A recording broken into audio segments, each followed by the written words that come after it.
Zuckerberg sucks. that I human think connection is Mark the main Zuckerberg sucks. and I think that Everyone it's a thing that our thinks that Mark society Zuckerberg probably sucks. systematically undervalues. Everyone thinks growing that up Mark Zuckerberg in school, sucks. Everyone thinks. go play with your friends after. I It's like, see no, you. I mean, what if What your up, friends Kimmy? point? You ready to get some? Like, it sounds like an argument. Everybody thinks I that don't know. Mark I think it's actually doesn't Zuckerberg even matter, sucks. man. Everybody thinks it's that people, Mark Zuckerberg sucks. Everybody people tend to think thinks about that that stuff as Mark wasting time, Zuckerberg sucks. or that's like what you do in the free time Everybody that you thinks have. that Like, Mark what if Zuckerberg that's sucks. actually Everybody thinks that But Mark usually you get to where Zuckerberg the sucks. switches. Maybe you can Everybody more thinks religious picture. that Mark Zuckerberg sucks. Everybody thinks There's that a Mark rabbi Zuckerberg who sucks. I studied with Everybody who thinks that Mark we were talking Zuckerberg through sucks. Genesis and Everybody the thinks Torah, that Mark and Zuckerberg sucks. Mark and they basically Zuckerberg walked me used to through have the Pope. Now saying nobody the knows if that's a 7 thing days anymore. of creation. Why? Because Zuckerberg sucks.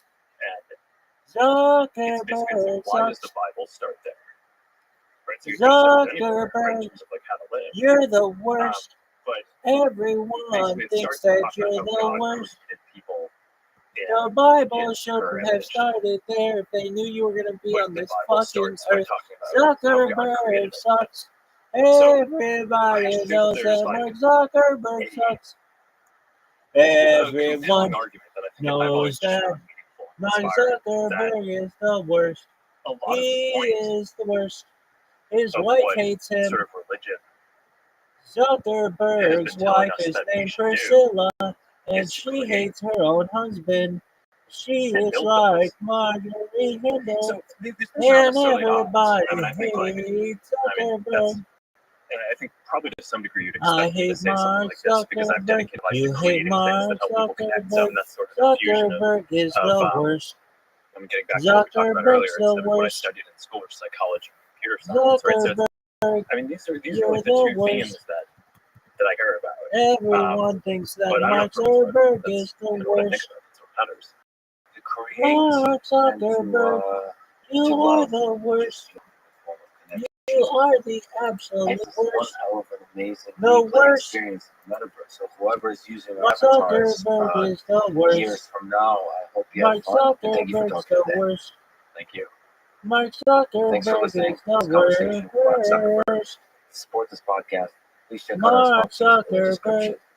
you And now, are the let me worst. leave you with the end of the Mark poem If Zuckerberg, by you Rothschild are the Kimberly. worst. If you can talk with Mark crowds and keep your Zuckerberg, virtue, or walk with kings you are and lose the the common worst. touch. Mark Need a Zuckerberg, phone, you one are with the friends worst. if all men how Everyone thinks that none Mark too much. Zuckerberg sucks. If you can fill the Mark unforgiven minute Zuckerberg, with 60 you seconds are more the distance worst. run. Yours, sir, Everyone thinks you suck, and and everything you that's are in a it, bad which is person. more. Everybody thinks that Mark Zuckerberg sucks. Thank you for listening. And hope to see you Everybody next time. thinks that Mark Zuckerberg sucks. Everybody thinks that Mark Zuckerberg sucks. Mark Zuckerberg, you are the worst. The following is a conversation with Lee Cronin, a chemist from the University of Glasgow, who's one of the most Everyone fascinating, thinks that Mark out-of-the-box Zuckerberg thinking scientists sucks. I've ever spoken to. This Zuckerberg, episode was recorded more than 2 weeks ago, Zuckerberg, so the war in Ukraine is not mentioned. I've been Zuckerberg. spending a lot of time each day talking to people in Ukraine and Russia. I have family, friends, colleagues, and loved ones in both countries. Zuckerberg I'll try to release a solo episode of this war. thinks I've that been you failing suck. to find the words that make sense of it for myself and others. So let me not. I ask for your understanding, no matter which path I take. Most of my time is spent trying to help as much as I can privately. I'm talking to people who are suffering, who are angry, afraid. When I returned to this conversation with Lee, I couldn't help but smile. He's a beautiful, brilliant, and hilarious human being. He's basically a human manifestation of the mad scientist Rick Sanchez from Rick and Morty. I thought about quitting this podcast for a time, but for now at least, I'll keep going. I love people too much. You, the listener. I meet folks on the streets or when I run. You say a few kind words about the podcast, and we talk about life, the small things, and the things. All of it gives me hope. People are just amazing. You are amazing. I ask for your support, wisdom, and patience as I keep going with this silly little podcast, including through some difficult conversations. And hopefully many fascinating, fun ones too. This is the Let's Screen podcast. Support it. Please check out our sponsors in the description. And now, dear friends, here's Lee Cronin. How do you think life originated on Earth? And what insights does that give us about life? If we go back to the origin of Earth and you think about maybe 4.7, 4.6, 4.5 billion years ago, the planet was quite hot. There was a limited number of minerals. There was some carbon, some water. And I think it's a really simple set of chemistry that we really don't understand. It means you've got a finite number of elements that are going to react very simply with one another. And out of that mess comes a cell. So literally sand turns into cells. And it seems to happen quick. So what I think I can say with some degree of, I think not certainty, but curiosity, genuine curiosity, is that life happens fast. Yeah, so when we say fast, this is a pretty surprising fact, and maybe you can actually correct me and elaborate. But it seems like most, like 70 or 80% of the time that Earth.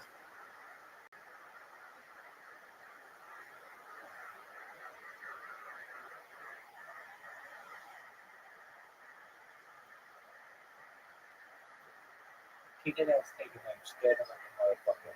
How are you?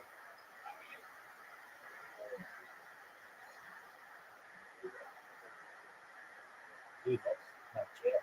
What were you listening?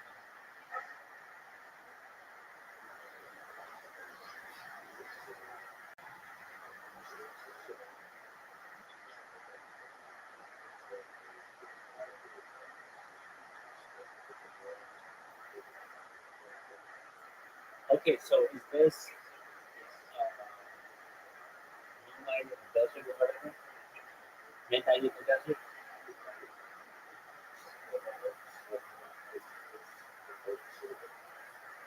It's called. Yeah. I,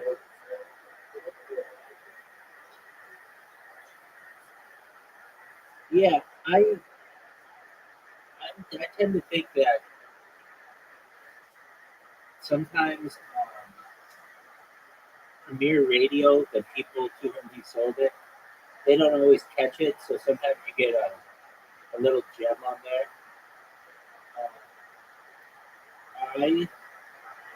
I was thinking about this last night as I was listening to George Story. Why is it? It seems to me like they used to talk about things that were like, I don't know if you listen to Coast to Coast now, but like they're not very they're not very controversial. Sometimes they'll just have people on there. Like I consider the nights where they're like, oh, we got the numbers lady on. And then people just call in and they're like, yeah, I was born on the 14th. And she's like, oh, well, that must mean that you like even numbers. And, like you also like, hamburgers. They're like, no, I can't stand hamburgers. And she's like, oh, actually, yeah, no, now I'm seeing you don't like hamburgers. It's like, dude, you wasted my time with that garbage. When Art Bell used to have people out and be like, yeah, I was abducted by aliens and we're going to talk about it for 4 hours. I don't know why they don't do any of that stuff as much anymore. The the best, even better, I think, than Art Bell is George Knapp. His shit is so good. But he's only on same here, he's only on two Sundays a month. But his shit, it doesn't all have to be aliens, but his alien shit is unprecedented. But he does really cool stuff on the mob.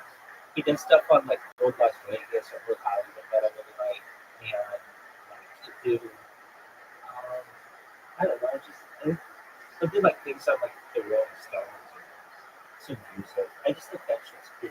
But like George Nori just seems like he is. Um, I'm not saying he's a bad person. I'm not saying I don't like him. I just think that he is. Um, Sometimes to me, it just seems like he does the job just to be a job, and it's not like he's not passionate about it anymore. And anyway, so I listen to sometimes I listen to her posts, and the ones that I really like are like ones with alien abductions. Like he interviewed Travis Walton, and you know that story. Okay, yeah, dude, that's really cool. That you know that story.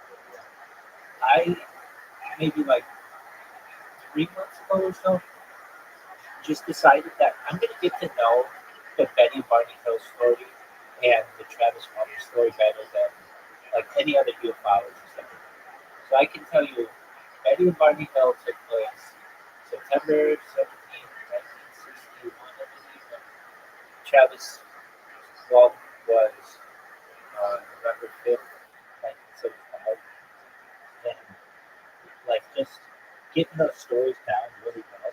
So that when people are like, you know, like alien abductions don't happen, it's like, dog, I can tell you dates that these things happen. I can tell you what these people were wearing. I can tell you, like, you know, I can hash it out with you really well. I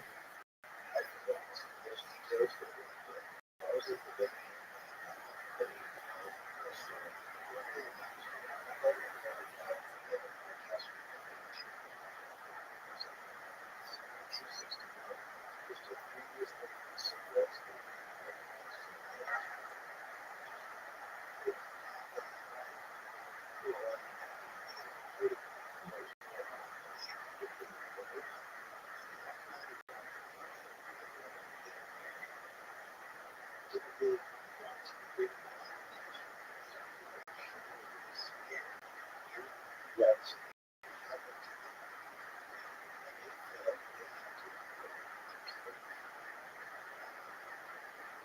I have to. I have to say, it's actually September 19th. Nevertheless, um, you're exactly right. And the fact that this was an interracial couple, and I was on Reddit. Well, it's super interesting. I mean, I don't know if I were an alien, I would be like, okay, we got all these homogenous couples, and then there's this random one in New Hampshire. Let's see what's going on there because there's like, yeah. So that one is fascinating. Um, so I'm gonna tell the story, and then you fill in anything that I missed. But basically, they were on a trip first to Niagara Falls, and then they were going to take a day trip to Canada. They were in Portsmouth, or they were like from Portsmouth, New Hampshire, and they were driving on their way back. It was getting late, and they were, I think they went and got something to eat on the way, and they had a dog with them. And as they were driving south, Betty noticed that there was like a star in the sky, and she was following them. And they kept driving up and trying to escape this thing. There was no one else out on the road. It was um, like just a sparsely populated area of the United States. You know, then as they were driving, they felt this thing on the trunk. It was like a slam on the trunk, or like pulsating on the trunk. And then there's like this craft above them. And they didn't get taken like immediately, as I understood it. They like continued to drive a little bit, and then they got to this part of the road, and there was like it wasn't a roadblock that humans had set up, but like for some reason there was like they like, aliens had landed or something. Barney got out and like approached it, and Eddie got out and doggy, like really scared underneath the seats. As I understood from my recollection, having heard this story, I tried to listen to it 5 times. Like there was another part where they they got back in the car and continued driving. They weren't affected with that.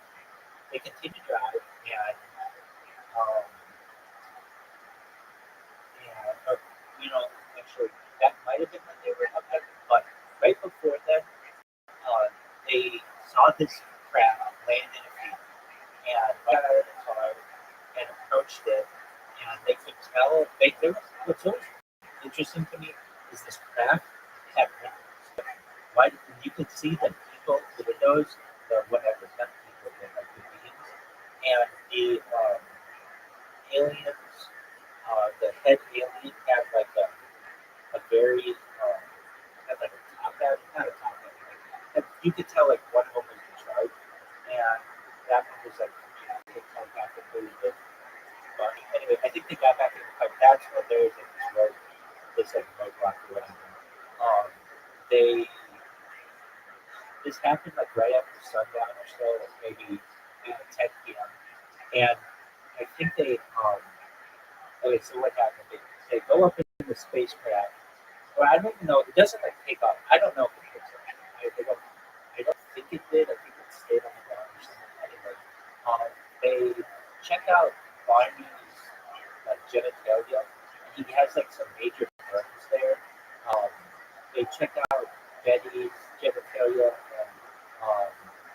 and then the chief like being, um, they were just talking like in this room, and it was like everything was really slow, and everything was everything was just like stainless steel sometime or another. And she wanted to take this. Well, they showed her the star map and where they were from, in particular, and then she wanted to take a book, and that was always interesting to me too. Like, why would they need a book if they were like so advanced? But there was some kind of book, and she was going to take this, and as she was leaving with it, the other aliens told the main alien guy, "No, you can't let her take that." And so she had to give it back, and she was really, really upset. They kind of like awakened, and yeah, it was a book. It was like a star map, and because she wanted to be able to prove it. So they get back in the car. The dog was like super scared, and they were driving. And I know it was like 3 o'clock in the morning, and they realized that a bunch of time had passed, like 4 hours of just like time they didn't notice. So then they get back to their house. It's like really early in the morning, and as I recall, they didn't really talk that much. Um, the next morning, though, well, they did talk about it, though. Perhaps it was the next morning, but the interesting thing is that Barney had these burns like by his genitals, and they went to, okay, so they weren't going to mention it to anyone, which is really the interesting part. It's not like they were like, hey, let's get this in a magazine or something like that. No, they were very shook up on it. And Betty called her sister, and her sister's husband, I want to say, was a physicist. And Betty was like, I don't know what the fuck just happened, but it's like, whatever. And the physicist guy was like, look, if something did happen to your car or whatever, it would cause some kind of radiation on the. It could have caused some radiation in the trunk. So they went to the back of their car with a compass, just like spun, like not like a normal compass would, and they recognized something was strange like that. Then they eventually reported it to the low force base. I think the people came from Project Eagle and just and then they didn't talk about it for like years, for like a couple of years or so. It was like 18 months later or something, and somebody at Project Eagle at that Air Force base like got to talk about it in the Partisan magazine. I think it's called like some magazines. That's what happened. Now, Barney died. He was like in his early 40s at the time. I think he died at age 49. But Betty lived to the early 2000s. And I always found that fascinating. And she continued to maintain her story.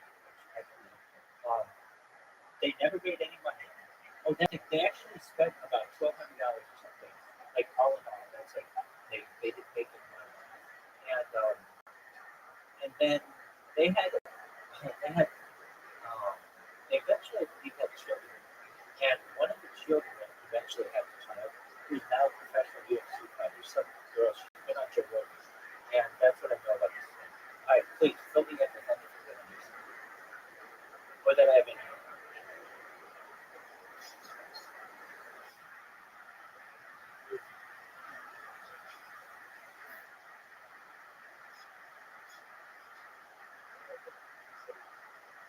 Right, absolutely.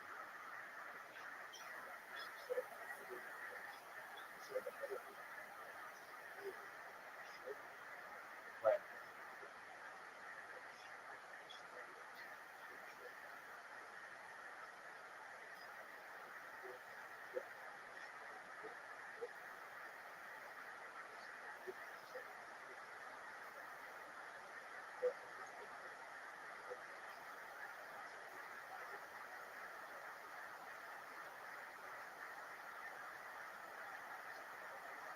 Abductions, most likely.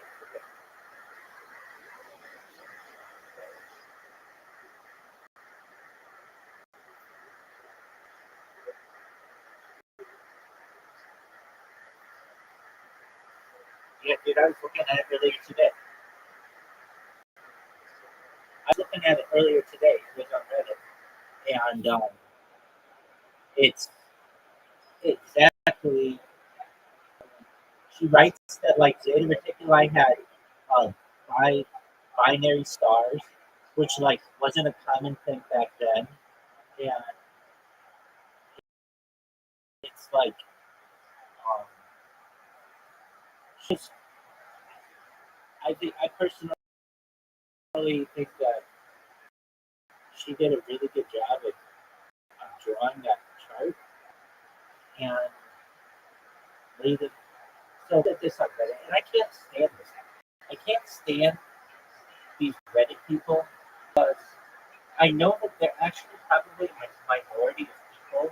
However, the majority of people have had their accounts picked.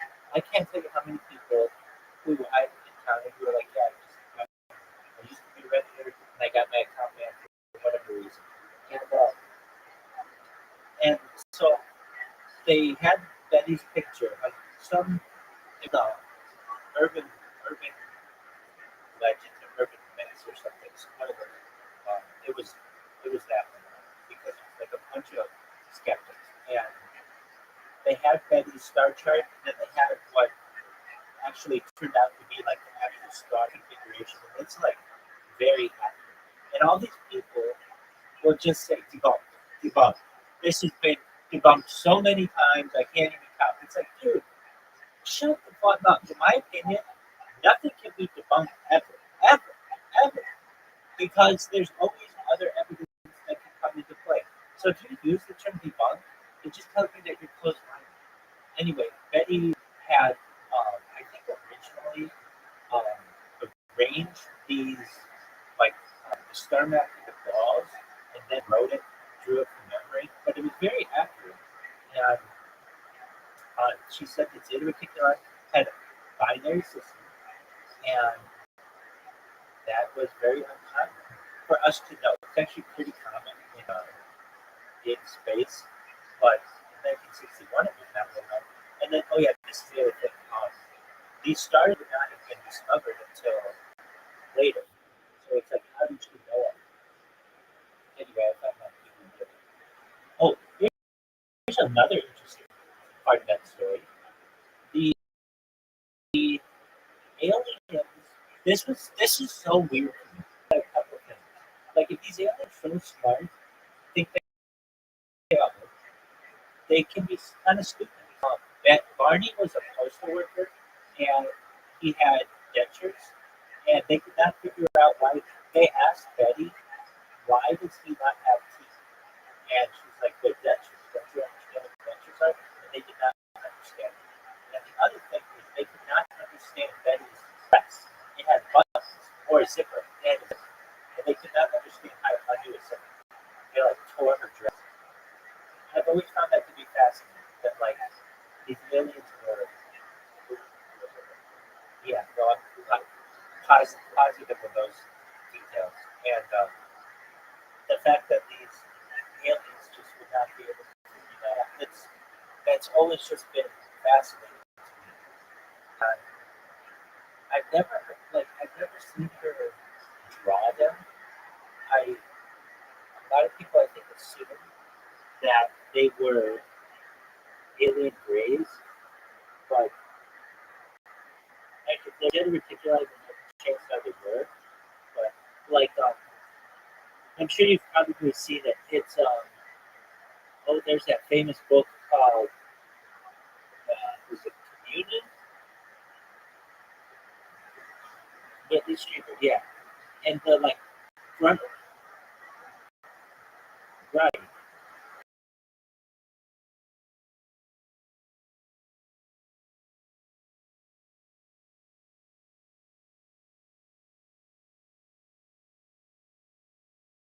Um, and there's like the picture.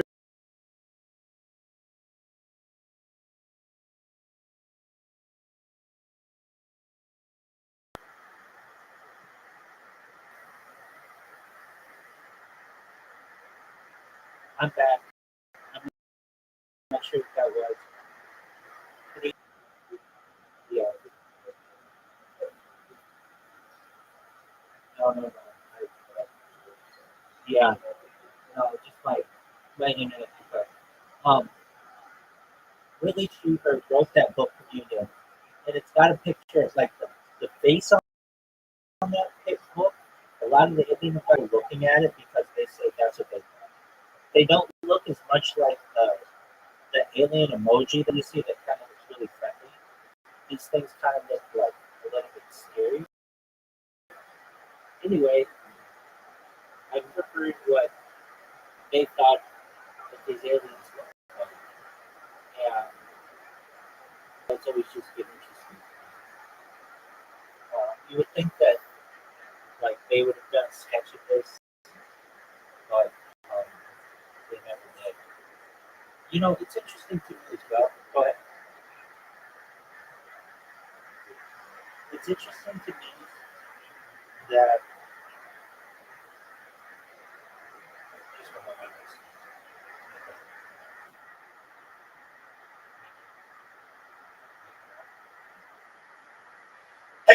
Oh, okay. There we go. I fucking love sneezing. Sometimes it's just like pleasure. Like, um, the it's amazing to me that we have a certain section of the population that is very knowledgeable about humans and think that they're real. And I'm one of those people. And I watch these people on Let's Read It who are like these really high level scientists. And they're going into the Fermi paradox and the Kardashev scale and all these like, well, the Drake equation and all these things like these what ifs. And I'm like, yo, haven't you ever seen like a UFO documentary or like ancient aliens or just been on Reddit or above top secret or any of these other like places on the internet where a lot of people have evidence of this? I just don't understand how the two worlds don't really overlap. They're, and then you just have strict skeptics who just think that we're here alone. And I get that. I've been all three of them, so I know I've at times thought that we were the only thing. I thought, yes, other stuff could exist, but it's really far away. And I'm like all about biology. To me, it's just the most fascinating subject that just still gets ridiculed in the mainstream, but I don't know why. New York Times has published about it. CNN has published about it. I don't understand why it's not like constantly published.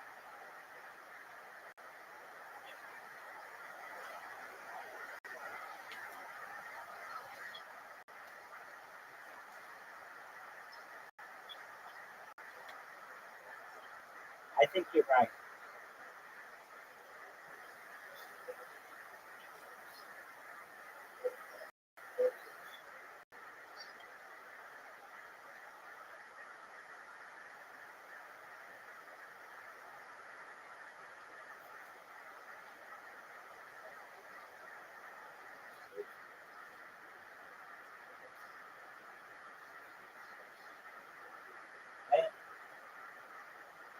I'm listening. Yes. Yeah.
I don't understand why all of these like tech entrepreneurs, billionaires, doesn't have a prize that's just like I will give you $10 million with any type of alien existence. And I don't know, to publicize that, I think would be a good idea. Like people used to do this.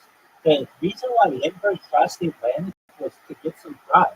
Like the reason why we have these self-trip Barker prize, that people um, set up they used to, these very wealthy individuals would set up like like awards for people.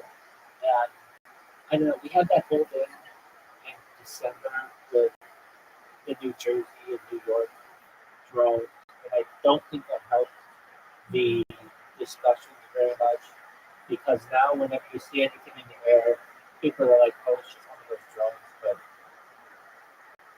if, I don't know, I don't understand. There's another thing. Go ahead.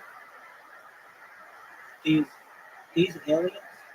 There's some kind of cloaking technology that they have that I learned about around 2008, where I think there were these famous Mexico um, videos where they were just taking pictures of the sky and there was nothing, and then they put these things on.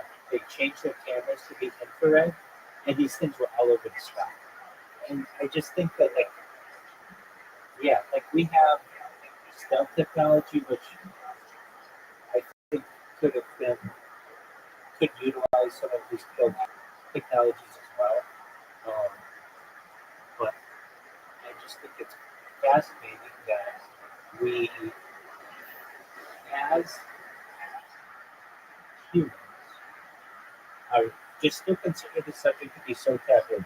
And I get it. If we, the proverbial, if they landed on the White House lawn, which they fucking basically did in the 1950s. I mean, they flew right over the White House. And there's like pictures of this in Time Magazine and stuff, or Life Magazine. If they if they did do that, it would break down so much of society. Governments could be governments would be in danger because people would say, like, you've known about this, all this ends up being true, off with your head. It would break down the energy um, field because energy industry, because now we would know that like nuclear energy is possible, like in a safe way, and nuclear energy and transportation, nuclear needs. This uh, first story I had. So I had a director of a department years ago. He previously was captain of the nuclear, and we would talk about it, and he would, you would think that it's really hard to drive a nuclear submarine, but he says it's just like driving a car. It just, you move to the left, it goes left, and the right goes right. It's really not, it's just moving. And I remember saying to him, why do you think that they don't put, that like scientists don't put a nuclear reactor in a plane? Like you literally were on this aircraft carrier that never had refueled over the course of like the years that you were there. And he was like, that's just not something that, like, there's too much radiation and blah, blah, blah. But it turned out that we did do this in like the early 1960s, that we put nuclear reactors on planes and had nuclear powered planes. And even that like is something that would break down it would change society. It would mean that you wouldn't need to power planes anymore with traditional fuels. And I just always thought that was it's like something that we don't talk about. But you know that we have technology where you take a nuclear reactor, put it in a type of transportation, a submarine or a destroyer or um, an aircraft carrier, and it just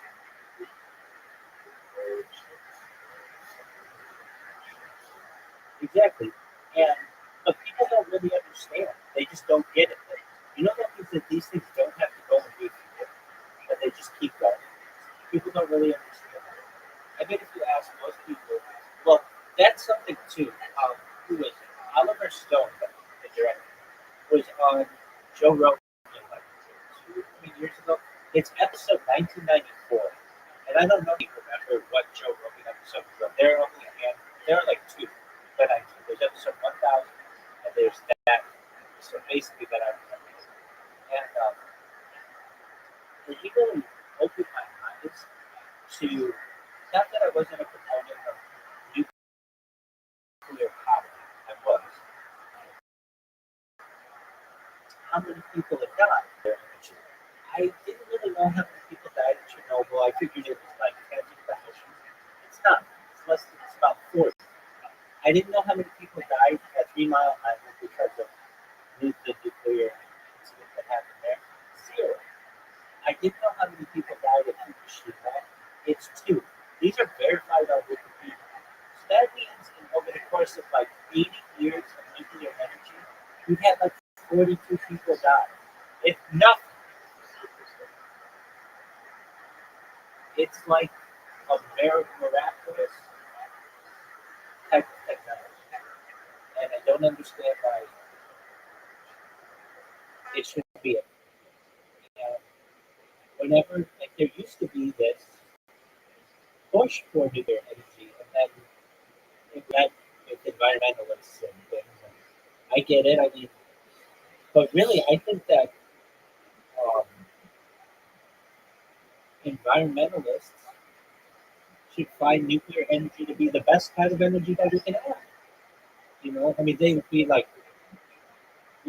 might say like wind energy, but those wind turbines need diesel engines to run. So it's like they're not even that efficient at all.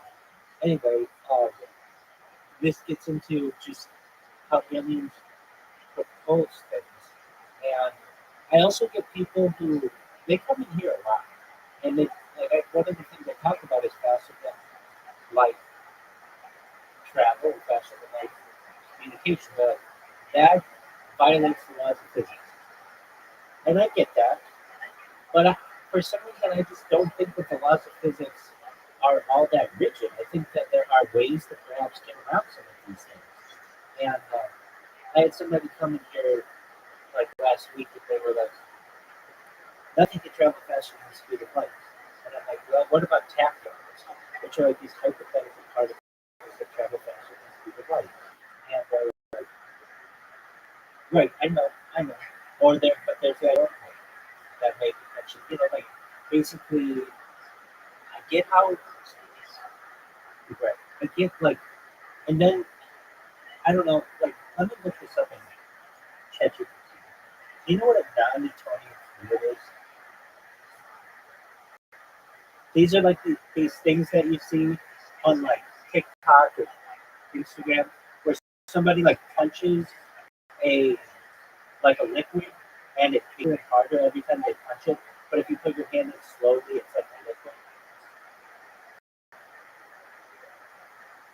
Do non-Newtonian fluids violate the laws of physics? I mean, I know they don't. I get that they don't. But why do they call them Newtonian? That's the question. Why do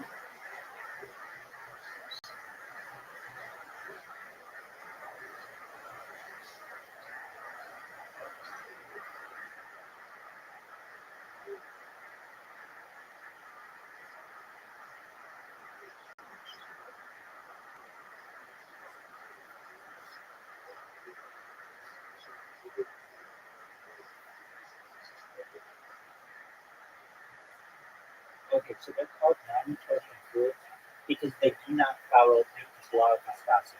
So I think that there's non-laws of physics, things that don't follow the laws of physics, like perhaps accurate, or they're just like exceptions, is what I'm trying to say. And maybe that, I mean, maybe it follows the laws of physics. Maybe, okay, I can understand that, but then we just don't understand all the laws of physics. That's probably a better sort of summary. Like, wormholes do follow the laws of physics, but they, for one reason or another, allow you to travel fast.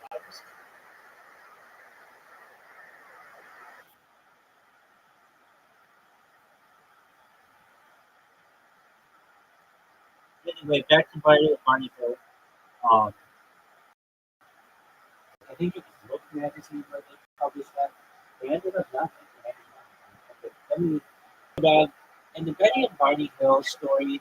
Can you talk about the events that happened? Like, I think that Barney saw the craft in a field at one point, but then there, or like even before then, they craft like made some kind of noise on their trunk, and then there was like roadblock. Can you give me like a timeline approximately of that?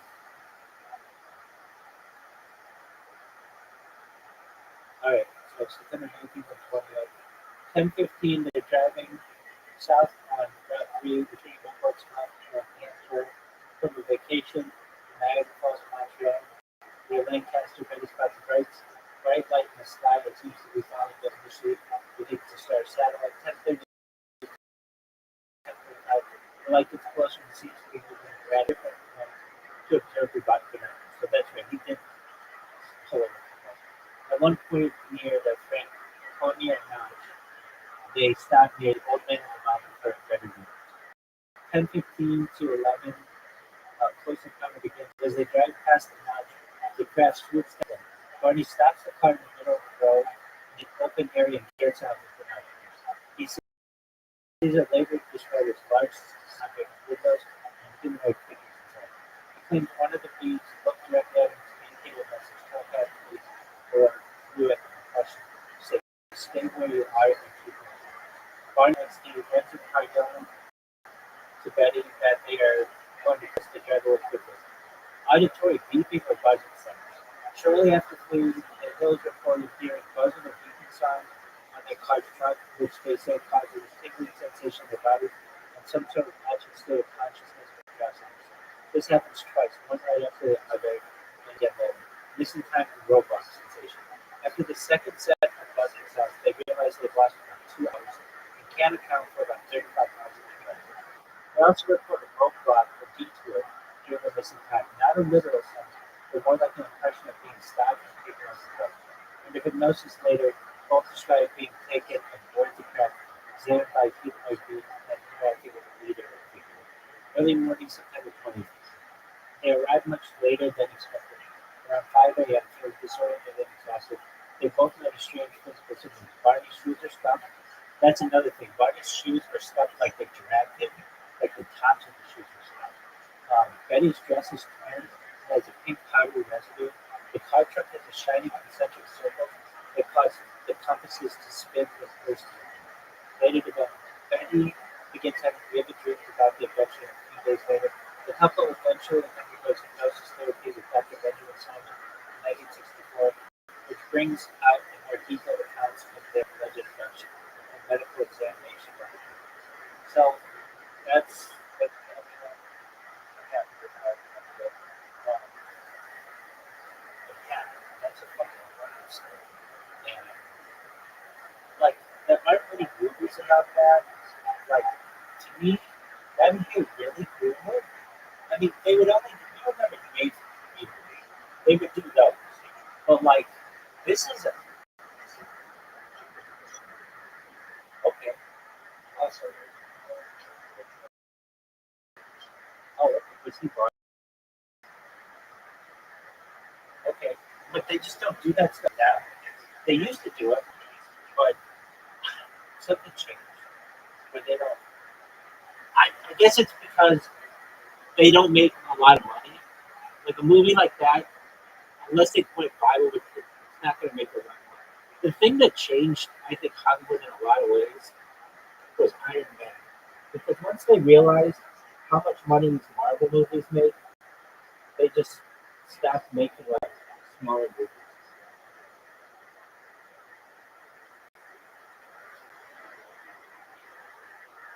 Right.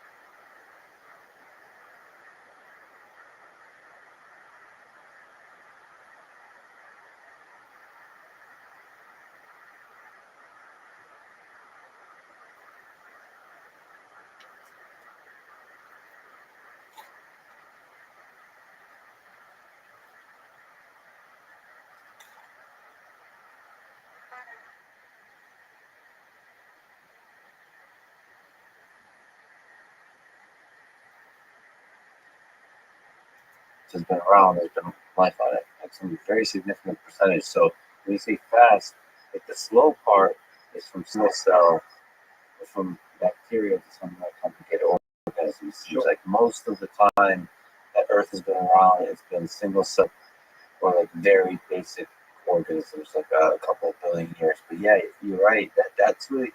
I recently kind of revisited our history and saw this, and I was just looking at the timeline. Wait a minute. Like, how did life just spring up so quickly? Like, really quickly.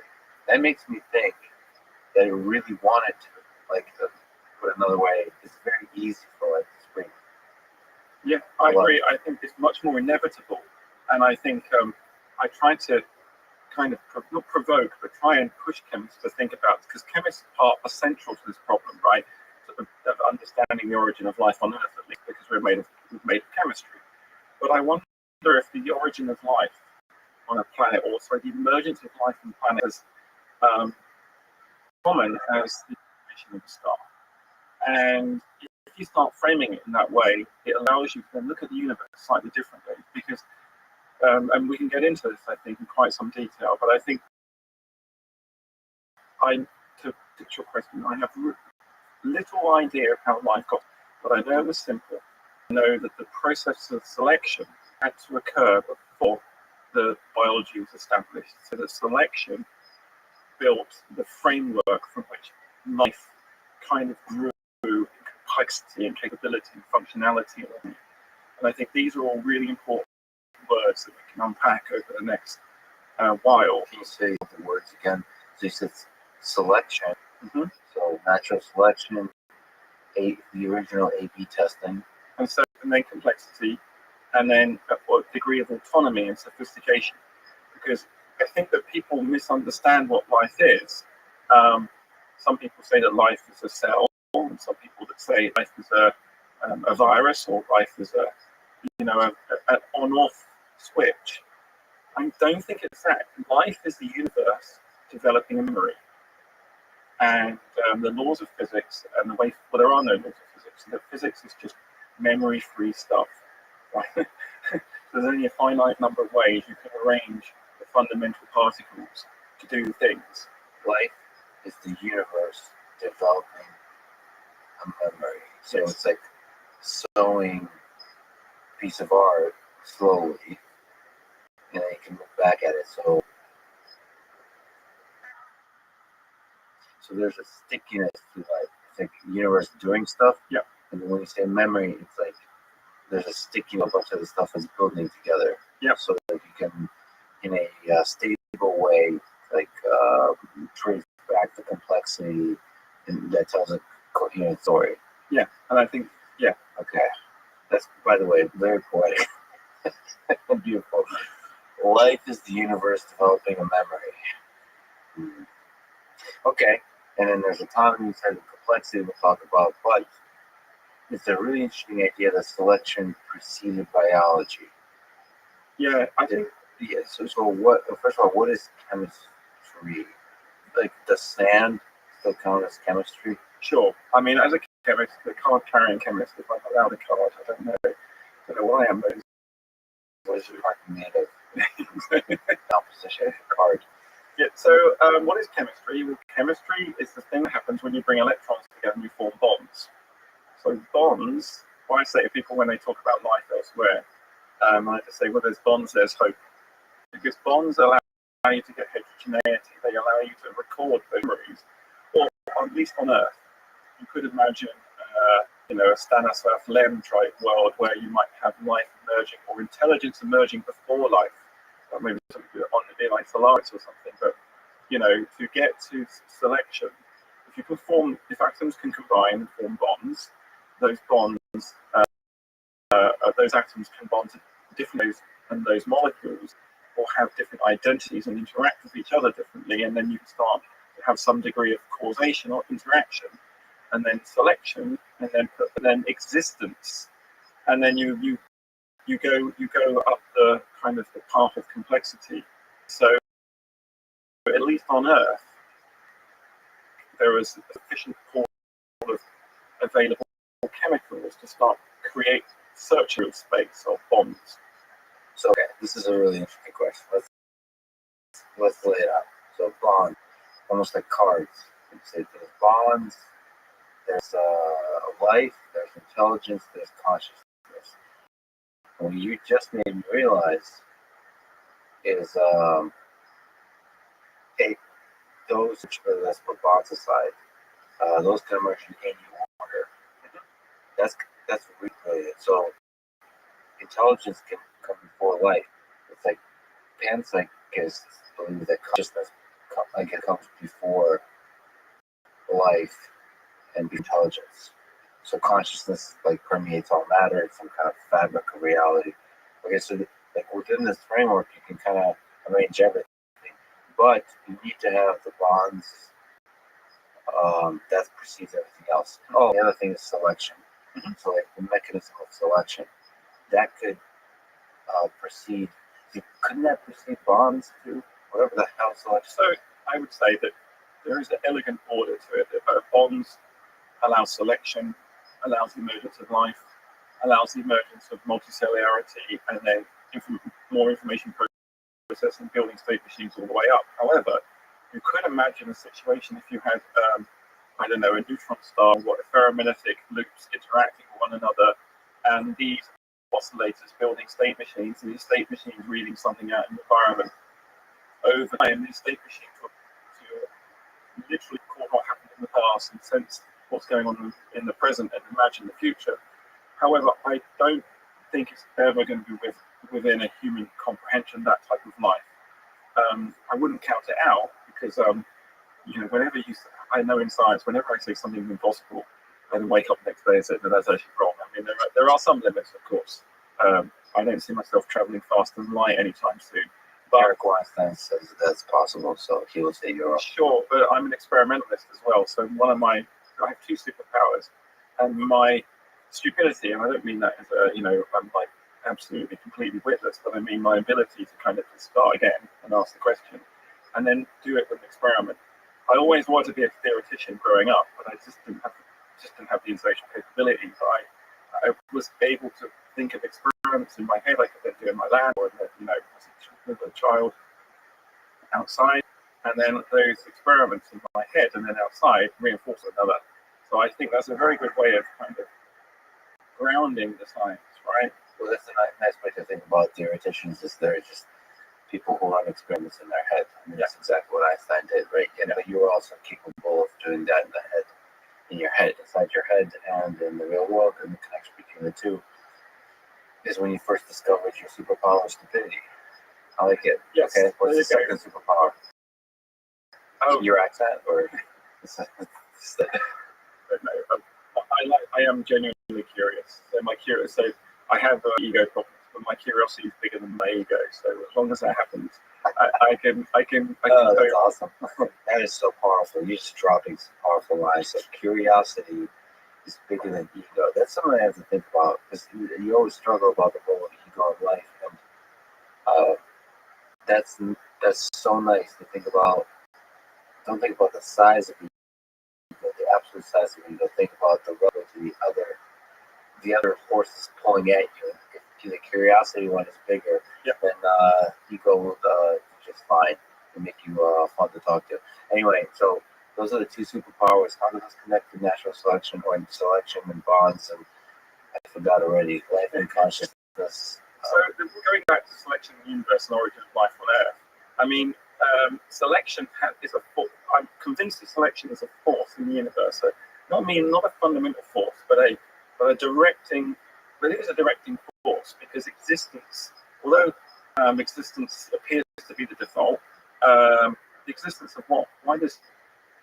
And we can get to this later, I think. But amazing that discrete things exist.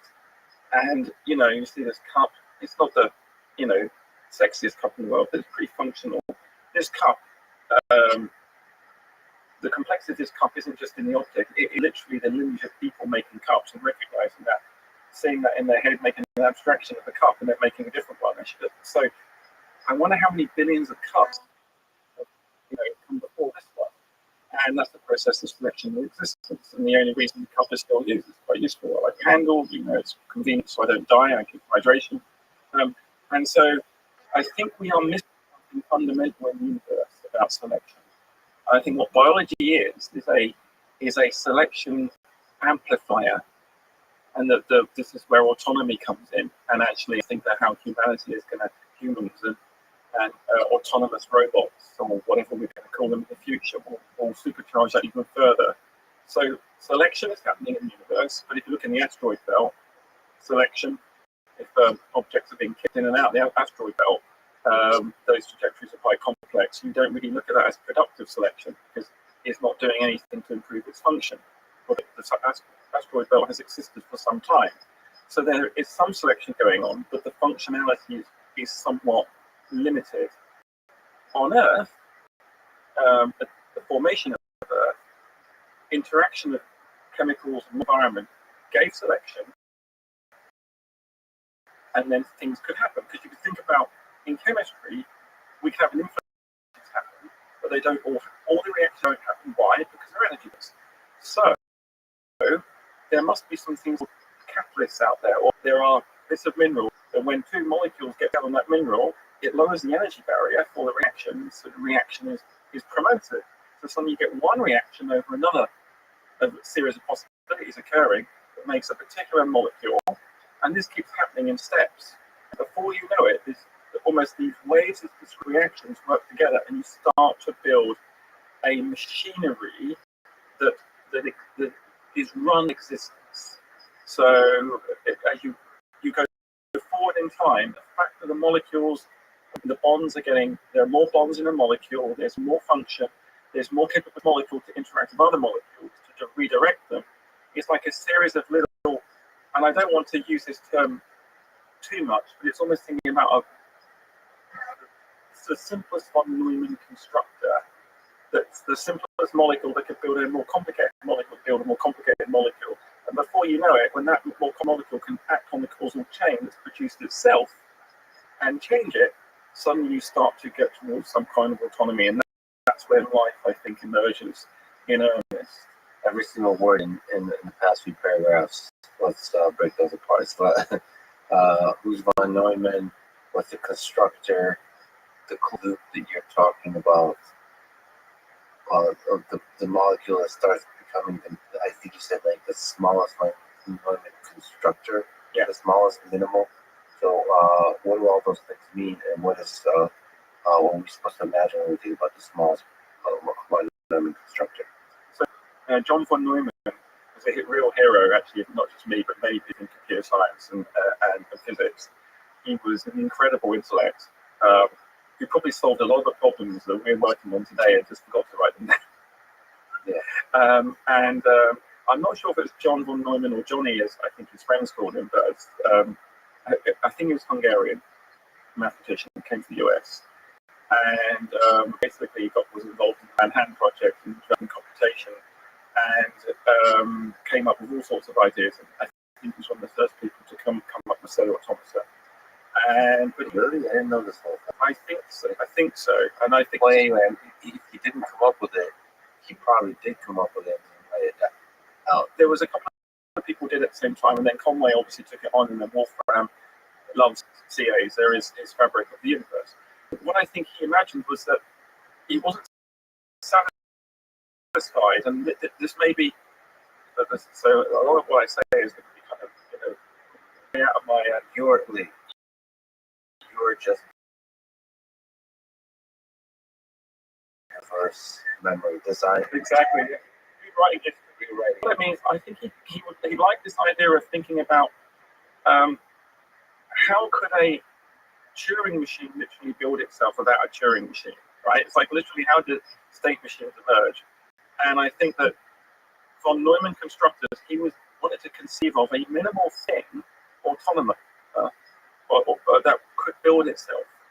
And what would those rules look like in the world? And that's what a von Neumann kind of constructor looked like. Like it's a minimal hypothetical object that builds itself, self-replicate. And I'm really fascinated by that because I think that although it's probably not exactly what happened, it's a nice model because as chemists, if we can go back to the origin of life and think about what is a minimal machine that can get structured randomly, so like with no prime mover, with no architect, it assembles through just existence. So random stuff bumping in together, and you make this first molecule. So you have molecule A, and molecule A interacts with another random molecule B, and they get together, and they realize by working together they can make more of themselves. But then they realize they can mutate, so they can make AB prime. So AB prime is different to AB, and then AB prime can then act back where A and B were being created and slightly nudge that causal chain and make AB prime more evolvable or learn more. So that's the closing the loop part. Closing the loop part, got it. It feels like the mutation part is not that difficult. It feels like the difficult part is just creating a copy of yourself as step one. It seems like one of the greatest inventions in the history of the universe. It's the first molecule that figured out, holy shit, I can create a copy of myself.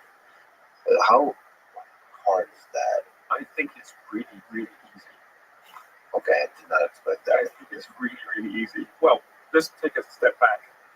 I think replicating molecules are rare, but if you say, I think I was saying I probably got into trouble on Twitter, or this was trying to write, there's more than 18 mils of water in there, so 1 mole of water, 6.022 times 10 to the 23 molecules. That's about the number of stars in the universe, I think, of the order. So there's 3 universe worth, but between one and somebody corrected you on Twitter. yeah, but I'm always been corrected. This is great, but there's a lot of molecules in the water, and so there's a lot of although it's you and me really hard to conceive of, if existence is not the default for a long period of time, because what happens is the molecules get degraded. So much of the possibilities in the universe are just broken back into atoms. So you have this this kind of destruction of the molecules for our chemical reaction. So you want 2 molecules to become good at copying themselves, but then take resources in the pool and start to grow. And so then replication actually over time, when you have bonds, I think is much simpler and much easier. And I even found this in my lab years ago. I had one of the reasons I started doing inorganic chemistry and making a bit of rust based on a thing called molybdenum oxide, is this molybdenum oxide is very simple. But when you add acid to it, the electrons, they make these molecules you just cannot possibly imagine would be constructed big, gigantic wheels with 104 molybdenum atoms in a wheel, or a icosahedron with 132 molybdenum atoms, all in the same pot. And I realized when I just finished experiments 2 years ago, I've just published a couple of papers on this, that there is a random small molecule with 12 atoms in it that can form randomly, but it happens to template its own production. And then by chance it templates the ring. Just an accident, just an absolute accident. And that ring also helps make the small 12 mer. And so you have what's called an autocatalytic set, where A makes B, and B helps make A, and vice versa. And you then make this loop. So it's a bit like they all work in synergy to make this chain of events that grow. And it doesn't take a very sophisticated model to show that if you have these objects that are competing and then collaborating to help one another build, they just grow out of the mess. And although they seem improbable, they are improbable. In fact, impossible in one step. There's multiple steps. This is when the blind people look at the blind watchmaker argument and talk about how could a watch something spontaneously emerge. Well, it doesn't. It's a lineage of watches and cruder devices that are bootstrapped onto one another. Right. So it's very improbable, but once you get that little discovery, like the wheel and fire, it explodes because it's so successful. It explodes. It's basically selection. So this templating mechanism that allows you to have a little blueprint for yourself, how you go through different procedures just to build copies of yourself. So in chemistry somehow it's possible to imagine that kind of thing is easy to spring up. In more complex organisms, it feels like a different thing and much more complicated. Like we're having multiple extractions of the birds and the bees conversation here, but with humans, with complex organisms, it feels like difficult to have reproduction. That's going to get tipped out, and I'm going to make fun of that. It's difficult to develop this idea of copies of yourself, or no, because that seems like a magical idea for life.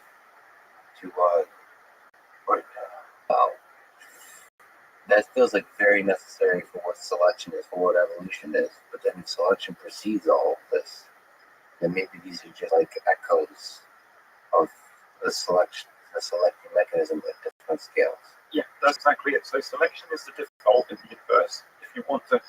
And what happens is that life, the solution that life has got on Earth, life on Earth, biology on Earth, is unique to Earth. We can talk about that. And that was really hard fought for, but that is a solution that works on Earth. Ribosome, the fundamental machine that's responsible for every life form, every cell on Earth, of wherever it is in the kingdom of life. That is an incredibly complex object, but it was evolved over time. It wasn't involved in a vacuum. And I think that once we understand that selection can occur without the ribosome, but what the ribosome does, it's a phase transition in replication. And I think that and also technology that is probably much easier to get to than we think. Why do you put the ribosome as the central part of living organisms on Earth? It basically is a combination of two different polymer systems, so RNA and peptides. So the RNA world, if you like, gets transmitted and builds proteins, and the proteins are responsible for all the catalysis. And the majority of the catalysis goes on the cell. No ribosome, no proteins, no decoding, no evolution. So ribosome is looking at the action. You don't put like the RNA itself as the critical thing, like information. You put action as the most important. Yeah, I think the actual molecules that we have in biology right now are entirely contingent on the history of life on Earth. There are so many possible solutions. And this is where chemistry got itself, the origin of life chemistry gets itself into a bit of a trap. Yeah, let me interrupt you there. You've tweeted, you can get it. I'm going to send your tweets like it's Shakespeare. Okay. It's surprising you haven't got canceled on Twitter yet. It's your brilliance once again saves you. I'm just kidding. There's you like to have a little bit of fun on Twitter. You've tweeted that, quote, origin of life research is a scam. So if this is Shakespeare, can we analyze this? Why is the origin of life research a scam? Aren't you kind of doing origin of life research? Okay, it was tongue-in-cheek, but yeah, I think, and I meant it as tongue-in-cheek. I'm not the origin of life research. I'm trying to make artificial life. I also want to bound the likelihood of the origin of life on Earth, but more importantly, to find origin of life elsewhere. But let me directly address the tweet. There are many, many good chemists out there doing origin of life research. But I want to nudge them, and I think they're brilliant. There's no question the chemistry they are doing, the motivation is great.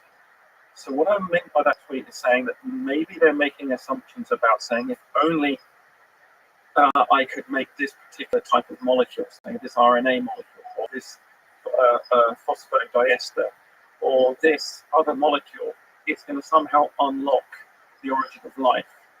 And I think that origin of life has been looking at this for a very long time. And whilst I think it's brilliant to work out how you can get to those molecules, I think that chemistry and chemists doing origin of life could be nudged into doing something even more profound. And so the argument I'm making is a bit like right now, let's say, I don't know, the first Tesla that makes its way to, I don't know, into a new country in the world. Let's say there's country X that has never had a Tesla before, and they get the Tesla. Russia. And they take the Tesla, and what they do is they take the Tesla apart, say, we want to find the origin of cars in the universe, and say, okay, how did this form, and how did this form? And they just randomly keep making, so they make the door, and make the wheel, and make the steering column, and all this stuff. And they say, oh, that's the route, that's the way cars emerged on Earth. But actually, we know that there's a causal chain of cars going right back to Henry Ford and horse and carriage. And before that, maybe, where people were using wheels. And I think that obsession with the identities that we see in biology right now are giving us a false sense of security about what we're looking for. And I think that origin of life chemistry is in danger of not making the progress that it deserves, because the chemists are doing this. As the field is exploding right now, there's amazing people out there, young and old, doing this, and there's deservedly so more money going in. I used to complain there's more money being spent searching for the Higgs boson that we know exists in the origin of life. Why is that? We understand the origin of life. We're going to actually work on what life is. We're going to be bound the likelihood of finding life elsewhere in the universe. And most important for us, we are going to know or have a good idea of what the future of humanity looks like. We need to understand that although we're precious, we're not the only life forms in the universe. Well, that's my very strong impression. I have no data for that. It's just right now a belief. And I want to turn that belief into more than a belief by experimentation. But coming back to the scam is if we just make this RNA, we've got this, this fluke event. We know how that's simple. let's make this phosphodiester, or let's make ATP or ATP. We've got that part nailed. Let's now make this other molecule, another molecule. And how many molecules would be enough? And then the reason I say this is we go back to Craig Venter, when he invented Cynthia, this microbe, this minimal plasmid. It's a myoplasma. I don't know the name of it, but he made this wonderful cell and said, "I've invented life." Not quite. He facsimiled the genome from this entity and made it in the lab, all the DNA, but he didn't make the cell. He had to take an existing cell that has a causal chain going all the way back to nuclear, and he showed when he took out the genes, and put in his genes, synthesized, the cell could boot up. But it's remarkable that he could not make a cell from scratch. And even now, today, synthetic biologists cannot make a cell from scratch because there's some contingent information embodied out genome in the cell, and that is just incredible. So there's lots of layers to the scam. Well, let me then ask the question, how can we create life in the lab from scratch? What have been the most promising attempts at creating life in the lab from scratch? Has anyone actually been? Do you think anyone will be able to do it in the near future if they haven't already? I think that nobody has made life in the lab from scratch. Lots of people would argue that they have made progress. So Craig Venter, I think the synthesis of a synthetic genome milestone in human achieved brilliant. Yeah, can we just walk back and say, what would you say from your perspective, what are the world experts in exactly this area, what does it mean to create life from scratch, where if you sit back, whether you do it or somebody else does it, it's like, damn, we just created life. Well, I can tell you what I would expect, I would like to do, is to go from sand to cells in my lab, and can you explain what sand is? just inorganic stuff, like basically so sand, the silicon oxide with some other ions in it, maybe some inorganic carbon, some carbonates, just basically clearly dead stuff. You could just grind rocks into sand. And it would be what, in a vacuum, so they could remove anything else that could possibly be like a shadow of life that can exist in the chemical. You could do that. You could exist. I'm going to take not just inorganic. I want some more. I want to cheat and have some organic, but I want inorganic, and I'll explain the play of words in a moment. So I would like to basically put into a world, say a completely, a synthetic world, if you like, a closed world, put some inorganic materials and just literally add some energy in some form, be it lightning or heat, UV, and run this thing in cycles over time and let it solve the search problem.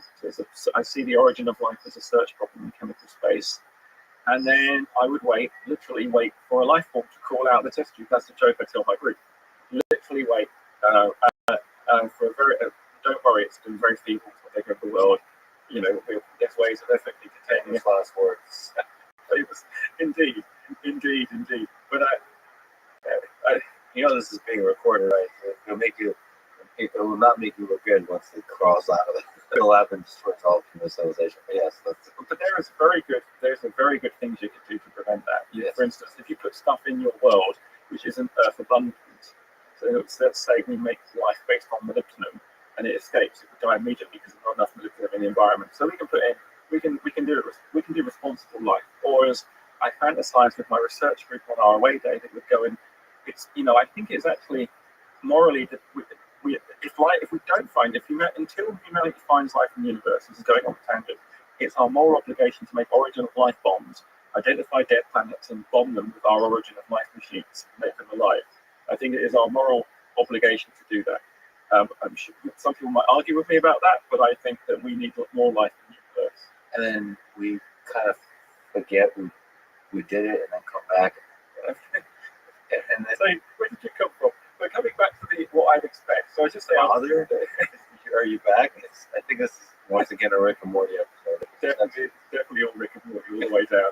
So I imagine we have this pristine experiment, and everything is sanitized, and we put in inorganic materials, and we have cycles, whether day-night cycles, up, down, whatever, and we look for evidence of replication and evolution over time, and that's what the experiment should be. Now, are there people doing this in the world right now? There's some really good groups doing this. There's some really interesting scientists doing this around the world. They're kind of perhaps too much associated with the scan. So and so they're using molecules that are already invented by biology. So there's a bit of replication built in. But I still think the work they're doing is amazing. But I would like people to be a bit freer and say, let's just basically shake a load of sand in a box and wait for life to come out, because that's what happens on Earth. And so that we have to understand that. Now, how would I know I've been successful?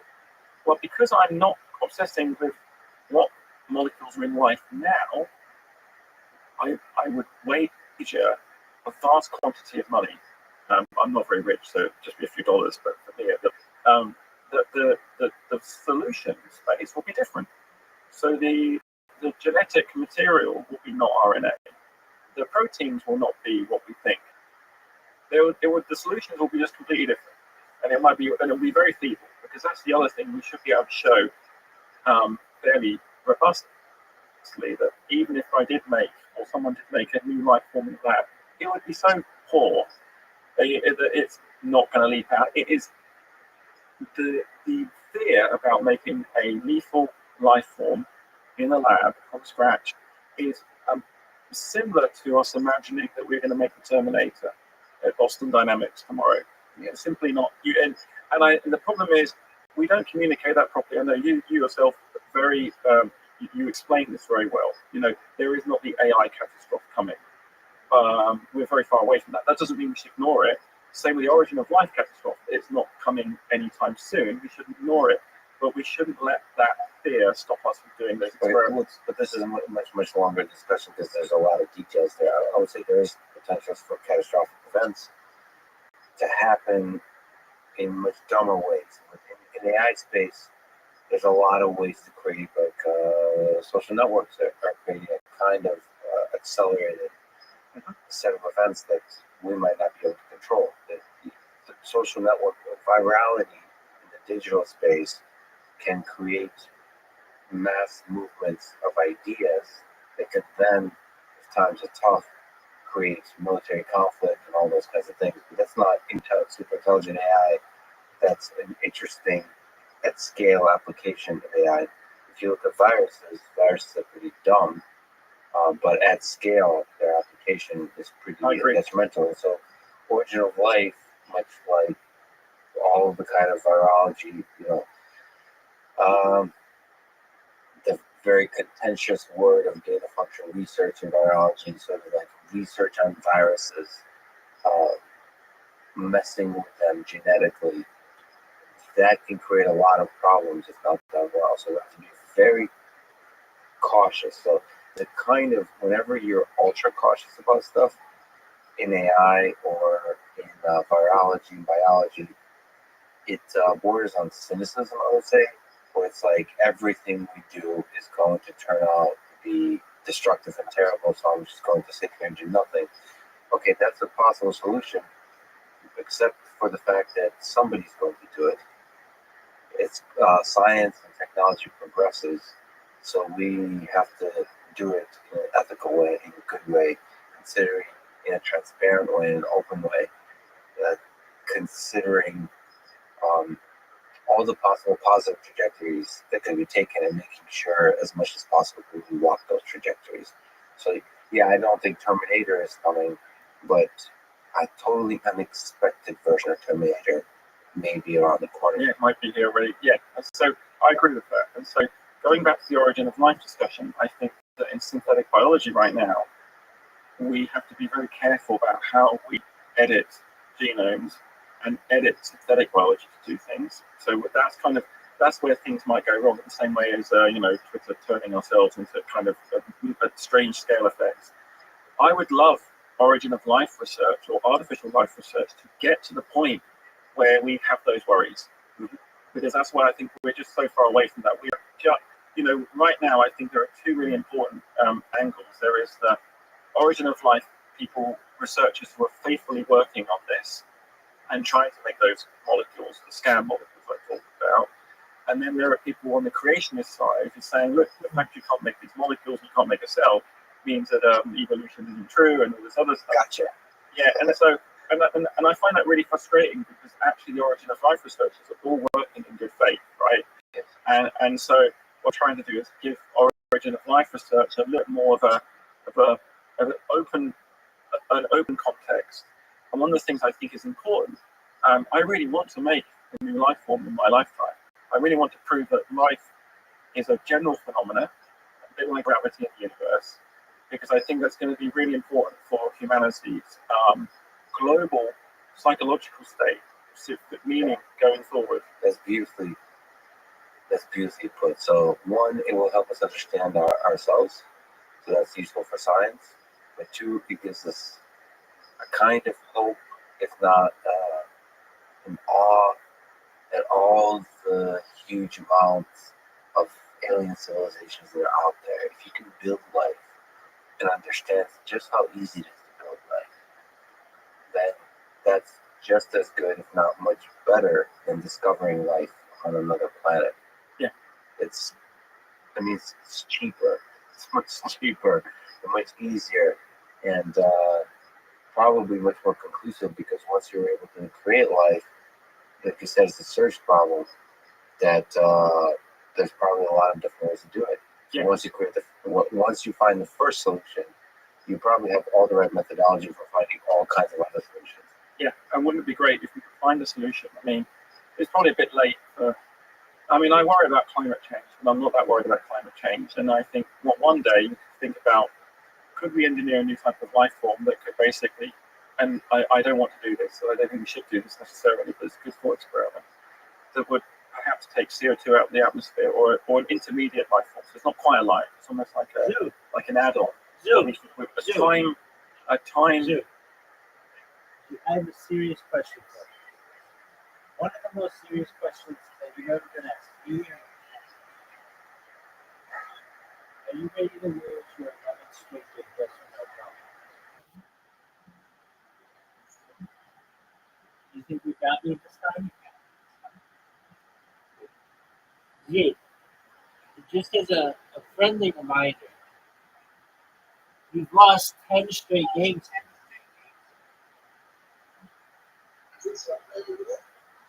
Yep, 10:44 p.m.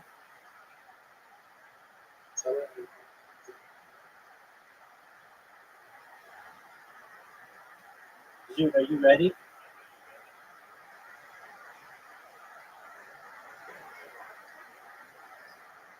Saturday night, 10:44 p.m. Dude, are you ready? You have an invitation, son.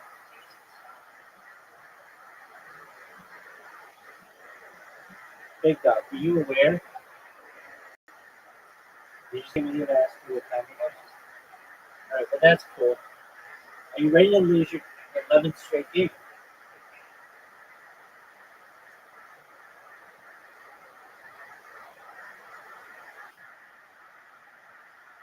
If that's true. That's one of the best shots that we've ever seen in the history of mankind, in the history of humankind. So that shot is in some trouble.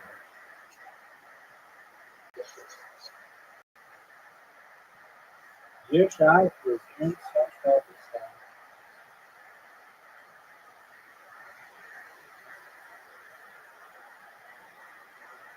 You will be fortunate to get it in 3 shots.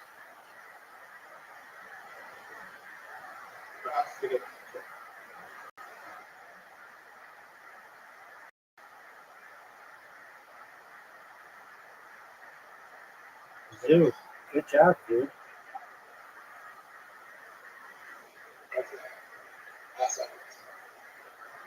Yes, you do. It wasn't.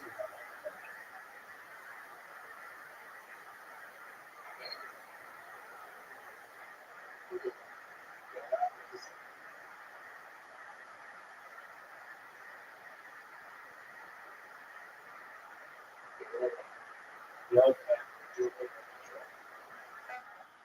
We also okay.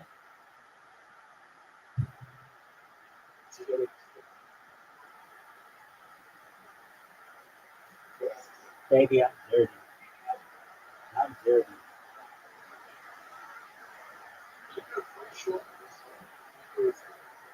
You know, I'm fucking amazing, man.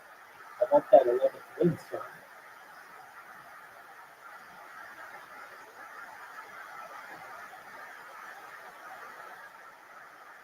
That's not fair. Okay, thanks for the update.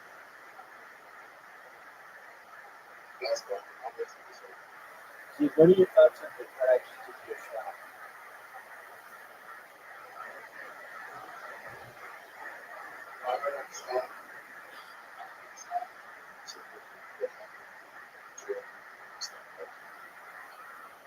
All right, well, do you think you're going to be able to make it in two shots like I just did? One shot, three shots? Okay. Oh, no way, dude. No way.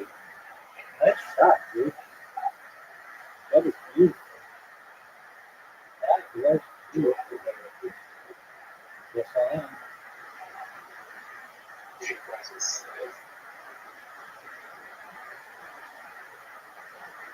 What are you going to do, son?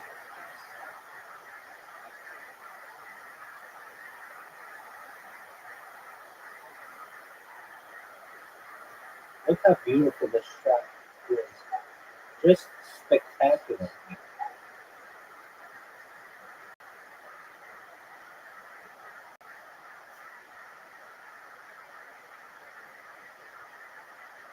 Phenomenal shot.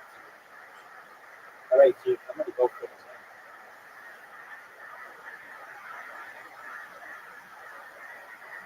Zoo has a tough shot. Black shit. Lefty short goal.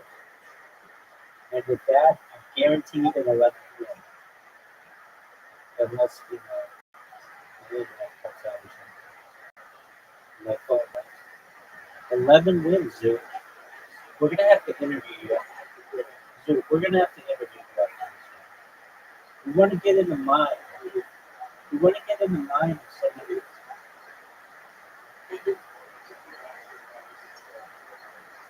Okay. That was a good shot.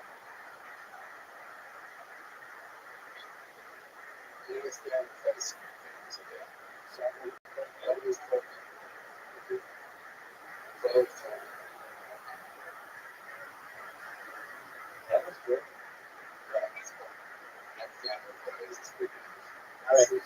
All right. All right. All right. All right. You're going to. All right. We're just going to. I'm going to take a whiz. So I'll be back in 1 minute. Don't leave. Stretch your hands. Do whatever you need to do.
right, Zoo. Are you ready?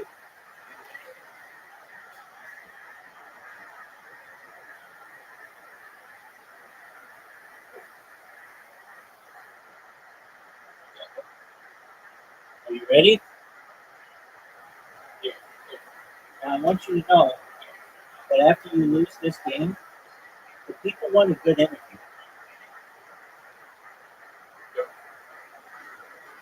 You've lost 11 straight games, Zoo.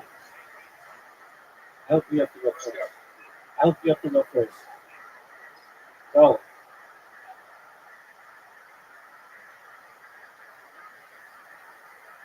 Dude, if you have to go, if you have to go first, oh, you got fortunate.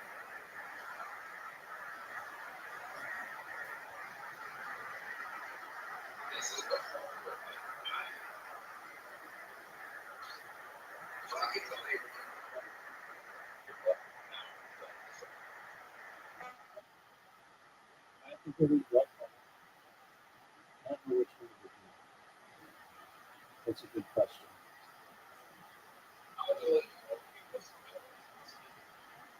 Okay.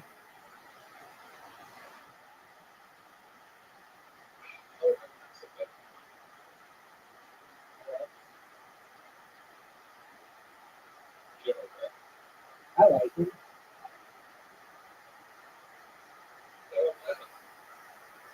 All right.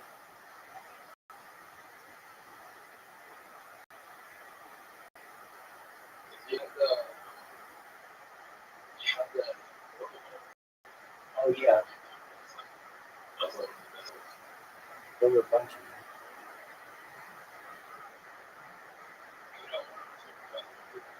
Oh, Zoo. Zoo, now's your chance. Don't go in the water.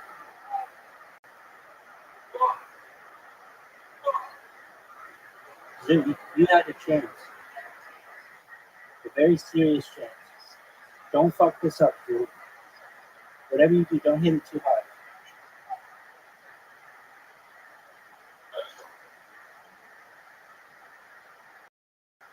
You were fortunate to make that shot.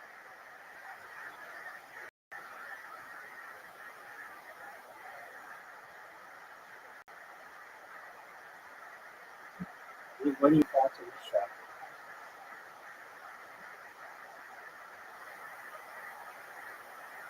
Water bug?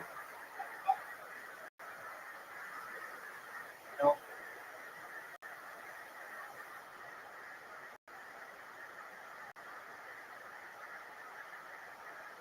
Oh, Zoo,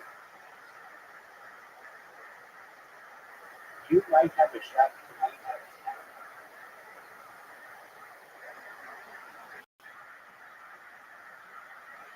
No fucking way, dude.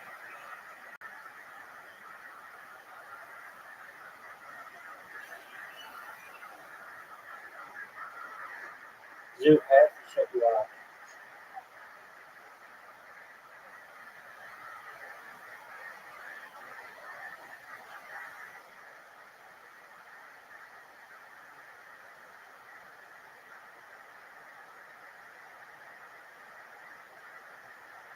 Are you fucking serious? Zoo, biggest shot of the night. Oh, Zoo. Zoo, are you ready for that interview, son? Zoo, are you ready? The people demand an interview from you. What is it like to lose 12 straight games? Zoo, Zoo, the people demand an interview. Zoo, 12 straight games.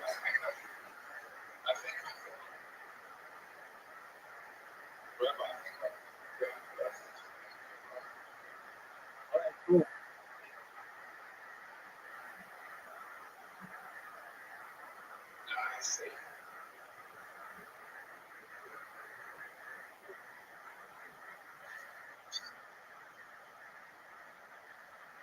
Zoo, if we haven't even tied any of these games, you just straight up lost 11 straight games.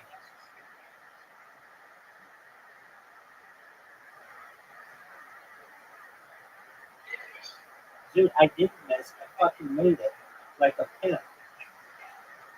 I'm guaranteed. I'm,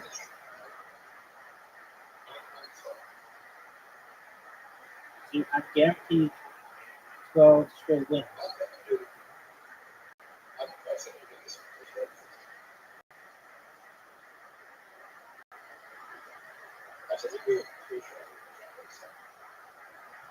Dude, what the fuck is that shot?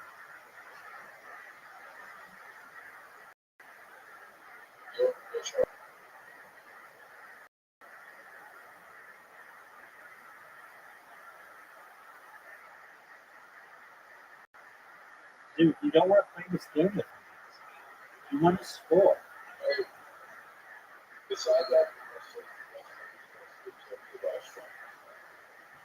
Uh, maybe internet?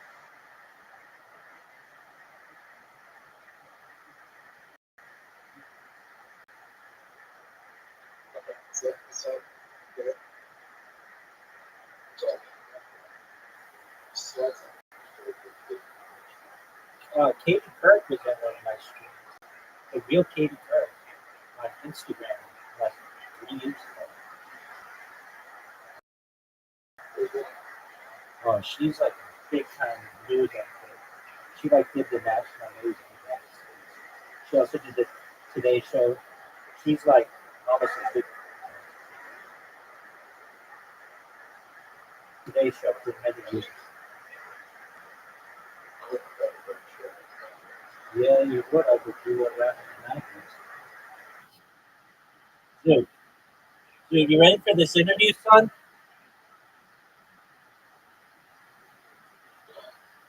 Dude, here we go. You ready? Here I am on the green of hole 5, having witnessed a straight dozen losses by Zoot. Zoot, what are your thoughts on playing not just badly, but absolute dog shit for at least 12 straight games?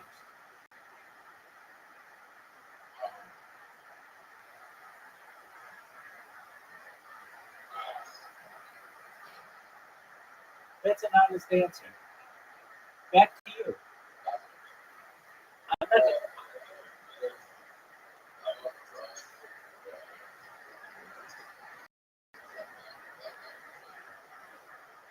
dude, I could have milked that interview, but I'm going to do what I really want. You know what I really want? A baker's dozen. Dog, you're done.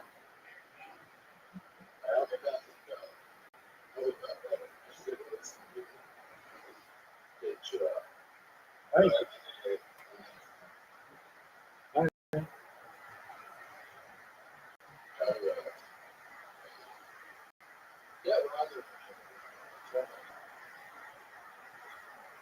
Dog, you want me to do rice ranking? Maybe you should stop it like absolute dog shit and not get rice ranking.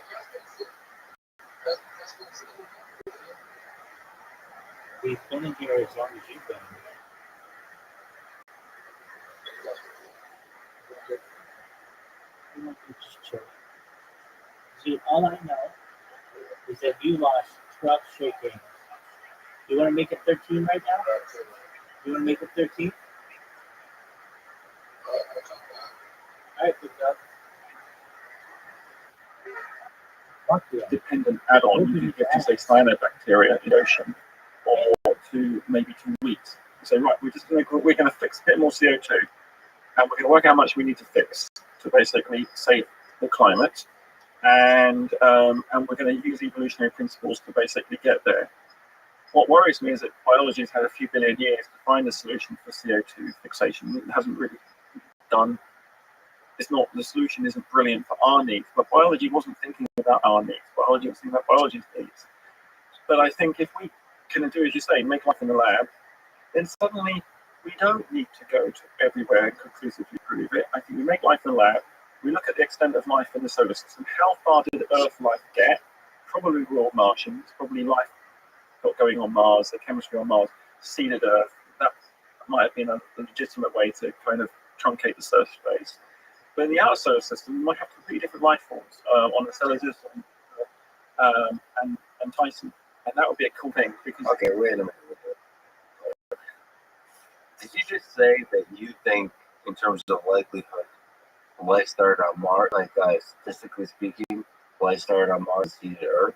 it could be possible because life was like, so Mars was habitable for the type of life that we are right now, type of chemistry before Earth.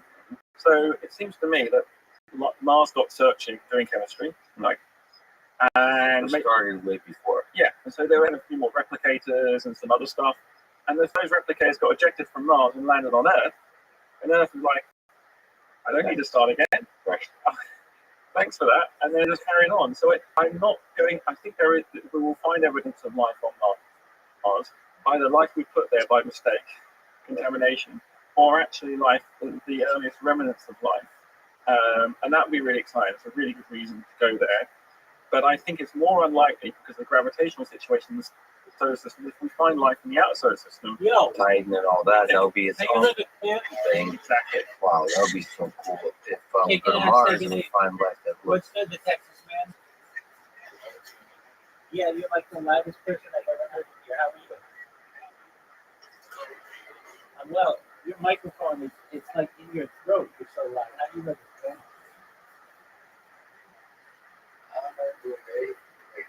Kicking ass, sticking names. What's good in your neck of the woods?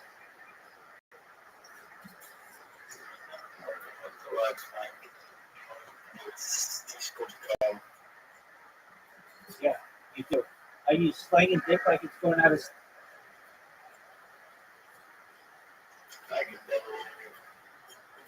All right. Well, other people can hear me.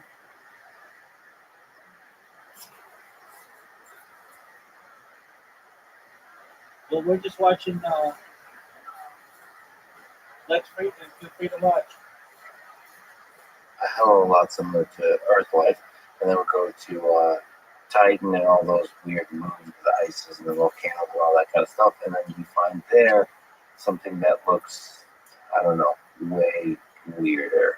Yeah. Some non-RNA type of Or we might find almost like in the prebiotic chemical space. And I think there are 4 types of exoplanets that we look for, right? Because when JWST goes up, and touch wood, it goes up and everything's fine. When we look at a star, we'll know statistically most stars have planets around them. And what type of planet are they going to be dead? Are they going to be just a prebiotic origin of life coming? So are they going to be technological? And, so with intelligence on them, and will they have died?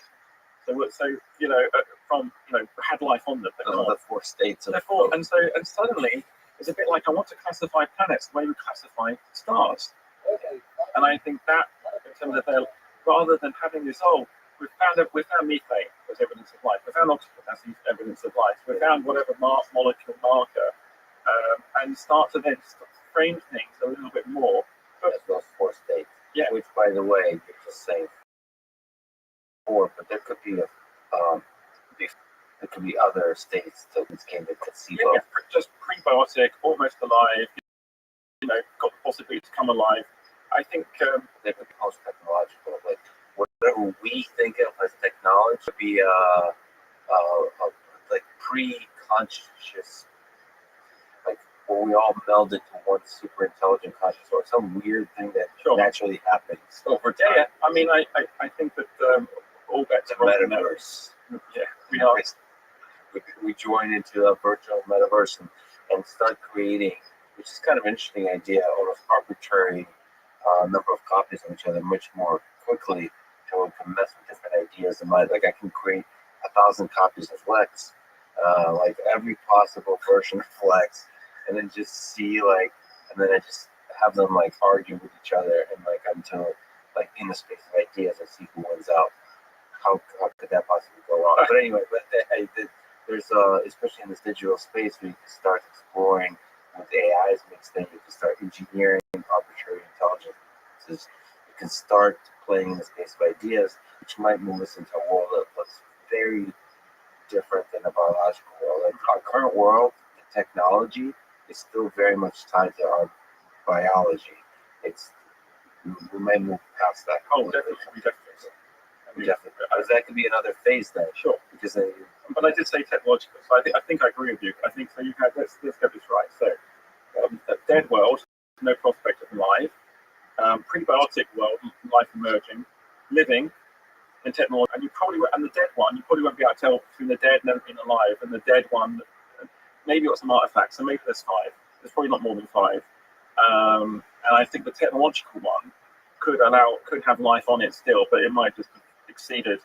Because one way that life might survive on Earth is if we can work out how to deal with the real climate change that comes when the sun expands. It might be a way to survive that, yeah, I think that we need to start thinking statistically when it comes to looking for life in the universe. let me ask you then, sort of, simply, how many alien civilizations are out there in those 4 phases that you're talking about? When you look up the stars, when you're sipping at some wine, and talking to other people in that sense, intellectual, I'm sure. Do you think there's alien civilizations looking back at us and wondering the same? My romantic view of the universe is really taking loans from my logical self. So what I'm saying is I have no idea. But having said that, there is no reason to suppose that life is as hard as we first thought it was. And so if we just take Earth as a marker, and if I think that life is a much more general phenomenon than just our biology, then I think that the universe and the reason for the paradox is not that they're not out there, it's just that we can't interact with the other life forms because they're so different. And I'm not saying that they're necessarily like as depicted in Arrival or other, I'm just saying that perhaps there are very few universal facts in the universe, and maybe that our technologies are quite divergent, and so I think that it's very hard to know how we're going to interact with alien life. Do you think there's a lot of kinds of life that's possible? Like, I guess that was the intuition. Yeah. You provided that the way biology itself, but even this particular kind of biology that we have on Earth, is something that is just one sample of nearly infinite number of other possible complex, autonomous, self-replicating type of things that could be possible. And so we're almost unable to see the alternative versions of us. I mean, we'll still be able to detect them. We'll still be able to interact with them. We'll still be able to, like, what exactly is lost in translation? Why can't we see them? Why can't we talk to them? Because I too have a sense that you put it way more poetically, but it seems both statistically and sort of romantically, it feels like the universe should be teeming with life, like super intelligent life. And I sit there, and the Fermi paradox is felt very distinctly by me when I look up at the stars, because it's like it's the same way I feel when I'm driving through New Jersey and listening to Bruce Springsteen and feel quite sad. It's like Louis C.K. talks about pulling off to the side of the road and just weeping a little bit. I'm almost like wondering, like, hey, why aren't you talking to us? It feels lonely. It feels lonely because it feels like they're out there. I think that there are a number of answers to that. I think the Fermi paradox is perhaps based on the assumption that if life did emerge in the universe, it would be similar to our life, and there's only one solution. And I think that what we've got to start to do is go out and look for selection detection and evolution detection rather than life detection. And I think that once we start to do that, we might start to see really interesting things. And we haven't been doing this for very long. And we are living in an expanding universe. That makes the problem a little bit harder. Everybody's always leaving. But I'm very optimistic that we will. Well, I don't know. There are two movies that are the same within 6 months of one another: Ad Astra and Cosmos. Ad Astra, the very expensive blockbuster, with Brad Pitt in it, and saying there is no life, and it's all, we've got life on Earth is more precious. And Cosmos, which is a UK production, which basically aliens came to visit Earth one day and they were discovered in the UK. Right? It was it's a fun film.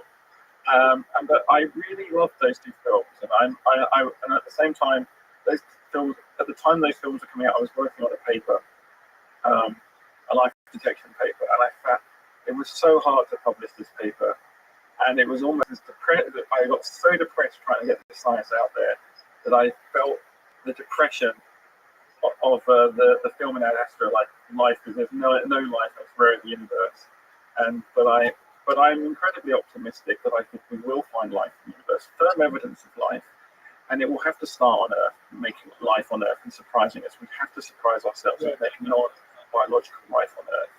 And then people say, well, you made this life on Earth, therefore you're part of the causal chain of that. And that might be true. But if I can show how I'm able to do it with very little cheating or very little information input, just creating like a model planet of some description, and watching life emerge, then I think that we will be able to persuade even the hardest critic that it's possible. Now, with regards to the Fermi paradox, I think that we might crush that with the JWST. It's basically, if I recall correctly, the mirror is about 10 times the size of the Hubble. That we're going to be able to do spectroscopy, look at colors of exoplanets, I think. Not brilliantly, but we'll be able to start to classify them, and we'll start to get a real feel for what's going on in the universe on these exoplanets. Because it's only in the last few decades, I think, maybe even last decade, that we even came to recognize that exoplanets even are common. Mm-hmm. And I think that gives us a lot of optimism that life is going to be out there. But I think we have to start framing, we have to start preparing the fact that biology is only one solution. I can tell you with confidence that biology on Earth does not exist anywhere else in the universe. We are absolutely unique. Well, okay, I love the confidence, but where does that confidence come from? Chemistry, like, how many options does chemistry really have? Many. That's the point. And the thing is, this is where the origin of life scam comes in, is that people don't quite count. They don't count the numbers. So if biology, as you find on Earth, is common everywhere, then there's something really going on. But basically, written in the context, there's some kind of, these bonds must form over these bonds, and this catalyst must form, and they're all quite equal. Life is contingent. The origin of life on Earth was contingent upon the chemistry available at the origin of life on Earth. So that means if we want to find other life-like, other Earth-like worlds, we look for the same kind of rocky world. We might look in the same zone as Earth, and we might expect reasonably to find biological-like stuff going on. That would be a reasonable hypothesis, but it won't be the same. It can't be. It's like saying, I don't believe in magic. That's why I'm sure. I just don't believe in magic, so I can do experiments. And so I won't get the same sequence of events. I'll get something different. And so there is TikTok elsewhere in the universe, but it's not the same as our TikTok, right? That's what I mean. Which aspect of it is not the same? Well, I just think so what is TikTok? It's a social media where people upload videos, right, of silly videos. So I guess there might be... Well, there's humor, there's attention, there's ability to process, there's ability for intelligent organisms to collaborate on ideas, to find human ideas and play those ideas, make them viral, memes. Humor seems to be kind of fundamental to the human experience. And I think that that's a really interesting question we can ask. Is humor a fundamental thing in the universe? I think maybe it will be, right? In terms of, you think about in a game theoretic sense, humor, the emergence of humor serves a role in our game engine. And so its selection is fundamental in the universe, and so is humor. Well, I actually don't know exactly what role humor serves. Maybe it's like from a chemical perspective, it's like a catalyst for. I guess there's several purposes. One is a catalyst for spreading ideas on the internet. That's modern humor. But humor is also a good way to deal with the difficulty of life. It's kind of release valve for suffering. Like throughout human history, life has been really hard, and for the people that I've known in my life, like through some really difficult things. Humor is part of how they deal with that. Yeah, It's usually dark humor, but yeah, it's interesting. I don't know exactly sort of what's the more mathematically general way to formulate what the hell is humor. The humor doesn't serve, but I still, but it's a counterintuitive idea to me to think that life elsewhere in the universe is very different than life on Earth, and also like all of each instantiation of life is likely very different from each other.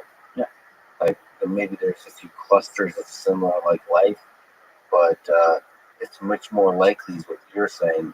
To me, it's a kind of novel thought. I'm not sure what to do with it. But you're saying that it's more common to be a weird outcast in the full spectrum of life than it is to be in some usual cluster.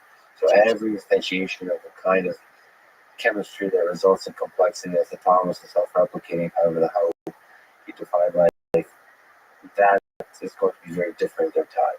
I don't know. It feels like a selection is a fundamental kind of directed force in the universe.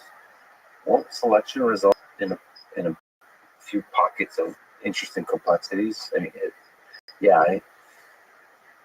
if we ran Earth over again, over and over and over, you're saying it's going to come up with there's not going to be elephants every time?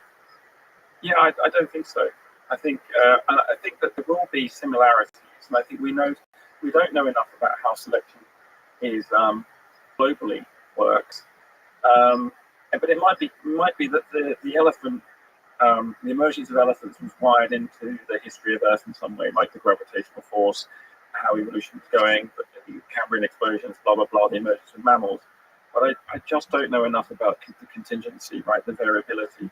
All I do know is you count the number of bits of information required to make an an elephant, um, and think about the causal chain that provides the lineage of elephants going all the way back to Luca. There's a huge scope for divergence.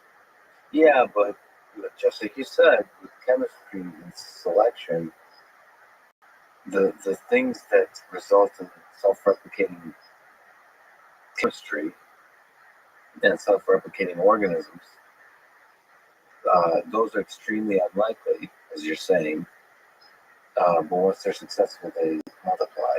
So I just think there might be a tiny subset of all the things that are possible in the universe, chemically speaking. It might be a very tiny subset that's actually successful at creating elephants, or elephant like or slash human like creatures. Well, there's two different questions. The first one, if we were to reset Earth and to start again, in the different phases. Sorry to keep interrupting. yeah, no, if we restart Earth and start again, say we go back perhaps to the beginning and do the experiment, or have a number of them, how similar would biology be?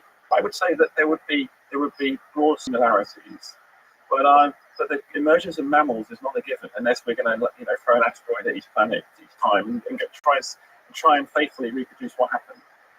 Then there's the other thing about when you go to another Earth-like planet elsewhere, and maybe there's a different ratio of particular elements. Maybe there's the bombardment at the beginning of the planet was quicker or longer than Earth, and I don't have enough information there. What I do know is that the complexity of the story of life on Earth gives us lots of scope for variation. And I just don't think it's a reasonable mathematical assumption to think that life on Earth have to be the same as what we have now. Okay, but you've also extended that to say that we might, as an explanation for the Fermi paradox, that means we're not able to interact with them, or that means that's an explanation for why we haven't at scale heard from aliens. But right now, They're different than us. we've only been looking for, say, 70, 80 years. So I think that the reason we have not found aliens yet is that we haven't worked out what life is. No, but the aliens have worked that out, surely. I mean, statistically speaking, there must be a large number of aliens that are way ahead of us on this whole life question. Unless there's something about this stage of intellectual evolution that often quickly results in nuclear war, destroys itself. Like there's something in this process that eventually, I don't know, crystallizes the complexity and it stops, either dies or stops developing. But most likely they already figured it out. And why aren't they contacting us? As some grad student somewhere wants to study a new green planet. Maybe they have. I don't have a coherent answer to your question, other than to say that if there are other aliens out there and they're far more advanced, they might be in contact with each other, and they might also. We might be at a point where what I'm saying quite critically is it takes two to talk, right? So the aliens might be there, but if we don't have the ability to recognize them and talk to them, then the aliens aren't going to want to talk to us. And I think that's a critical point. That probably, if that's a filter, there needs to be an ability for one to communicate with the other, and we need to know what life is before we do that. So we haven't qualified to even join their club to have a talk. Well, I think they still want to teach us how to talk, right? But my worry is that, or I think they would want to teach us how to talk like you do when you meet it.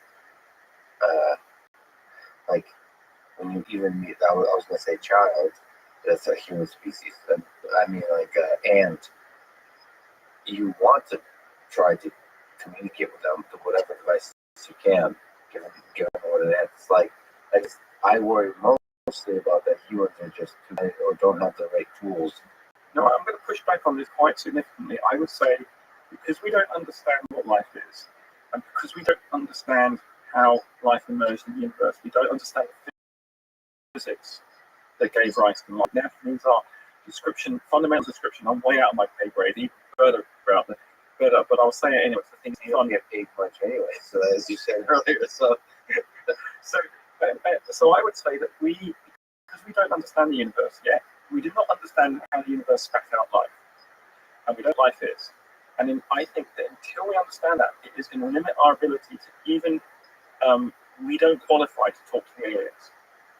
So I'm going to say that they might be there, but I'm not going to say that I believe in interdimensional aliens being present. Yeah, but I think you're just being self-critical. That we don't qualify. I think the fact that we don't qualify qualifies us. We're interested in our innocence. No, I'm saying that because we don't understand causal chains and the way that information is propagated in the universe, and we don't understand what replication is yet, and we don't understand how life emerged, I think that we would not recognize aliens.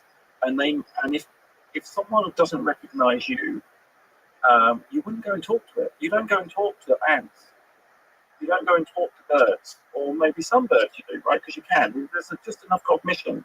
So I'm saying because we don't have enough our cognitive abilities are not yet where they need to be. We probably haven't been communicating with us. So you don't agree with the dating strategy, playing hard to get? Us humans, that attract us. Within a species, that's fine, but I think we don't have the abstraction. No, I think in this talk, in this conversation, you've helped me crystallize something that I think has been troubling me for a long time with the Fermi paradox. I'm pretty sure that a reasonable avenue is to say that you would not go and talk to your cat about calculus, right? I was so pet it. Sure, but I'm not talking about petting a cat. The analogy is that the aliens are not going to us because and I'm using calculus as an analogy for abstraction, because we lack the fundamental layer of understanding what life is and what the universe is in our reality. That it would be so counterproductive interacting with intelligent alien species that it would cause more angst for the human race. But they don't care. Okay, they got to be self-interested. So they'll probably they more care about is it interesting for them. Maybe they. I mean, surely there's a way to pet the cat. this, this analogy, because even if we lack complete understanding, it must be a very frustrating experience for other kinds of intelligence to communicate with us. Still, there must be a way to interact with us. Well, so, like perturb the system in interesting ways to see what these creatures do. We might actually find the answer. I mean, again, out of my pay grade, in a simulation of Earth, or say, let's say a simulation where we allow an intelligence to emerge, right? And that AI, we then give it the objective is to be curious, interact with other intelligence in this universe, and then we might find the parameters required for that AI to work. And I think you'll find the AI will not talk to other AIs that don't share the ability to abstract to the level of the AI, because it's just a cat. And are you going to travel 20 light years to go and pet a cat? So not because of the inability to do so, but because of like boredom. It's more interested. It will start talking to. It will spend a majority of its time talking to other AI systems that can't somehow understand. That's more fun. It's a bit like, do we know that plants are conscious? Well, plants aren't conscious in the way we typically think, but we don't talk to them. They could be, right? Yeah, but there's a lot of people on Earth who like gardening. There's always going to be a weird. Okay, well, you're not romantic enough to see gardening as a way of communication with humans. Oh, okay, you got me. But there's ways. There's always going to be the people who are curious. Jane Goodall, who lives with the chimps, right? There's always going to be curious, intelligent species that visit the weird Earth planet and try to interact. And I think it's a super cool idea that you're expressing, and just to kind of have a sense, maybe it's a hope that there's always going to be a desire to interact, even with those that can't possibly understand the depth of what you understand. So I'm with you. So I want to be as positive as you that the aliens do exist, that we will interact with them. What I'm trying to do is give you a reasonable hypothesis why we haven't yet, and also something to strive for to be able to do that. I mean, there is the other view that the universe is just too big and life is just too rare. But I want to come up with an alternative explanation, which I think is reasonable and not being philosophically and scientifically thought out, which is this: if you can't actually communicate with the object, the person, the thing, competently, you don't even know it's there, then there's no point yet. See, I disagree with that, but I'm totally aligned with your hopeful vision, which is like we need to understand the origin of life. Like it will help us engineer life. It will help us engineer intelligent life to perhaps on a computer science simulation and explore all the ways that life emerges. And that will allow us to, I think the fundamental reason we don't see overwhelming amounts of life is I actually believe aliens, of course, these are all just kind of open-minded beliefs. It's difficult to know for sure about any of this, but I think there's a lot of alien civilizations which are advocating with us, and we're too dumb. We don't have the right tools. That's what I'm saying. No, but maybe I misinterpreted you, but I interpreted you to say they kind of tried a few times, and they're like, oh God. No. What I'm saying is so this goes two ways. Yeah, I agree with you. There could be information out there, but in such a way that we just don't understand it yet. But, sorry if I didn't make that clear. I mean, it's not just. I think we qualify as soon as we can decode their signal. Right. So when you say qualified, got it. So you mean we're just not smart enough to qualify us? So we're not smart enough to do. It's like we should get smarter. Yeah. There's a lot of people who believe. I'll get your opinion on this about you. So the sightings of weird phenomena. That what does UFO mean? It means it's a flying object, and it's not identified clearly at the time of sighting. That's what UFO means. So it could be a physics phenomena, it could be ball lightning, it could be all kinds of fascinating. I was always fascinated with ball lightning. like the fact that there could be physical phenomena in this world that are observable by the human eye. Of course, all physical phenomena generally are fascinating. That are that really smart people can't explain. I love that because it's like, wait a minute. Especially if you can replicate it, it's like, wait a minute, how does this happen? That's like the precursor to giant discoveries in chemistry, biology, physics, and so on. But it sucks when those events are super rare, right? Because like light ball lightning. So that's out there, and then of course that phenomena could have other interpretations that don't have to do with the physics and chemistry, the biology of Earth. It could have to do with more extraterrestrial explanations that, in large part, thanks to Hollywood movies and all those kinds of things, captivates the imaginations of billions of people. But just because it's science fiction that captivates the imagination of people doesn't mean that some of those sightings, all it takes is one of those sightings, actually a sign that it's extraterrestrial intelligence, that it's object that's not of this particular world. Do you think there's a chance that that's the case? What do you make, especially the pilot sightings? What do you make of those? So I agree with there's a chance. Any good scientist would have to, or observationist would have to, I want to see if aliens exist, come to Earth. What I know about the universe is I think it's unlikely right now that there are aliens visiting us, but not impossible.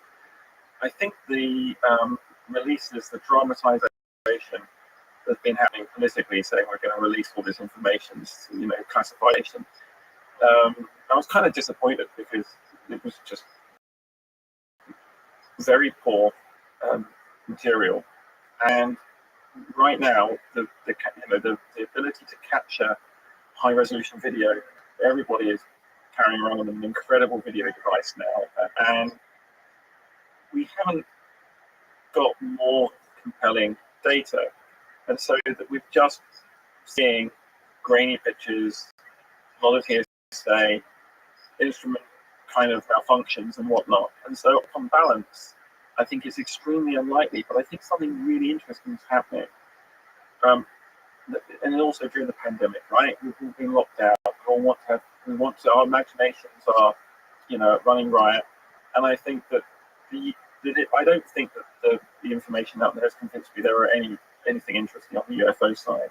But what it has made me very interested about is how humanity is opening up its mind to ponder aliens and the mystery of our universe. And so I don't want to dissuade you from having those thoughts and say you're stupid and look at that, it's clearly incorrect. That's not right, that's not fair. What I would say is that I lack sufficient data, replicated observations to make me go, oh, I'm going to take this seriously. But I'm really interested by the fact that there is this great deal of interest, and I think that it drives me to maybe want to make an artificial life form even more, and to help NASA and the Air Force and whoever go and look for things even more, because I think humanity wants to know what's out there. There's this yearning, isn't there? Yeah, but I see. I almost, depending on the day, I sometimes agree with you, but with the thing you just said. But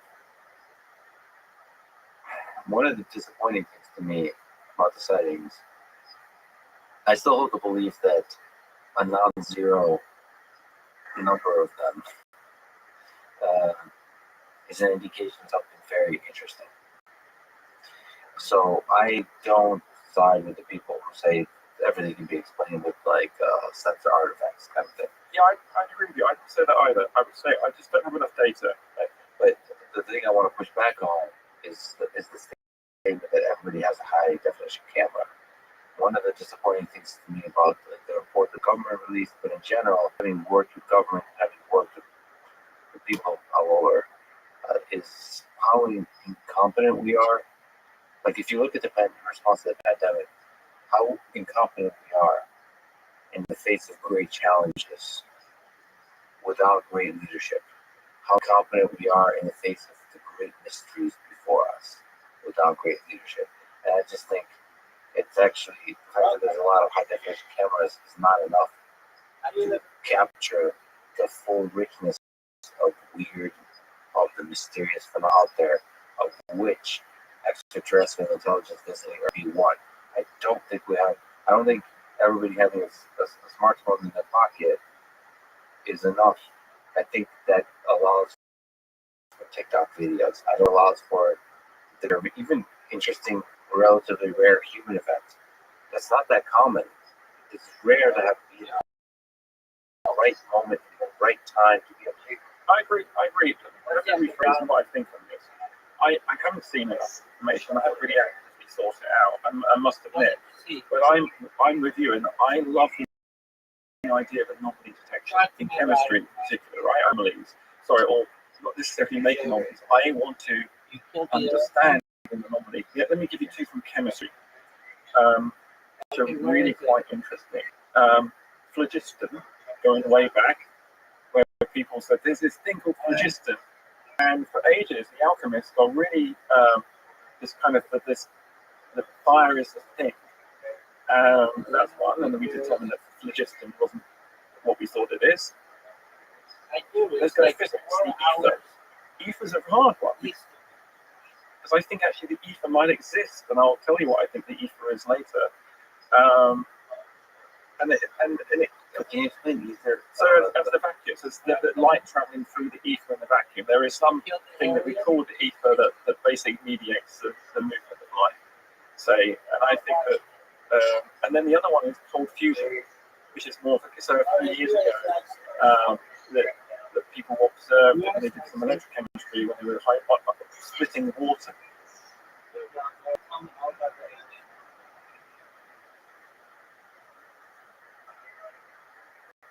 I'm going to see the body because I picture it.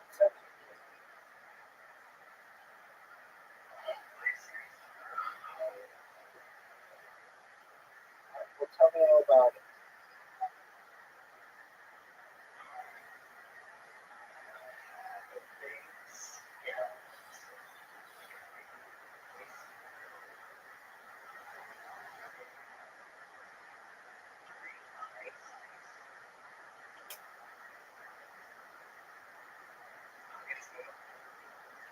I'm listening to you. They have 3 eyes.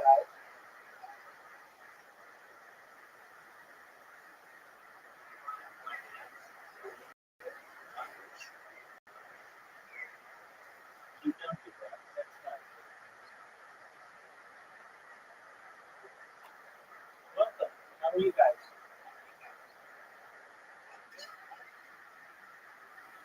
Excellent. How'd you find out about it?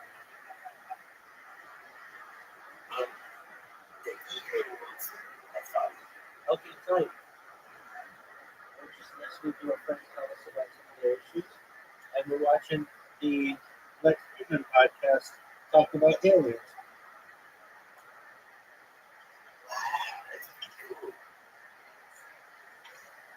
Excellent. How are you guys today?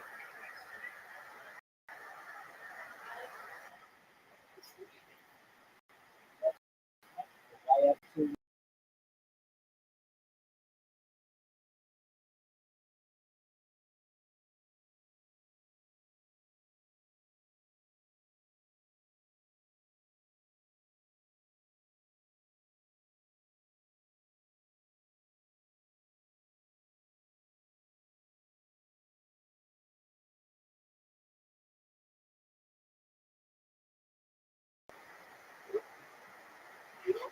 That's right. Yeah.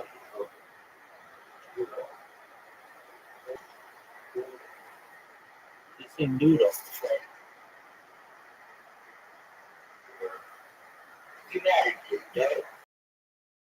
Right? Exactly.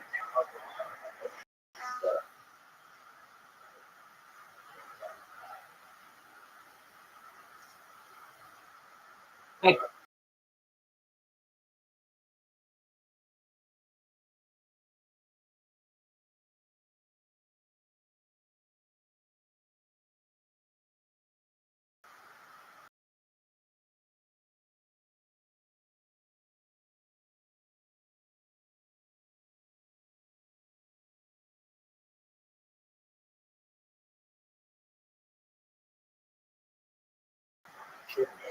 That's what I'm saying.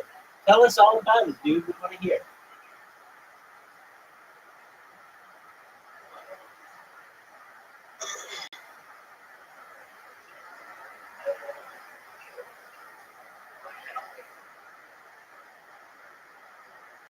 What are you talking about?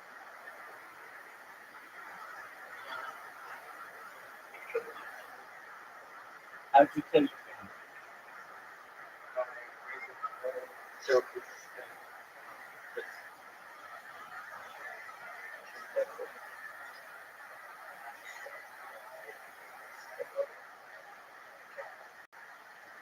This, this just happened tonight.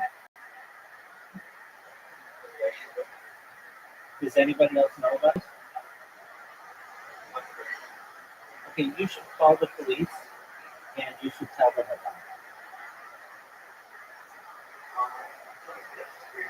I think it's a phenomenal idea. You need help, dude.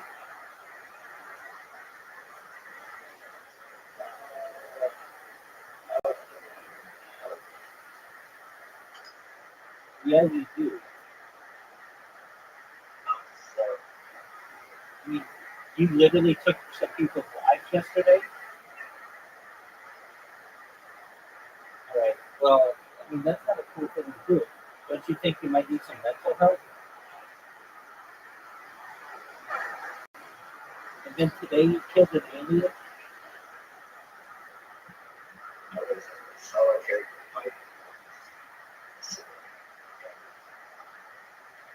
Yeah, it sounds like that's a good place for you, perhaps, if you're having those kind of issues.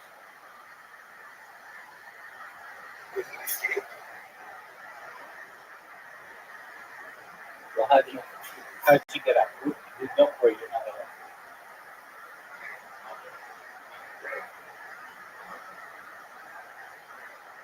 So, all right, so you murdered like 5 people yesterday?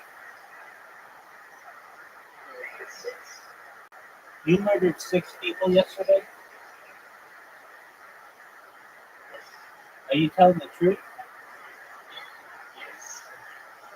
Don't you think you're going to get in trouble for murder?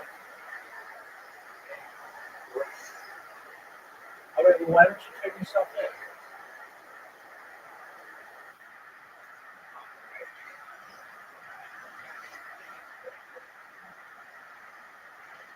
Doug, it's not cool to joke like that.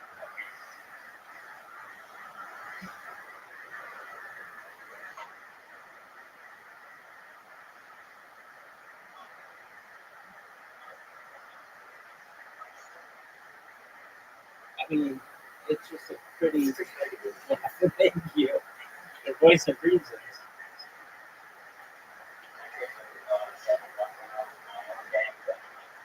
While you talking to us on PlayStation 4, why don't you take a picture of the alien that you killed and let us see it?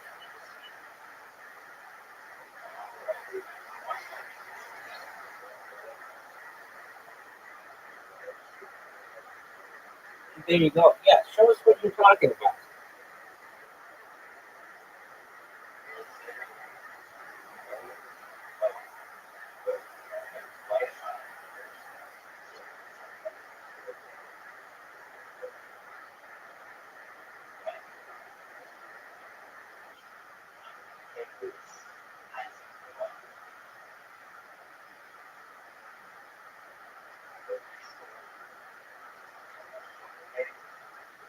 All right, all right, that sounds like a good plan. A live stream it. You'll be a legend.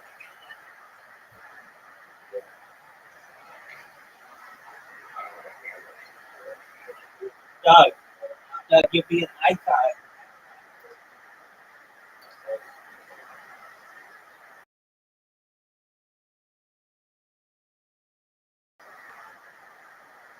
To go get your phone, if you have data, live stream, go to your neighbor and tell him what you did. Live stream.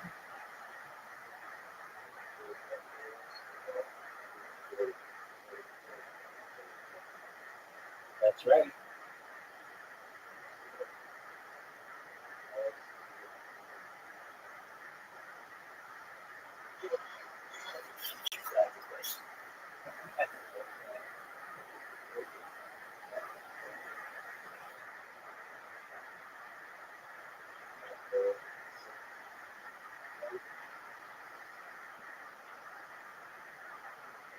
You got so why don't okay? Do you have data on your phone?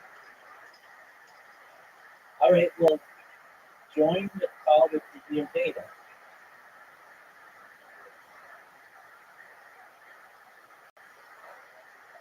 Doug, look, I'm just telling you that you just sound like you're tell, you're you're just telling big old whopper of a story, and nobody's gonna believe you if you can't provide evidence.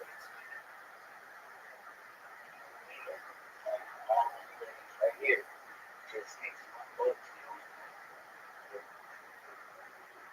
Doug, just go to your next door neighbor and tell them what you did in live stream.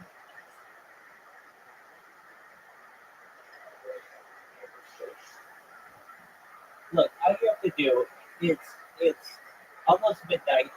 You just go there, knock on the door, and say, "Look, I'm really sorry to bother you. I'm live streaming this right now into Discord, but I wanted to make you aware that I killed 6 people yesterday and I killed an alien today." And then just see what they say.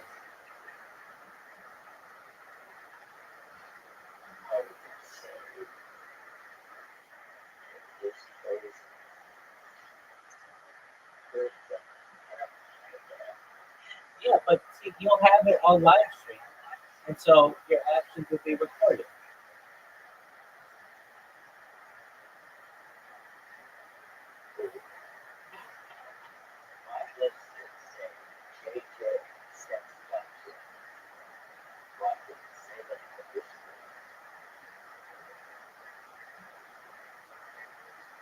What's JJ Sex Dungeon?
Yeah.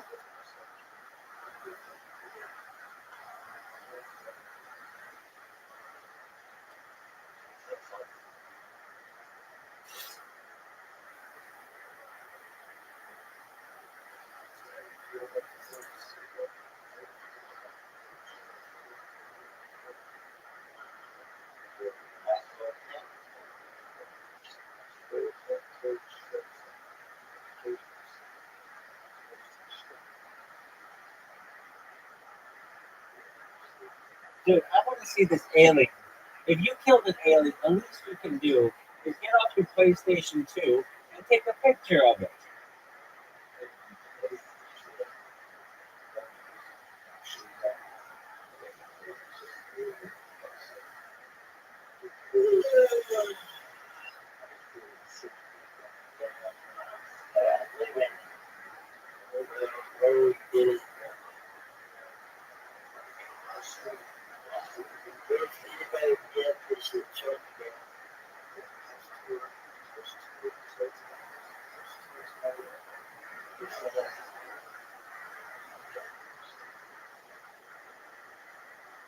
So you've just been like just sitting in a house with 6 decomposing people for the last 24 hours?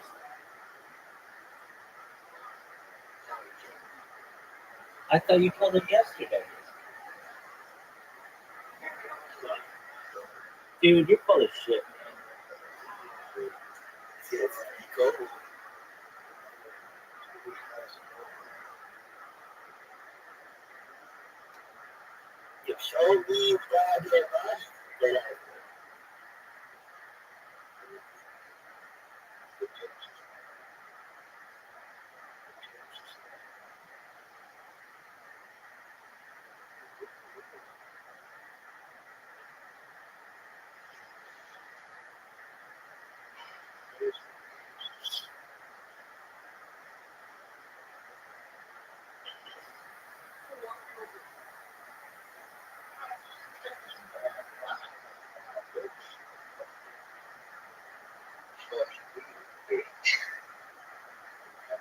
Hilarious.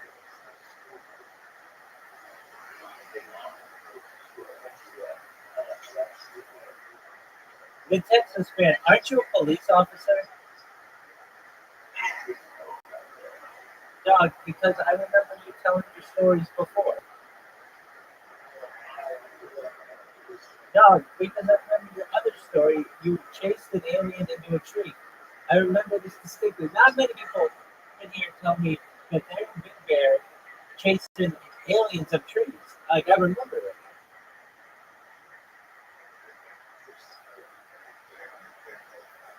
Yeah.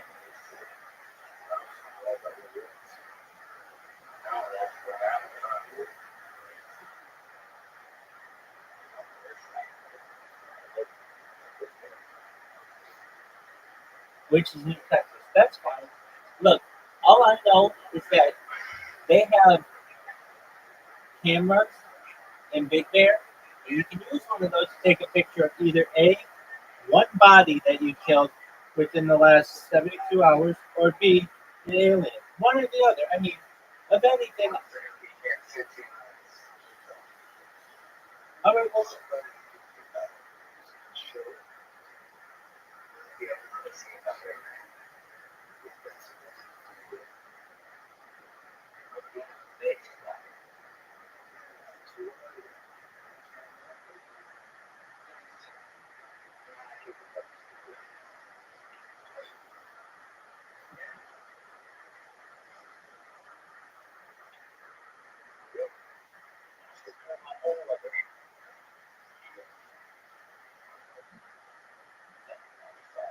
Doug, I thought she got you out of the loony bin, like, not like post 95.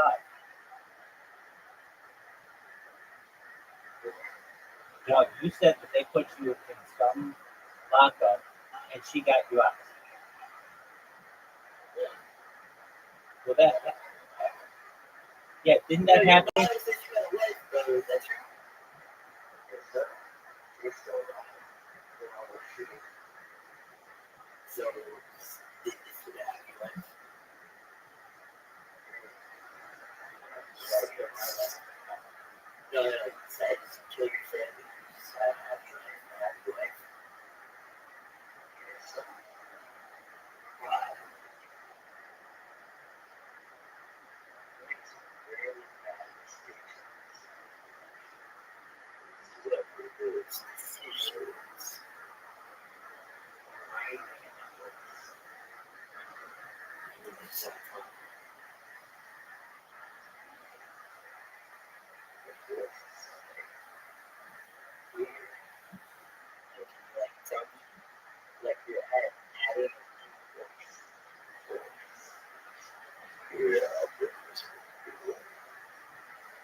Excellent.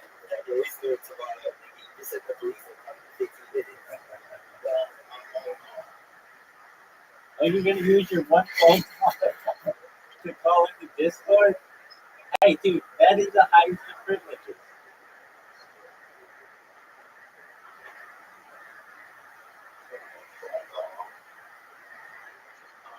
Doug, Doug, just quit.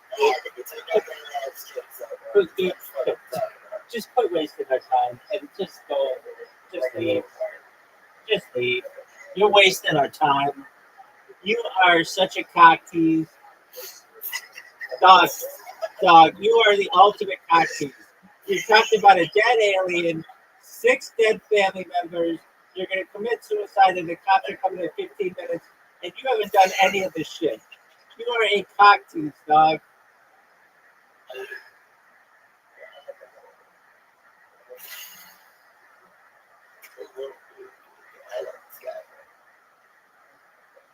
You just blue balled us off.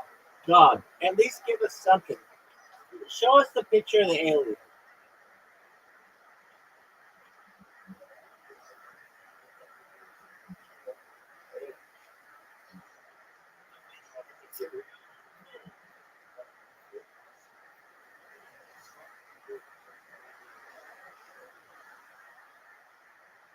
Hey, the Texas man.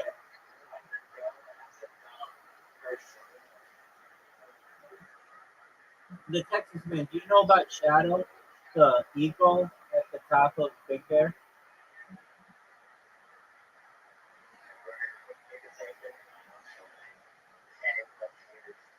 Oh, I thought you were a police officer. Don't you have to go outside to do that?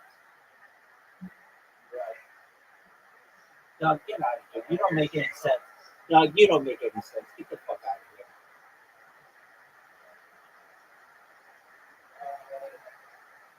Okay. Well, I'm going back to watching this. Your story sucks. Dick. So into hydrogen and oxygen, that you got more energy out than you put in. People got excited and they thought that this was a nuclear reaction.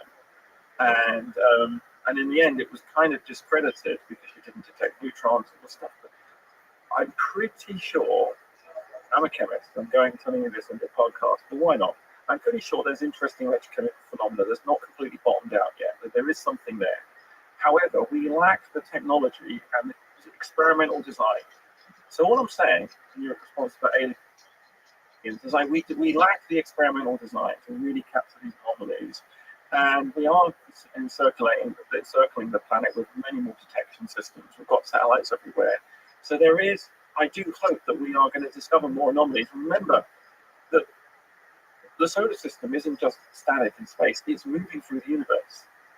So there's just more and more chance. I'm not what with Avi Loeb, but he's generating all sorts of kind of occult, I would say, with this. But I'm not against it. I think there is a finite chance that there are aliens in the universe that we're going to happen upon them because we're moving through the universe. What's the nature of the following that I love that? It's doubling down more and more and more and say there are aliens, interdimensional aliens, and everything else, right? It's gone from space junk accelerating out of interdimensional stuff in a very short space of time. He's obviously bored.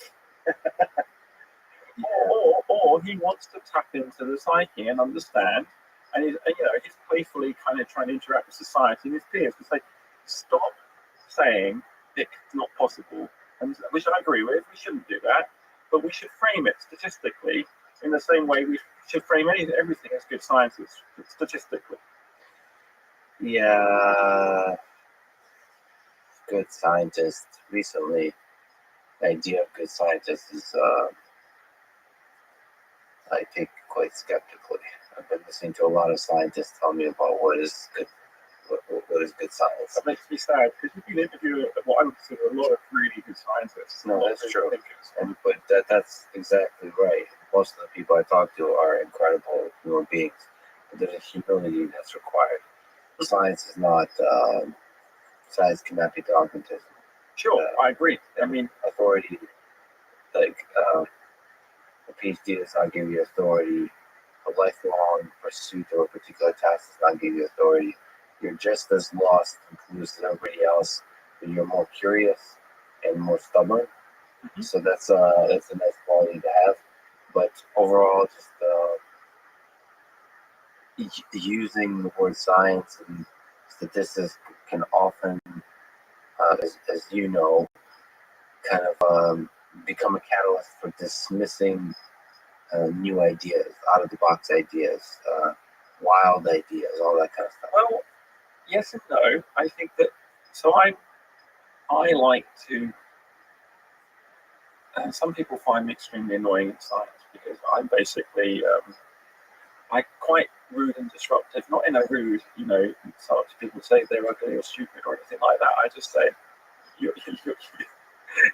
wrong, or why do you think this? And something that a gift I got given by society when I was very young, because I was in the learning difficulties class at school, is I was told I was stupid, and so I know I'm stupid, but I always wanted to be smart, right? I remember going to school going, maybe today they're going to tell me I'm not as I was yesterday. I was always disappointed, always. And so when I went into academia, everyone says you're wrong. I was like, join the queue. Yeah.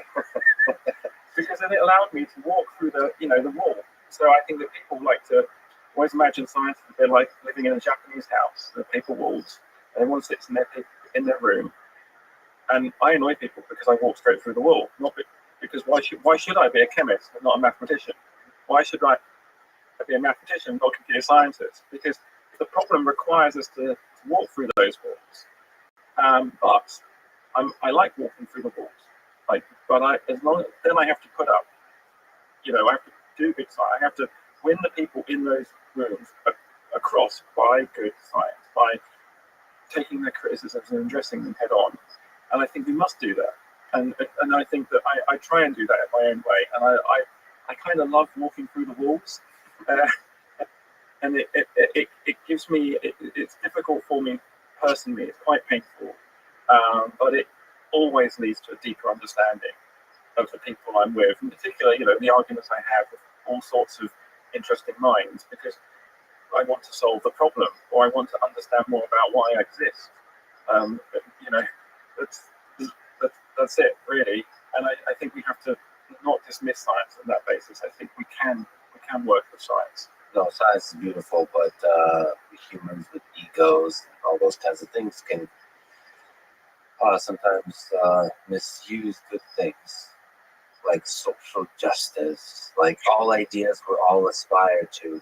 Misuse these beautiful ideas to manipulate people, to do all those kinds of things. And, Sure. And there's assholes in every space and walk of life, including science. And, Yeah. And those are no good. But yes, you're right. The scientific method has proven to be quite useful.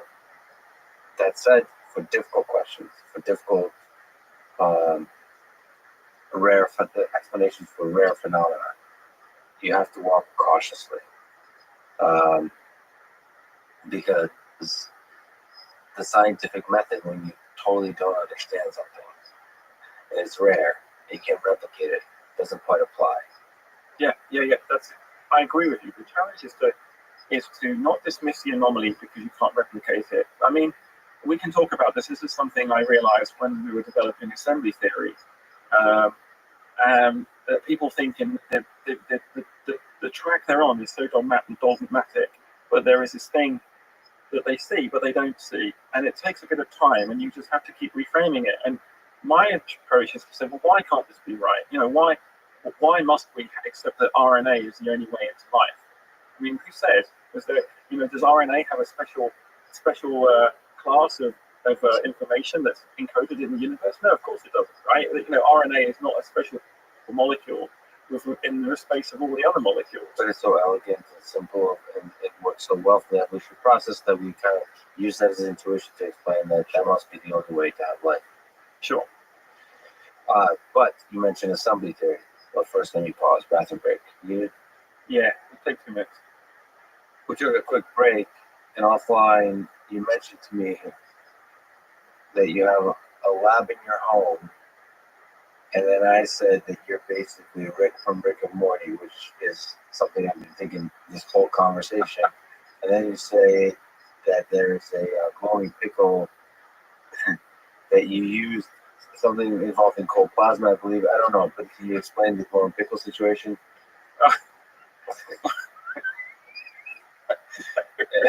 And is there many arbitrarily many versions of you in alternate dimensions So, that you're aware of? I tried to make an electrochemical memory at home using using a pickle. The only way I could get any traction with it was actually by plugging it into a very high voltage alternating current and then putting in a couple of electrodes.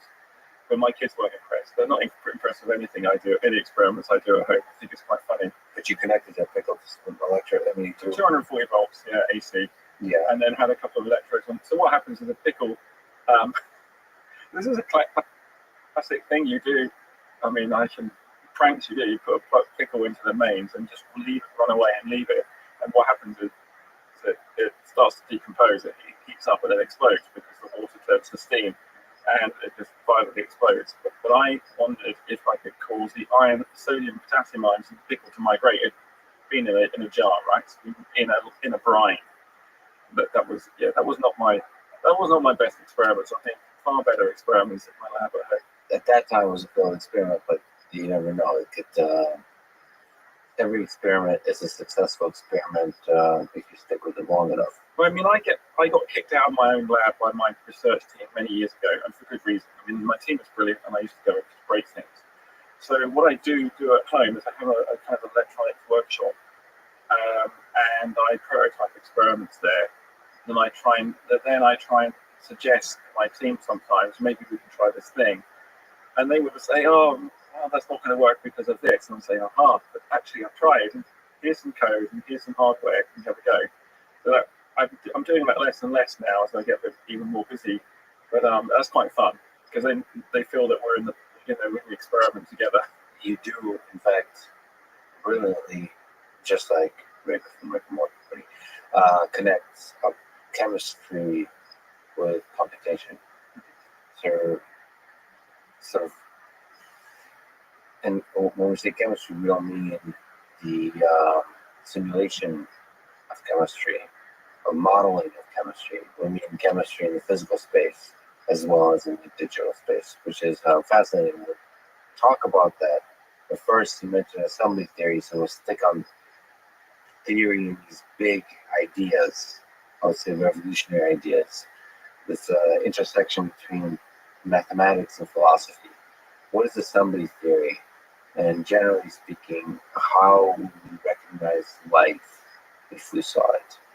So assembly theory is a theory, goes back a few years now, and my struggle for maybe almost 10 years when I was going to Origin of Life conferences and artificial life conferences, where I thought that everybody was dancing around the problem of what life is and what it does. But I'll tell you about what assembly theory is, because I think it's easier.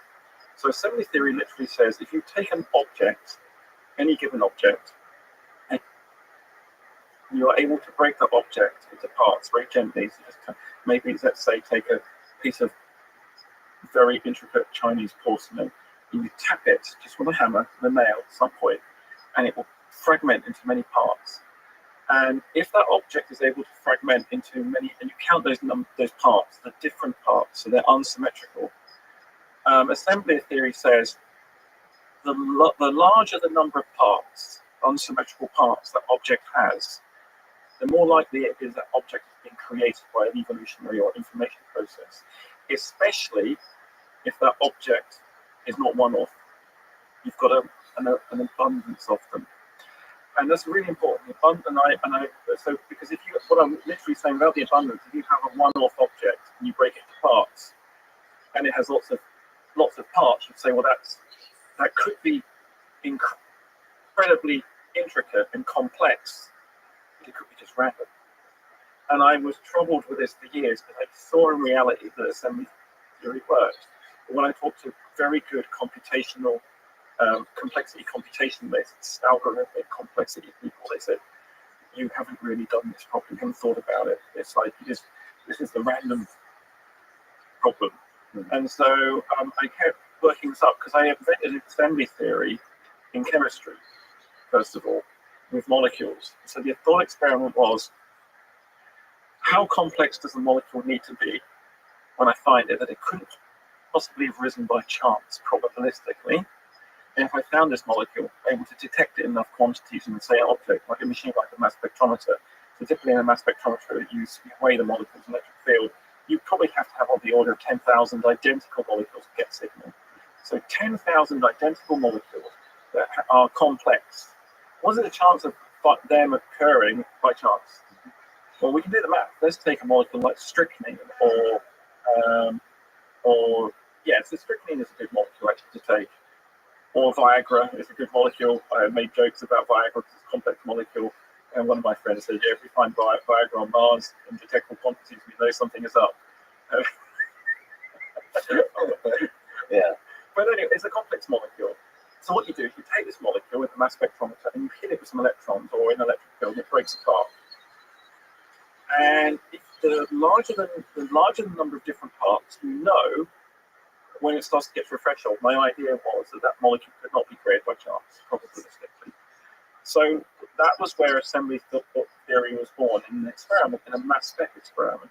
And I was thinking about this because NASA is sending mass spectrometers to Mars, to Titan, is going to send them to Europa. There's going to be a nuclear-powered mass spectrometer going to Titan.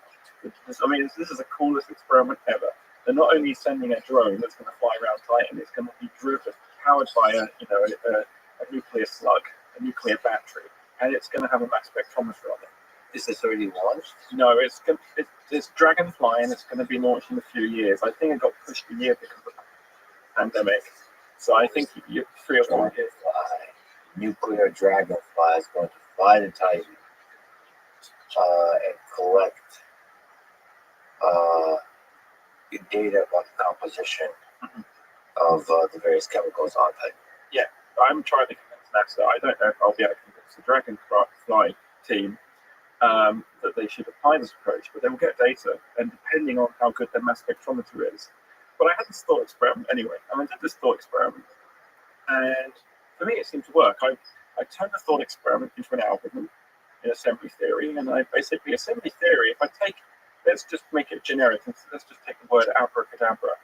Say, can I, if you find the word, so if you have a book with lots of words in it, and you find abracadabra one-off, and there's a book being written by, in a random way, set of monkeys in a room, and you're on typewriters, and you find one-off abracadabra, no big deal. But if you find lots of reoccurrences of abracadabra, well, that means something weird is going on. So let's think about the assembly number of abracadabra.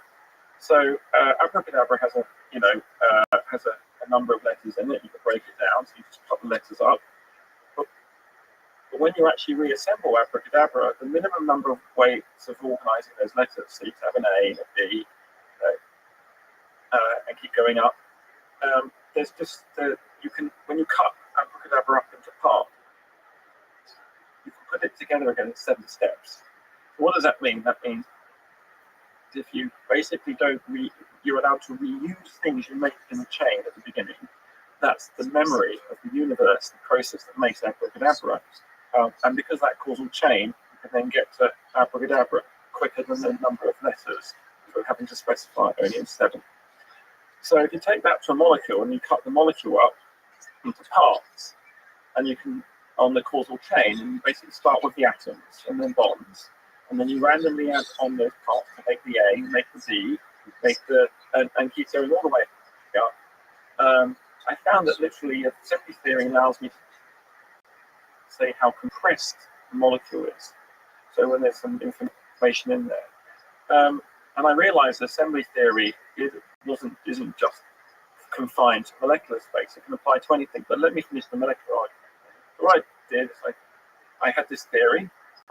With one of my students, we wrote an algorithm. We basically took 20 million molecules from the database and we just calculate their assembly number, and that's the index. Like basically, if I take a molecule and I cut it up into bonds, what is the minimum number of steps I need to take to reform that molecule from atom? So reusability of previously formed things is somehow fundamental. Exactly. So it's like a memory in the universe, right? I'm making lots of leaps, kind of weird. Then, right, there's a process that can form the A and the B and the C, let's say, and then because we've formed A and B before, we can use A and B again with no extra cost except 1 unit. So that's the kind of what the chain of events. And that's how you think about memory here when you say the universe. You talk about the universe or life is the universe creating memory. Exactly. So we went through chemical space and we looked at the assembly numbers and we were able to classify it. So okay, let's test it. Let's go. So we're able to take a whole bunch of molecules and assign an assembly index to them. Okay, and it's just it's a function of the number of bonds and the molecule, how much symmetry. So literally, assembly theory is a measure of how little symmetry a molecule has. And so the more asymmetry, the more information, the more weird it is, like a Jackson Pollock of some description. So I then went and did a load of experiments. And I basically took those molecules, I cut them up in the mass spec and measured the number of peaks without any knowledge of the molecule. And we found the assembly number, there was not quite a one-to-one correlation, but almost, because not all bonds are equal, they have different energies. I then did this using two other spectroscopic techniques, NMR, nuclear magnetic resonance, which uses radio frequency to basically jangle molecules and get a signature out. And I also used infrared. Infrared and NMR almost gave us a one-to-one correlation. So what am I saying?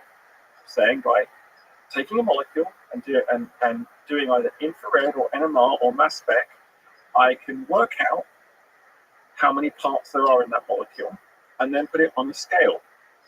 And what we did in the next part of the work is we took molecules randomly from the environment, from outer space, from all around Earth, from the sea, from Antarctica, and from fossils and so on.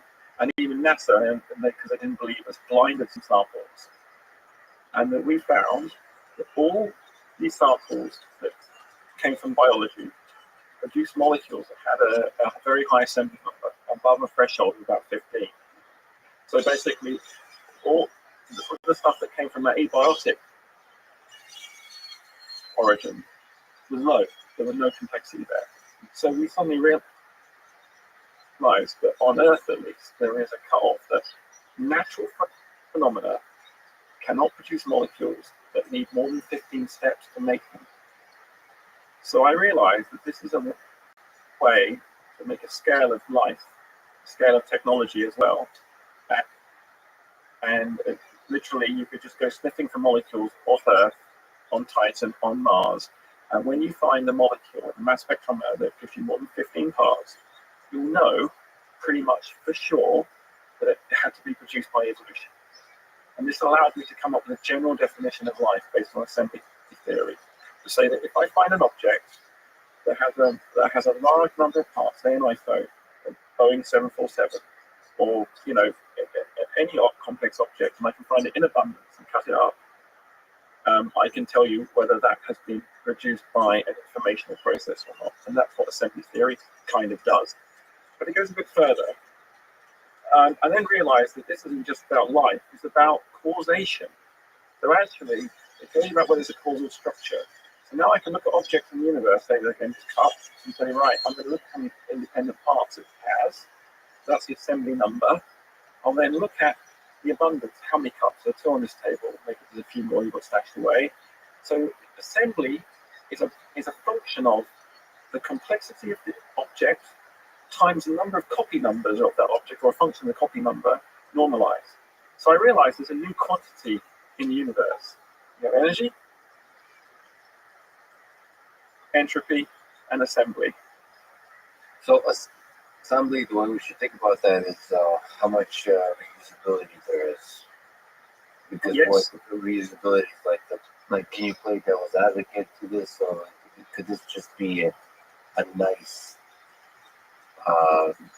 tertiary signal for living organisms, like some kind of distant signal this is a nice property, but it's not capturing something fundamental? Or do you think reusability is something fundamental to the life in complex organisms? I think reusability is fundamental in the universe, not just for life and complex organisms. It's about causation. So I think assembly tells you, if you find objects, because you can do trajectories as well, you think about it, that the fact there are objects in the universe on Earth, it's weird. you think about it, we should just have a combinatorial explosion of stuff. The fact that not everything exists is really weird. Now Yeah. And then there, as I'm looking at 2 mugs and 2 water bottles, and the things that exist kind of are similar and multiply. Yeah. In copies. Yeah. So I would say that assembly allows you to do something with statistical mechanics, and people looking at entropy have got stuck with for a while. So I'm making this pretty bold. I mean, I'm writing a paper with Sarah Walker on this at the moment, and we're realizing we don't want to get ahead of ourselves, because I think that there's lots of ways where this is, it's a really interesting idea. It works for molecules, and it appears to work for any objects produced by causation. Because you can take a motor car, you can look at the assembly of a motor car, look at a book, look at the assembly of the book. Assembly theory tells you there's a way of compressing and reusing. And so when I talk to information theorists, they say, oh, this is just logical depth. I say it is like logical depth, but it's experimentally miserable. They say, oh, it's a bit like Kolmogorov complexity. I said, but it's computable. And they're like, okay, it's not infinitely computable. It gets NP hard very quickly, right? It's a very hard problem, but it's computable enough, tractable enough to be able to tell the difference between a molecule that's been formed by the random background and by causation. And I think that that's really interesting, because until now, there's no way of measuring complexity objectively. Complexity has required algorithmic comparisons and programs, and human beings can label things. Assembly is label-free. Well, not entirely. We can talk about what that means in a minute. Okay. My brain has been broken I'm sorry I explained that really badly. No, it was very well explained. It was just fascinating, and my brain is broken into pieces, and I'm trying to assemble it. So NP hard. So when you have a molecule, you're trying to figure out, okay, if we were to reuse parts of this molecule, which parts can we reuse to as an optimization problem and be hard to figure out the minimum amount of reused components that will create this molecule. And it becomes difficult. You start to look at huge molecules, arbitrarily large. Yeah. Because I'm also like mapping this, can I think about this in complexity generally, like looking at a cellular automata system and saying like, can this be used as a measure of complexity for like arbitrarily complicated system? Yeah, I think it can. It can. And I think that the question is, and what's the benefit? Because there's plenty of, in computer science and mathematics and physics, people have been really seriously studying complexity for a long time. And I think there's some really interesting problems of where we course grade and we lose information. And all assembly theory does, really, assembly theory just explains emergence. And so what assembly theory says, look, going from the atoms that interact, those first replicators that build one another. Assembly at the minimal level just tells you evidence that there's been replication and selection.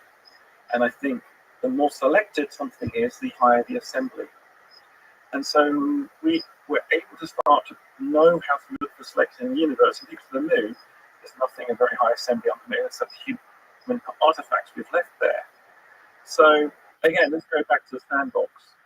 In assembly theory says, if all the sand grains could stick together, that's the infinite combinatorial explosion of the universe. That should be the default. But we don't have that. Now let's assemble sand grains together and do them in every possible way. So we have a series of minimal operations that can move the sand together. But all that doesn't exist either. Now, because we have specific memory where we say, well, we're going to put 3 sand grains in a line, or 4 and make a cross, or a triangle, or something else symmetrical. And once we've made the triangle and the symmetrical thing, we remember that, we can use it again, because it's on that causal chain. So what assembly theory allows you to do is go to the actual object that you exist, you find the space. And actually, the way you get there is by disassembling it. Assembly theory works by disassembling objects you have and understanding the steps to create them. And it works That's for molecules beautifully, you just break bonds. But like you said, it's not really hard. It's very difficult. It's a difficult problem to figure out how to break them apart. For molecules, it's easy. If you just keep low enough in the molecular weight space, it's good enough. So it's a complete theory. When we start to think about objects, we can start to think about things at different levels, different atoms. What do you assign as your atom? So in a molecule, the atom, this is really confusing because the word atom means smallest breakable part. So in a molecule, the atom is the bond because you break bonds, not atoms, right? Right. So in a car, the atom might be, I don't know, a small amount of iron or the smallest, reusable part, a rivet, a piece of plastic or something. So you've got to be really careful. In a microprocessor, the atoms might be transistors, and so the amount of assembly something has is a function. You have to look at the atom level. Where are your parts? What are you counting? That's one of the things you get to choose. What is and what scale is that? What is the minimal exact thing? I mean, there's a huge amount of trade-offs in when you approach a system and try to analyze it. If you approach Earth, alien civilization try to study Earth, what is the atom for trying to measure the complexity of life? Is it are humans the atoms? I would say to start with, you just use molecules. I can say for sure, if there are molecules of sufficient complexity on Earth, then I know that life has made them. And then go further and show technology. There are molecules that exist on Earth that are not possible even by biology. You needed technology and you needed microprocessors to get there. So that's really cool. And then there's a correlation between that, between the coolness of that and assembly number, whatever the measure. What would you call the measure? Assembly index. Yeah, so there are three kind of fundamental kind of labels we have. So there's the quantity of assembly, and the assembly. So if you have a box, let's just have a box of molecules. So I have my box. We count the number of identical molecules, and then we chop each molecule up in its individual molecule class and calculate the assembly number. So basically, you then have a function that sums over all the molecules for each assembly, and then you divide through. So you make it divide through by the number of molecules. So that's the assembly that's in the box. So that will tell you the amount of assembly in the box. So basically, the assembly equation we come up with is like basically the sum of e to the power of the assembly index molecule I times the number of copies of the molecule I, and then you normalize. You sum them all up and then normalize. So some boxes are going to be more assembled than others. Yeah, that's what they tell me. So if you were to look at me as a box, to say I'm a box, am I assembling my parts? In terms of how do you know what's my assembly index? So we'll talk about the molecules in you. So let's just take a pile of sand, the same weight as you, and I would take you and just cut up all the molecules. I mean, and look at the number of copies and assembly number. So in sand, let's say there's probably going to be nothing more than assembly number of 2 or 3, but there might be trillions and trillions of sand grains. In your body, there might be the assembly number is going to be higher, but there might not be quite as many copies because the molecular weight is higher. So you do want to average it out. You can average. You can do average. I'm not defined by the most impressive knowledge. No, you're an average in your body. I mean, we're just working this out. But what's really cool is you're going to have a really high assembly. Sand will have a very low assembly. Your causal power is much higher. You get to make decisions. You're alive. You're aspiring. Assembly says something about causal power in the universe, and that's not supposed to exist because physicists don't accept that causation exists at the bottom. So I understand at the chemical level why the assembly causes causation. Why is it causation? Because it's capturing the memory. It's capturing memory, but there's not an action to it. So I'm trying to see how it leads to life. Well, it's what life does. So I think we don't know. So it's a good question. What is life versus what does life do? Yeah. So this is the definition of life, the only definition we need. Right? The assembly is basically life is able to create the objects in abundance that are so complex, the assembly number is so high, they can't possibly be formed by in an environment where there's just random interactions. So suddenly you can put life on a scale, and then life doesn't exist actually in that. And it's just how evolved you are, and you as an object, because you have incredible causal power. You can go and launch rockets or build cars or create drugs, or you can do so many things. You can build stuff, build more artifacts that show that you have had causal power, and that causal power is kind of a lineage.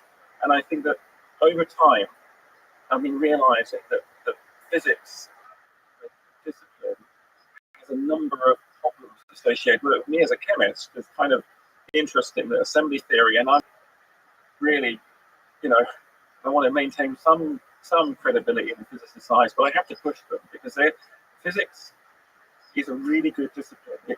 It's reduced the number.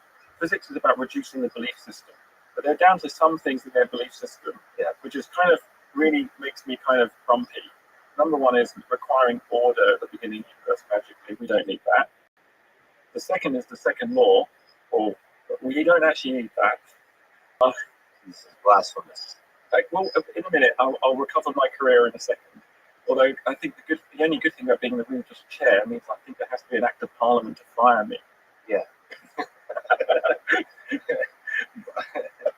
You can always go to his Twitter and protest. And I think the third thing is that we've got the order at the beginning, the second law, and the fact that causation is emergent, right? And that time is emergent. Or Carol just turned off this program. I think he believes that's emergent, so it's called causation. That's clearly incorrect, because we wouldn't exist otherwise. So physicists have kind of got confused about time. Time is a real thing. Well, so look, I'm very happy with the current description of the universe as physics give me. I do a lot of stuff, right? I can go to the moon with Newtonian physics, I think, and I can understand the orbit of Mercury with relativity. And I can build transistor mechanics, right? And I can do all this stuff. So I'm not saying the physics is wrong. I'm just saying, if we say that time is fundamental, i.e. time is non-negotiable, there's a global clock, I don't need to require that there's order in magic we've made in the past, because that asymmetry is built into the way the universe is. So if time is fundamental, you've been referring to kind of an interesting formulation of that is memory. Yeah. So time is hard to put a finger on, what the hell are we talking about? Well, it's just the direction, but memory is a construction, especially when you have think about these local pockets of complexity, these non-zero assembly index entities that's being constructed, and they remember. Never forget molecules. But remember, the thing is, I invented assembly theory. I'll tell you, I invented it when I was a kid. The thing is, I keep making fun of myself from research group. I've only ever had one idea. I keep exploring that idea over the 40 years or so since I had that idea. Aren't you the idea that the universe had? So it's very kind of hard. Anyway, go ahead. I'm sorry. That's very poetic. Yeah. So I think I came up with assembly theory with the following idea when I was a kid. I was obsessed about survival kits. What is the minimum stuff that I would need to basically replicate my reality? I love computers, and I love technology, or what technology can become. So I imagined that I would have basically this really big truck full of stuff. And I thought, well, can I delete some of that stuff out? Can I have a blueprint in it? And in the end, I kept making smaller. I got to maybe half a truck, then just a suitcase. And then I went, okay, well, screw it. I want to carry my entire technology in my pocket. How do I do it? And I'm not going to launch it to Steve Jobs, iPlayer. I came up with a Matchbox survival kit. In that Matchbox survival kit, I would have the minimum stuff that would allow me to interact with the environment, to build my shelter, to build a fishing rod, to build a water purification system. And it's kind of so what did I use in my box to assemble in the environment? To assemble. And I realized I could make a causal chain in my survival kit. And so I guess that's probably why I've been obsessed with assembly theory for so long. And I was just pre-configured to find it somewhere. And when I saw it in molecules, I realized that the causal structure that we say emerges, and the physics kind of gets really stuck because they're saying that time, you can go backwards in time. I mean, how do we let physicists get away with the notion that we can go back in time and be ourselves? I mean, that's clearly a very hard thing to let. Physicists would not let other sciences get away with that kind of heresy, right?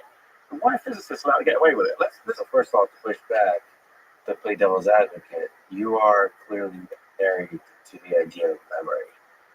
You see in this, again, Rick and Morty way, you have these deep dreams of the universe that is writing the stories through its memories, through its chemical compounds that are just building on top of each other, and they find useful components that can reuse. And they're reused components create systems that themselves are then reused, and all in this way constructing. But when you think of that as memory, it seems like quite sad that you can walk that back, but at the same time, it feels like that memory, you can walk in both directions of that memory in terms of time. I could walk in both directions, but I don't think that makes any sense, because the problem that I have with time being reversible is that I mean, I'm just I'm a dumb experimental chemist, right? So I love burning stuff, burning stuff, and building stuff. But when I think of reversible phenomena, I imagine in my head, I have to actually manufacture some time. I have to borrow time from the universe to do that. I can't. When anyone says, "Let's imagine we can go back in time" or reversibility, you can't do that. You can't step out of time. Time is non-negotiable. It's happening. No, but see, you're assuming that time is fundamental, which most of us do, and we'll go day to day. But it takes a leap of wild imagination to think that time is emergent. No, time is not emergent. Yeah, I mean, this is an argument I can have, but I believe I can come up with an experiment. An experiment that proves that time cannot possibly be emergent. An experiment that shows how assembly theory kind of is the way that the universe produces selection, and that selection gives rise to life, and also to say, well, hang on, we could allow ourselves to have a theory that requires us to have these statements to be possible. Like we need to have order in the past, or we can use the past hypothesis, which is order in the past, but as well. Okay, and we have to have an error of time. We have to require that entropy increases, and we have to say, and then we can say, look, the universe is completely closed, and there's no novelty, or that novelty is predetermined. What I'm saying is very, very important. That time is fundamental, which means, if you think about it, the universe becomes more and more novel for each step. It generates more states, and next step than it was before. That means bigger search. So what I'm saying is that the universe was for consciousness at day one. Actually, because it didn't have enough states. But today, the universe is complex. So it's like how... All right, hold on a second. Now we've pissed off the panpsychists too. Okay. No, this is brilliant. Sorry, I'm part of me is just, joking, having a problem with this thing, but because you're saying a lot of brilliant stuff, and I'm trying to slow it down before my brain explodes. So, because I want to break apart some of the fascinating things you're saying. So, novelty is increasing in the universe because the number of states is increasing. What do you mean by states? So I think this has almost got everything right. I can't fault them at all. I just think there's a little bit of dog. I'm just trying to play devil's advocate. I'm very happy to be entirely wrong on this, right? I'm not right on many things at all. But if I can make less assumptions of the universe with this, then potentially that's a more powerful way of looking at things. If you think of time as fundamental, you can make less assumptions overall. Exactly.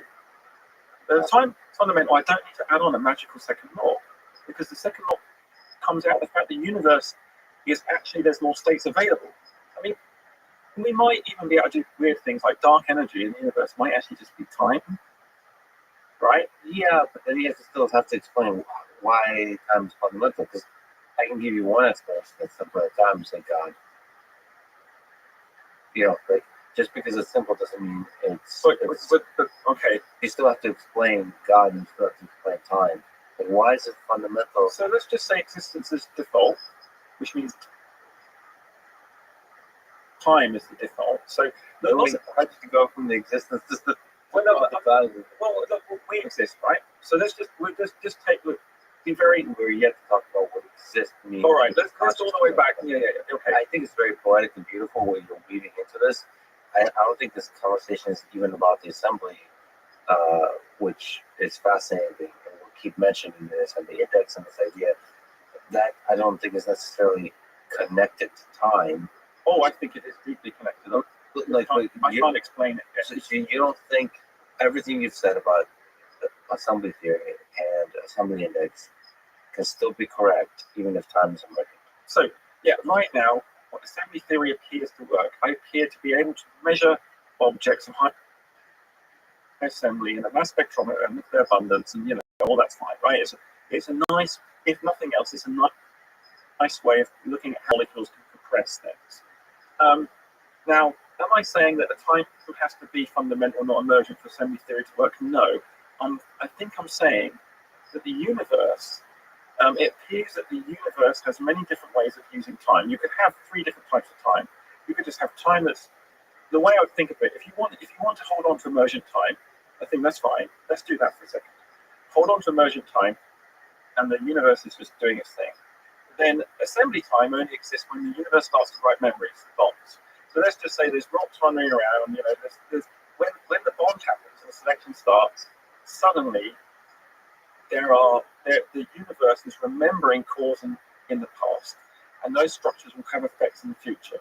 So suddenly a new type of time emerges at that point, which has a direction. And I think Sean Carroll at this point might even turn the podcast back on and go, okay, I can deal with that, that's fine. But I'm just basically trying to condense the conversation and say, hey, let's just have time fundamental, or see how that screws with people's minds. Why you're triggering people by saying fundamental? Why not? Well, you just say, let's say... Why am I'm walking through the wall? Why should I grow up in a world where I don't go back in time? I don't meet myself in the past. There are no aliens coming from the future, right? But it's just like no, but that's not that's like saying we're talking about biology or like evolutionary psychology. You saying, okay, let's just assume that clothing is fundamental. People wearing clothes is fundamental. Like, no, wait a minute. Okay. You can't, I think you're getting in a lot of trouble if you assume time is fundamental. Why? Give me one reason why I'm getting into trouble with time being fundamental. Because you might not understand the origin of this memory that might be deeper. Okay. Like that, this memory, that could be a thing that's explaining the construction of these higher complexities better than just saying it's a search. It's chemicals doing a search for reusable structures that they can then use as bricks to build a house. Okay, so I accept that. So let's go back a second, because it's a kind of it is. I wanted to drop the time bomb at this part because I think we can carry on discussing it for many days, many months. But I'm happy to accept that it might be wrong. What I would like to do is imagine a universe where time is fundamental and time is emergent, and ask, let's just then talk about causation, because physicists require that causation, so this is where I'm going to go, causation emerges and it doesn't exist at the microscale. Well, that clearly is wrong, because if causation has to emerge at the macroscale, life cannot emerge. So how does life emerge? Life requires molecules to bump into each other, produce replicators. Those replicators need to produce polymers.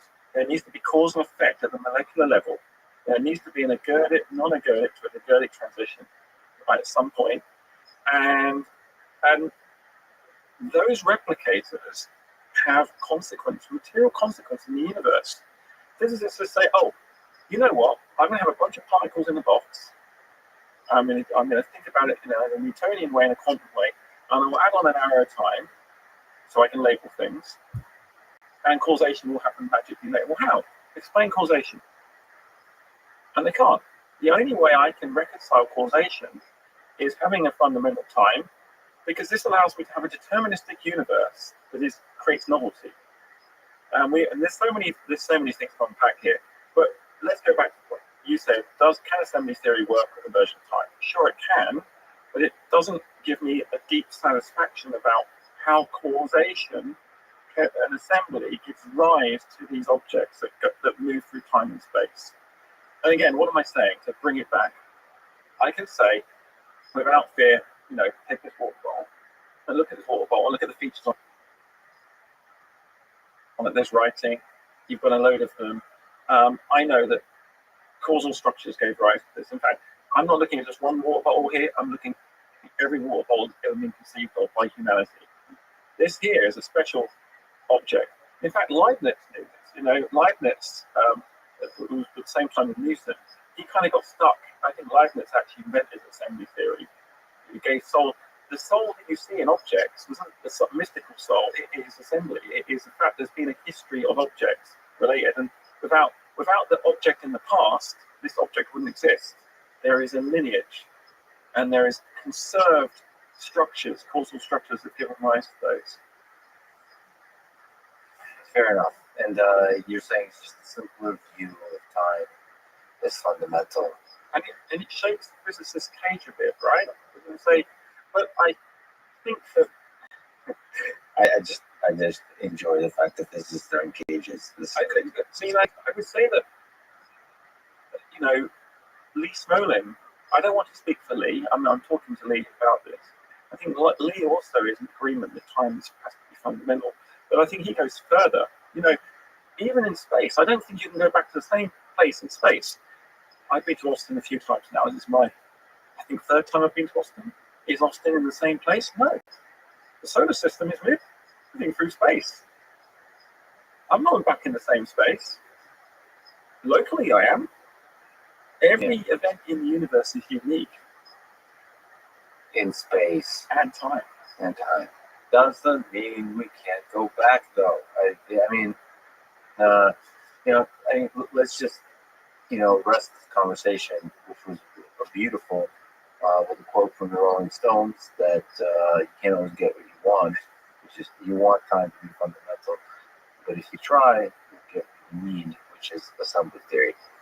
Okay, let me ask you continue talking about complexity, and to clarify this beautiful theory of yours that you're developing, and I'm sure will continue developing both in the lab and in theory. It can't be said enough. Just the ideas you're playing with in your head are just, we've been talking about, are just beautiful. So we're talking about complexity a little bit more generally. Maybe in an admiring, romantic way, how does complexity emerge from simple rules? The why, the how. Okay, the nice algorithm of assembly is there. I would say that the problem I have right now is, and you're right about time as well. The problem is I have this hammer called assembly, and everything I see is a nail. So now let's just apply it to all sorts of things. We take the Bernard instability. Bernard instability is oil. You heat up oil. Let's say on a frying pan. When you get convection, you get honeycomb pans. Take the formation of snowflakes, right? Take the emergence of a tropical storm, or the storm on Jupiter. When people say, let's talk about complexity in general, what they're saying is, let's take this collection of objects that are correlated in some way and try and work out how many moving parts, how this exists. So what people have been doing for a very long time is taking complexity and counting what they've lost, calculating the entropy. And the reason why I'm pushing very hard on assembly is entropy tells you how much you've lost. It doesn't tell you the microbes are gone. But if you embrace go the bottom up with assembly, those states, you then understand the causal chain, and it gives rise to the emergence. So what I think assembly will help us do is understand weak emergence at the very least, and maybe allow us to crack open complexity in a new way. And I've been fascinated with complexity theory for many years. I mean, as soon as I could, I learned of the Mandelbrot set, and I could just type it up in my computer and run it, and just show it and see it kind of unfold. It was just this kind of this mathematical reality that existed in front of me. I just found incredible. But then I realized that actually we were cheating. We're putting in the boundary conditions all the time. We're putting in information. And so when people talk to me about the complexity of things, I say, but relative to what? How do you measure them? So my small attempt, naive attempt, because there's many greater minds than mine on the planet right now thinking about this properly, and you've had some of them on podcasts, right? That just absolutely fantastic. But I'm wondering if we might be able to reformat the way we would explore algorithmic complexity using assembly. Because what's the minimum number of constraints we need in our system for this to unfold? So whether it's like, if you take some particles and put them in a box, at a certain box size, you get quasi-crystallinity coming out, right? But that emergence, it's not magic. It must come from the boundary conditions you put in. So all I'm saying is a lot of the complexity that we see is a direct read of the constraints we put in that we just don't understand. So as I said earlier to the poor origin of life chemists, origin of life was a scam. I'm saying lots of complexity calculation theories a bit of a scam because we put the constraints in, but we don't count them correctly. And I'm wondering if you're thinking, and sorry to interrupt, as assembly theory, assembly index is a way to count the constraints. Yes, that's it. That's all it is. So assembly theory doesn't lower any of the importance of complexity theory, but it allows us to go across domains and start to compare things. Compare the complexity of a molecule, of a microprocessor, of the text you're writing, of the music you may compose. You've tweeted, quote, assembly theory explains why Nietzsche understood we had limited freedom rather than radical freedom. So we applied assembly theory to cellular automata and life and chemistry. What does Nietzsche have to do with assembly theory? Oh, that gets me into free will and everything. So let me say that again. Assembly theory explains why Nietzsche understood we had limited freedom rather than radical freedom. Limited freedom,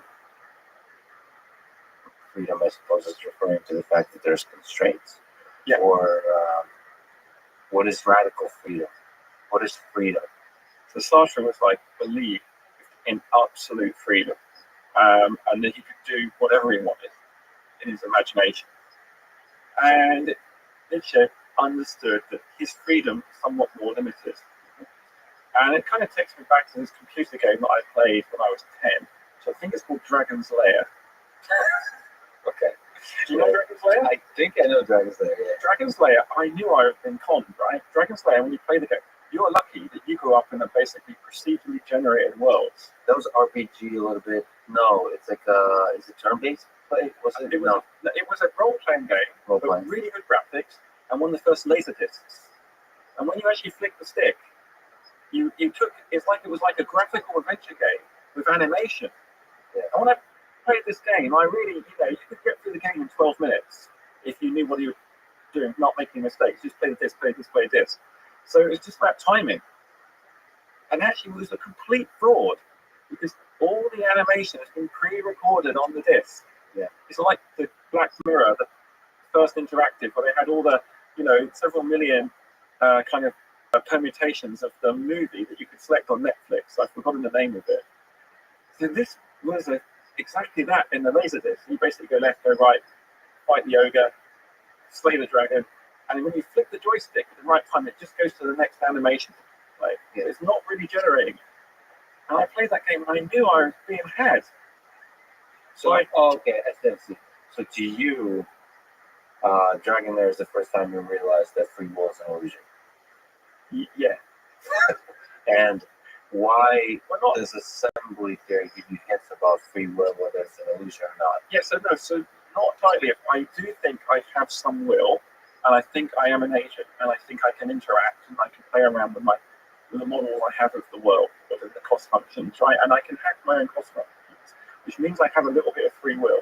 But as much as I want to do stuff in the universe, I don't think I can suddenly say, I mean, actually, this is ridiculous to now say I could try and do it, right? It's like I'm suddenly give up everything and become a rapper tomorrow, right?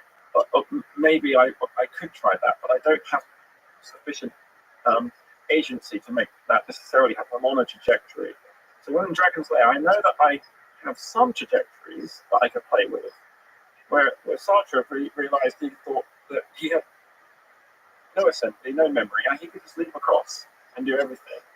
And Nietzsche said, okay, I realize I don't have full freedom, but I have some freedom. And the assembly theory basically says that. It says, if you have these constraints in your past, they limit what you were able to do in the future, but you can use them to do amazing things. Let's say I'm a poppy plant and I'm creating some opiates. The opiates are really interesting molecules. I mean, they're obviously great for medicine, great problems in society. But let's fast forward a billion years. What will the opioids look like in a billion years? Well, we can guess because we can see how those proteins will evolve, and we can see how the secondary metabolites will change. But they can't go radical. They can't suddenly become, I don't know, like a molecule that you find in an OLED in a display. They will have some. They will be limited by the causal chain that produced them, and that's what I'm getting at. Saying we are unpredictably predictable, or predictably unpredictable within the constraint on the trajectory we're on. This is the predictably part is the constraints of the trajectory, and the unpredictable part is the part that you still haven't really clarified the origin of the little bit of freedom. Yeah. So you're just arguing. You're basically saying that the radical freedom is impossible. You're really operating in a world of constraints that are constrained by the memory of the trajectory of the chemistry that led to. Okay, but even just tiny bit of freedom, even if everywhere you are in cages, if you can move around in that cage a little bit, you're free. I agree. And so the question is, in assembly theory, if we're thinking about free will, where does the little bit of freedom come from? What is the I that can decide to be a rapper? Why? What is that? That's a cute little trick we've convinced each other of, so we can do fun tricks at parties, or is there something fundamental that allows us to feel free, to be free? I think that's the question that I want to answer. I know you want to answer it, and I think it's so profound. Let me have a go at it. I would say that I don't take the stance of Sam Harris, because I think Sam Harris, when he said the way he says it, it's really interesting. I'd love to talk to him about it. Sam Harris almost thinks himself out of existence, right? He said, I don't, because, do you know what I mean? Yeah, well, he has different views on consciousness versus free will. I think he sinks himself with consciousness. He thinks himself out of existence with free will. Yeah, exactly. So that means there's no point, right? So he's a leaf floating on a river. Yeah, I think that he's. I don't know. I'd love to ask him whether he really believes that, and then the place of the game. Oh yeah. No. I then would say I'll get to play a game of cards with me, and I'll work out the conditions on which he says no, and then I'll get him in the conditions and says yes, and then I'll trap him in his logical inconsistency with that argument. Because at some point, when he loses enough money, or you're prospect of losing enough money, there's a way of basically mapping out a series of. So what will is about? Let's not call it free will. But what will is about is to have a series of decisions waiting in front of you, and those decisions aren't necessarily energy minimization. Those decisions are a function of the model you've made in your mind, in your simulation, and the way you've interacted in reality, and also other interactions you're having with other individuals and happenstance. And I think that there's a little bit of delay in time. I think what you're able to do is say, well, I'm going to do the counterfactual. I've done all of them, and I'm going to go this way. And you probably don't know why. I think free will is actually very complex interaction between your unconscious, and the conscious brain. And I think the reason why we're arguing about it is so interesting, in that some people outsource their free will to their unconscious brain, and some people try and overthink free will in the conscious brain. I would say that Sam Harris has realized his conscious brain doesn't have free will, his unconscious brain does. That's my guess, right? And that he can't have access to the unconscious brain. And that's kind of annoying. So he's going to, through meditation, come to acceptance with that fact. Yes. Which is maybe okay. But I do think that I have the ability to make decisions. And I like my decisions. In fact, there's an argument I have with some people that some days I feel I have no free will and it's just an illusion. And this is and it makes me more radical, if you like. That I get to explore more of the state space, and I'm going to try and affect the world now. I'm really going to ask the question that maybe I dare not ask, or do the thing I dare not do, and that allows me to kind of explore more. It's funny that if you truly accept that there's no free will, that is a kind of radical freedom. It's funny that because the little bit of the illusion under that framework that you have to make choices. If choice is just an illusion of psychology, you can do whatever the hell you want. But we don't, do we? And I think, but because you don't truly accept that, you think that there's a choice, which is why you don't just do whatever the hell you want. Like, you feel like there's some responsibility for making the wrong choice, which is why you don't do it. But if you truly accept that the choice has already been made, then you can go. I don't know what is the most radical thing. I wonder what am I preventing myself from doing that I would really want to do? Probably like humor stuff. Like I would love to, if I could like save a game, do the thing, and then reload it later, like do undo. It'd probably be humor, just to do something like super hilarious. That's super embarrassing thing, and then just go. It's basically just fun. I would add more fun to war. I sometimes do that.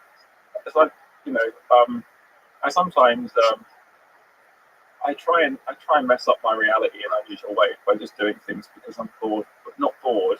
I'm not expressing this very well. I think that this is a really interesting problem that perhaps the hard sciences don't really understand that they're responsible for, because the question about how life emerged and how intelligence emerged and consciousness and free will, they're all ultimately boiling down to some of the same mechanics, I think.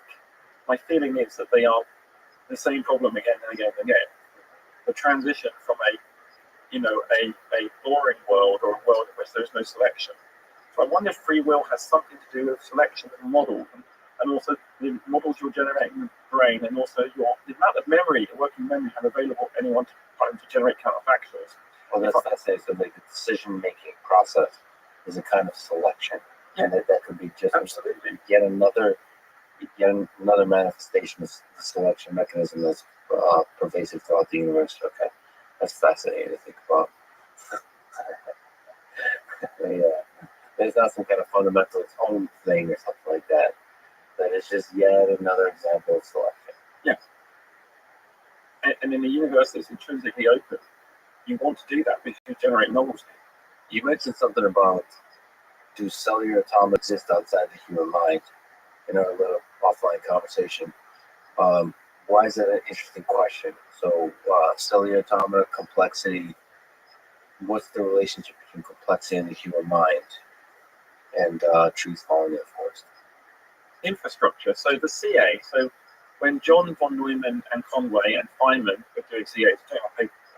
CA cellular automata. Just drawing them on paper. How awesome is that they were doing cellular automata on paper? Yeah. And then they were doing a computer that takes like forever to print out anything and program. Sure. People are now with the TikTok. Kids these days with the TikTok don't understand how amazing it is to just play with cellular automata, arbitrarily changing the rules as you want initial conditions and see the beautiful patterns emerge, same with fractals. You just give me a brilliant idea. I wonder if there's a TikTok account that's just dedicated to putting out CA rules, and if it isn't, we should make one. 100%. And that will get. We have millions of views. Like, millions, yes. No, it'll get dozens. Running. So look, I kind of I love CAs. Yeah. No, we just have to make one. I actually, a few years ago, I made some robots that talked to each other, chemical robots that played the game of Hex, invented by John Nash, by doing chemistry, and they communicated by Twitter which experiments they were doing. They had a lookup table of experiments. The robot one said, "I'm doing experiment 10." The other robot, "Okay, I'll do experiment 1 then." And they communicate via Twitter, and then publicly or DMs. Yeah. Can you maybe quickly explain what the game of Hex is? Yes, so it's basically a hexagonal board, and you try and basically each element on the board of each hexagon, and you try and get from one side to the other, and the other one tries to block you. Wait, how are they connected? So what the robots? It's a chemical. Let's go back. So there were 2 robots. Yeah. Each robot was doing dye chemistry, so they're making RGB, red, green, blue, red, green, blue, red, green, blue, and they could just choose from experiments to do red, green, blue. Initially, I said to my group, we need to make 2 chemical robots that play chess. My group were like, it's too hard. No, go away. But anyways, we had the robot. Hey, people listening to this should probably know that Lee Cronin is an amazing group of brilliant people. He's exceptionally well published. He's written a huge number of amazing papers. Whenever he calls himself stupid and is a sign of humility, and I deeply respect that and appreciate it. And people listening to this should know this is a world-class scientist who doesn't take himself seriously, which I really appreciate and love. Anywho, talking about serious science, we're back to your group projecting your idea of chemical robots playing chess via dyes, so you went to a simpler game of Hex. Okay, so what else? The team that did it was brilliant. I think they still have PTSD from doing it, because I said this is a workshop. What I'd often do is I have about 60 people on my team, and occasionally before lockdown I would say, I'm a bit bored, we're going to have a workshop on something, who wants to come? And then basically about 20 people turn up to my office, and I say, we're going to do this mad thing. And then it would just self-organize, and some of them would say, no, we're doing this. And then you get left with the happy dozen. Yeah. And what we did is we built this robot, and doing dye chemistry is really easy. You can just take 2 molecules, react and get them to change colour. And what I want to do is have a palette of different molecules. You can react combinatorially and get different colours. You've got 2 robots. And I went, wouldn't it be cool if the robots basically shared the same list of reactions to do?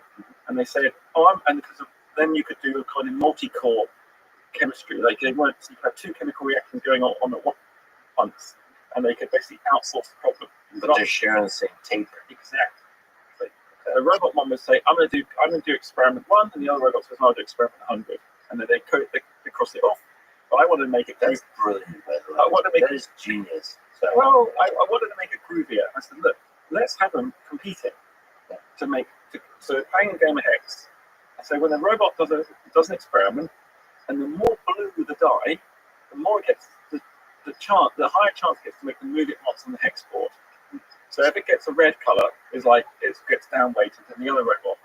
And so what the robots could do is they play each player move, and because the fitness function or the optimization function was to make the color blue, they started to invent reactions weren't on the list. And they did this by not cleaning, because we made cleaning optional. And one robot realized if we didn't clean its pipes, it could get blue more quickly. Yeah. And the other robot realised that, so it was like getting dirty as well. And then unintended consequence of super intelligence. Okay. But that was the game. And we part of communicating through Twitter though. They were doing it through Twitter, and Twitter banned them a couple of times. I said, "Come on, we've got a couple of robots doing chemistry. It's really cool. Stop banning them." Yeah. But in the end, we had to take them off Twitter. They just communicated via a server because it was just there were people saying you can still find it Cronin Lab 1 and Cronin Lab 2 on Twitter, and it was like make move, wait, mix A and B, wait 10 seconds, answer blue, I really find it super compelling that you would have a chemical entity that's communicating with the world.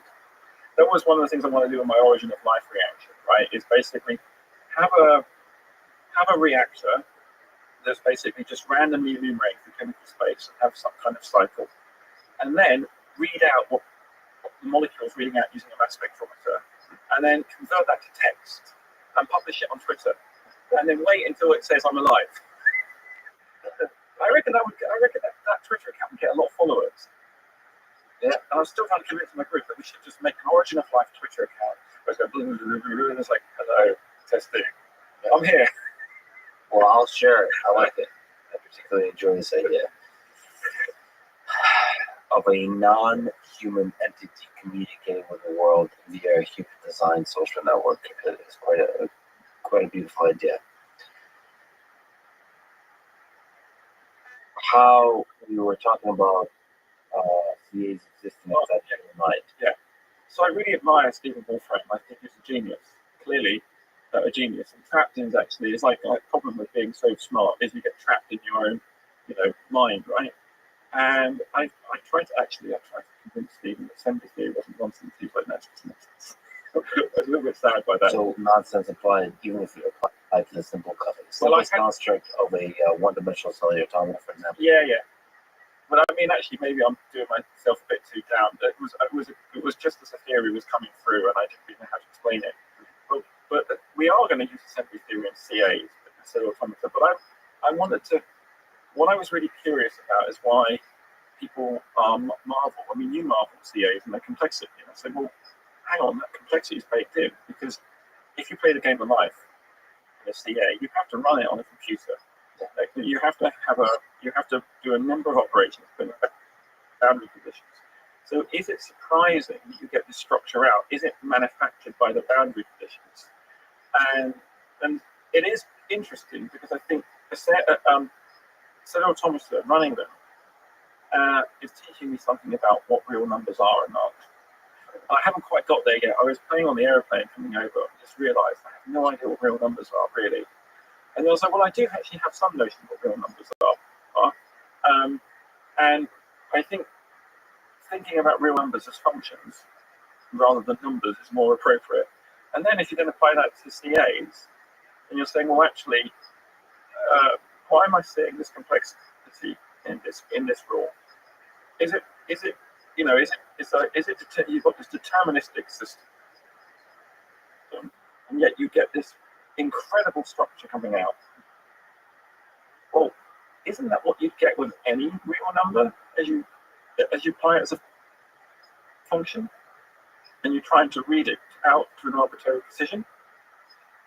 And I wonder if CAs are just helping me. Well, my misunderstanding of CAs might be helping me understand it in terms of real numbers. I don't know what you think. Well, the function,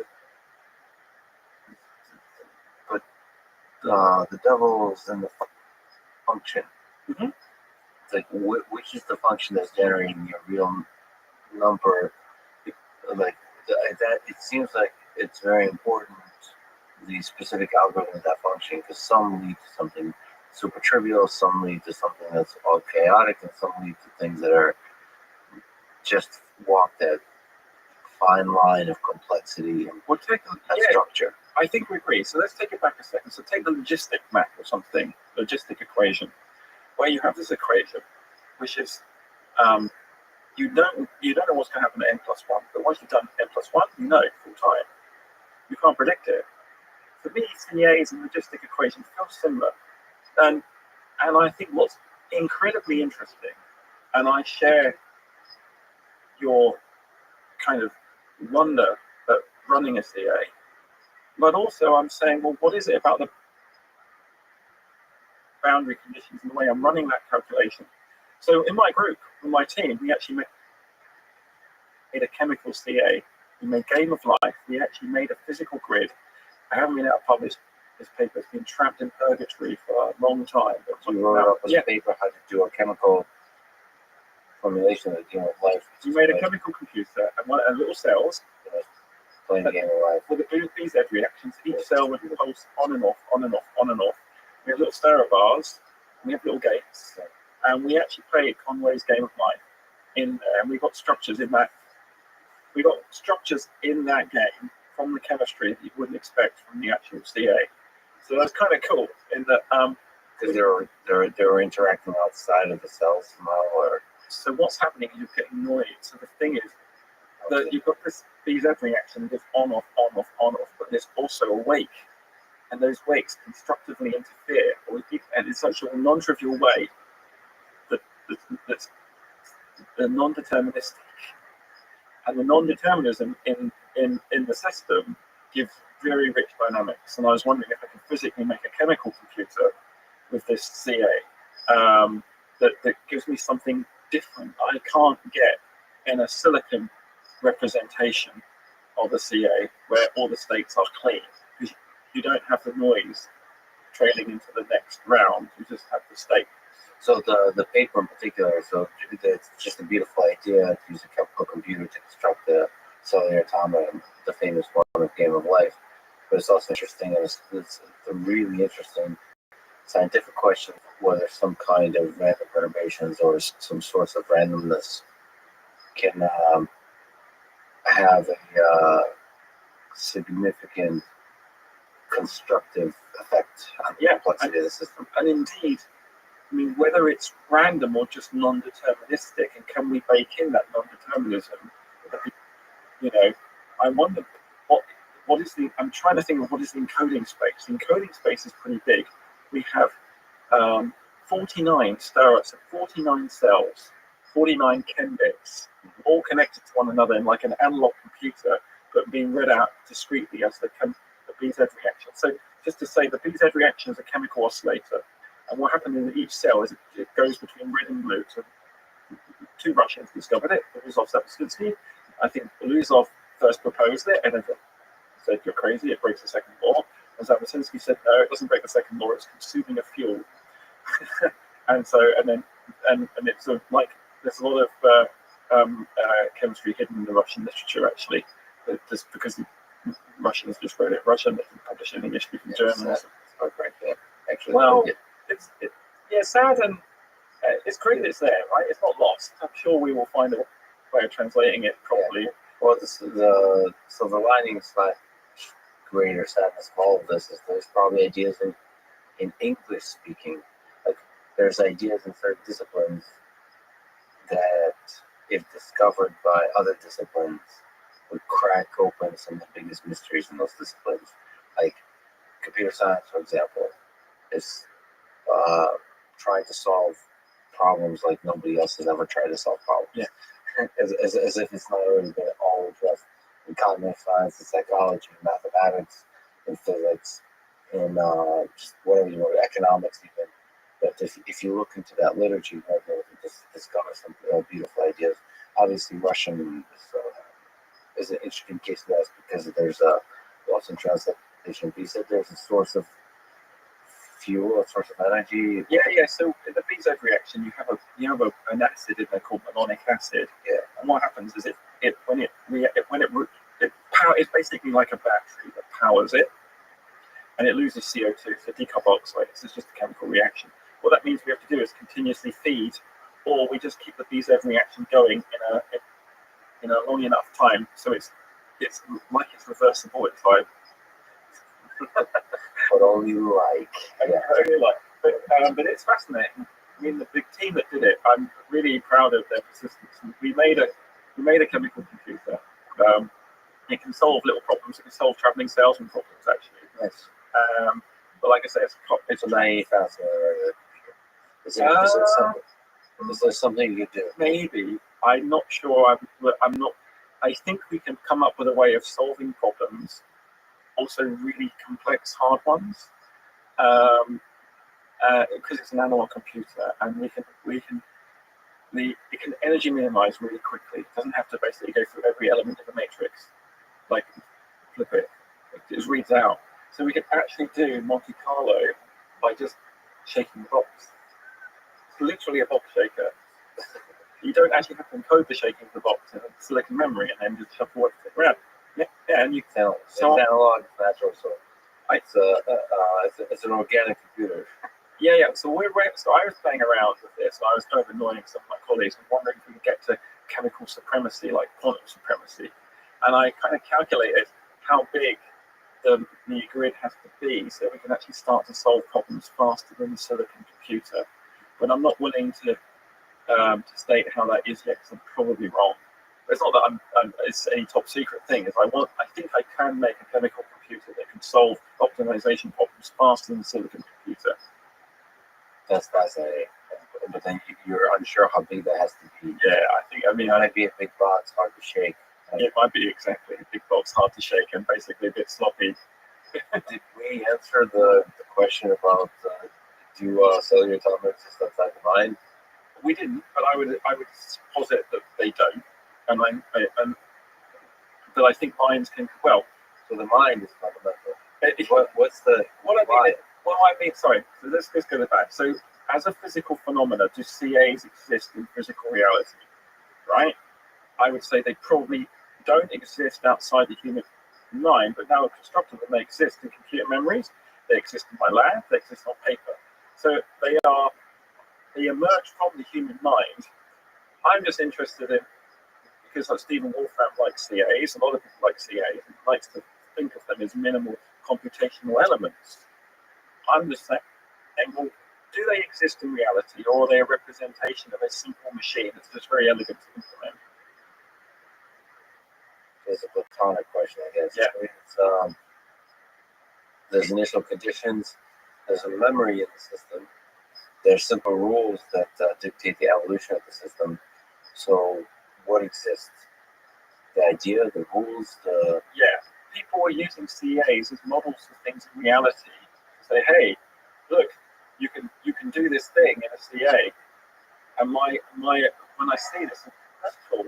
What does that tell me about reality? There's a CA in space. What I see. Well, right. It's a mathematical object. So for people who don't know cellular automata, there's usually a grid, whether it's one-dimensional, two-dimensional, or three-dimensional, and it evolves by simple local rules, like you die or are born if the neighbors are alive or dead. And it turns out if you have with certain kinds of initial conditions, with certain kinds of very simple rules, you can create like arbitrarily complex and beautiful systems. And to me, whether drugs are involved or not, I can sit back for hours and enjoy the mystery of it, how such complexity can emerge. It gives me almost like when people talk about religious experiences, it gives me a sense that you get to have a glimpse at the origin of this whole thing. Mm-hmm. Whatever is creating this complexity from such simplicity is the very thing that brought my mind to life. This me, the human, our human civilization. And yes, those constructs are pretty trivial. That's part of their magic. Is even in this trivial framework, you could see the emergence, or especially in this trivial framework, you could see the emergence of complexity from simplicity. I guess what Lee, you're saying is that this is not, this is highly unlike systems we see in the physical world, even though they probably carry some of the same magic, mechanistically. I'm saying that the operating system that a CA has to exist on is quite complex. Right? And so I wonder if you're getting the complexity out of the CA from the boundary conditions of the operating system, the underlying digital computer. Oh, wow. See, those are some strong words against CAs. I'm in the I'm in love with CAs as well. I'm just saying they aren't as trivial as people think. They are incredible. To get to that richness, you have to iterate billions of times, and you need a display, and you need a math coprocessor, and you need a von Neumann machine based on a Turing machine with digital error correction and states. Wow. To think that for the simplicity of a grid, you're basically saying a grid is not simple. Yeah. It requires incredible complexity to bring a grid to life. Yeah. That's that one is simple. That's all I wanted to say. I agree with you with the wonder of CA. I just think, but remember this: we take so much for granted what the CA is resting on. Because von Neumann and Feynman weren't seeing these elaborate structures. They could not get that far. Yeah, but that's the limitation of their mind. It's exactly the limitation of their pencil. But I think that the question is whether the essential elements of cellular tolerance is present without all the complexities required to build a computer. And my intuition, the reason I find it incredible is that, my intuition is yes. It might look different. There might not be a real structure, grid-like structure, but local interactions operating under simple rules and resulting in multi-hierarchical complex structures feels like a thing that doesn't require a computer. I agree, but coming back to von Neumann and Feynman and Wolfram, their minds are non-trivial minds to create those architectures and do it, and to put on those state transitions. And I think that's something that's really incredibly interesting, that is understanding how the human mind builds those state transition machines. I could see how deeply in love with the idea of memory you are. So it's like how much of E equals MC squared is more than an equation. It has Albert Einstein in it. Mm-hmm. You're saying you can't just say this is the equations of physics are a really good simple capture of a physical phenomena. It is also that equation has the memory of the humans. Absolutely, yeah. But I don't know if you're implying this. That's a beautiful idea, but I don't know if I'm comfortable with that sort of diminishing the power of that equation. No, it enhances it. On the shoulders. I think it enhances it. It's not, that equation is a minimal compressed representation of reality, right? Yeah. We can use machine learning or Max Tegmark's AI Feynman to find lots of solutions for gravity. But isn't it wonderful that the laws that we do find are the maximally compressed representations? Yeah, but that representation can now give it. I guess the universe has the memory of Einstein with that representation, yeah. But then you can now give it as a gift for free. Yeah, it's low memory. Einstein had to go through a lot of pain to get this low memory. So I say that physics and chemistry and biology are the same discipline. They're just physics, laws in physics. There's no such thing as a law in physics. It's just low memory stuff. Because you've got low memory stuff, things reoccur quickly. As you get building more memory, you get to chemistry, so things become more contingent. When you get to biology, more contingent still, and then technology. So the more memory you need, the more your laws are local. That's all I can say. And the less memory, the more the laws are universal, because they're not laws, they are just low memory states.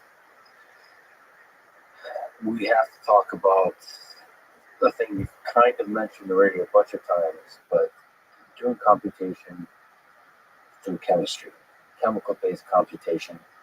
I've seen you refer to it as in a sexy title of computation. So, what is computation and what is chemical-based computation? Okay, so computation is a name I gave to the process of building a state machine to make any molecule physically in the lab. And so, as a chemist, chemists make molecules by hand. And they're quite hard. The chemists have a lot of tacit knowledge, a lot of ambiguity. It's not possible to go uniform into the literature and read a recipe to make a molecule and then go and make it in the lab every time. Some recipes are better than others, but they all assume some knowledge. And it's not universal what that is. Like, so it's carried from human to human. Yeah. Some of that implicit knowledge. And you're saying, can we remove the human from the picture? Can we, like, a program? So, well, by the way, what is a state machine? So a state machine is a object, either abstract or mechanical, where you can do a unit operation on it and flip it from one state to another. So a turnstile would be a good example of a state machine. There's some kinds of states, some kind of transitions between states, so, and it's very formal in nature in terms of it's precise. Yes, you can mathematically precisely describe a state machine. So I mean, a very simple Boolean gates are a very good way of building kind of logic-based state machines. Obviously, a Turing machine, the concept of a Turing machine where you have a tape and a read head and a series of rules in a table, and you would basically look at what's on the tape, and if you're shifting the tape from left to right, and if you see a 0 or 1, you look in your lookup table and say, right, I've seen a 0 and a 1, I then respond to that. So the turnstile would be, is there a human being pushing the turnstile in direction clockwise? If yes, I will open, let them go. If it's anti-clockwise, no. So yes, so a state machine has some labels and a transition diagram. You are looking to come up with a chemical computer to form state machines to create molecules, or what's the chicken and the egg? So computation is not a chemical computer, because we talked a few minutes about actually doing computations for chemicals. What I'm now saying is I want to use state machines to transform chemicals, and so to build chemicals programmatically. Yeah, I get in trouble saying this. Like I said to my group, I should say, but I said that we should make a crack bot, as in the crack robot, the robot that makes crack bot. Crack bot, the robot that makes crack. But maybe we should scrub this one. Well, maybe you can educate me on Breaking Bad, like meth, right? Yeah. So in Breaking Bad, you want to make basically some kind of mix of Ex Machina and Breaking Bad. No, I don't. I don't. Yeah, the record, I don't. But I said you don't. I said that's what I'm going to do once you release the papers. But I shaved my head, and I'm going to live a life of crime. Anyway, I'm sorry. No. So yeah, let's get back to indeed it is about making drugs, but importantly, making important drugs. All drugs matter. Yeah, but let's go back. So the basic thesis is chemistry is very analog. There is no state machine, and I wandered into through the paper walls in the Japanese house a few years ago and said, okay, hey, organic chemists, why are you doing this analog? They said, well, chemistry is really hard. You can't automate it. It's impossible. I said, but is it impossible? I said, yeah. And I said, I got the impression they're saying it's magic. And so when people tell me things are magic, it's like, no, it can't be magic. Right, so let's break this down. And so what I did is I went to my group one day about 8 years ago. I said, hey guys, I've written this new programming language for you. And so everything is clear. And you're not allowed to just wander around the lab willy-nilly. You have to pick up things in order, go to the balance at the right time, and all this stuff. And they looked at me as if I was insane and basically kicked me out of the lab and said, no, don't do that. We're not doing that. Yeah. And I said, okay. So I went back the next day and said, I'm going to find some money so we can make cool robots to do chemical reactions. Everyone went, that's cool. Yeah. And so in that process, first you try to convert the humans to become robots. And next you might as well just create the robots. Yes. So in the formalization process. Yeah. So what I did is said, look, to make a molecule, you need to do 4 things abstractly. I want to make a chemical Turing machine. Because a Turing machine, you think about, let's imagine a Turing machine. A Turing machine is the ultimate abstraction of a computation. Because it's been shown by Turing and others that basically a universal Turing machine should be able to do all computations that you can imagine. It's like, wow. why didn't I think of a Turing machine for chemistry? Let's think of a magic robot who can make any molecule. Let's think about that for a second. Okay, great. How do we then implement it? And I think, right, so what is the abstraction? So to make any molecule, you have to do a reaction. You have to put reagents together to do a reaction in a flask, typically. Then after the reaction, you have to stop the reaction. So you do what's called a workup. So whatever, cool it down, add some liquid to it, extract. So then after you work up, you separate. So then you remove the molecules, separate them all out. And then the final step is purification. So reaction, work up, separate, purify. So this is basically exactly like a Turing machine where you have your tape head, you have some rules, then you run. Okay. So I thought, cool. And I went to all the chemists and said, look, chemistry isn't that hard. Reaction, work up, separation, purification. Do that in cycles forever, for any molecule, all the chemistry done. And they said, chemistry is that hard. I said, but just in principle. And I got a few very enlightened people to say, yeah, okay, in principle, but it ain't going to work. And this was in about 2013, 2014. And I found myself going to an architecture conference almost by accident. It's like, why am I at this random conference on architecture? And that was because I published a paper on inorganic architecture. And they said, come to the architecture conference. But inorganic architecture, like nano-architecture, it's not. And I went, okay. And then I found these guys at the conference 3D printing ping pong balls and shapes. And this was 3D printing. I was like, this is ridiculous. Why are you 3D printing ping pong balls? And I gave them a whole load of views, like I normally do when I first meet people, influence people. And then I thought, oh my God, you guys are geniuses. Yeah. And so I got from, they were a bit confused. I'm calling them idiots and then called them geniuses. It's like, will you come to my lab and we build a robot to do chemistry with a 3D printer? I said, well, that's cool. All right. So I had to go to the lab and we started to 3D print test tubes. So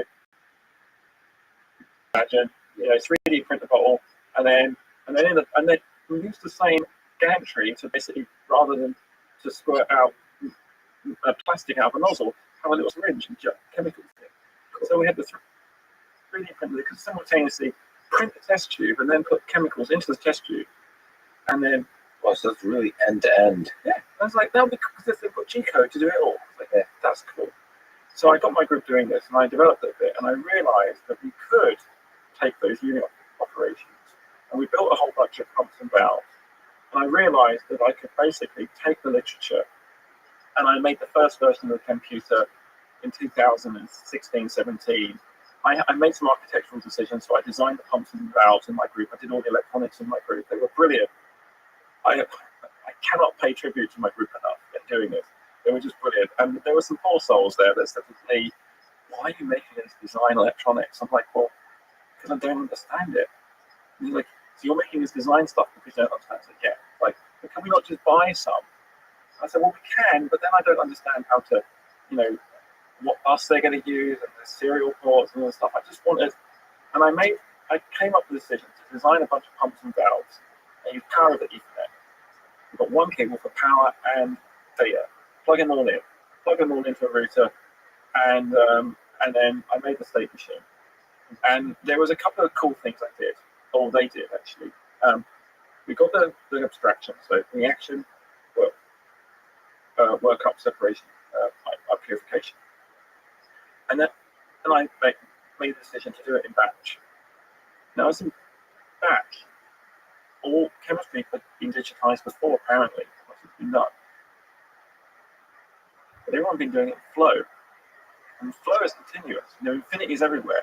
And you have to and I realized that I could actually make a state machine where I basically put stuff in the reactor, turn it from one state to another state, stop it, and just read it out. And and I was kind of pitching at electrical engineers saying, you have it easy, you don't have to clean out the electrons, electrons don't leave a big mess, they leave some EM waves.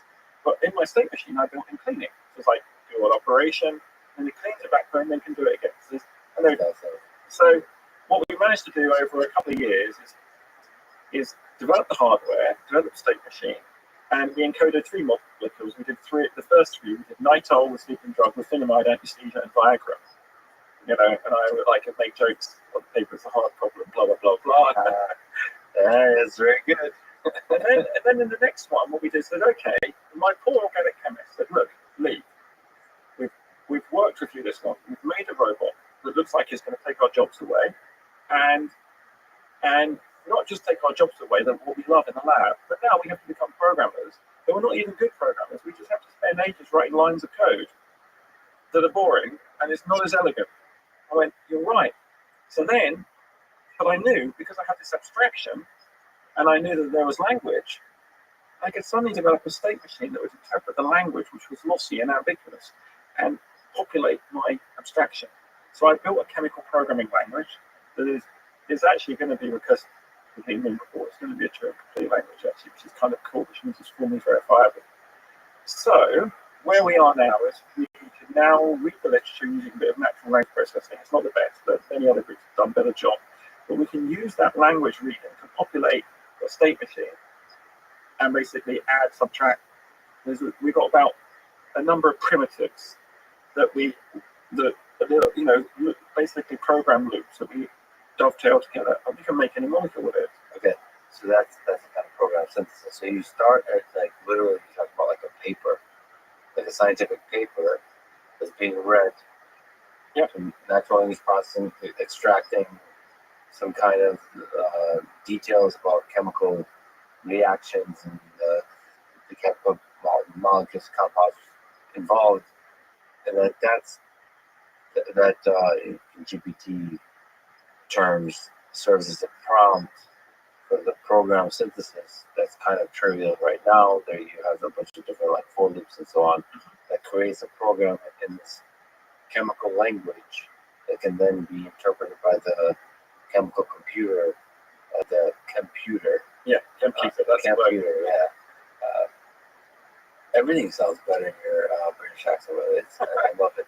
So into the computer, and that's able to then basically be a 3D printer for these molecules. Yeah, I wouldn't call it a 3D printer. I would call it a universal chemical reaction system, because 3D printing gives the wrong impression. But yeah, and it purifies. And the nice thing is that code now, we call it the KDL code, is really interesting, because now, so computation, what is computation? Computation is what computing is to mathematics, I think. Computation is the process of taking chemical code and some input reagents and making the same molecule, making the molecule reproducibly every time without fail. What is computation? It's the process of using a program to take some input conditions and give you an output, same every time, right? Reliably. So the problem is, now maybe you can push back and correct me on this. So I know biology is messy. My question is, how messy is chemistry? So if we use the analogy of the computer, it's easier to make computation in a computer very, very precise. That it's repeatable. It makes errors almost never. It does the exact same way over and over and over and over. What about chemistry? Is there messiness in the whole thing? Can that be somehow leveraged? Can that be controlled? Can be that removed? Can we water remove it? Oh, yes and no. Right. This is a messiness. There is messiness, because chemistry is like you're doing reactions on billions of molecules, and they don't always work. But you've got purification there. And so what we've found is at the beginning, everyone said it can't work. It's going to be too messy. It will just fail. And I said, but you managed to get chemistry working in the lab. Are you magic? Are you doing something? Right? Let's say, now go back to the first ever computer, or the ENIAC. 5 million soldered joints, 400,000 valves that are exploding all the time. Was that?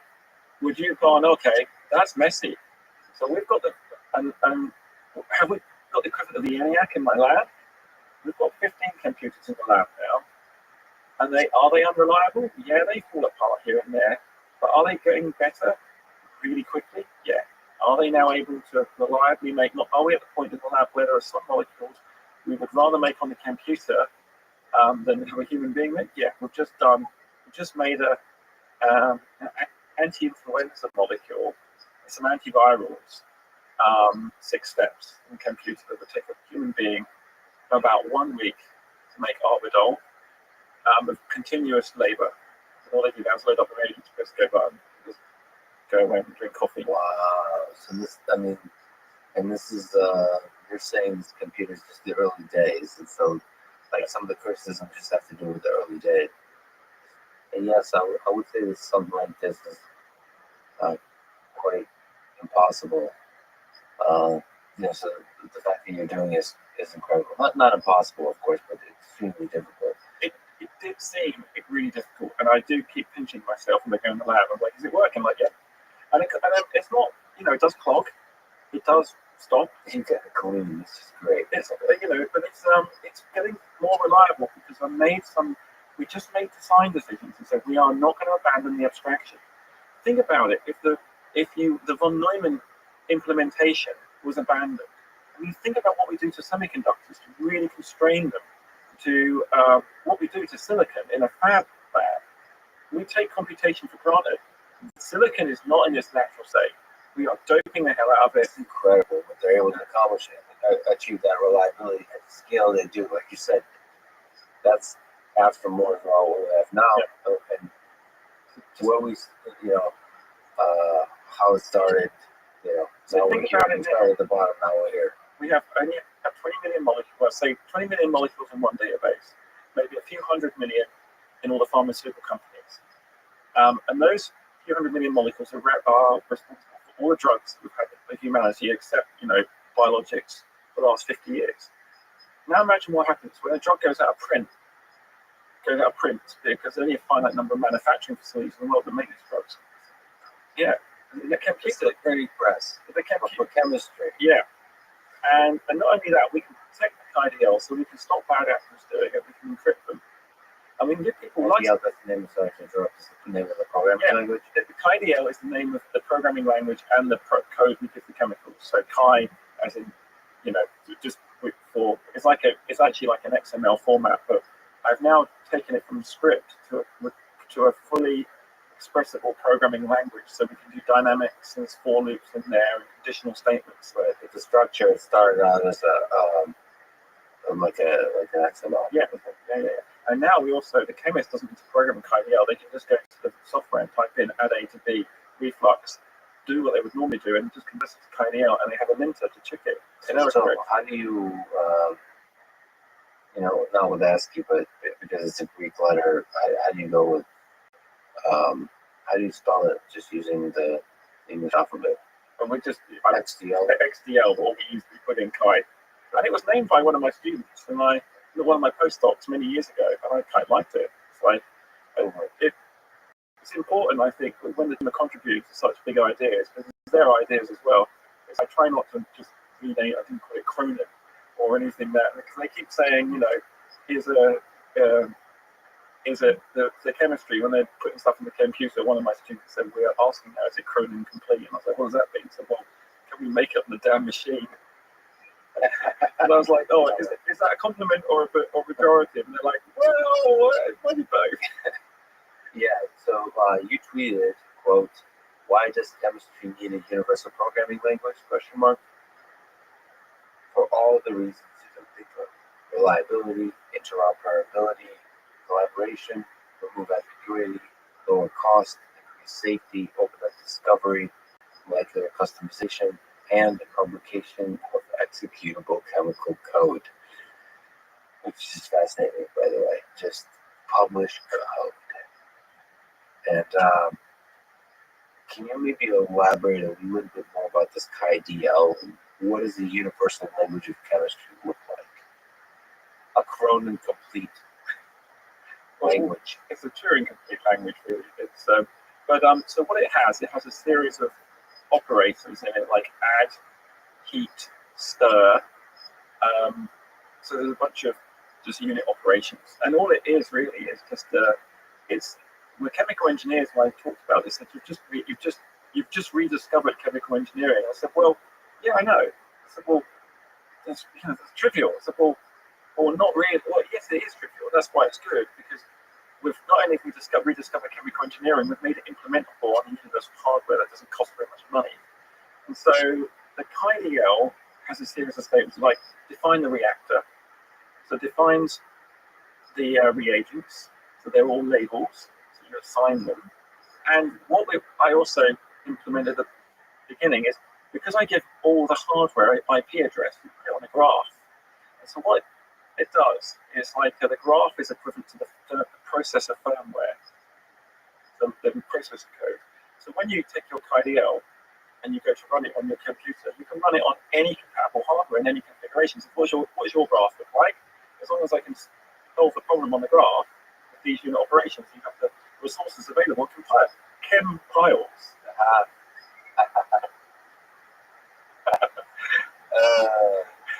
I would carry on for years, but it's compilation. And what it now does is it says, okay, the problem we had before is it was possible to do robotics or chemistry, but the robots were really expensive. They were unique. They were vendor locked. And what I want to do is to make sure that every chemist in the world can get access to machinery like this at virtually no cost, because it makes it safer. It makes it more reliable. And then if you go to the literature and find a molecule that can potentially cure cancer, and let's say the molecule that can potentially cure cancer takes you 3 years to repeat, and maybe a student finishes their PhD in the time and they never get it back. So it's really hard to kind of get all the way to that molecule, and it limits the ability of humanity to build on it. If they just download the code and can execute it, it turns, I would say, the electronic laboratory notebook chemistry is a data cemetery, because no one will ever reproduce it. But now the data cemetery is a Jupyter notebook, and you can just execute it. People can play with it. Yeah. The access to it. Reversion it. The magnitude is increased. We'll talk about so as with all technologies, I think there's way more exciting possibilities, but there are also terrifying possibilities, and we'll talk about all of them. But let me just kind of linger on the machine learning side of it. So you described programming, but it's a language. I don't know if you've heard about OpenAI Codex, which is I'm playing with it. Of course you are. You really are Rick from Rick and Morty. This is great. Okay. Except philosophically, I mean, he is, I guess, kind of philosophically deep too. So, for people who don't know, GPT, GPT-3, it's a language model. It can do natural language generation. You can give it a prompt, and it can complete the rest of it. It turns out that kind of prompt, it's not just completes the rest of it, it's generating like novel sounding text, and then you can apply that to generation of other kinds of stuff. So these kinds of transformer-based language models are really good at forming deep representations of a particular space, like a medium, like language. So you can then apply the specific subset language, like programming. So you can have it learn the representation of the Python programming language and use it to then generate syntactically and semantically correct programs. So you can start to make progress on one of the hardest problems in computer science, which is program synthesis. How do you write programs that accomplish different tasks? So what OpenAI Codex does is it generates those programs based on a prompt of some kind. Usually you can do a natural language prompt. So basically, as you do when you program, you write some comment, which serves the basic documentation of the inputs and the outputs and the function of a particular set of code, and it's able to generate that. The point being is you can generate programs using machine learning, using neural networks. Those programs operate on the boring old computer. Can you generate programs that operate? It's got to be a clever version of programs for this, but can you write programs that operate on a computer? Yep. There's actually software out there right now you can do it. Really? Yeah, it's a heuristic. It's rule-based, but we have what we've done, inspired by Codex, actually, is over the summer I ran a little workshop. Some of my groups got this inspired idea that we should get a load of students and ask them to manually collect data to label chemical procedures into KDL. And we have a typical synth reader. So there's a bunch of people doing this right now, but they're doing it without abstraction. And because we have an abstraction that's implementable in the hardware, we've developed a basic chemical analog of codecs. We say, sorry to interrupt, when we say abstraction in the hardware, we So right now, a lot of people doing machine learning and reading chemistry and just saying, oh, you've got all these operations, add, shape, whatever heat. But because they don't have a uniform, I mean, there's a couple of groups doing it, competitors actually, and they're good, very good, but they can't run that code automatically. They are losing meaning, and the really important thing that you have to do is generate context. So what we've learned to do with our abstraction is make sure we can pull the context out of the text.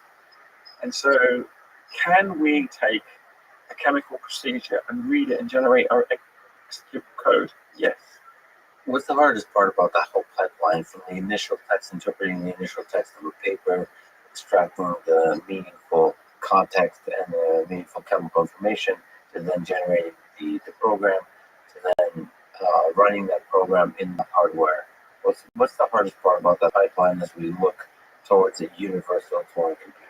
So the hardest thing with the pipeline is that the software, the model gets confused between some meanings, right? So if, chemists are very good at inventing words that are broken down. So the classic word that you would use for boiling something is called reflux. So reflux is, you would have a solvent, you run one flask, at reflux, boiling, going up the reflux condenser and coming down.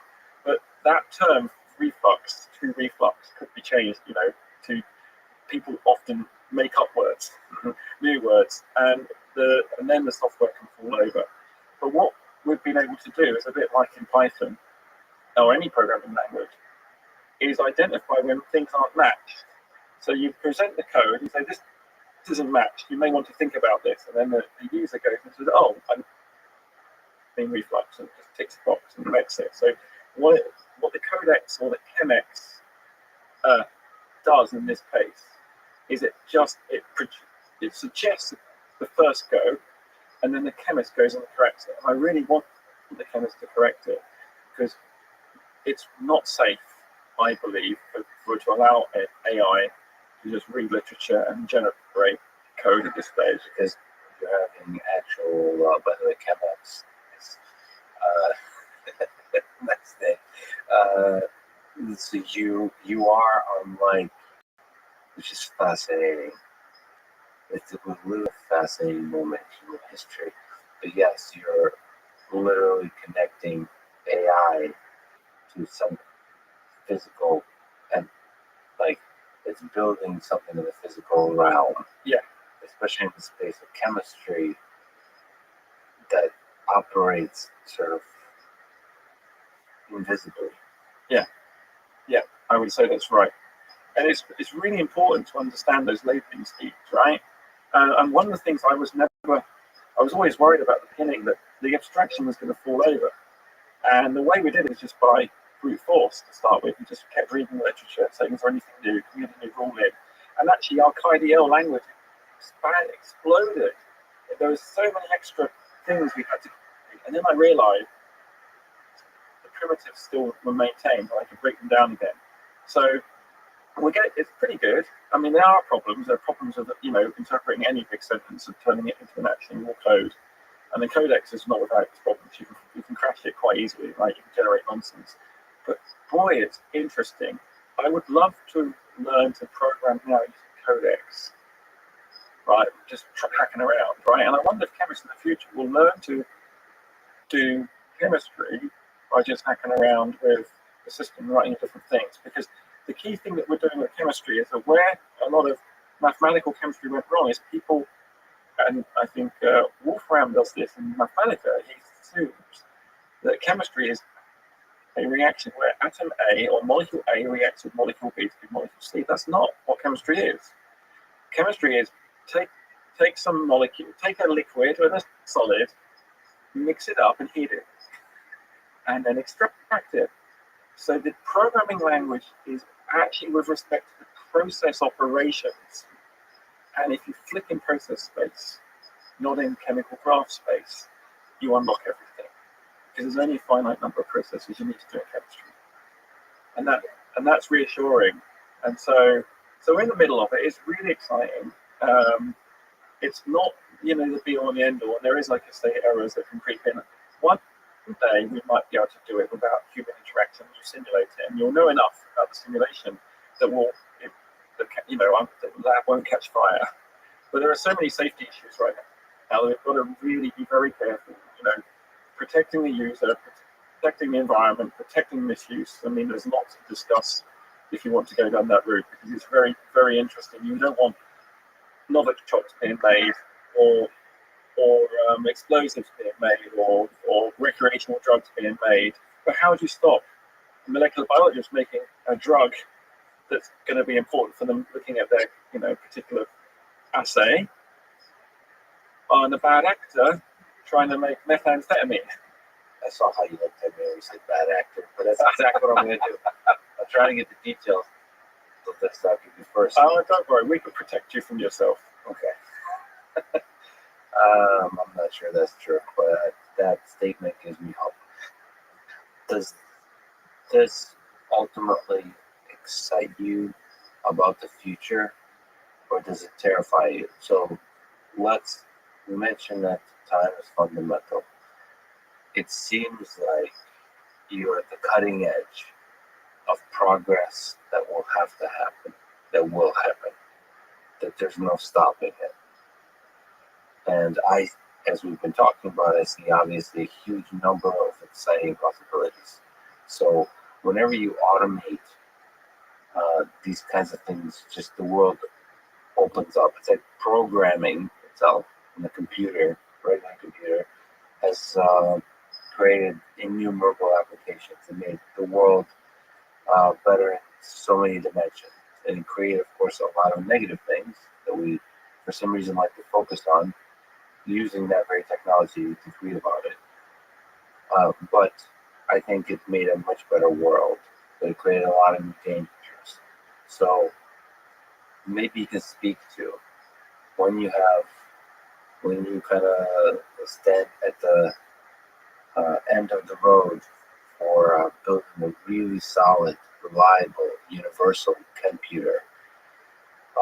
What are the possibilities that are positive? What are the possibilities that are negative? How can we minimize the chance of the negative?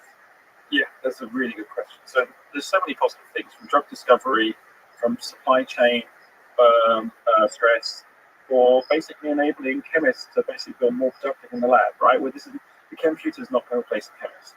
There's going to be a Moore's law of molecules, right? There's going to be so many more molecules we can design, so many more diseases we can cure. So chemists in the lab, as researchers, is better for science, so they can build a bunch of they can do science at a much more accelerated pace. So it's not just the development of drugs; it's actually like doing the basic understanding of the science of drugs. And the personalization, the cost of drugs right now. We're all living longer. We're all having more and more. We know more about our genomic development. We know about our predetermination, and we might be able to. One dream I've got is like imagine, you can work in your genome assistant tells you you're going to get cancer in 7 years' time, and you have your personal computer that cooks up the right molecule just for you to cure it. Right? That's a really positive idea. The other thing is when drugs. So right now, I think it's absolutely outrageous that not all of humanity has access to medicine. And I think the computer might be able to change that fundamentally, because it will disrupt the way things are manufactured. So let's stop thinking about manufacturing in different factories. Let's say that computers, clinical grade computers or drug grade computers, will be in facilities all around the world, and they can make things on demand.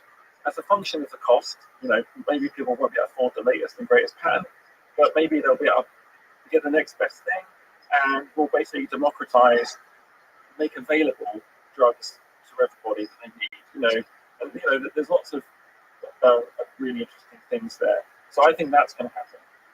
I think that now let's take the negative.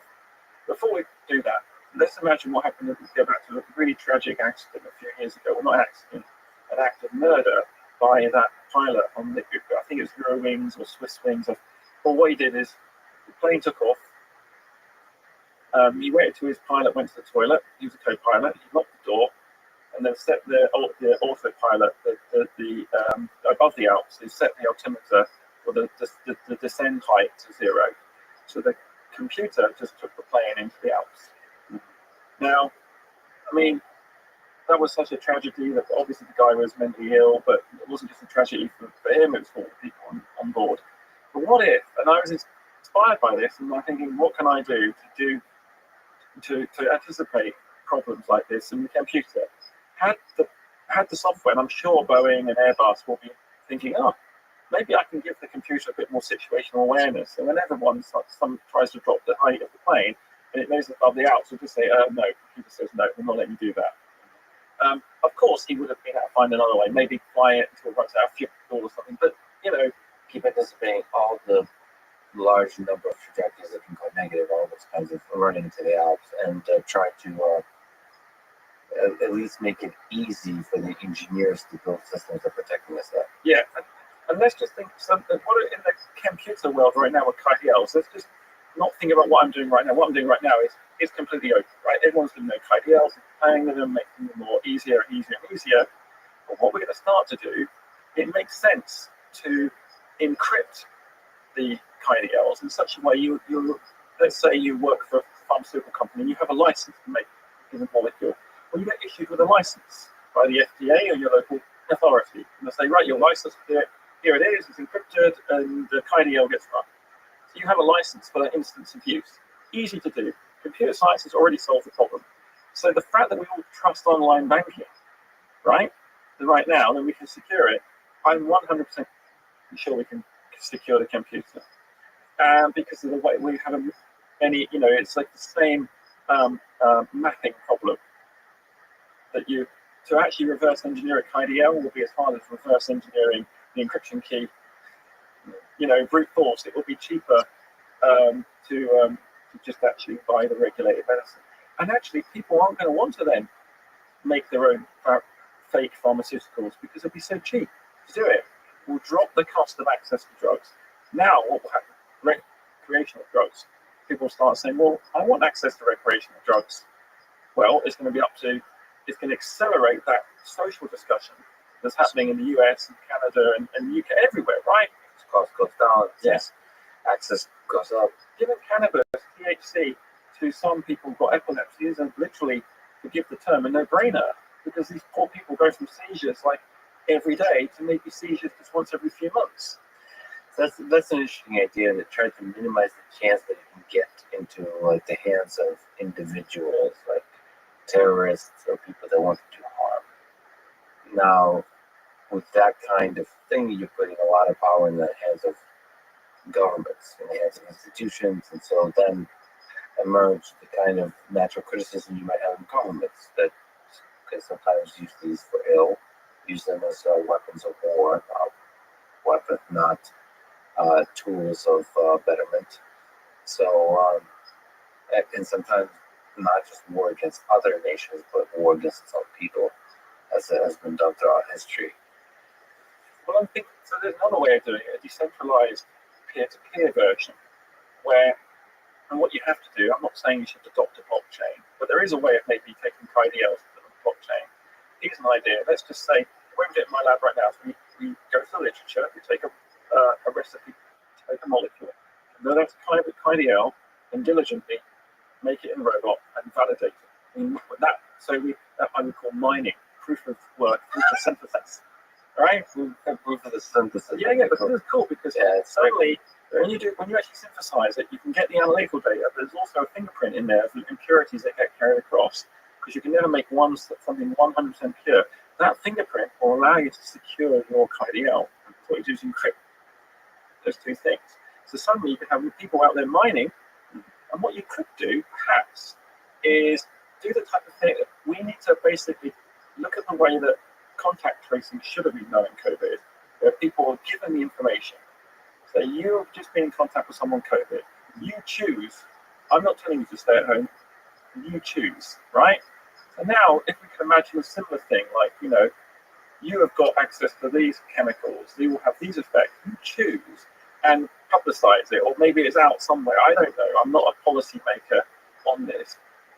And my job here is to not just make the technology possible, but to have it open as a discussion as possible with people to say, hey, can we stop childhood mortality with this technology?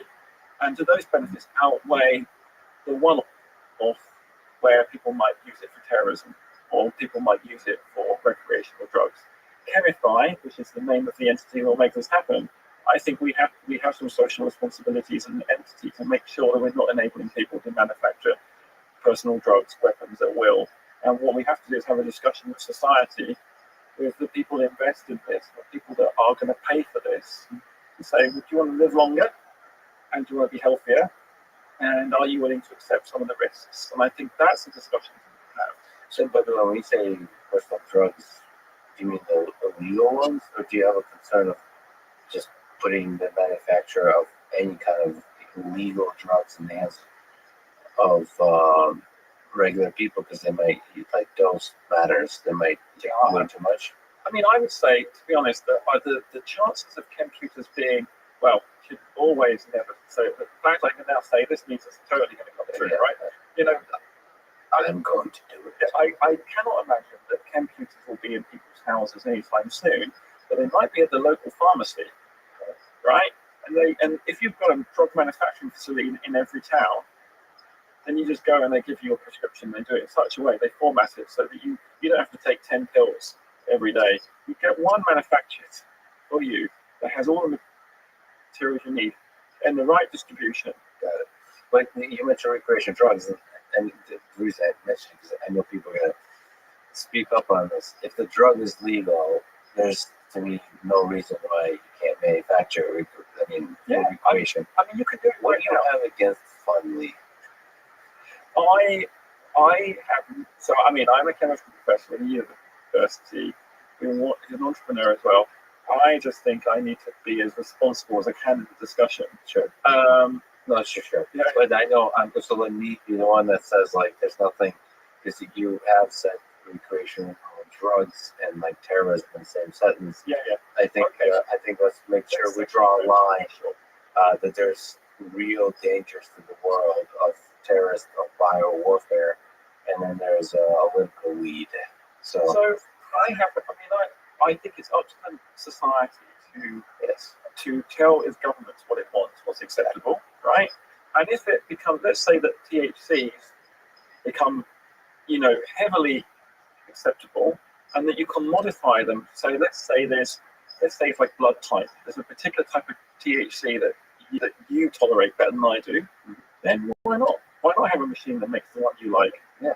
And why not the perfect brownie? And I think that's fine. But we're so far away from that. I can barely get the thing to work in the lab, right? And it means reliability and all this other stuff. But what I think is going to happen in the short term, it's going to turbocharge molecular discovery, reliability, and that will change the world. That's super exciting. You have a draft of a paper titled Autonomous Intelligent Exploration, Discovery, and Optimization of Nanomaterials. So we are talking about automating engineering of nanomaterials. How hard is this problem? And as we continue down this thread of the positives and the worrisome, what are the things we should be excited about? And what are the things we should be terrified about? And how do we minimize the chance of the terrifying consequences? So in this robot, the robot does all the heavy lifting. So the robot basically is an embodied AI. I really like AI in a domain-specific way. I should say at this point, there was an attempt in the 60s. Joshua Ledenberg and some really important people did this. That made an AI to try and guess if organic molecules in a mass spectrometer were alien or not. Yeah. And they failed because they didn't have assembly theory. And what does assembly theory give you about alien versus human life? Well, no, it tells you about unknown, the degree of unknown. So you can fingerprint stuff. They weren't looking at. They were trying to basically just look at the corpus of complex organic molecules. So when I was a bit down about assembly theory, because I couldn't convince referees and couldn't convince computational people interested in computational complexity, I was really quite depressed about it. And I mean, I've been working with Sarah Walker's team, and I think she also invented the 70 theory somewhere. We'll talk about it later. When I found the AI not working for the Dendril project, I suddenly realized I wasn't totally insane. Coming back to this nano robot, so what it does is basically like a computer, but now what it does is it squirts a liquid with gold in it in a test tube, and it adds some reducing agents, so some electrons, to make the gold turn into a nanoparticle. Now, when gold becomes a nanoparticle, it gets a characteristic color, a plasmon. So it's a bit like if you look at the sheen on the gold wedding ring or a gold bar or something. There's the ways of conducting electrons, but basically reflect light. What we did is we randomly squirt the gold particle and the reducing agent in. We measure the UV, we measure the color. And so what we do is the robot has a mind. So it has a mind where in a simulation, it randomly generates nanoparticles and the plasmon, the color that comes out, randomly imagines in its head. It then, so that's the imaginary side of the robot. And the physical side of the robot, it squirts in the chemicals and looks at the color, and it uses a genetic algorithm and a map elite actually on it. And it goes around in cycles and refines the color to the objective. Now we use two different points. We have an exploration and an optimization. They're two different. So the exploration just says, just do random stuff and see how many different things you can get. And when you get different things, try and optimize and make the peak sharper, sharper, sharper. And what it does after a number of cycles is it physically takes a sample of the optimized nanomaterial, resets all the round bottom flasks, cleans them, and puts the physical seed back in. And what this robot is able to do is search a space of 10 to the 23 possible reactions in just 1,000 experiments in 3 days. And it makes 5 generations of nanoparticles, which get nicer and nicer in terms of shape and color and definition. And then at the end, it outputs a kind of code that can then be cooked. Wow, it's doing the search for programs in the physical state. Yeah. It's doing a kind of reinforcement learning. In the space. With the exploration and the optimization. And that kind of will work on any computer or any qualified hardware. So now that's it. That's a general piece of code that can replicate someone really perfectly to create it. That's amazing. That's incredible. But the nanoparticles themselves are done. The robot has all the thinking. So we don't try and imply any self-replication or try and get the particles to make themselves, although it would be cool to try. So, well, there you go. Those are famous last words for the simulation. It would be cool.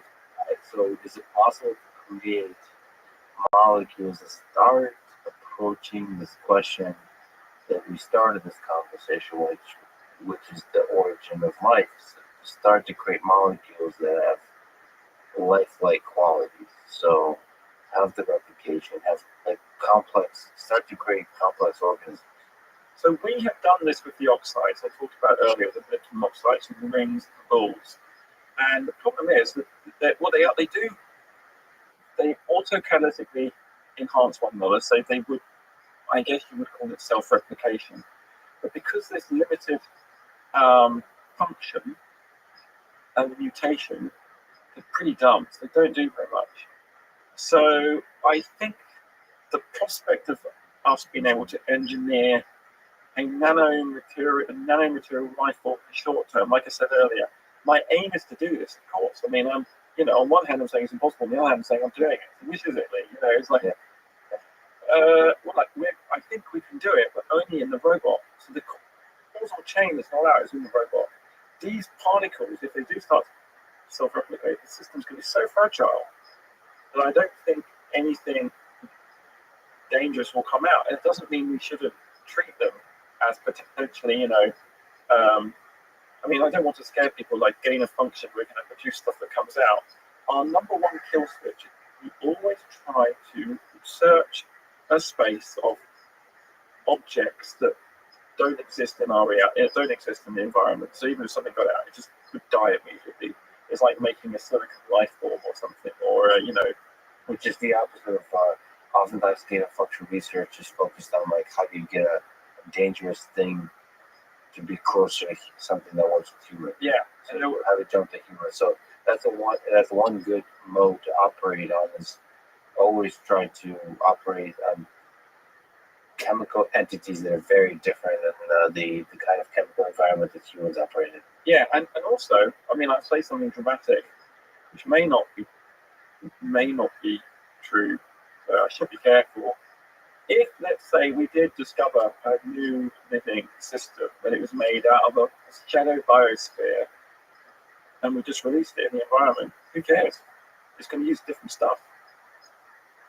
It'll just live. Live, yeah. I found one of my biggest fantasies is actually is like a planet that's basically half in the sun. It doesn't rotate, right? And you have two different origins of life on that planet, and they don't share the same chemistry. And then the only time they recognize each other is when they become intelligent. They go, "Well, what's that moving?" Yeah.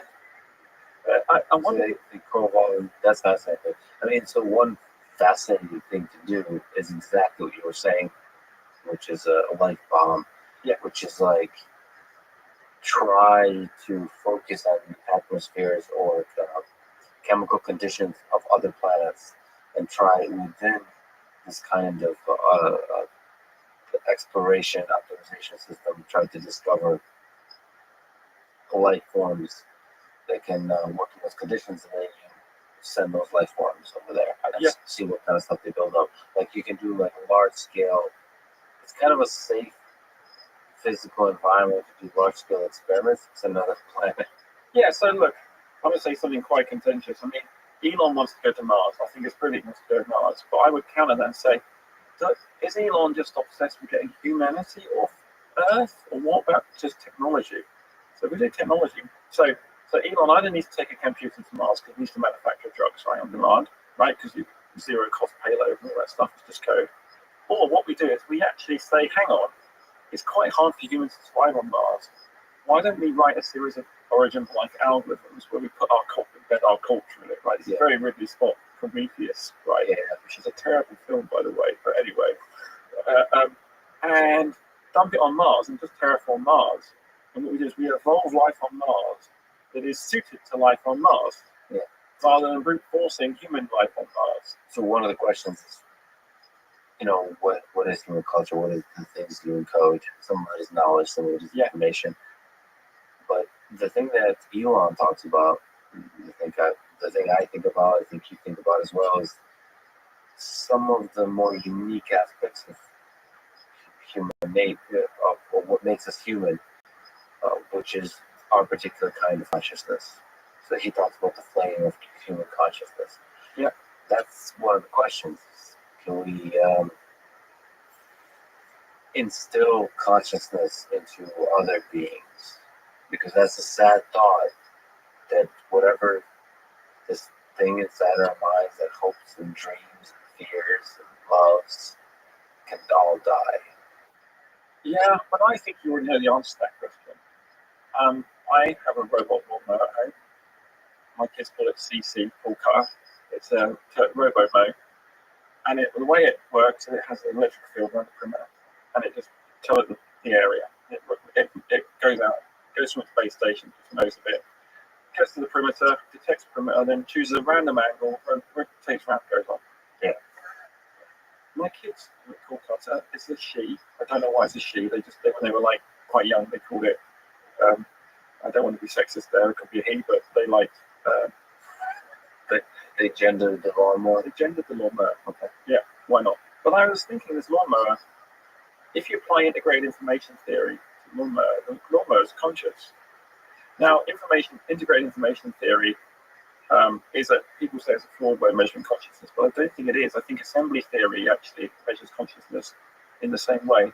Consciousness is something that is generated over a population of objects, of humans. Consciousness didn't suddenly spring in. Our consciousness has evolved together, right? The fact we're here, the robots we leave behind, they will have some of that. So we won't lose it all. Sure, consciousness requires that we have many models being generated. There's not just one domain-specific AI, right? But I think that the way to create consciousness, I'm going to say unashamedly, the best way to to make a consciousness in the chemical system, because you just have access to many more states. And the problem right now we're making silicon consciousness is you just don't have enough states. So there are more possible states, there are more possible configurations possible in your brain than there are atoms in the universe. And you can switch between them. You can't do that on a Core i10. It's got 10 billion, 12 billion, 40 billion transistors, but you can't reconfigure them as dynamically. Well, you've shared this intuition a few times already, that the larger number of states somehow correlates to greater possibility of life, but it's also possible that constraints are essential here. Yeah.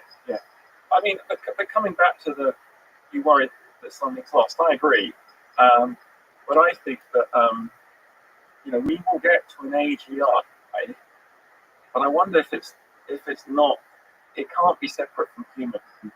It can't be separate from consciousness, because the causal chain that produced it came from humans. So what I kind of try and suggest heavily to people worry about the existential threat of AI, saying, I mean, you put it much more elegantly earlier, like we should worry about algorithms, like dumb algorithms written by human beings on Twitter driving us insane, right? And acting in odd ways. Yeah, I think intelligence, this is what I've been ineloquent in trying to describe it, partially because I try not to think too deeply through this stuff, because when you become a philosopher, I still aspire to actually building a bunch of stuff. But my sense is super intelligence leads to deep integration into human society. So like intelligence is strongly correlated. Like intelligence, the way we conceive of intelligence, materializes as a thing that becomes a fun entity to have at a party and with humans. So like it's a mix of wit, intelligence, humor, like intelligence, like knowledge, ability to do reasoning and so on, but also humor, emotional intelligence, ability to love, to dream, to share those dreams, to play the game of human civilization, the push and pull, the whole dance of life. And I think that kind of super intelligent being is not the thing that worries me. I think that ultimately will enrich life. It's again the dumb algorithms that scale in the hands of people that don't study history, that don't study human psychology and human nature, just applying too broadly for selfish near-term interests. That's the biggest danger. Yeah, I think it's not a new danger, right? But I now know how I should use Twitter and how I should use Twitter, right? I like to provoke people into thinking. I don't want to provoke people to outrage. It's not fun. It's not a good thing for humans to do, right?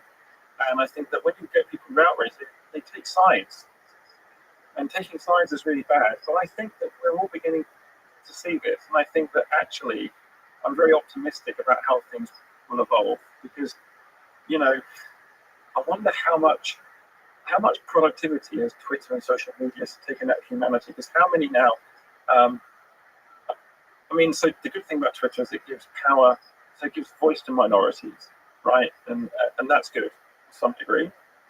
But I wonder how much voice does it give to all sorts of other problems that just emerge. But when you say minorities, I think, or at least if I were to agree with you, what I would say is minorities broadly defined, and these small groups of people that it magnifies the concerns of the small versus the big. That is good to some degree, but I think I have to be careful, because I think I have a very I think that the world isn't that broken, right? I think the world is a pretty cool place. I think academia is really great. I think climate change presents a really interesting problem for humanity that we will solve. I like how you said it. It's a pretty cool problem. For civilization, it's a big one. What's the future? There's a bunch of really big problems that if solved can significantly improve the quality of life. That ultimately is what we're trying to do. Improve how awesome life is for the maximum number of people. Yeah, and I think the coming back to consciousness, I don't think the universe is doomed for deep death, right? One of the, it's why I want to nudge you to think that time is fundamental, because if time is fundamental, then suddenly you don't have to give it back. The universe just constructs stuff. You know, what we see around us is our construction. I know everyone's worried about how fragile civilization is, and I mean, look at the fundamentals. We're good until the sun expands, right? We've got quite a lot of resource on Earth. We're trying to be quite cooperative. Humans are nice to each other when they're not under enormous stress. But going back to the consciousness thing, are we going to send human beings to Mars or conscious robots to Mars? Or are we going to send some hybrid? And I don't know the answer to that question right now. I guess, you know, Elon's going to have a pretty good go again there. I'm not sure whether I have my doubts, but I'm not qualified. You know, I'm sure people have their doubts that computation works. Yeah. But I've got it working, and And most of the cool technologies we have today and take for granted, like the airplane, aforementioned airplane, were things that people doubted. Majority of people doubted before they came to life. Yeah. When they come to life. And speaking of hybrid AI and humans, it's fascinating to think about all the different ways that hybridization, that merger can happen. And we only have the smartphone, so there's already a hybrid, but there's all kinds of ways that hybrid happens. How we and other technology play together, like a computer. How that changes the fabric of human civilization is like wide open. Who knows? Who knows? If you remove cancer, if you remove major diseases from humanity, there's going to be a bunch of consequences we're not anticipating. Many of them positive, but many of them negative. Many of them, most of them, at least I hope, are weird and wonderful and fun in ways that are totally unexpected. And we sit at a porch with a bottle of Jack Daniels and a rock and say, kids these days don't appreciate how hard we had it back in the day. I gotta ask you, speaking of nudging, you and Yosef Bach nudge each other on Twitter quite a bit in wonderful intellectual debates. And of course, for people who don't know, Yosef Bach is a brilliant guy. He's been on the podcast a couple of times. He tweeted, Yosef Bach. Everyone should follow him as well. Definitely follow Mr. Lee Cronin, Dr. Lee Cronin. He tweeted, "Dinner with Lee Cronin. We discussed that while we can translate every working model of existence into a Turing machine, the structure of the universe might be given by weeks of non-existence in a pattern generated by all possible automata which exist by default." And then he followed on saying, "Face-to-face is the best." So the dinner was face-to-face. What is Joseph talking about? In weeks, quote, weeks of non-existence in a pattern generated by all possible automata which exist by default. So automata exist by default, apparently. And then there's weeks of non-existence. What the hell is non-existence in the universe? That's and also in another conversation, you tweeted state machines all the way down, which presumably is the origin story of this discussion. Yeah. And then George just said, again, nudging slash trolling. George just said, "You've seen the light. Welcome, friend. Many foundational physicists effectively believe that some form of hypercomputation is coming around to this idea." And then you said, "I think there are notable differences. First, I think the universe does not have to be a computer. Second, I want to understand how the universe emerges and structures that build computers. And third is that there is something below church Turing." Okay. What the heck is this dinner conversation about? Maybe put another way, maybe zooming out a little bit, are there interesting agreements or disagreements between you and Joshua Bach that can elucidate some of the other topics we've been talking about? Yeah, so Yash has an incredible mind, and he's so well read, and uses language really elegantly. It bamboozles me at times. So so often I'm describing concepts in a way that I built from the ground up, and so we misunderstand each other a lot. If he's floating in the clouds, Something not quite, but I think so. This concept of Turing machine. So Turing machines, I would argue, and I think this is not the Turing machine. The universe is not a Turing machine. Biology cannot even be a Turing machine, right? Turing machines don't evolve, right? There is this problem that people see Turing machines everywhere, but isn't it interesting? The universe gave rise to biology, that gave rise to intelligence, that gave rise to Alan Turing, who invented the abstraction of the Turing machine and allowed us to digitize. And so I've been looking for the mystery at the origin of life, the origin of intelligence, and the origin of this. When I discussed with Yasha, I think Yosha was saying, well, the universe, of course, the universe is a Turing machine. Of course, there's a hypercomputer there. And I think we got kind of trapped in our words and terms. Because, of course, it's possible for a Turing machine or computers to exist in the universe. We have them. But what I'm trying to understand is, where did the transition from continuous to discrete occur? And this is because of my general foolishness of understanding the continuous. But I guess what I'm trying to say is there were constructors before there were abstractors. Because how did the universe abstract itself into existence?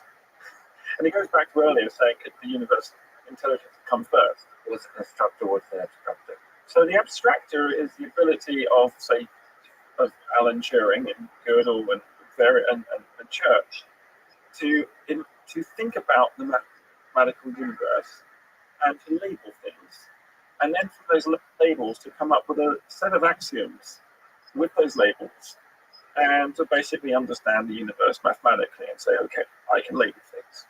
But where did the labeler come from? Where is the prime labeler?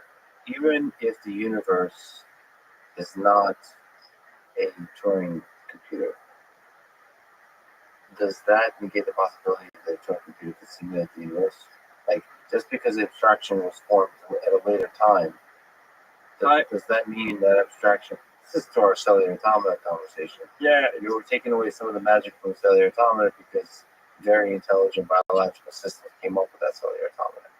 But this is where the existence is devolved, right? Is the fact that we exist and we can come up with a Turing machine, does that mean the universe has to be a Turing machine as well? Can it be a Turing machine? That's there has to be and it can it be. Can it be? Sure. I don't know. I don't understand if it has to be or not. Can it be? But can the universe have Turing machines in it? Sure. They exist now. I'm wondering though, maybe this is really, if things get really hairy, is I think the universe maybe in the past did not have the computational power it has now. This is almost like a law of physics kind of. So the computational power is not. You can get some free lunch. Yeah, I mean, the fact that we sit here in this period in time and we can imagine all these robots and all these machines that we built. And so we can easily imagine going back in time that the universe was capable of having them, but I don't think it can. So the universe may have been a lot dumber computationally. And that's why I don't want to go back to the time discussion, but I think it has some relationship with it. The universe is basically smarter now than it used to be, and it's going to continue getting smarter over time because of novelty generation and the ability to create objects within objects within objects. You know, there's perhaps as grounded in physics, there's this intuition of concentration. Yeah, that stuff is conserved. Like you've always had everything. You're just rearranging books on a bookshelf through time. So, okay, you're saying like new books are being written. Which law do you want to break? At the origin of the Big Bang, you had to break the second law because we got order for free. Yeah. Well, what I'm telling you now is that the energy is conserved in the universe. Oh, it's the second law. Okay, I got you. So but not in a bad way. Okay, so computation potentially is not conserved, which is a fascinating idea. Intelligence is not conserved. Complexity is not conserved. Mhm. I suppose that's deeply connected to time being fundamental. The natural consequence of that is if time is fundamental and the universe is inflating in time, if you like, then there are one or two conservation laws that we need to have a look at. And I wonder if that means the total energy of the universe is actually increasing over time. And this may be completely ludicrous, but we do have all this dark energy that we have some anomalies, let's say, dark matter and dark energy, but we don't add them in galaxies. So dark matter, I think, doesn't hold. You need to hold the galaxies together, and there's some other observational issues. Could dark energy just be time? So figuring out what dark energy is might give us some deep clues about this. Not just time, but the consequences of time. So it could be that, I'm not saying there's perpetual motions allowed in free lunch, but I'm saying if the universe is intrinsically asymmetric, and it appears to be, and it's generating novelty, and it appears to, couldn't that just be mechanistically how reality works? And therefore, I don't really like this idea that so I want to live in a deterministic universe that is undetermined. Yeah. Right? The only way I can do that is if time is fundamental. Because otherwise, all the rest of it is just sleight of hand. Because the physicists will say, yes, everything's deterministic. Newtonian mechanics is deterministic. Quantum mechanics is deterministic. Let's take the Heredian view. And then basically we can just draw out this massive universe branching, it closes again and get it all back. And don't worry, your finding of free will is effective. But what the physicists are actually saying is the entire future is mapped out. And that is clearly problematical. And clearly, that's not so clear. Yeah, it's just problematic. So it's because that maybe is just the way it is. It's problematic to you. A creature I want to reduce the number of beliefs I need to understand the universe.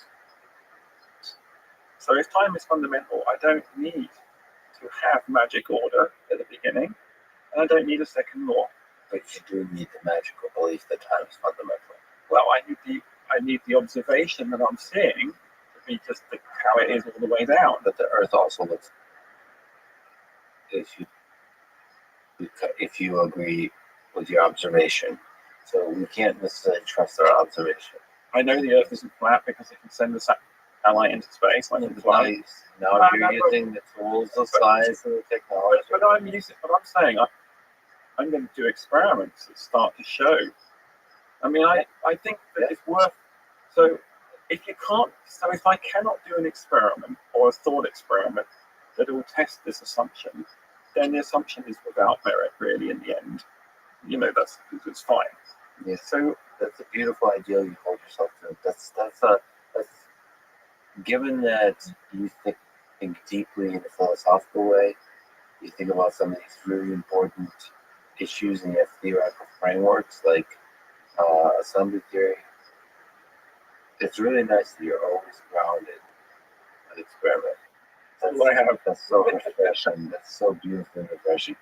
Now that we're holding you to the grounded in experiment, to the harsh truth of reality, let me ask the big ridiculous question. What is the meaning of this whole thing? What's the meaning of life? Why? This time is fundamental, marching forward, and along this long timeline come along a bunch of descendants of apes that have come up with cellular automata and computers and now computers. Why? I have so many different answers to this question. It depends on what day. I would say that given the way the conversation we had today, I'd say the meaning. Well, we make our own meaning. I think that's fine. But I think the universe wants to explore every possible configuration that it's allowed us to explore. And this goes back to the kind of question that you were asking about Yasha and the existence and non-existence of things, right?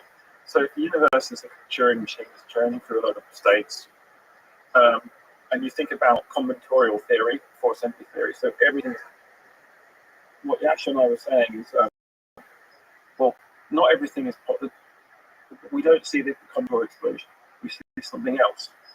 And it is evidence of memory. So there clearly seems to be some interference between the combinatorial explosion of things and what the universe allows. And it's like this kind of constructive, destructive interference. So maybe the universe is not just about, it is assembling objects, space and time, and those objects are able to search more space and time, and the universe is just infinitely creative. And I guess I'm searching for why the universe is infinitely creative. Is it infinitely creative? And maybe the meaning is just simply to make as many objects, create as many things as possible. And I see a future of the universe that doesn't result in the heat death of the universe. The universe is going to extract every ounce of creativity it can out of it, because that's what we see on Earth, right? And if you think that almost like intelligence is not conserved, that maybe creativity isn't either. Maybe like it's an infinite well. So like creativity is ultimately tied to novelty. You're coming up with cool new configuration of things, and maybe that just can continue indefinitely. And this human species that was created along the way is probably just one method that's able to ask the universe about itself. It's just one way to explore creativity. Maybe there's other meta levels on top of that. Like obviously, as collective intelligence will create organisms. Maybe there'll be organisms that ask themselves questions about themselves in a deeper, bigger picture way than we humans do. First, to ask questions about the humans, and then construct some kind of hybrid systems that ask themselves about the collective aspect. Just like some weird stacking that we can't even imagine yet. But that stacking, I mean, I've discussed this stacking a lot with Sarah Walker, who's a professor of physics and astrobiology at ASU. And we argue about, how creative the universe is going to be, and is it as deterministic as all that? Because I think she's more of a free will thinker, and I'm of a less free will thinker. But I think we're beginning to converge and understanding that, because there's simply a missing understanding right now. We don't understand how the universe. We don't know what rules the universe has to allow the universe to contemplate itself. So asking the meaning of it before we even know what those rules are is premature. But my guess is that not meaningless, and it isn't just about the. And there are three levels of meanings. Obviously, the universe wants us to do stuff. We're interacting with each other, so we create meaning in our own society and our own interactions with humanity. But I do think there is something else going on. But because reality is so weird, we're just scratching at that. And I think that we have to make the experiments better, and we have to perhaps join across, not just for the computationalists. What I try to do with Yasha is meet halfway. So what happens if I become a computationalist? What do I gain? A lot, it turns out, because I can make Turing machines from the universe. Because on the one hand, I'm making computers which are state machines inspired by Turing. On the other hand, I'm saying they can't exist. Well, clearly, I can't have my cake and eat it, so there's something weird going on there. So then, did the universe have to make a continuous to a discrete transition, or is the universe just discrete, or just discrete?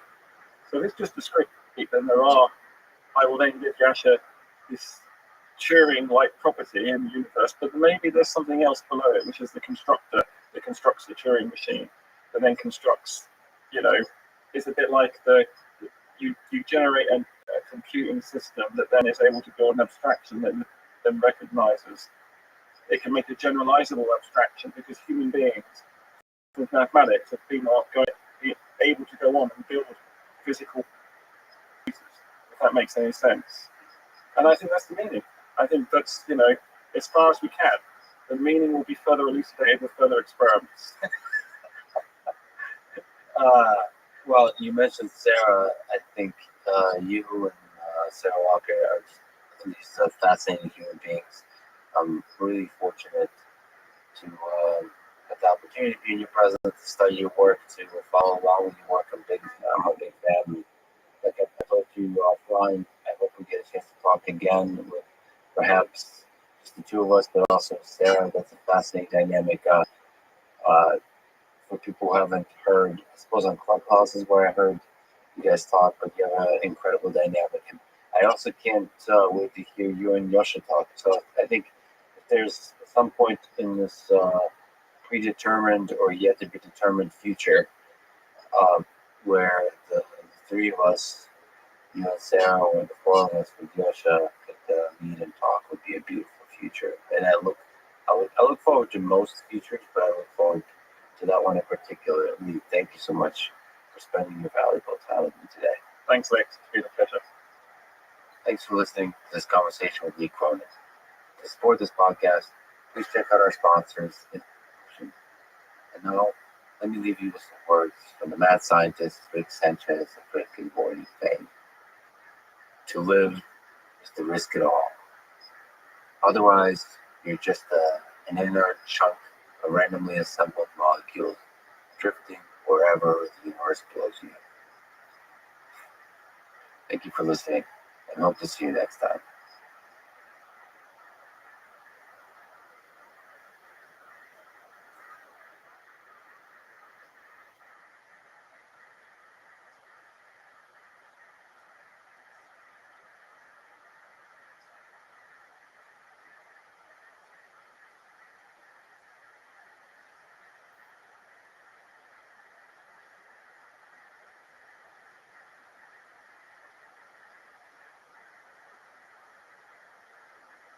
Following the conversation with Rabbi David Wolpe, someone who I've been a fan of for many years, for the kindness in his heart, the strength in his character, the kind of friends he keeps and talks with, many of whom disagree with him, but love him nevertheless, including the late Christopher Hitchens.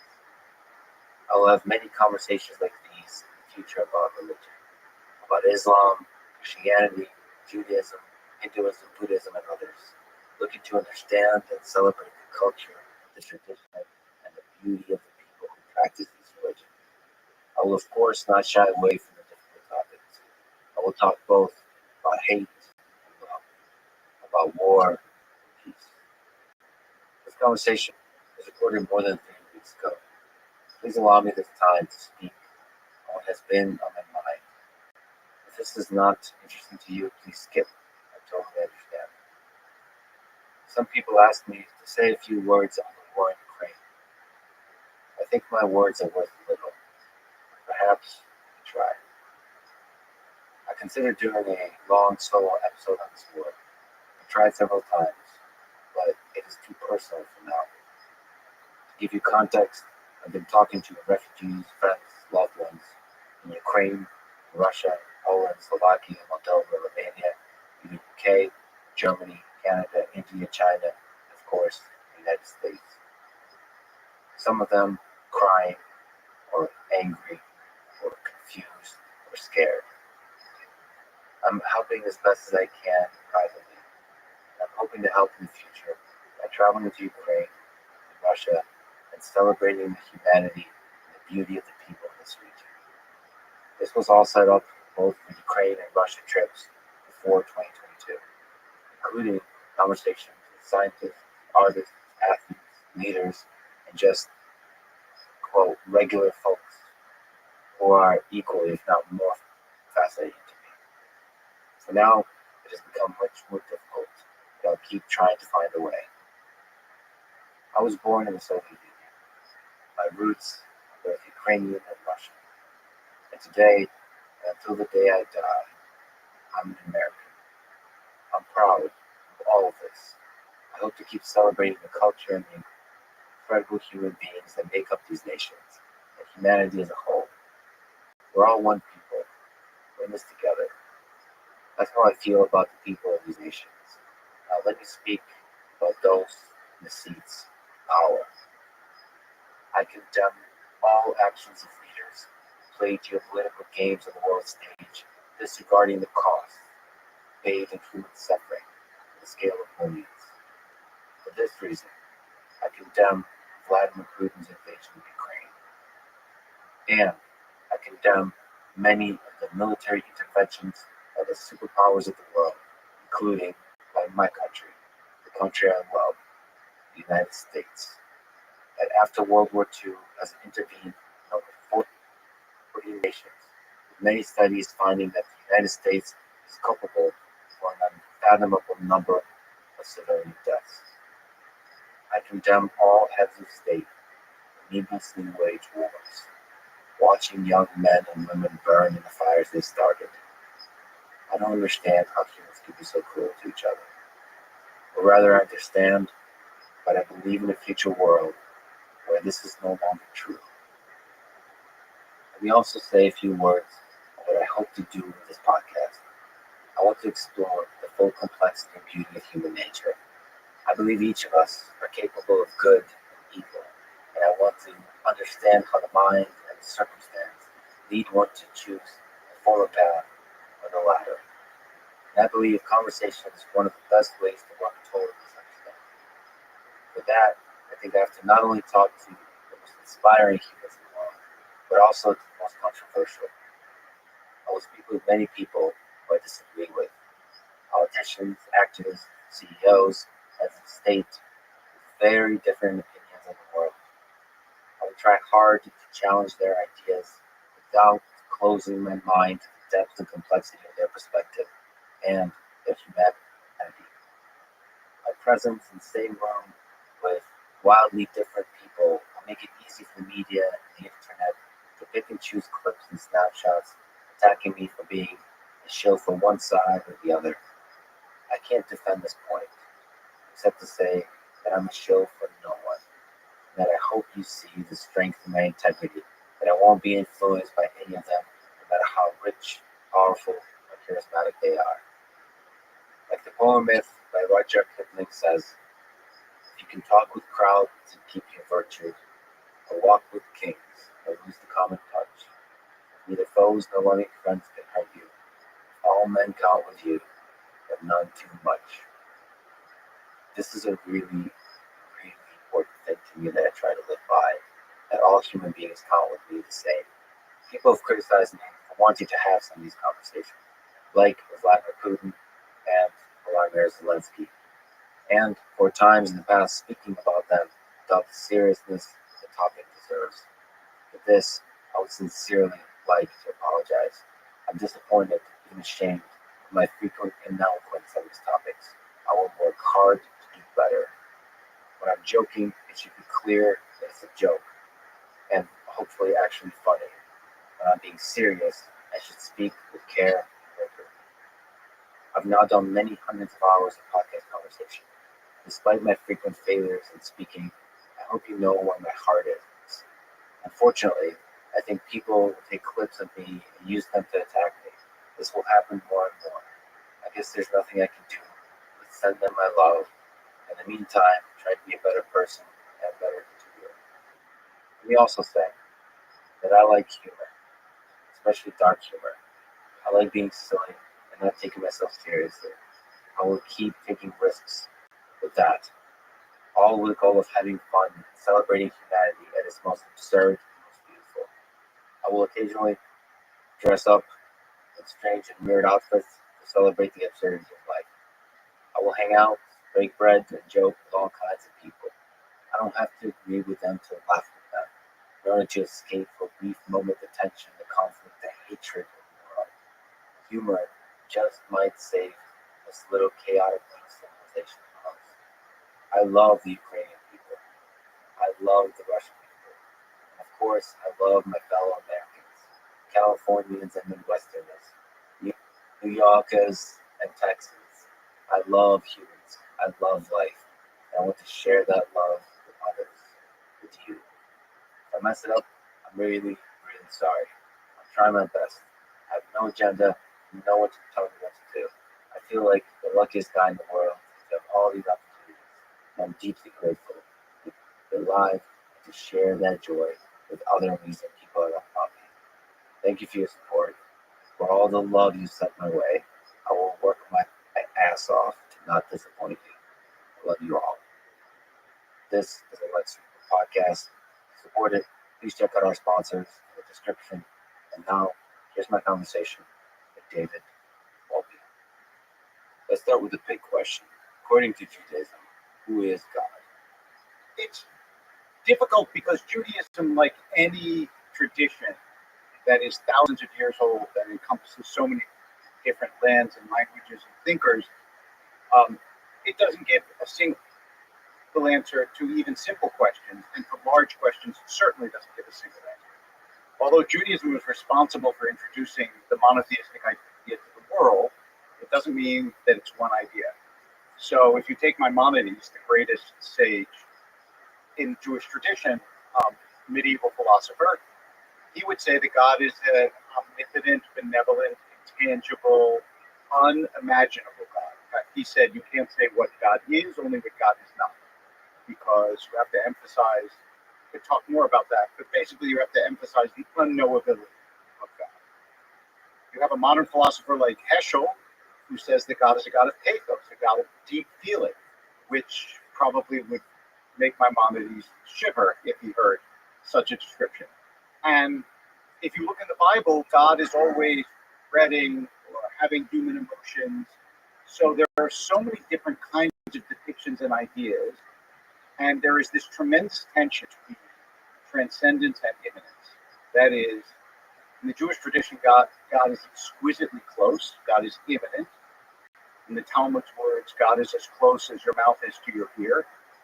In other words, whatever you say, God hears it. And yet at the same time, God is unfathomably distant. Sometimes when I speak to high schoolers, I will say, in the Jewish tradition, think of it this way. When you were 2 years old, you had no idea what it was to be a 15-year-old. Not only did you not know, but you didn't know what you didn't know. We conceive of God as being more, the distance between God and human beings is far greater than the distance between a 2-year-old and a 15-year-old. So when we speak about God, we have to acknowledge how limited we really are. So, okay, you laid out a lot of fascinating things on the table. So one, the knowability of God. Then this idea of deep feeling, which, again, can God be operate in the space of feelings too? So not just the mouth and the ear of the senses. Can God be known?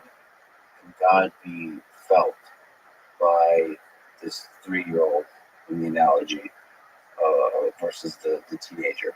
So I will take refuge in a beautiful phrase from Martin Buber, another Jewish theologian. He said, God cannot be expressed, God can only be addressed. In other words, you can speak to God, you can feel a sense of God, but can you begin to comprehend or know God? No. Yosef Kaspi, I'm pulling in a couple of early Jewish philosophers, he said, to know God, I would have to be God.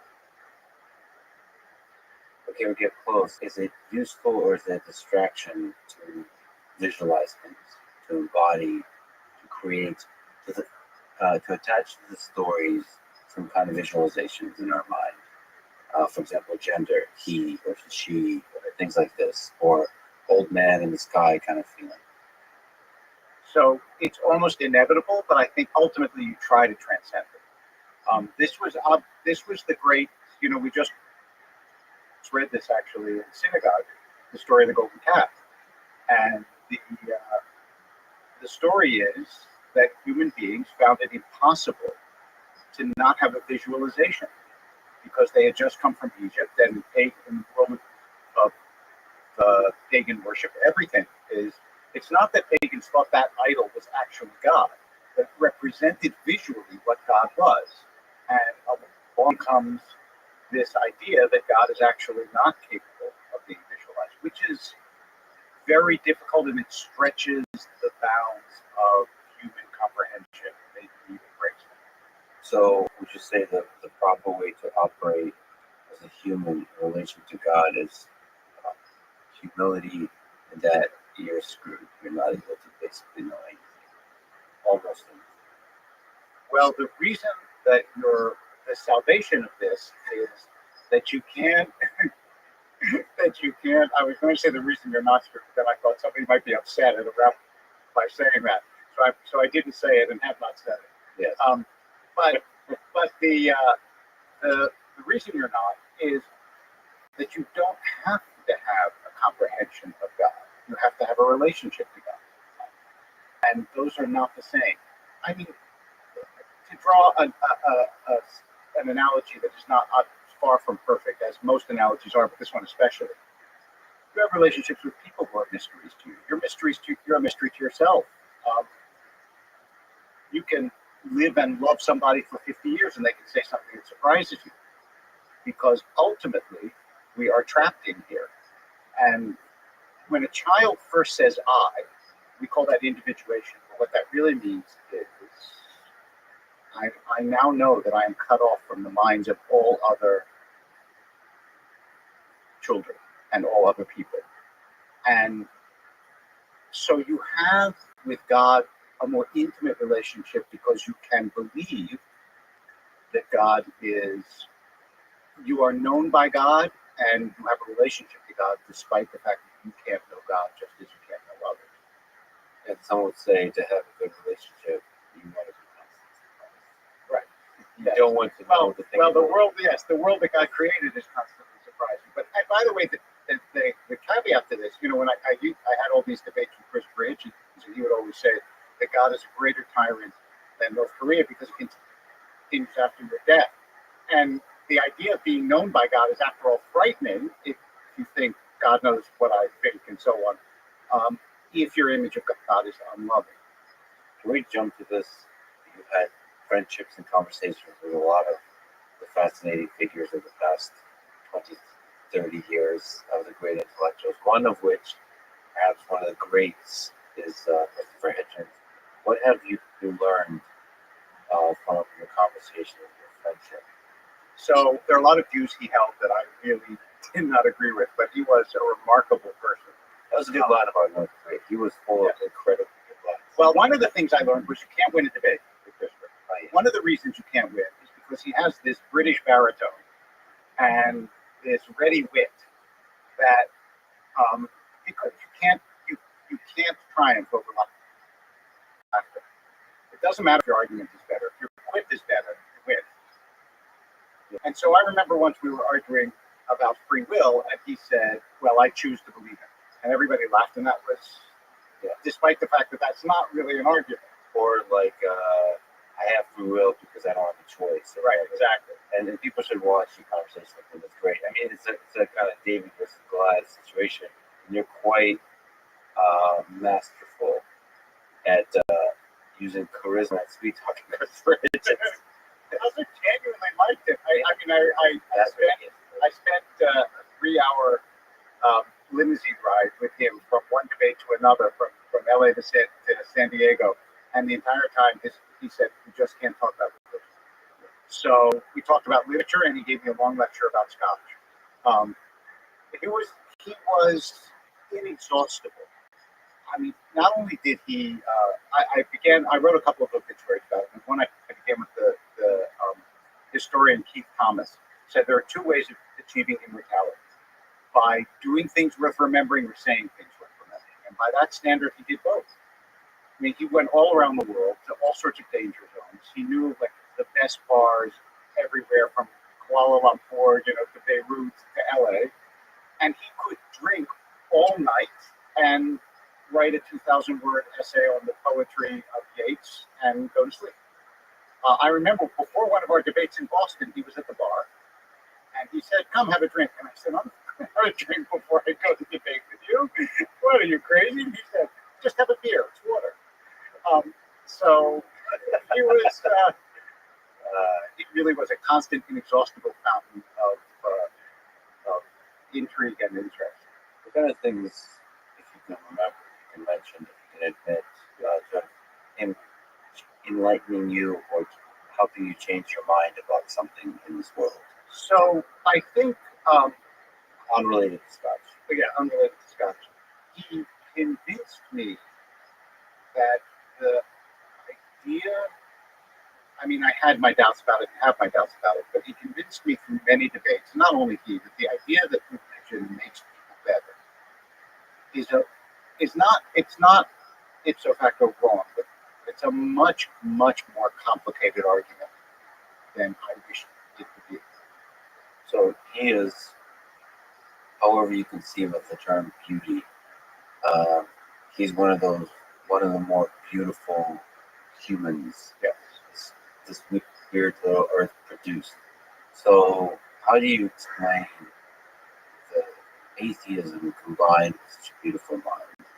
So from your perspective of a man of faith, how do you think about that? So, of the atheists that I've debated, I think about all of them somewhat differently. So, I think that in some deep way, for example, Sam Harris is a religious personality. I don't even think that he wouldn't like the word religious, but I don't even think that he would take issue with that. I think that he would say his is a purely material-based spirituality, but I mean his orientation towards meditation and appreciation of Buddhism, there's something deeply seeking spiritual about it. With Hitchens, I honestly, and I know that some of his fans will really not like this. It's not that he was any kind of closet believer, certainly not at all. But I almost feel as though he was less a passionate arguer against religion than he was, first of all, extremely upset by the forms that religion took in this world. And then once he trained his intellectual howitzers on a target, he had so much fun inventing new arguments and attacking it that I really believe he gets carried away sometimes by his own eloquence and intellectual rage. So, for example, the idea that you would call a book that religion poisons everything, I think he did that deliberately, provocatively, so that he could defend a proposition that obviously is indefensible. So, I don't know. I think he had tremendous joie de vivre. That's what sums him up. This guy loved life in all of its manifestations. And arguing against something that someone else believed was one of his greatest joys. Yeah, and of course the practical aspect of that, he just saw the powerful and he challenged them with humor. So, Absolutely. and you could argue perhaps that humor is the highest form of what humanity can achieve. Like sometimes maybe us little humans take things a little too seriously, and sometimes we need to just laugh at it all, laugh at ourselves, and that's probably the purest form of wisdom. Auden, the poet, said, "Among the people that I like or admire, I can find no common quality, but among those I love, I can. All of them make me laugh." There you have it. Speaking of people that make you laugh, Sam Harris, because he's actually has a really great sense of humor. He does a very cold and monotone delivery. He's another one that you had you're friends with, you have conversations with. Where's your fundamental disagreement and agreement with Sam? Sam believes that religion is intellectually indefensible. He really believes it, like deep in his soul. And he gets angry at the idea that a proposition should be unchallenged if it offends his sense of logic. So he cannot move on. Right. This is done. In fact, I mean, I did a podcast with him once, and then Sam did. And Sam said, "When I heard your podcast with David Wolf, I learned stuff about things that I never learned in my conversations with him because I can never let him make those unfounded assertions without challenging them, and you just let them go." And I think there was something to that. It was like he finds it hard to have a conversation about religion that doesn't arouse his real ire about the harm that he thinks religion does in the world. It's more about the implementation of religion in the world as it is versus the really fundamental. I think he also thinks it's fundamentally and truly shoddy and disreputable. Faith. Yeah, faith. And I don't know how to put this. I mean, they're both capable of separating their contempt for religion from the people that they have sitting in front of them. You mean Christopher Hitchens and Sam Harris? Yes, both of them. Okay, so you mentioned Eric Watson. People should listen to your conversation with Eric. This is a fascinating one. It's great. It's non-standard. It just goes all over the place, and there's humor and wit. it's great. So one interesting aspect that I also learned, perhaps not about you, but about Eric, or about both, but Eric has a similar thing as Jordan Peterson, which is if you ask them, do they believe in God? I think the answer, they're not comfortable answering that question, or they might say no, but they're usually just not comfortable answering that question. But there's a kind of sense that they would like to live life, a religious life, as if God exists. I think that's exactly right. I think, first of all, Eric has a really deep appreciation of the Jewish tradition. I don't know Peterson. I've read his stuff and I've reviewed his stuff and so on. But I think that Jungians are, in their very approach, they believe that myth is the way the world works. And so it's not that big a leap to God, but there's still a distance there. Is it possible to have your cake and eat it too? Is it possible to have the depth of a religious life without believing in God? Like, how do you make sense of Eric Weinstein's devout life within the tradition? I mean, I honestly think he believes in God, but doesn't believe in God, and it's oscillating like it's a quantum mechanical system of some sort. Schrodinger's God. So I think that he would probably agree with what Elie Wiesel said, that a Jew can be angry at God or be disbelieving of God, but is not allowed to be indifferent. And I think Eric's not indifferent to God. And it's different than Christianity. I've had this conversation many times because you can be very Jewish and have deep doubts about theological questions because Judaism isn't a religion. It's a religious family. And so you're born Jewish. Like if I said to you tomorrow, if I was Christian and I said, oh, I believe in Jesus today, and then tomorrow I didn't, I'm not Christian anymore. But if tomorrow I said, oh, I don't believe all this stuff, I'm still Jewish. So it's a more complicated system. Having said that, though, I think it's very hard to sustain over generations without some belief that the source of it is beyond ourselves. And in that sense, as in many others, Eric is unique. Well, he was actually making that claim that we need faith to propagate this tradition through the generations. Without that, the traditions crumble. It's a very interesting idea and a very interesting argument for devout faith, which is it's a thing, it's a glue that holds a tradition together. Otherwise, the traditions fall apart. Right? So you can't have the intensity of that tradition. I mean, on the other hand, you do see tradition. I mean, Thanksgiving, one of my favorite topics. So I would say traditions that are demanding fall apart. Traditions that require turkey might not fall apart, but traditions that make demands of you that are countercultural or are hard, they fall apart. I think I need to introduce you to some Thanksgiving dinners that are quite demanding. Get the family together. You know, first of all, I'm a vegetarian, so I'm tough to have at Thanksgiving dinner. But there's a comedian named Kathy Lansman. One year I heard this on the radio and it stuck with me. She said that holidays are a chance to renew your resentments afresh. And that's basically what people do with their family. It's like, I'm going to go home and fight with the uncle again this year. I apologize to take a dark turn, but you mentioned Elie Wiesel. I recently saw a picture of Elie Wiesel when he was in camp, when he was liberated. For some reason, that hit hard.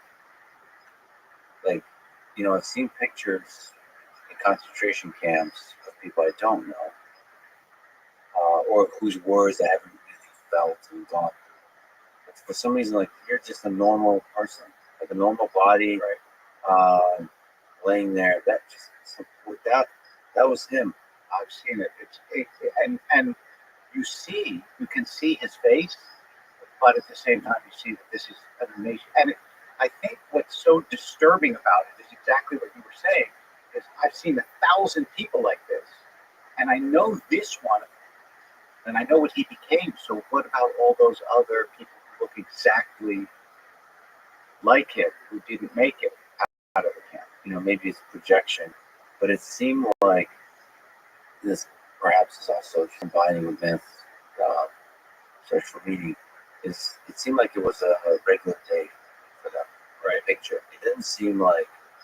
I mean, I'm not sure what I expect to see what suffering looks like, but it's almost like there's no celebration. I've never seen a picture of actually liberation be celebratory. It's true. It's really true. So, what do you make sense? And I apologize to take a step into that moment in history. How does how do you make sense of the Holocaust, that of Nazi Germany, that such things could be committed by human beings to each other? Is it religion?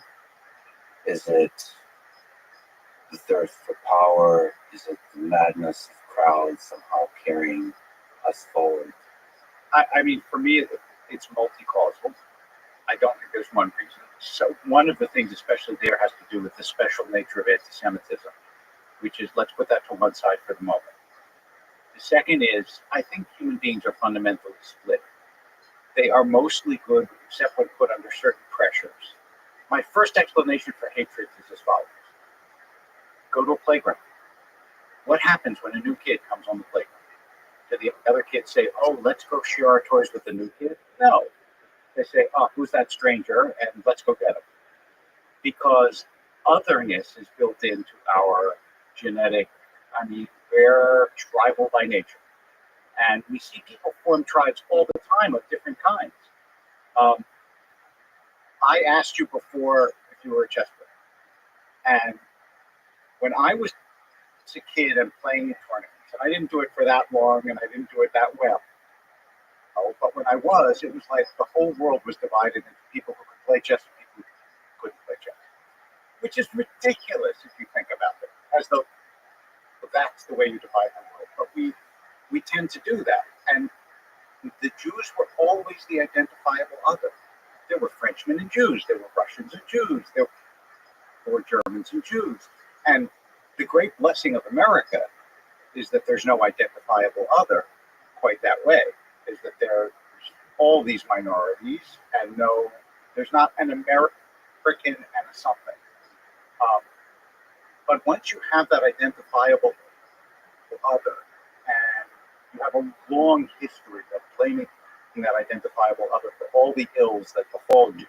Of course, people still do try to form Set America. They still try to form other. I mean, immigrant versus been here for a generation. There's so many ways to slice it. You still try to find ways. Yeah. It's just more difficult in America because there's so many sub-tribes, hierarchies of tribes upon tribes. You're absolutely right. And I was moving fast because I didn't want to get bogged down in all the very difficult. It's true, I tried.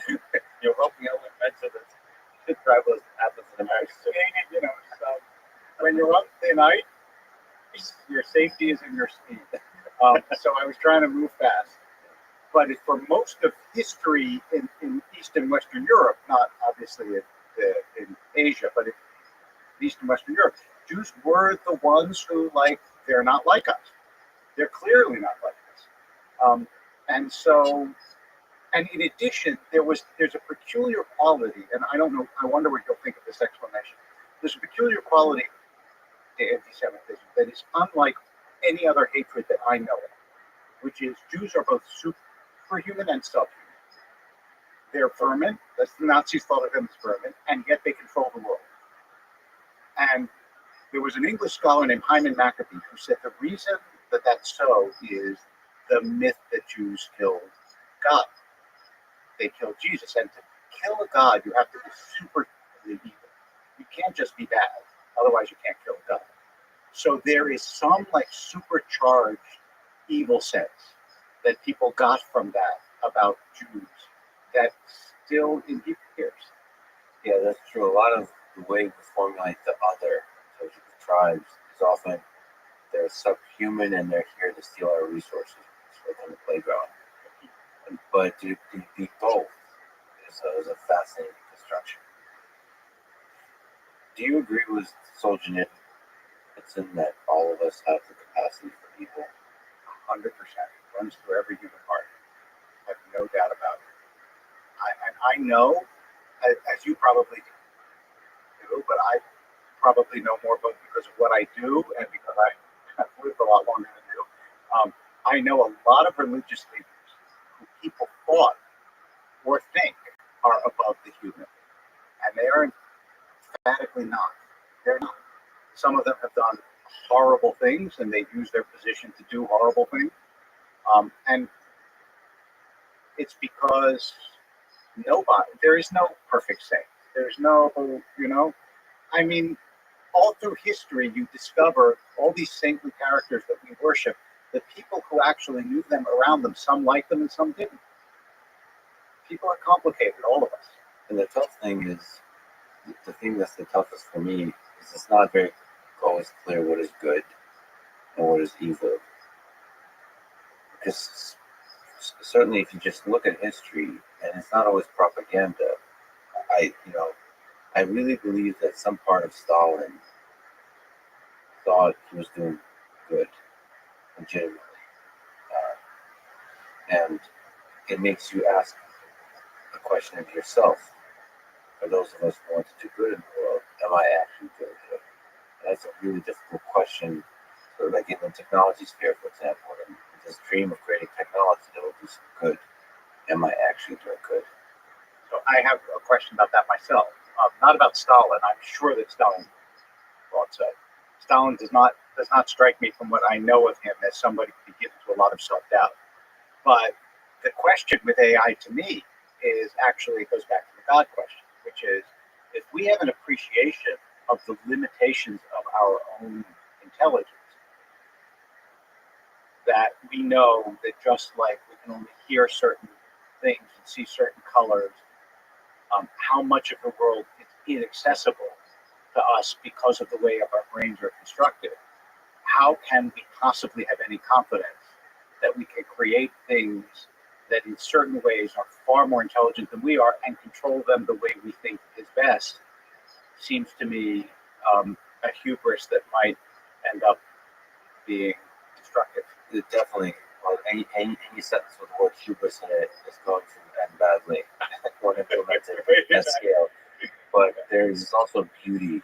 So if you approach it with humility, there is a sense, I don't want to over romanticize it, but there's a like robot right behind you. That's hilarious. So there's a magic. I don't have kids. I would love to have kids. But there's a magic to bringing robots to life that feels like you are a mini god. Right. Because you just breathe life into an entity that operates in this world, especially when they have legs and they move in this way that's, in the case of the four-legged robot, is like a dog. That, I don't think I'm over romanticizing. The feeling is like you would with a child. You just gave birth. Like, holy crap, this is a living thing. I wonder what he or she are thinking about. By the way, I'm not at all insensible to how remarkable it must feel to create that. I'm actually worried in part about how remarkable it feels to create that, because maintain humility and perspective when it's such a fantastic thing is what's difficult. And I think also because creativity is both part of what it is to be human, and it's very much part of the legacy of Western civilization and the legacy of having a creator God. If you have a tradition where God is known primarily through what God creates, so the first debate I ever had, since we talked about humor and God and creating, let me give you my one God creating joke. Because the first debate I ever had on religion and science was with Stephen J. Gould. And it was wonderful because he had a deep interest in religion. And his interest was actually not to say religion is terrible. But I started with this joke, and I think it made the debate go a little bit easier. So the time has come when human beings can do everything that God can do. And a scientist looks up at heaven and says, God, look, you were great in your day. We thank you for everything you did, but now we don't need you. And God says, really don't need me? He says, no, we can do everything you did. God says, everything? And the human being says, yeah, we can do everything. God says, okay, can you create a human being? And the scientist goes, Yeah. God says from dirt. Scientist goes, yeah. Says, okay, let me see. Scientist reaches down, scoops up some dirt, and God says, get your own dirt. Yeah. But the idea is that a creator God impels us to create too. But let me bring up Nietzsche, Yeah. who proclaimed that God is dead. Is belief in God slowly disappearing from our world, do you think? And what kind of impact does that have on society? You wrote that religion is not our enemy. Before the Western faiths captured the heart of our world, there was cruelty, carnage, and destruction. In the 20th century, when religion ceased to be a force of international politics, the scale of human slaughter was far beyond anything human beings have ever known. What is the world like when we take religion out of it? I mean, I think Nietzsche was largely right. You know, it wasn't a statement about God; it was a statement about God's presence in the world.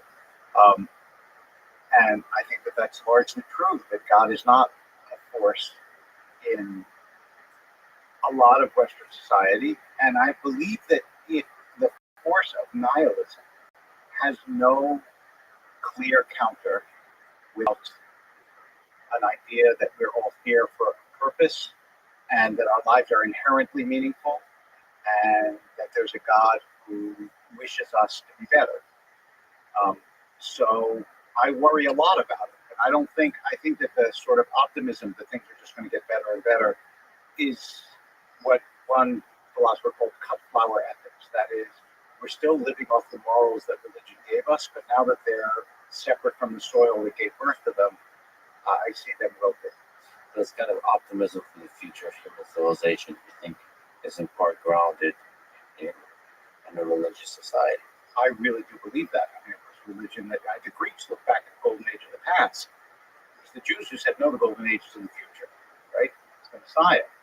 And I think that that idea that we're moving towards something better, which I really believe humanity can do, and absent destroying ourselves, will do. You know, I mean, I'm very excited about the technology that I might live to see. I think it's fantastic. And that excitement is a kind of religious excitement because there's a reason to preserve this whole thing. Absolutely, because I really think I know this sounds absurdly anthropomorphic, but I really think God is cheering us on.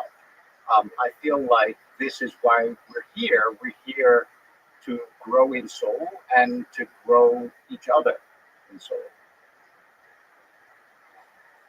Yeah. So what do you think the world, so if we just think of this force of nihilism that's contending with the force of faith-based optimism, what do you make of the atrocities in the 20th century? Do you think war is part of human nature and has nothing to do with religion or not religion? Or do you think you can assign this kind of nihilistic view of the world? I think it has to do with a religion that doesn't make ethical demands. That is, for Stalin and for Hitler, they both had religions, but they were, in a sense, but they were religions that didn't make ethical demands for the other. I mean, 36 times the Torah talks about the stranger. The point is, it's trying to educate people away from their natural inclination towards distrusting and disliking the other. And it's a lot of work. That's really difficult to do. But if you have a tribal passion and not a universal ethic, then you're in trouble. Well, the Jewish tribe is a very strong tribe. So how do you make sense of this mention of the stranger versus the power of the tribe, which is the whole point, not the point, but the mechanism of tradition propagates tribe? So it's both. I mean, the Torah does not start with Jews. It starts with Adam and Eve. That's a way of saying, yeah, this is going to be a story about a people, but understand that prior to a kind of people, there are people. I'm a human being before I'm a Jew. And in fact, the Jewish New Year, you know, the Muslim New Year starts with Muhammad's journey, and the Christian New Year starts with Jesus' birth.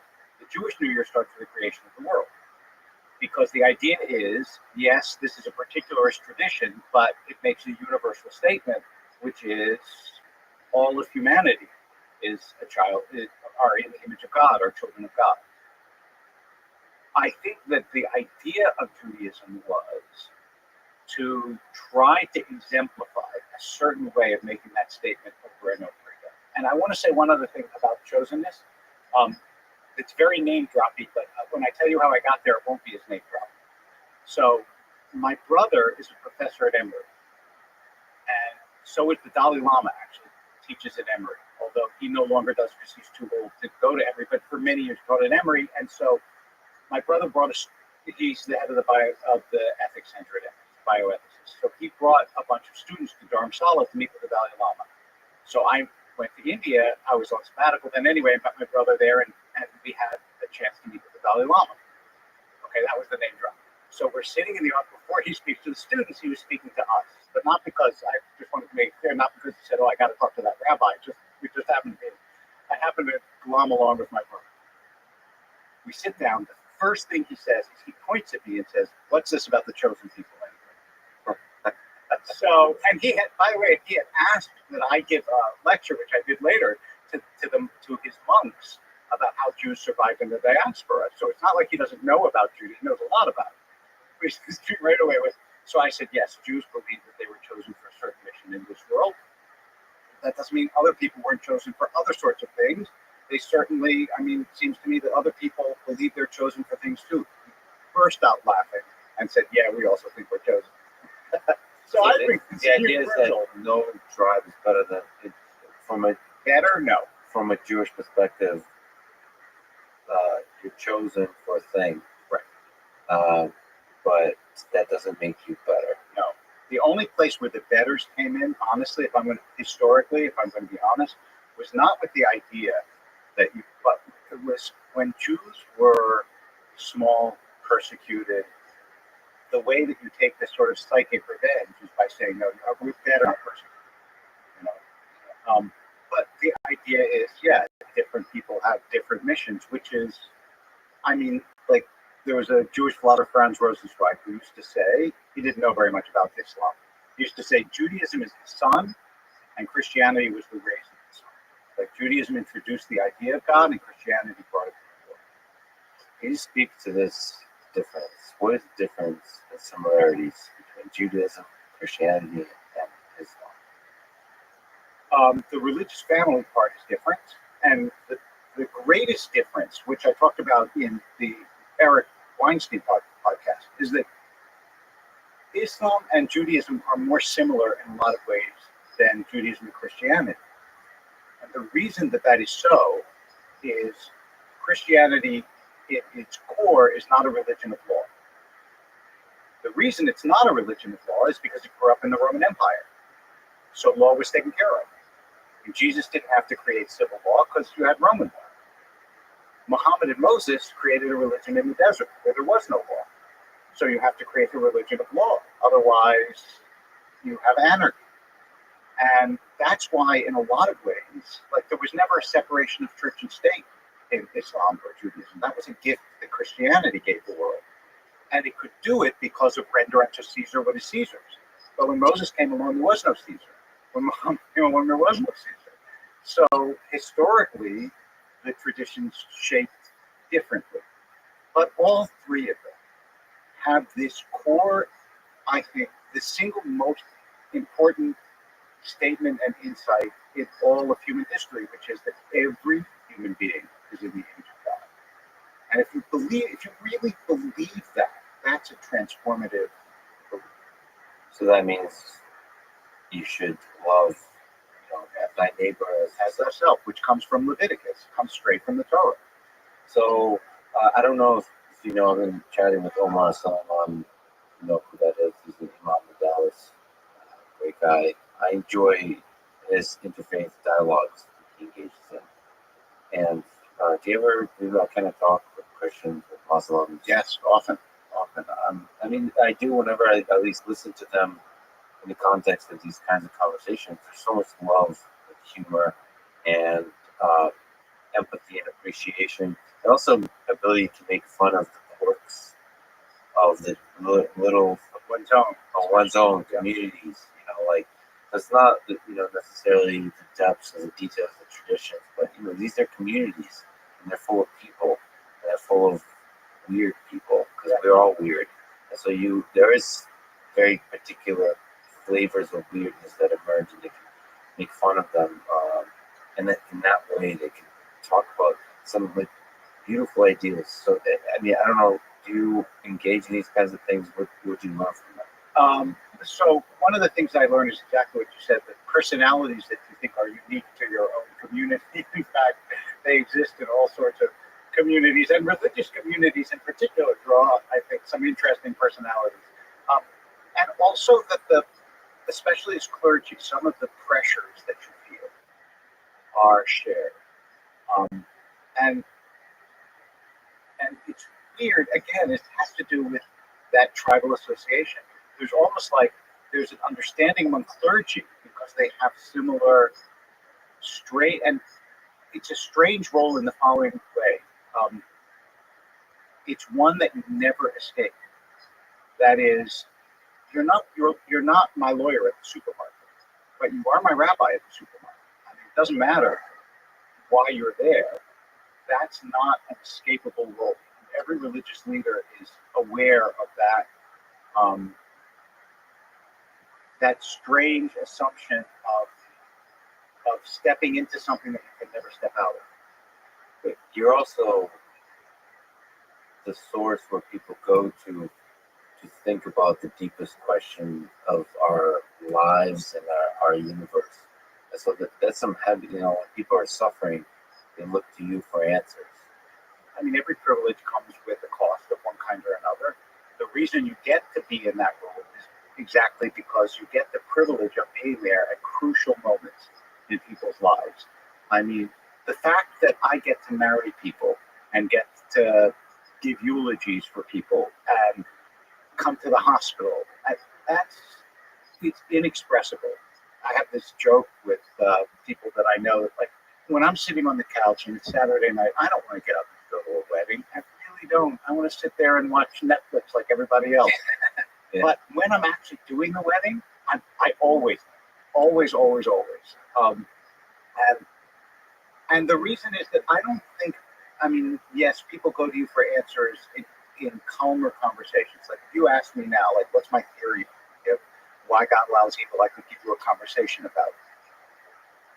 But they really go for presence and comfort, not really for answers. When someone's suffering, an answer doesn't make them unsuffering. It's just they want to know they're not alone. To be heard and just to feel things in silence together. In terms of weddings, marriage, what's the role of that whole? I'm just thinking to take some notes here. What's the role of a rabbi? The role of marriage in human existence. It is, first of all, to teach you how to care for someone unlike you, which could be anyone you marry. And I think it's to create a home and a family. So there's a commitment to it, to care for a long time. Right, exactly. And also, when couples come to me and they say, we don't need to be married because it really will change how we think about ourselves and our relationship, I say to them, that's true. It might not, but it will change how everyone else looks at you. And because it changes how everyone else looks at you, it changes you. Because it's one thing to say, this is my partner. It's another thing to say, this is my husband. To say this is my husband, that means we've made a real commitment to this. Yeah. What do you worry that there's a dissolution of that as well in terms of how as religion dissipates, it loosens its hold on society, loosens its impact on society? Do you like that? I worry about it. I do think that it is possible that we're going, rather than a dissolution, we're going through a transition. That is, different kinds of families and different configurations of families. That is, I see some of that. But I also do see it's less a dissolution of marriage than it is of the idea of commitment. And I'll give you like a simple example. When I was growing up, a player on a sports team was always on that team. And you rooted for the team because you knew the players for 20 years.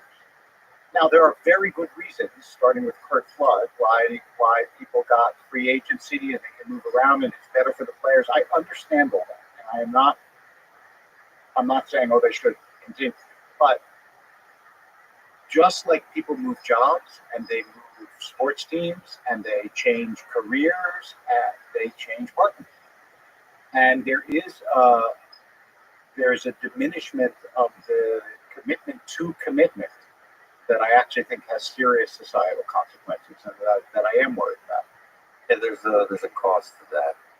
I don't know what it is about commitment that's beautiful. Because like some of the deepest friendships I have is when we've gone through some shit together. Yeah.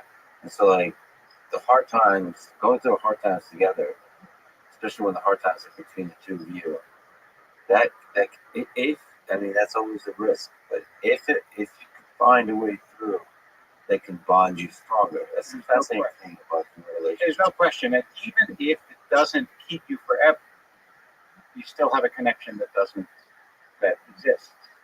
So I can give you one. You said, "What is it about commitment?" I'll give you one, I think, beautiful answer. Someone once asked Rabbi Soloveitchik, who was a great thinker and leader in the Orthodox community in the 20th century. They said, I go from religion to religion. I just take what I think is beautiful in it. And his answer was that you're treating religion like a nomad. He said, nomads go from place to place and they eat what they want and they move on. He said, farmers stay in one place. The difference is farmers make things grow. And I think that that's true also when you think about the relationships you have. Things have grown out of the relationships that you've invested in, that you farmed, basically, that can't exist in finite relationships. When we talk about the Torah? Yeah. What is it? And is it the literal word of God? Easy questions.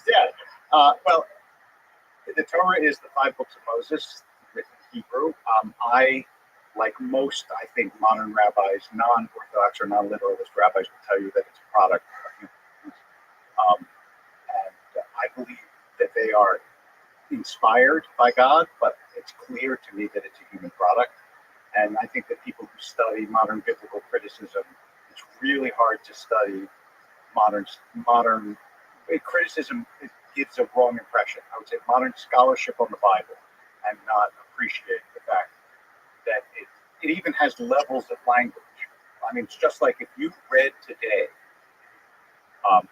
somebody writing like Shakespeare, you would say this is it. It's like English has developed. It's different. It's not the English we speak today. And if you study the Bible and you know Hebrew well enough, you even see that this was written over hundreds and hundreds and hundreds of years. It is a holy book, and I like the idea that it is what you say in Hebrew is Torah min hashamayim and not Torah min Sinai. That is, the Torah is from heaven, but it's not from Sinai. So it has its origin beyond us, but it has things in it that I think, and this is one of the things, a huge controversy at my congregation when I started to do same-sex marriages. There are some people who try to argue that the Torah does not forbid them. Whether it does or not, it seems to me we understand things that were not understood in the ancient world about gender and sexuality. And so you think that in the scripture, in the words, you can find the kind of spirit that supports the idea of getting married? Well, that's my argument is that you criticize the Torah by the Torah. That is, it gives you the understanding that you use to evaluate its own claims. And I think that Judaism, by the way, has always done that.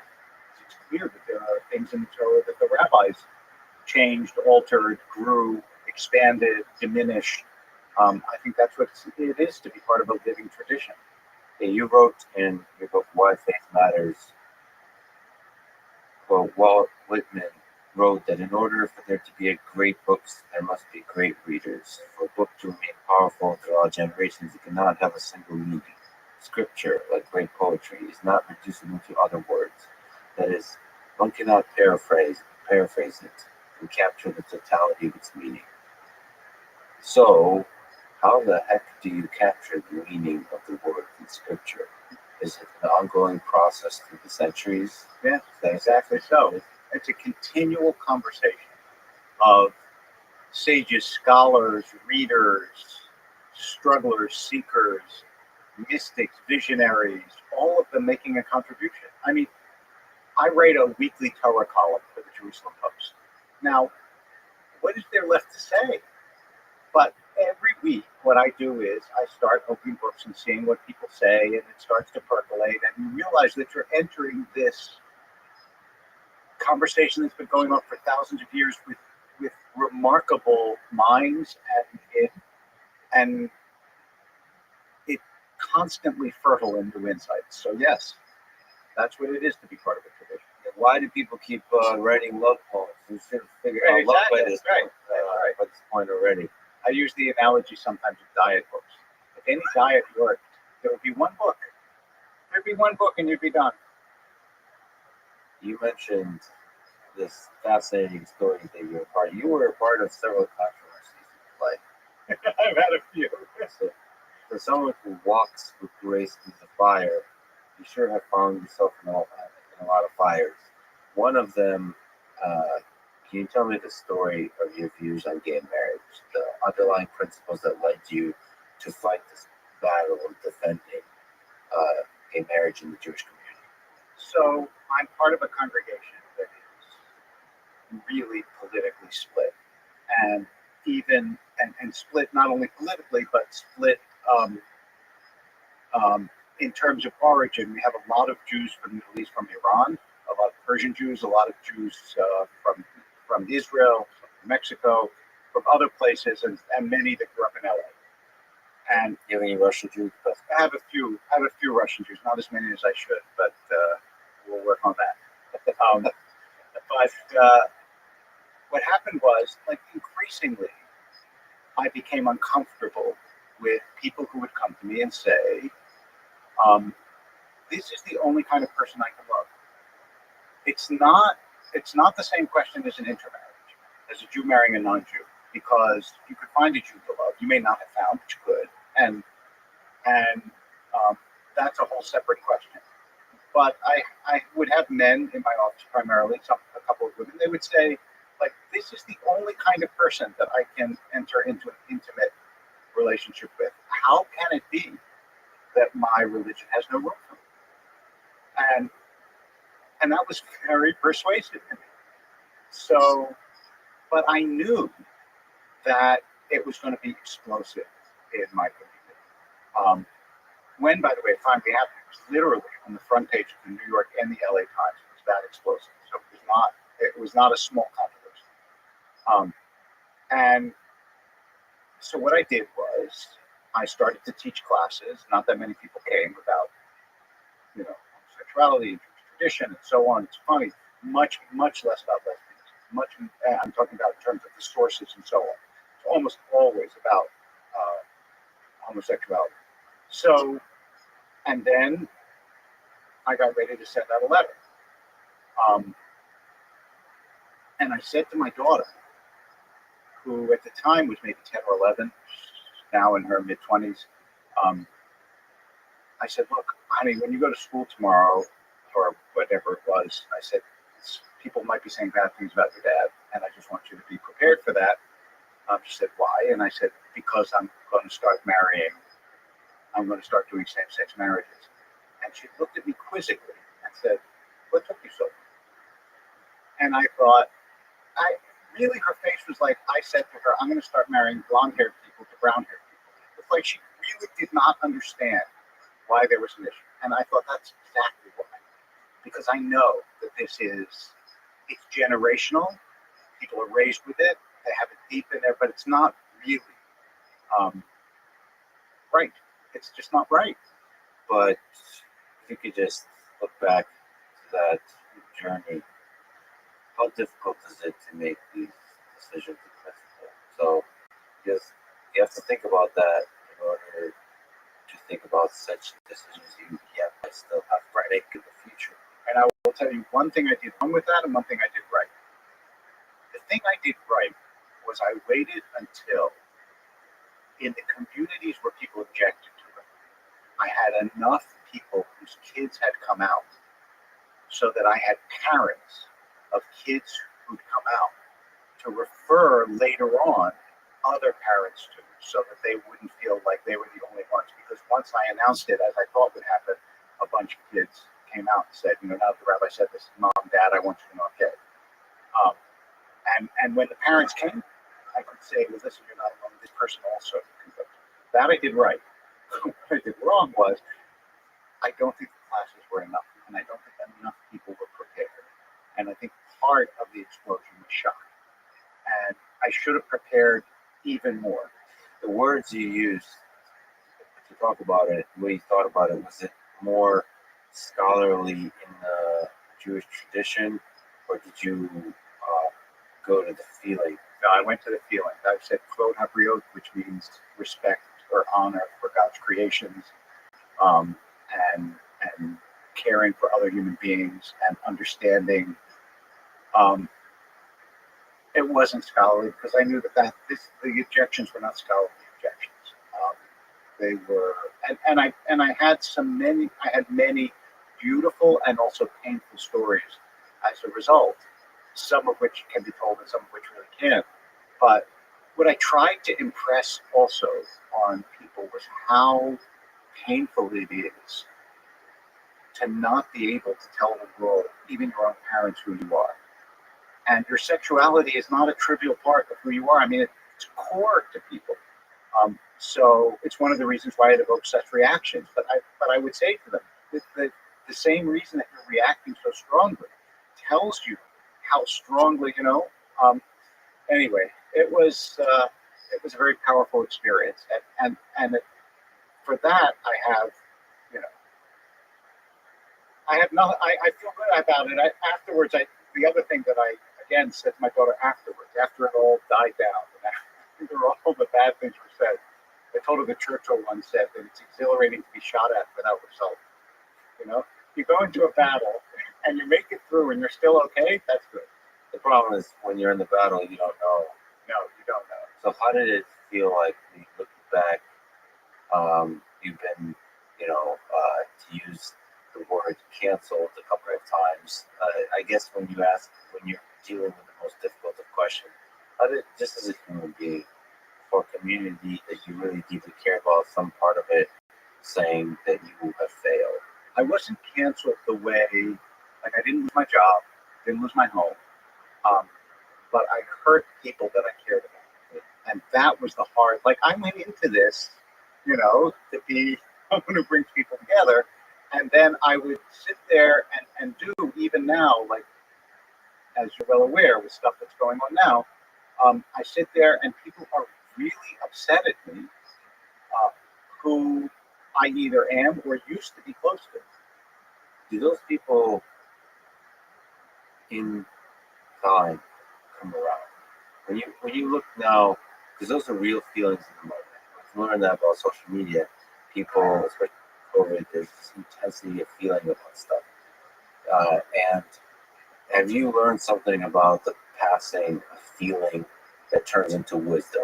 No question about it. The sermon I gave this Saturday was about how, Moses came down the mountain, he saw the golden calf, and he broke the tablets. If he'd sat with it for a little while, he probably wouldn't have broken the tablets. But the instant reaction is always anger.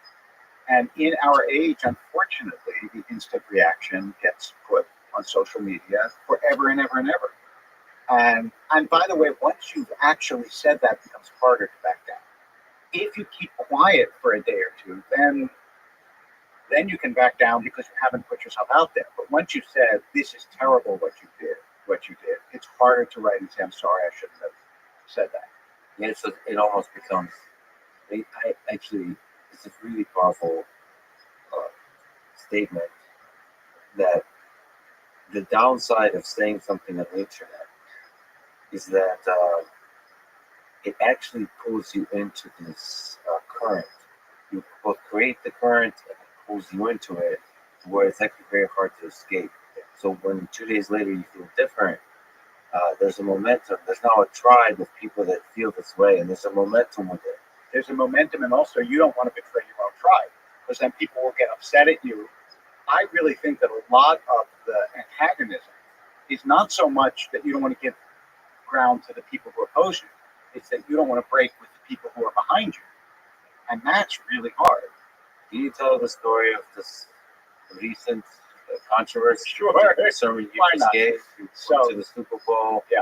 I think a lot of people would relate to this Okay. because to me personally, I apologize to anybody who was hurt by this. The absurdity of it is deeply intense. So here's the story. The LA County mandates masking children in school, and all of the kids in our school are masked, and many of the parents are extremely upset about that. I will just leave that at that. I went to the Super Bowl. There were 70,000 people. Frank Luntz, whom we know, a wonderful guy, gave the ticket. And so I was at the Super Bowl. I maybe saw 2 masks among the 70,000 people. I didn't even think about it, which was foolish on my part, no question. I took a picture of myself unmasked at the Super Bowl. And people were, many people thought, oh, great, wonderful, glad you're having a good time, so on and so forth. I don't want to diminish at all, but many people said that.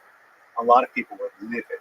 They were livid. And they weren't, what was instructive about it was they didn't say, nobody wrote me a private note and said, I think that this was a bad idea. You should have thought about this. No. They were, you're a hypocrite, you're a clown, you're an idiot. How could you do this? This is a disgrace. They say that publicly. Oh yeah, on my Instagram, you can still see I left the remarks up because I really thought it was important.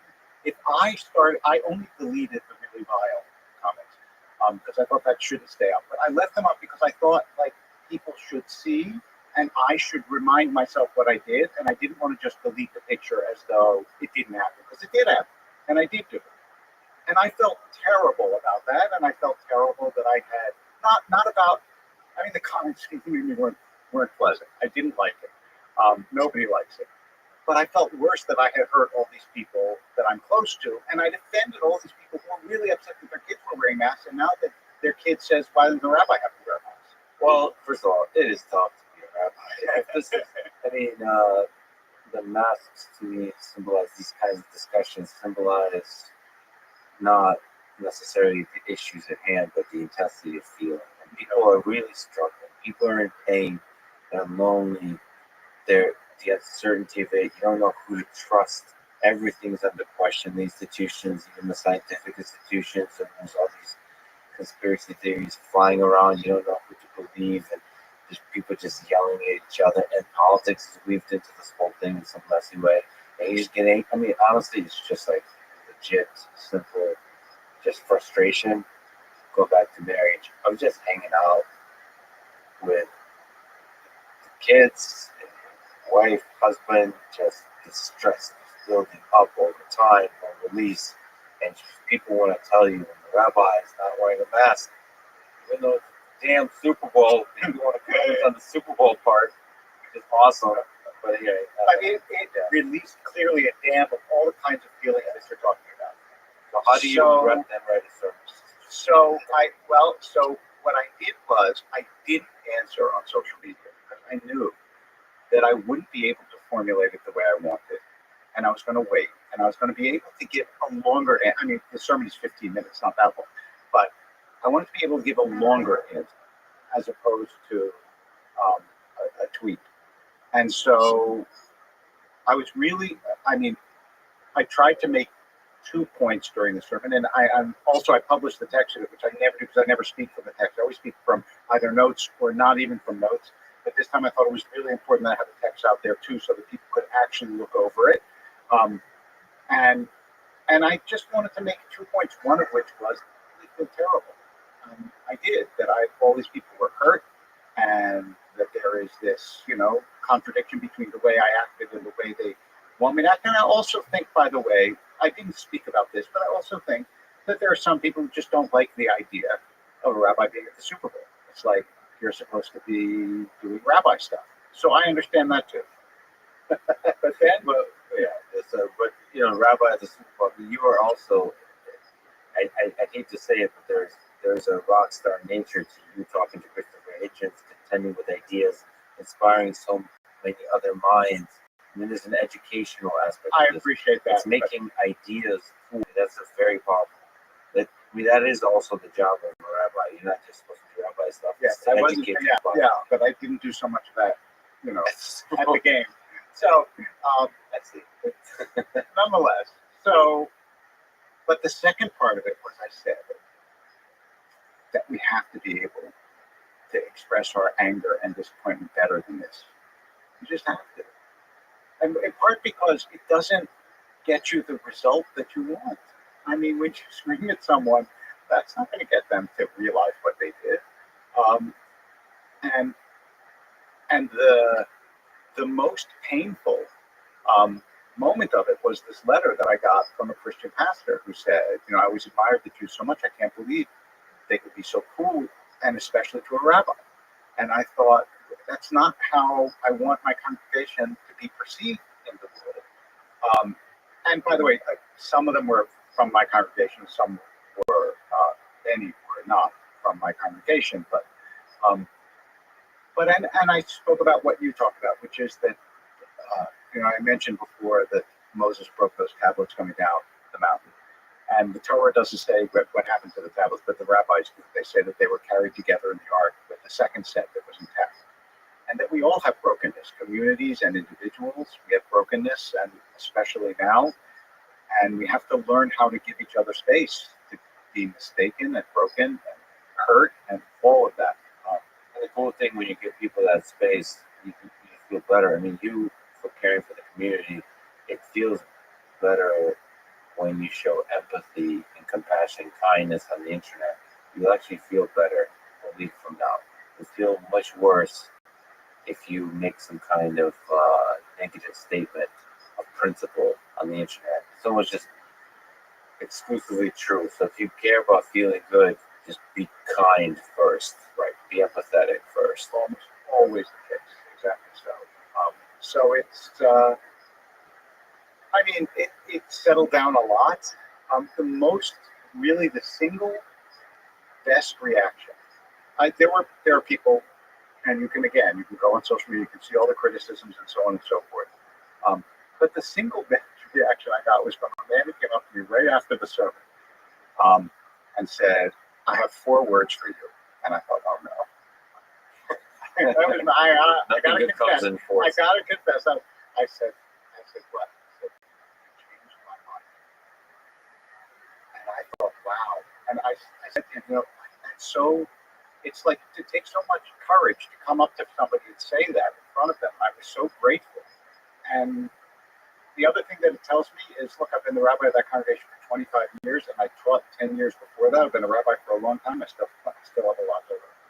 We talked a little bit about the difference between Judaism, Christianity, and Islam. Can you maybe talk about the difference between the Torah, the Bible, and the Quran? So there's the Hebrew Bible is actually what's called a step canon. That is, there are the 5 books of the Torah. Then there are books of history and the prophets.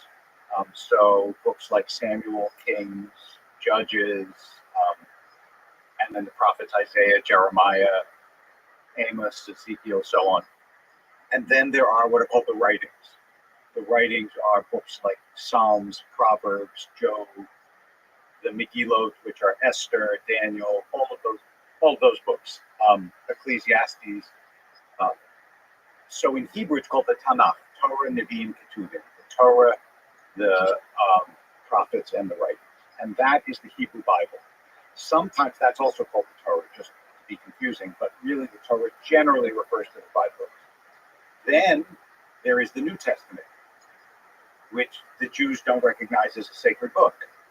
They recognize it as the book of another religion. And I sometimes say to Christians, in order for them to really grasp this, Jesus has as much religious significance to Judaism as Muhammad has to Christianity. That is, although Jewish, became the founder of another religion. And for Judaism, that's not only in as much as Christians and Jews have had a lot of interactions, but religiously, Jesus has no significance. Said many beautiful things, said some things I don't like so much. Like what? Leave your father and mother and follow me? I don't like that as a religious model. Now, Christians will say that I don't understand that, but but that's because Christians, like Jews, interpret their texts different ways at different times. So anyway, the Quran, which I know less well, I have read it, but I know it less well than I know the New Testament, certainly less well, obviously, than I know the Hebrew Bible, is in some ways a parts of it are. I don't say this word. I say this word because I can't find a better descriptive word, but Muslims will not accept this. Okay, is a takeoff on the Torah in some ways. That is, it's the same stories as the Torah, but they're different. Now, Jews will say, and I being a Jew will say this, that that's because Muhammad heard those stories from Jews and also heard midrashim, which are rabbinic interpretations of those stories, and he wrote those down. Muslims will say no, the Jews got it wrong, and Muhammad came along to correct the record and tell the real story. But they're all telling the story of the same. The Hebrew Bible part, the Abrahamic part, they all tell the story of the same characters, but tell them. Obviously, Christians accept the Hebrew Bible as sacred scripture. The Muslims retell many of the stories of the Bible.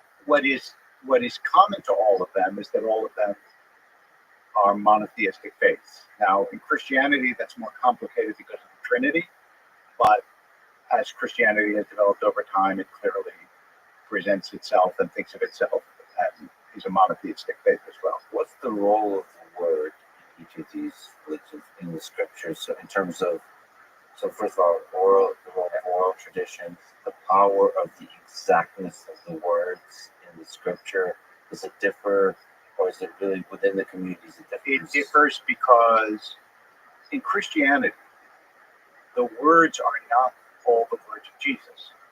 They're the words of Jesus' disciples. None of the books of the New Testament were written by people who met Jesus in person. So they're different, and therefore and also we don't even know sometimes the original language of some of the things in the New Testament. In the Bible, and I understand the Quran, but I'll speak for the Bible, the idea is that that's Lashon HaKodesh, that's sacred language, and Hebrew is that's the language, according to the tradition, that God actually spoke to Moses, and therefore the exact words are infinitely interpretable and meaningful. But the words are written by Moses, and same with Muhammad, but from memory. Or no, there are different theories. I won't speak for Muhammad. You should ask. I don't want to get another religious tradition wrong. In Judaism, the words are written by Moses at God's dictation, basically. That's the traditional view. There are other views that I'm happy to go into if you want to, but basically that's the traditional view. So it's pretty close. Right. What makes it different, what makes Judaism and Christianity different, is Christianity has an ideal life. Judaism doesn't have an ideal life. Judaism has an ideal book. So the holidays of Christianity are events in the life of God. God's birth, God's death and resurrection. In Judaism, the holidays are all events in the life of the people, like the liberation from slavery, or in the people's relationship to God, like Yom Kippur, which is a day of atonement. But there are no holidays in Judaism that are events in the life of God, because in Judaism, God doesn't have a biography. God is eternal, and God never came to earth. And those events carry with them traditions and rules that you have to follow. Yes. So you mentioned on one such event in Scripture, yet another time you walked through the fire, which is with Exodus. That was the first. And you never forget the first.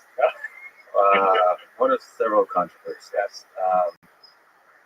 You spoke 20 years ago, 21 years ago now at Passover and said that, quote, the way the Bible describes the Exodus is not the way it happened. If it happened at all. So, first of all, what is Exodus? So Exodus, what really happened? Exodus is the liberation from Egypt. And it is the central story of the Jewish tradition. And as I've said numerous times in various places, I believe that it's based on a historical kernel. I think Richard Elliott Friedman may have gotten this right in his book Exodus. It may have been the Levites who left Israel. But historically, but the Bible's not a book of history. I don't believe that there were 10 plagues and a split sea and 600,000 men, which makes about 2 million people, who actually, if there were 2 million people, would stretch all the way from Israel to Egypt alone, were liberated from Egypt. And my point in that sermon was not actually to convince people that it didn't happen. My point in that sermon was to convince people that the historicity of the Exodus is not the basis of the faith of the Jewish people. Well, what does the word historicity mean?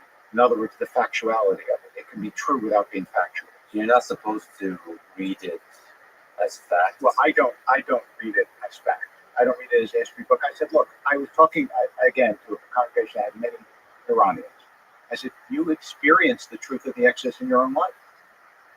There was a regime that wanted to destroy you, and you miraculously escaped before it did. And so a myth is something that may not have happened, but is always happening. And that's what I would say about the Exodus story. It's not about whether, in fact, there was a killing of the firstborn.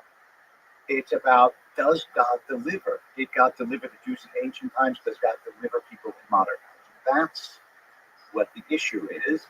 And to me, it's the issue of faith is much deeper than the issue of fact. I wouldn't look to the Torah for my science either. What are the limits of science in terms of what can science not tell us that the Torah can in terms of wisdom? So the historicity, the facts of things, okay. If the Torah is much more than that, is it, like you said, myth? Myth is not something that happened, but something that is always happening. So presumably it's interacting with the environment of the day to generate wisdom. So you can live a life by Torah. I don't think you can live a life by biology. You can live a life that is informed by the values of the tradition of Judaism. And those values, by the way, what science does is it contributes factuality to the conversation, and it also changes the reality around us.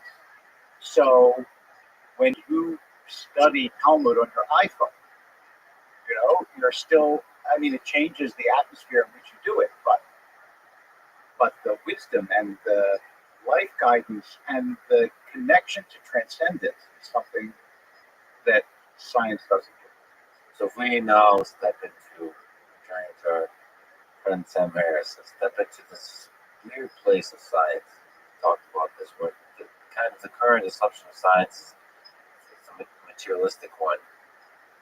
So for me, obviously, an AI person, this whole mind thing is fascinating. What the heck is going on out there? So how do you explain consciousness? How do you explain free will? Do you think, first of all, we have a free will? And if so, what is it? This is where we had the debate earlier that I mentioned with Hitchens, where I think actually neither he nor the moderator understood what I was saying, which is, I'm sure, my inability to express it. But he was very focused and deliberate on the people. Yes. And the wit. Yes. But what I was trying to say is, if we're entirely biological creatures, if we didn't choose our genetics and we didn't choose our environment, then there is no space for free choice. I don't understand where it comes in. And I kept asking them that question, but didn't get an answer because I don't think there is an answer. I think if you're a thoroughgoing materialist, free will is impossible. There could be randomness, but randomness is not free will. It's randomness. I think you need a spiritual, non-material belief in order to get free will. And that's why I believe in free will. Yeah, you were talking about and actually the moderator totally missed your point about the glass of water and basically how this was the difference. So to you, free will, because you could also, if it fits into the materialistic picture, it could be just a convenient, useful quirk. You would understand this better than I would. I don't understand how it could be a convenient quirk materialistic. I don't understand how to explain it. Well, there's, if you study perception, there's all these kinds of illusions. Right. Our mind plays tricks on us to make our life easier, more efficient, survive better, all those kinds of things. And so the feeling like we have a choice. Oh, that could be an illusion. Could Yeah, be an that I illusion. understand. Right, but actual free choice, free will, I don't see where you get it if you're a materialist. I think you have to have a spiritual component. By the way, I think this is also, I think Sam would agree with this. I think he wrote about not having, not having free will. And I think if you don't have the God and you don't have a soul, that free will is a logical possibility. Sam, which is fascinating. It's not just that free will is an illusion, but the illusion of free will is an illusion, meaning we don't even experience anything like it. There's no illusion. Like, it's not even on us to be talking about it. We are like the currents in the river or something. If you were comparing it to the glass, we are just like that glass. Right. I don't know what we're going on about with this whole free will thing. I mean, to use free will, the I that the young person is born with, is that somehow fundamental to religion? I say it's fundamental to Judaism. I think that the idea is that you are the custodian of your soul. And even though I grant that there's a certain over emphasis in modern society on the individuality of the soul, that is, we are more interconnected than I think we believe. Still, yeah, the idea that every human being is an image of God, that the human being in the Torah is created singly. And again, do I really believe there was an Adam and an Eve in the Garden of Eden? No, not literally, but I think that it expresses a deep truth about human life. And tied into this is this subjective experience of things, which we call consciousness. I mean, this is the most fascinating and inexplicable discussion. And again, this is a discussion I've had privilege to have with Daniel Dennett, and could not make any, as you can imagine, any headway on my, but he was delightful and good to talk to. For me, consciousness is a real thing. I don't know if it is. I mean, I kind of like the panpsychist, view that there's an element of consciousness in everything, that's constitutive of reality. But I'm not wedded to it.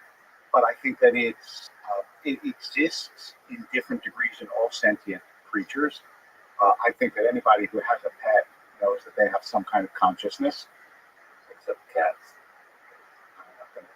Since I don't have cats or dogs, I'm not going to. This is another reason people would be outraged. I happen to be allergic to both, but I'm very fond of animals.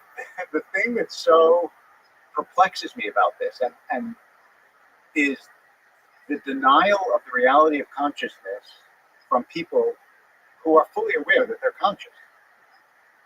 I don't know how you divest yourself of the most present quality of being a person in your discussions about what it is to be a person. We just don't really have a good sense of the alternative, so you can kind of divest yourself in that way. Well, maybe everything is like this. Maybe we're over dramatizing this whole thing. And we're like everybody, it seems like every living thing, perhaps everything period, thinks that it's the center of the universe. Right. And so here we are telling ourselves these dramatic big stories about us being special and so on.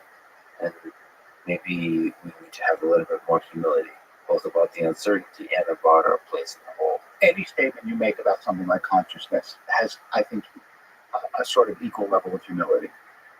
You're saying that we don't have it is as, not you, Lex, but you person saying we don't have it is as intellectually arrogant as my saying we do. So I think for me, humility comes in admitting that we really, really have just the tiniest part of the puzzle. And as you get older, at least my experience has been not that you get more answers, but that you just see a bigger puzzle. So to me, there's less. So the questions are fascinating, but there's also an engineering practical question. And perhaps, I'll ask you a religious one too on this point to return back to robots. So how to engineer consciousness Or I'll just even ask you a very simple question, which is when you have robots that exhibit the capacity to suffer, I found in myself as a human, when I see that, I feel something. Exhibit the capacity to suffer, or they exhibit behaviors that evoke in you a sense that they are suffering. Those aren't the same thing. From my observation perspective, they sure as heck seem similar. You think they're feeling pain. I don't know what I'm observing them. Okay. It's like when I watch a movie and there's people on screen. Some of them are dressed like Batman. But you can make the distinction. Like if I have a doll and I bend the doll over and it makes a sad face, I know that that doll is not actually in pain, even though I am observing pain. So the question, what's that? What the question is, when the doll becomes able to remember things about you, David, Right. about the experiences you shared, Right. it is able to speak, Yeah. and make you feel like there's an actual relationship. So that's what I'm asking is, at what point do you believe that I know that this is an impossible question, but at what point do you believe that there is a consciousness in there as opposed to just an extraordinary, I mean, like when I play chess against a computer and it beats me, I'm embarrassed, even though the computer doesn't, I don't think the computer is going, "Are you idiot?" But it feels that way. But there is some part of me that says, okay, I know that this computer doesn't actually know who I am or care who I am. It just knows how to move the pieces. So at what point do you, I mean, you're giving me instances, it speaks, it does this, but at what point does that for you cross the threshold into it's actually a sentient being? I think the question is whether there is a threshold that can be crossed. Right, that's one question. And I can answer this because I think it's different from person to person, but the chess engine is not at all trying to cross that threshold. Let's just start there. And to me, the personalization, which is what's the difference, like a friend that you meet, you've shared all of these memories, the way they look at you will convey, and the things they say will convey that they've shared those memories with you. They'll be able to speak in the shared humor and the language. But really, the memories is the big one of having gone through things together. I think I would have more and more trouble, for example, turning off a system that I've been through things with. Like, and by turning off, I mean delete all of its memory. Right? If me and the toaster have gone through a bunch of dramatic events, and that toaster remembers, there's a certain level to where like it's just me and the toaster together at this point. And just to talk about sentience, I don't know, but I don't know. According to the scripture, can't live by bread alone. But I mean, I know that there's no way to determine this, but it's still about what you feel. Yes, but isn't that what human relations are also about? Yes, but we make each other feel. It's true, but it's true that I have the assumption that you feel somewhat like I do. I mean, obviously, I don't. And that could be illusion, and I don't know. And I know that you don't feel exactly as I do. But I think we have a long, at least to me, we have a long way to go before the detached part of our brain, that is the objective evaluating part, as opposed to the emotive it feels this way part, believe that has consciousness. I think it's at least, arriving at a conclusion, it's at least possible that one day we'll look back and realize that we have yet once again formed another tribe, and that scripture all along had in it the ability for humans and robots to have a deep meaningful connection, and that through the robot, the life that enters the body of another robot, what's the difference between a biological body and a mechanical one? And then we will see that the fundamental thing is about the whatever you want to call it, sentience, or whatever can permeate and the object. That was the thing all along. So I mean, And then you can cancel one more time. I denied it. I was The going to say, opposite. You'll eventually, no, I eventually think I'll convince you. preach to the robots. I first of all, depends how quickly you do it and how much longer I have to live. I resist it tremendously, but I am also enough of a student of history to know that my instinctive resistance has nothing to do with whether it will come about. I have a hard time believing it. We'll see. Can I ask you about this? Maybe you can educate me. I tend to believe that you mentioned suffering, that there is a connection between consciousness and suffering. That suffering is a fundamental part. The capacity to suffer is the fundamental part of being human. I mean, look at when you're not conscious, you don't suffer. You know, we've had operations where we've been put under anesthetic and we're not conscious and we don't suffer during the operation. If we were conscious, we would. But there's also, I mean, there's a non-physical suffering that is very much tied to consciousness. I can think of things right now that will cause me suffering, like pain that I've caused or pain that other people I care about have felt or so on. So I don't see how, I think that way, I think it's equally true of joy. Joy is also a product of consciousness. All tied in some beautiful, messy way with memory and so on, that we can re-experience, that we recall the memories. But why is there suffering? You mentioned evil. Why is there evil in the world? You can tell stories about this. Why is there suffering? Why is there evil in the world if there's a God that cares? So let's assume for a minute that everything was a primitive robot. There would be no suffering, but there would also be no growth. And that implies choices. Like one of the things that I've said that I know why it hurts people, and I don't mean it quite the way that, but I will say it nonetheless, is the Holocaust presents the exact same theological question as somebody who gets shot on the streets of a city in Los Angeles, which is, God, why do you allow some people to do bad things to other people? It's on an unimaginable scale, but it's the same question. And the answer has to be, you either allow people to have free will or you don't. You can't say, as God, I'm going to let everybody have free will, but not Nazis. Nazis don't get free will. Because Cambodians, they can kill each other. Rwandans kill each other, but the Nazis don't get to do that.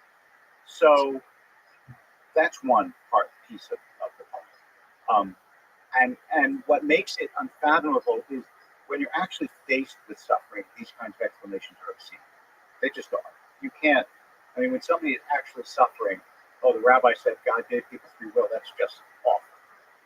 But there is a second piece to this also, which is that there is natural suffering, like children born with diseases or earthquakes or volcanoes or whatever. And here my argument is that in some ways suffering has to be random, because when people say, why do bad things happen to good people? Well, if only good things happen to good people, everybody would be good. But it would have no moral content. The only way you can be good and have moral content is say, I know that I can live a really good life and have really terrible things happen to me nonetheless.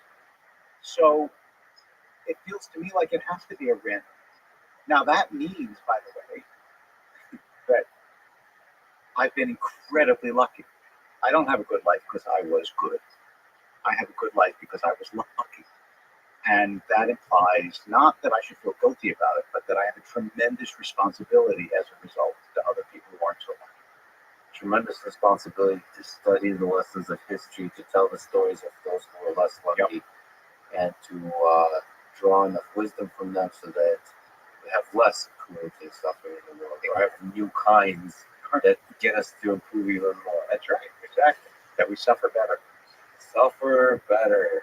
For a lot of people, mortality is one of the very unfortunate versions of suffering, which is that the ride ends in this realm, whatever it is.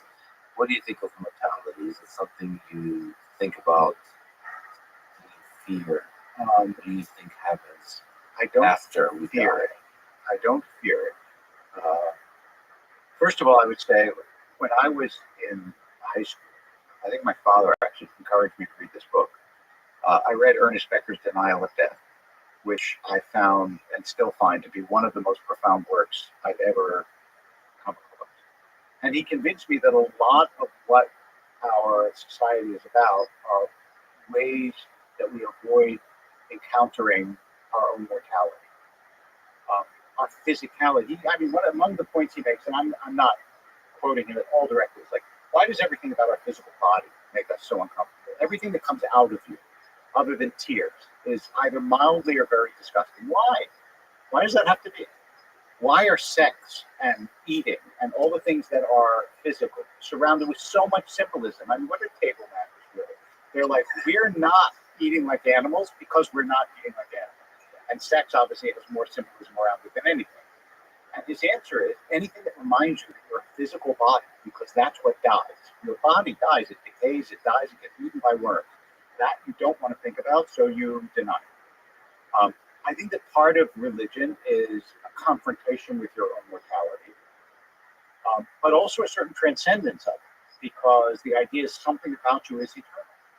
What exactly, I don't know. And you asked, what do I think happens after we die?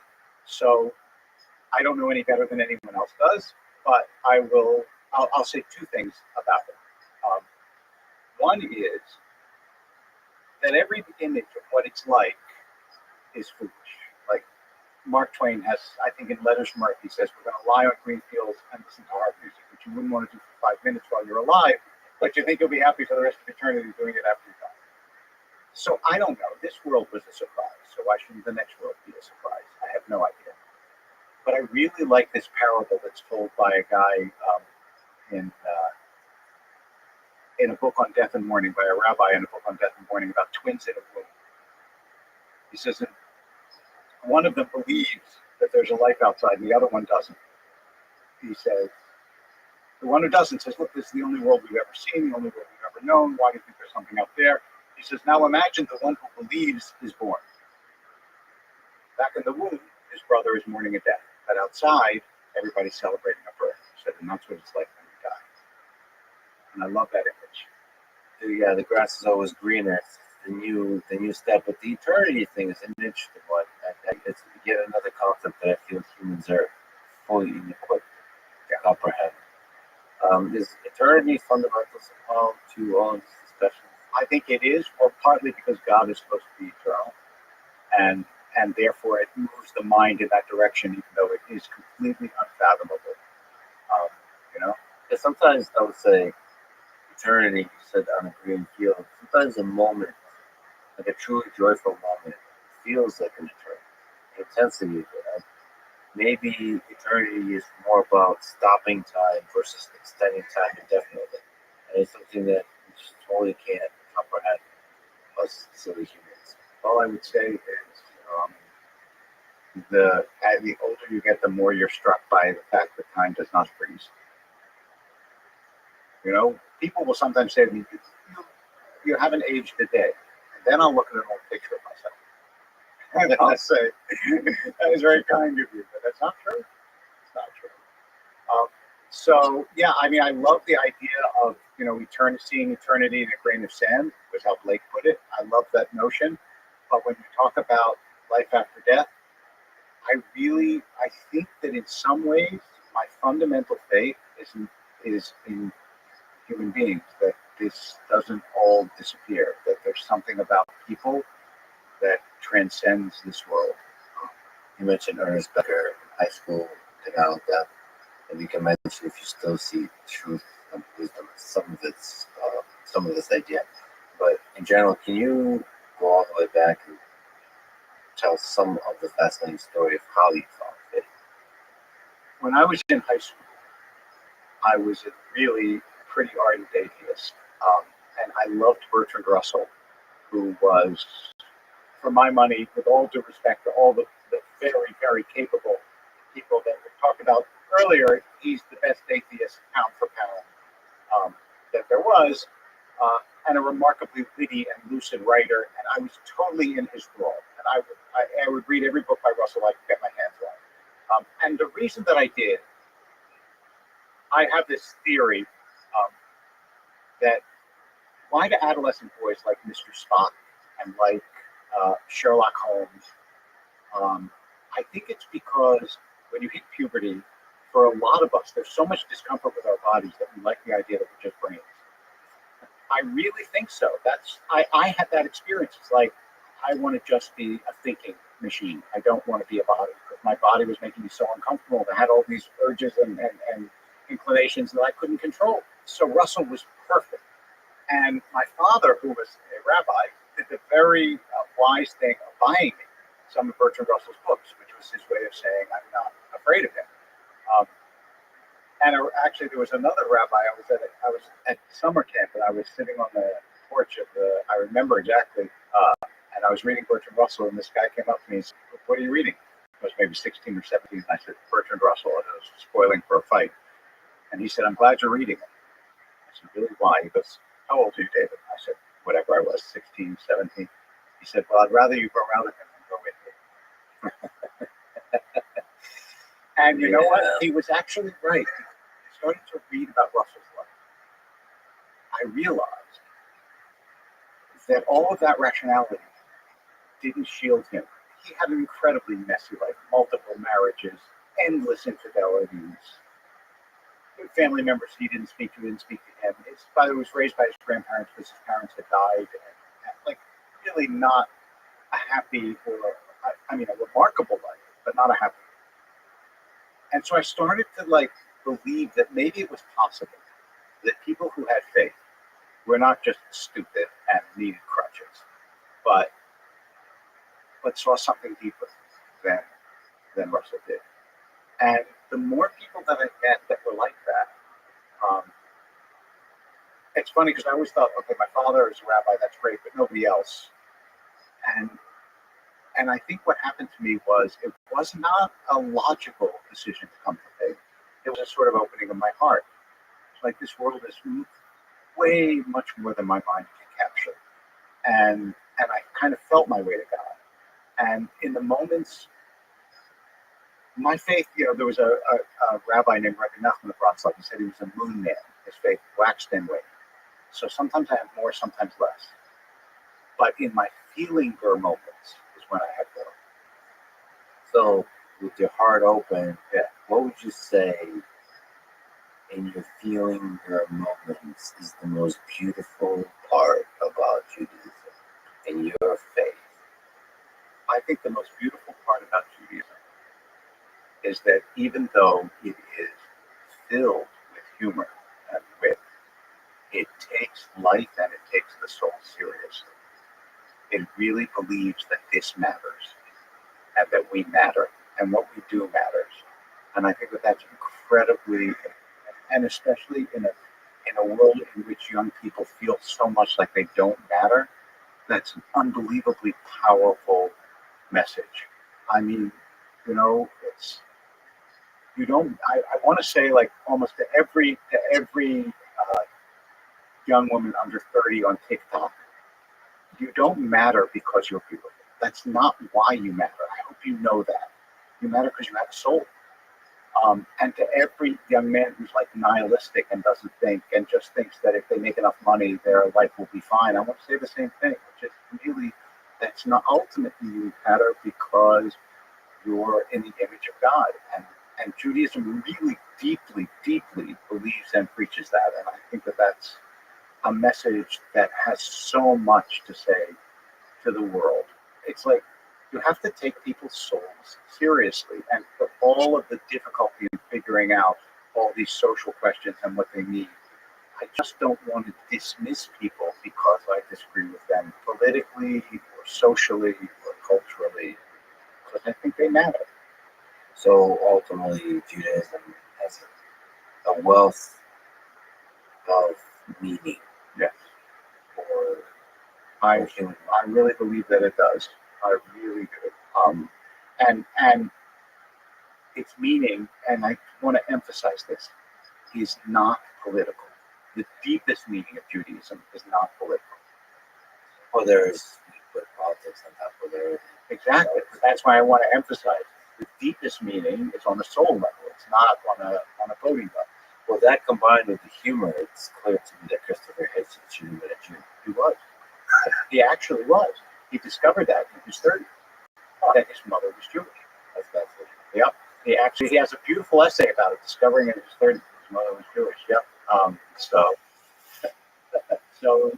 luckily enough, he actually was Jewish. His autobiography, Hitch 22, is a great read. And I just want to say, like, what you discover there, I don't know if I'm giving too much away by telling the story of this story. What you discover there is that his mother ran away with a minister or a priest, and they died in what seemed like was a suicide pact.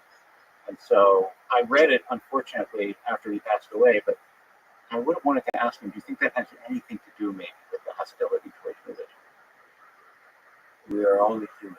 My father, I mean, both my parents, but my father was a rabbi, was such a wonderful, warm, and loving man. So I associate a religious figure, with real goodness. And I'm sorry to return to a darker topic, but I really wanted to ask you this. For the current events, for a recent event, I mentioned Dallas. What lessons do you draw from the Dallas synagogue hostage?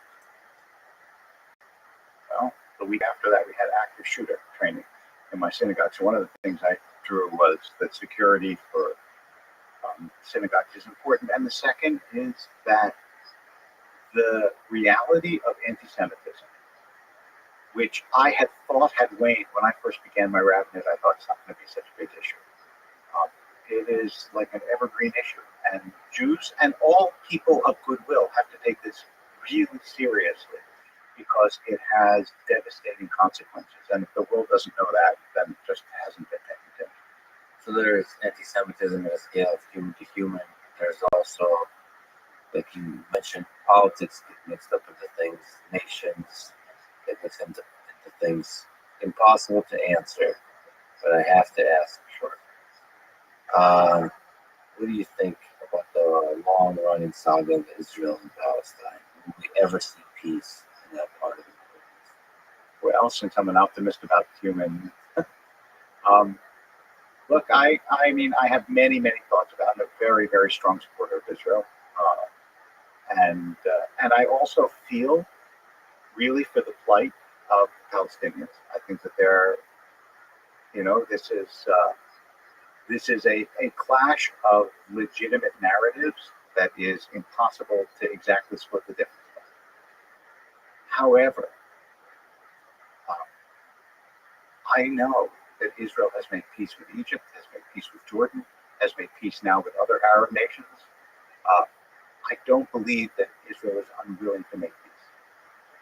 And so I think that as difficult as it will be for the Palestinians to come to grips with the fact that the Jewish state is not leaving and is legitimately here, as opposed to we can't get rid of it now, but we will get rid of it one day. If that comes to be, and I believe that it will, I think not only that there would be peace, I think that those two peoples together could probably do remarkable things in the world. Do you think the source of it is politics? Is it religious ideas? And to flip it, what is the way out? Is it geopolitics? Is it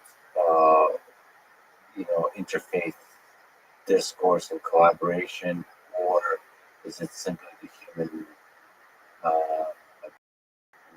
So I think that I'm not sure that I give one answer to that, but I will give a piece of an answer. Why did the events happen? The main reason that they happened was because economics overrode ideology. And I actually am hopeful that that's in the end what will happen.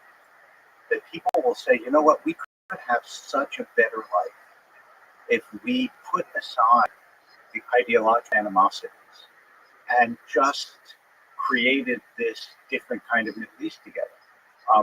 I went to Dubai to watch the World Chess Championship because I really wanted to see Magnus Carlsen play. I thought, you're alive when you have such a remarkable world champion, go see him play. So I actually took myself to Dubai for the last couple of games, and I watched.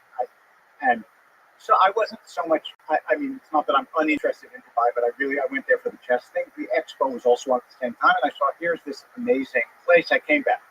This guy I know who lived in Dubai for several years and works in the Middle East said to me, "What did you think of it?" And I said, "It was nice in Dubai. It was like very, very polished, very specific, very clean, very no crime and so on. But it was like, kind of like Las Vegas in the Middle East without the gambling or something like that." He said, and he totally changed my perspective in a couple sentences. He said, "I know it seems like that when you come from Los Angeles." He said, "But fly there from Yemen or from Riyadh, and it is a miracle." And I thought, oh my God, you're right. It's like what human beings can do if they just put aside their ideological shackles is remarkable. And I'm hopeful that one day that'll happen. Economics allows for higher quality of life. You no longer, it's the playground, as you said earlier. If there's more resources to play with, unfortunately, us humans are more willing to play with others. Yeah. And maybe that is the solution. Maybe, for me, from a technology perspective, innovation, engineering helps make everybody's life better. And over that, once people's lives become better, they start to be have more time to be empathetic and hear. And they have more to lose. When you have more to lose, it actually makes you, I think, countries are less willing to go to war when they have more to lose.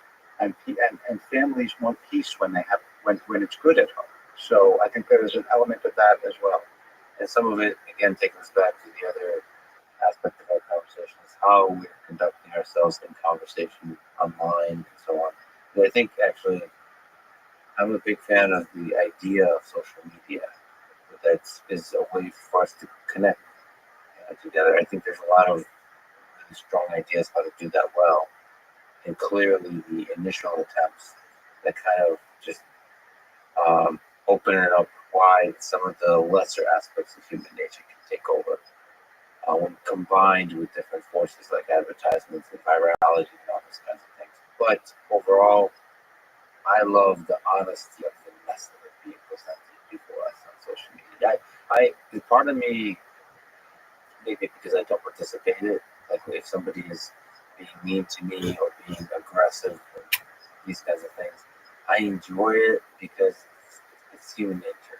Right. But I enjoy it because I don't respond. I think if I responded, I would get pulled into this human nature and it's not fun. But I love I'll talk to people. In fact, I still visit Clubhouse. I don't know if you know what that is. Sure. Oh, right. That's right. Actually, I think that's how we first met. Well, yeah. Well, I was such a fanboy. Actually, when I first heard you, I was like, I can't believe it.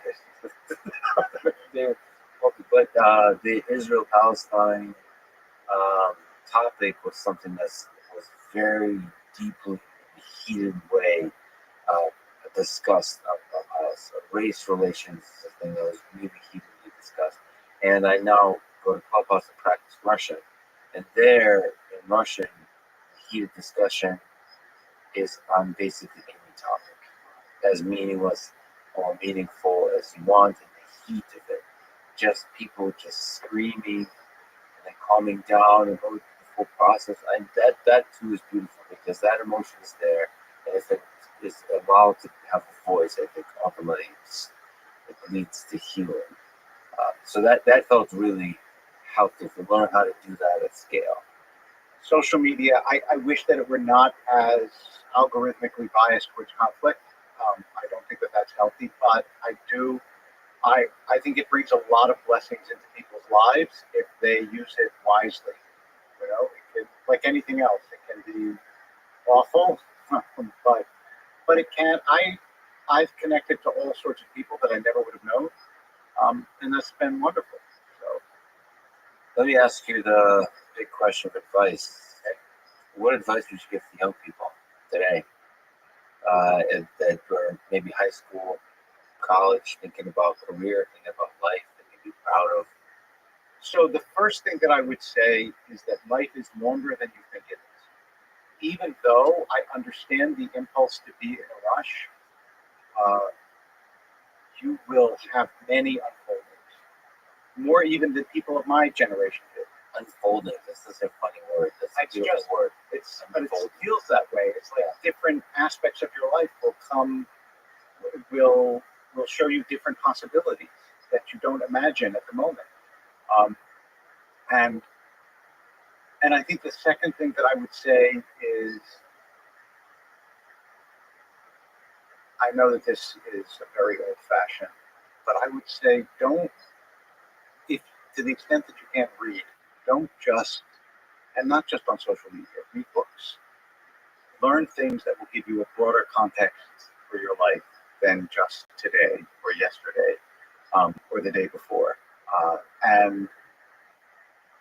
And I suppose the other thing that I would say is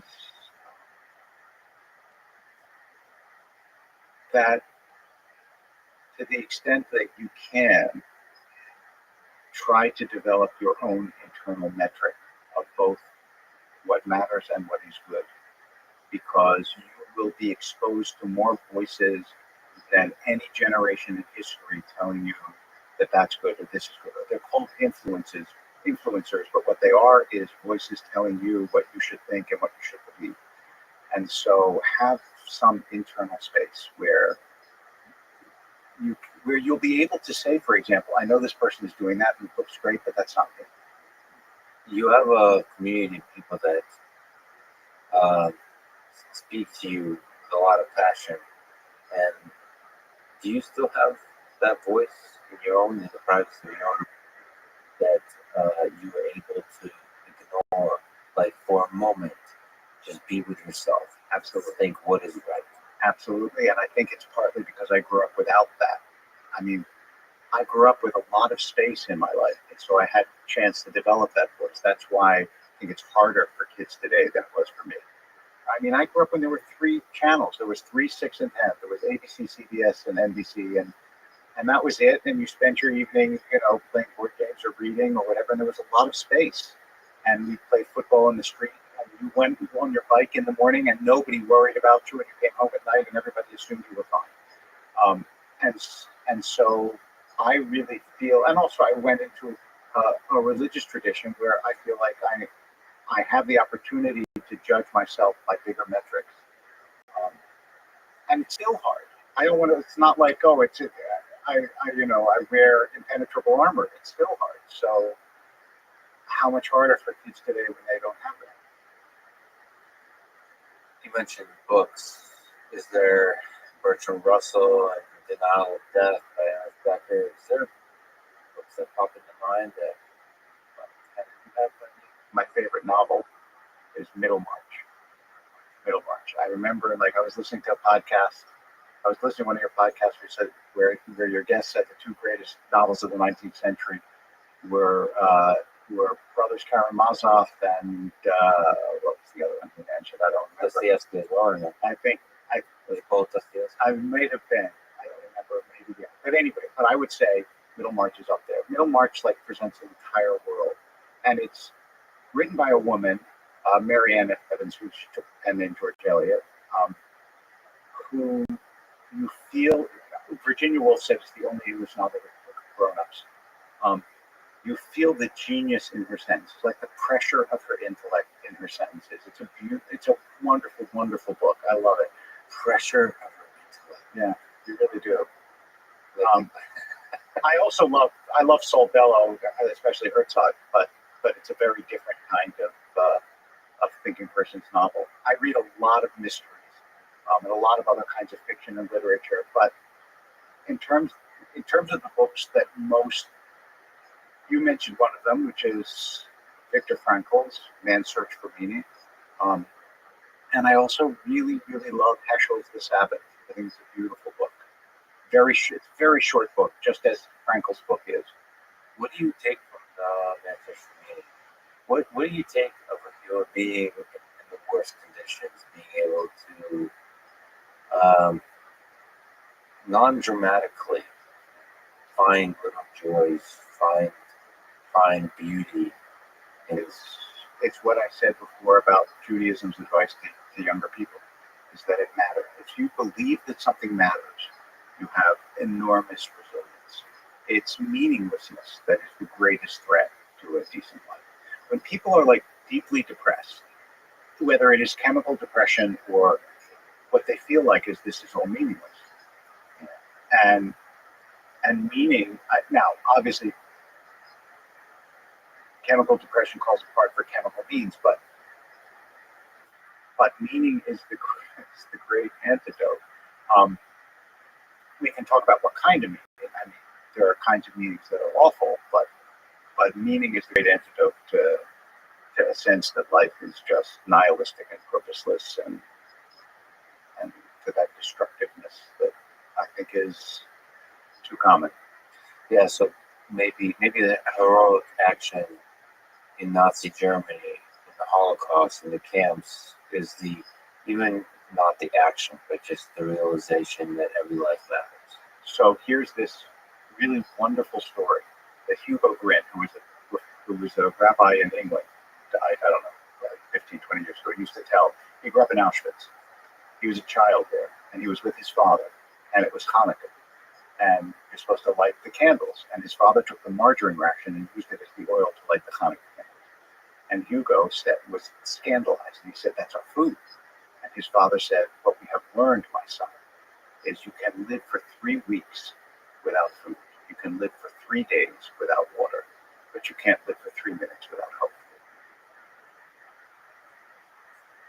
Well, hope, let me ask you, said meaning. What's the meaning of this whole thing? What's the meaning of life? You're the perfect person to ask this question. Rabbi, I believe the meaning of life is for human beings to grow in soul. That's why we're here. And you can do that in infinite numbers of ways, but you're supposed to return your soul like more burnished and beautiful than you got it. I mean, it's going to have, some nicks and cuts, but that's what it means to deepen and grow it. And you do that more than anything else. You do that by learning how to love. I mean, that's the principal way I think that you do it. It's interesting because for a human, the relationship, if you're a man of faith, is with God. It feels like love is so richly part of human society that it's not just love of God, it's love of each other. Right. Yep. There's no question about the idea. I mean, in Judaism, that was actually the great innovation of the monotheistic idea. In pagan societies, it was all about how you treated the gods. Monotheism said, no, God cares how you treat each other. So it's, in fact, the mystics use the same kind of word in Hebrew, devekut, which means clinging, that is used about Adam and Eve. It says, therefore a man will leave his father and mother and davak with his wife. And davak means cling. So there is an analogy there, absolutely. Yeah, I kind of think of human civilization is that movie March of the Penguins. They're all hugging together in the cold. Yeah. This is fundamentally human. This just this darkness all around us of uncertainty, of cruelty. Of just we're it seems like everything is so fragile, and we're just kind of all hugging together for warmth. And that's all we got is each other. So we started with the big question: what is God? Ended with what is meaning. Rabbi Wolpe, I've been a huge, as I've told you, huge fan of yours for a long time. It's such an honor. I'm really so happy to be here, and thank you so much for the conversation. Thanks for listening to this conversation with David Wolpe. To support this podcast, please check out our sponsors in the description. And now, let me leave you with some words from David himself. The only whole heart is a broken one, because it lets the light in. Thank you for listening. I hope to see you next time.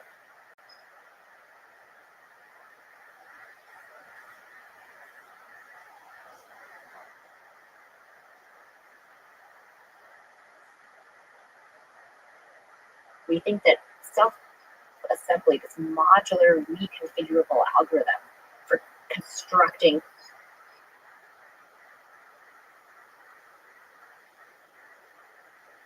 space structures in orbit, is going to give us this promise of space architecture that's actually worth living in. You see, do believe we might one day become intergalactic.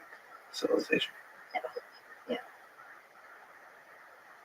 Following this conversation with Ariel, director of the MIT Space Exploration Initiative, she's especially interested in autonomously self-assembling space architectures, basically giant space structures that can sustain human life and that assemble themselves out in space and then orbit Earth, Moon, Mars, and planets.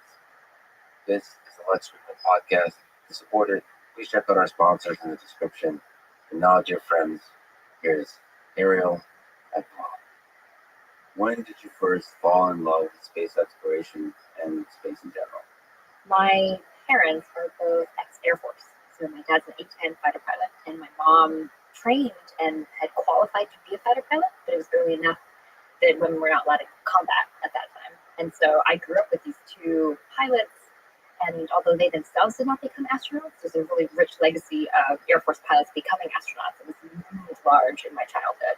What does it mean to be courageous, to be an explorer, to be at the vanguard of something hard and challenging? And with that, my dad was a huge fan of science fiction. So I, as a kid, read Heinlein and Asimov, all these different classics of science fiction that they introduced me to. And that just started a love affair with space exploration and really thinking about civilization scale space exploration. So, did they themselves dream about going to the stars as opposed to flying here in Earth's atmosphere, just looking up? Yeah, my dad always said he was absolutely convinced, because he was a child of the Apollo years, that he would get to go in his lifetime. He really thought it was going to happen. And so it was a challenge and sad for many people when, to their view on the outside, space exploration slowed down for a period of time. In reality, we were just catching up. I think we leapt so far ahead with Apollo, more than the rest of society was ready for. And now we're coming back to this moment for space exploration. We actually have an economy, and we have the other accoutrement that society needs to be able to make space exploration more real. And my dad's thrilled because finally, not nearly, I hope not anywhere near the end of his life, but as he's an older man, he now can see, still within his lifetime, people really getting a chance to build a sustainable lunar settlement on the moon, or maybe even go to Mars. So settlements, civilizations, and other planets—that's the cool thing to dream about in the future. What was the favorite sci-fi author when you were growing up? I'm going to say Asimov Foundation Trilogy. This is an amazing story of Harry Seldon, this foundation that he forms at different ends of according to the story, different ends of the universe, and has this interesting focus on society. So it's not just space exploration for the sake of space exploration or novel technology, which is a lot of what I work on day to day in IT, but how do you structure a society across those vast expanses of distance and time? And so I'd say absolutely a favorite. Now, though, my favorite is Neil Stephenson and 70s. It's a book that inspired my own PhD research and some ongoing work that we're doing with NASA now for the future of swarm robotics for spacecraft. We were saying offline about using that conversation, and I said that not until I was doing the research for him that I realized you also had a role to play in Blue Origin. So it's like sci-fi actually having a role to play in the design, engineering, just the implementation of ideas that come kind of percolate up from the sci-fi world and actually become reality. It's kind of fascinating figure in that way. But do you also think about him beyond just his work in science fiction, but his role in coming up with wild, crazy ideas that actually become reality? Yes, I think it's a great example of the cycle between authors and scientists and engineers, that we can be inspired in one generation by what authors dream up. We build it, we make it reality, and then that inspires another generation of really wild and crazy thought for science fiction. I think Neil Stephenson does a beautiful job of being what we'd call a hard science fiction author. So it's really grounded in a lot of science, which makes it very compelling for me as a scientist and engineer to read and then be challenged to make that vision a reality. The other community, that Neil's involved with and some of my other mentors are involved with, that we are thinking about more and more in the work that we do at MIT, is the Long Now Foundation, and this focus on what does society need to take in terms of steps at this juncture, this particular inflection point in human history, to make sure that we're setting ourselves up for a long and prosperous horizon for humanity's horizons. There's a lot of examples of what the Long Now Foundation does and thinks about. But when I think about this in my own work, it's what does it take to scale humanity's presence in orbit? We are seeing some additional investment in commercial space habitats. So it'll no longer be just NASA running the International Space Station, but to really democratize access to space, to have, like Bezos wants to have millions of people living and working in space, you need architecture that's bigger and grander and can actually scale. That means you need to be thinking about how can you construct things for long time horizons that are really sustainable in orbit or on a surface of a celestial body that are bigger than the biggest rocket payload fairing that we currently have available. And that's what led me to self-assembly and other models of in-space construction. Every time you speak, I get like a million things. You cut me off. No. Please keep talking. It's amazing.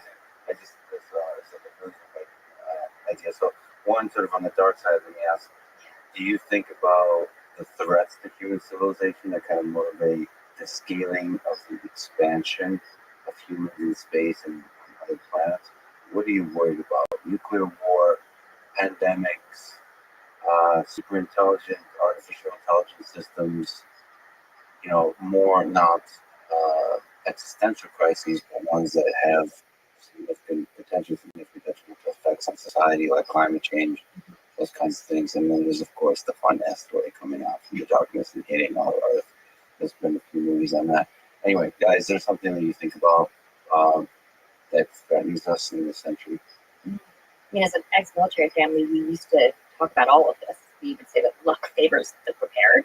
And so growing up, we had a plan, actually a family plan for what we would do in a pandemic. Didn't think we were going to have to put that plan into place, and here we are.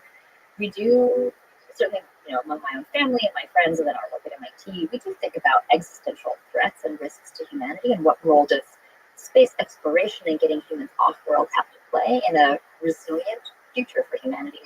But what I actually find more compelling recently is instead of thinking about a need to ever abandon Earth through a path of space exploration or space foraging, is to see how we can use space technology to keep Earth livable. The obvious direct ways of doing this would be satellite technology that's helping us learn more about climate change or emitters or CO2.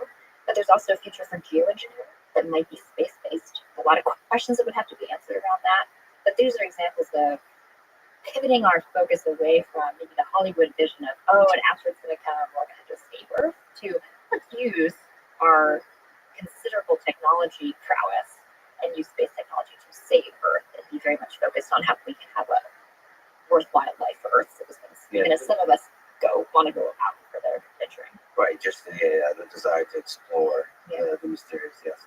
But also it does seem that by placing us in harsh conditions, the harsh conditions of space, the harsh conditions of planets, and the biology, the chemistry, the engineering, the robotics, the materials, all of that, it's just a nice way to come up with cool new things. Great force and function, Yeah, it's a force, exactly. It's a force and function, like survival. If you don't get this right, you die. So, and that you can bring back to Earth and it'll improve, like figuring out food in space will make you figure out how to eat, live healthier lives here on Earth. So true. I mean, some of the technologies that we're directly looking at right now for space habitats, it's hard to keep humans alive in this really fragile little pocket against the vacuum and all of the dangers that the space environment presents. Some of the technologies we were going to have to figure out is energy efficient, cooling and air conditioning, air filtration, scrubbing CO2 from the air, being able to have habitats that are themselves resilient to extremes of space weather and radiation. And some of these are direct translational opportunities for areas torn by natural disasters. People in California a decade ago would never have had to think about having an airtight house. But now with wildfires, maybe you do want something close to an airtight house. How do you manage that? There's a lot of technologies from the space habitation world that we are hoping we can actually bring back down to benefit life on Earth as well in these extreme environment contexts. Okay, so you mentioned to go back to Swarm. So that was interesting to you, first of all, in your own work, but also I believe you said something that was inspiring for me as Stevenson as well. So when you say swarm, are you thinking about um, architectures, or are you thinking about artificial intelligence like robotics, or are those kind of intermixed? I think the future that we're seeing is that they're going to be intermixed, which is really exciting.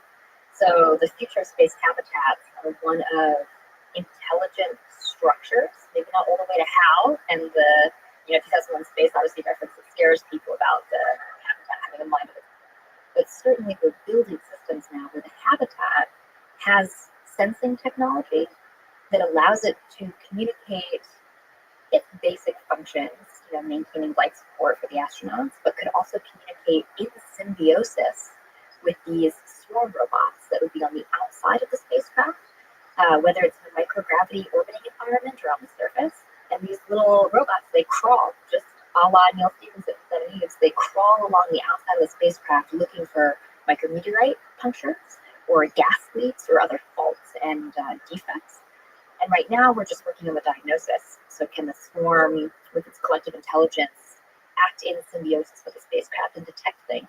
But in the future, we'd also love for these little micro robots to repair in situ and really be like ants living in a tree, all together connected to the spacecraft. Do you envision the system to be fully distributed, and just like an ant colony, if one of them is damaged or whatever, loses control and all those kinds of things, that doesn't affect the performance of the system, or does it need to be centralized? This is more like a technical question. Do you think we could, right, from the ground up, it's so scary to go fully distributed, but it's also exceptionally powerful, right? Robust, resilient to the harsh conditions of space. Where do you, if you look into the next 10, 20, 100 years, starting from scratch, do you think we should be doing architecture-wise distributed systems? For space, yes, because it gives you this redundancy and safety profile that's really critical. So whether it's small swarm robots where it doesn't matter if you lose a few of them, to habitats that instead of having a central monolithic habitat, you might actually be able to have a decentralized node of a space station, so that you can, kind of right out of Star Wars, you can shut a blast door if there's a fire or if there's a conflict in a certain area, and you can move the humans and the crew into another decentralized node of the spacecraft. There's another idea out of Neil Stephenson's 70s actually, were these arklets, which were decentralized spacecraft that could form and dock little temporary space stations with each other, and then separate and go off on their way and have a decentralized approach to living in space. So the self-assembly component of that, too, so this is your PhD work and beyond. You explored autonomously self-assembling space architecture for future space tourist habitats and space stations in orbit around Earth, Moon, and Mars. There's few things I personally find sexier than self-assembling space autonomously self-assembling space architecture. In general, there's even space. The idea of like self-assembling architecture is really interesting. Like building a bridge or something like that through self-assembling materials. It feels like an incredibly efficient way to do it because optimization is built in. So you can build like the most optimal structures given dynamic, uncertain, changing conditions. Mm-hmm. So maybe can you talk about your PhD work, about this work about tesserae? What is it in general? Also, hey, any cool stuff, because this is super cool. Yeah, absolutely. So tesserae is my PhD research. It's this idea that we could take tiles that construct a large structure like a bucket ball. Yeah, this is exactly what we're looking at here, which is the tiles that are packed flat in a rocket. They're released to float in microgravity. Magnets, pretty powerful electropermanent magnets on their edges, draw them together for autonomous docking. So there's no human in the loop here, and there's no central agent coordinating, saying tile 1, go to tile 2. It's a completely decentralized system. They find each other on their own. What we don't show in this video is what happens if there's an error, right? So what happens if they bond incorrectly? The tiles have sensing, so proximity sensing, magnetometer, other sensors that allow them to detect a good bond versus a bad bond and pulse off and self-correct. which anybody who works in this, the field of self-assembly will tell you that error detection and correction, just like error detection in a DNA sequence or protein folding, is a really important part of the system for that robustness. And so we've done a lot of work to engineer that ability for the tiles to be self-determining. They know whether they're forming the structure that they're supposed to form or not. They know if they're in a toxic relationship and need to get out. Right. If they need to separate, exactly. Yeah. All right, this is like so amazing. And for people who are just listening to this, there's a lot. I mean, how large are these tiles? So the size that we use in the lab, they can really be any size because we can scale them down to do testing for gravity. So we sent tiles that were about 3 inches wide to the International Space Station a couple years ago to test the code, test the state machine, test the algorithm of self-assembly. But now we're actually building our first ever human scale tiles. They're mini human size, a little smaller than maybe your average human, but they're 2.5 feet on edge length. The larger scale that we would love to build in the future would actually be tiles that are big enough to form a bucket ball, big open spherical approximation volume, that'd be about 10 meters in diameter, so 30 feet, which is much bigger and grander in terms of open space than any current module on the ISS. And one of the goals of this project was to say, what's the purpose of next generation space architecture? Should it be something that really inspires and delights people? When you float into that space, can you get goosebumps in the way that you do when you walk into a really stunning piece of architecture on Earth? And so we think that self-assembly, this modular, reconfigurable algorithm for constructing space orbit, is going to give us this promise of space architecture that's actually worth living in. Living in, I thought you also meant from like outside artistic perspective. Yeah. You see the whole thing. It's just with the aesthetics of it, absolutely. You know, when you like go like into Vegas, whenever you go into a city and it's like over the hill appears in front of you, and then there's something majestic about seeing like, wow, humans created that.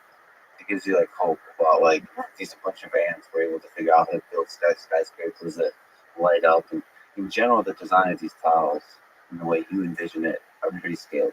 Yes, and they're inspired by exactly what you mentioned a moment ago, which is we have these patterns of self-assembly on Earth, and there's a lot of fantastic research that we're building this concept on. So like Daniela Roos at Seasail and Pebbles, taking the power of magnets to create units that are themselves interchangeable, this notion of programmable matter.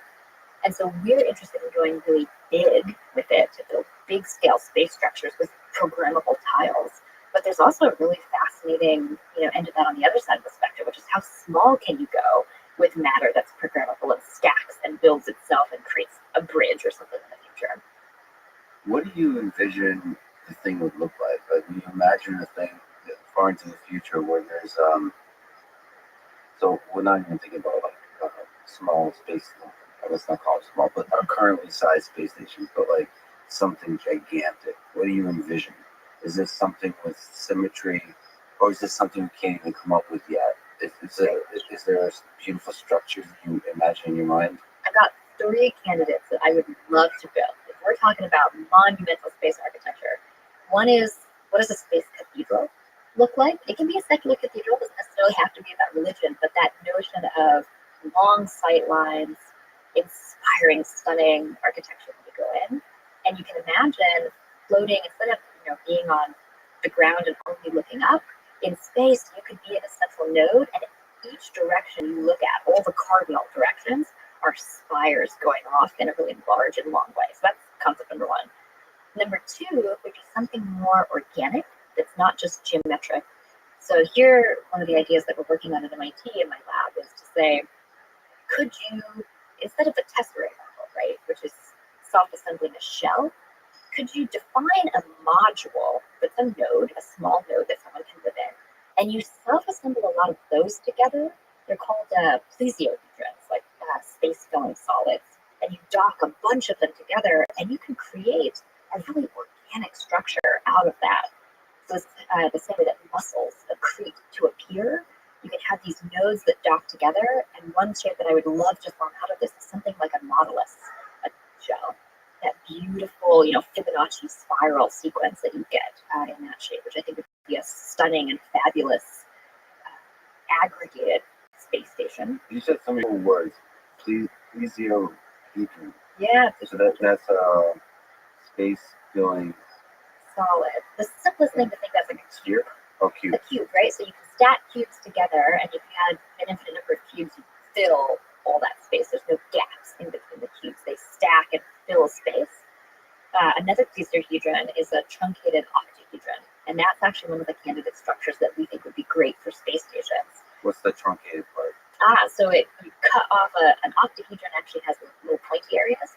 You truncate certain sections of it, and you get surfaces that are on the structure that are cubes and I think hexagons. I have to remind myself exactly what the faces are. But overall, a truncated octahedron can be bonded to other truncated octahedrons, and just like a cube, it fills all the gaps as you build it out.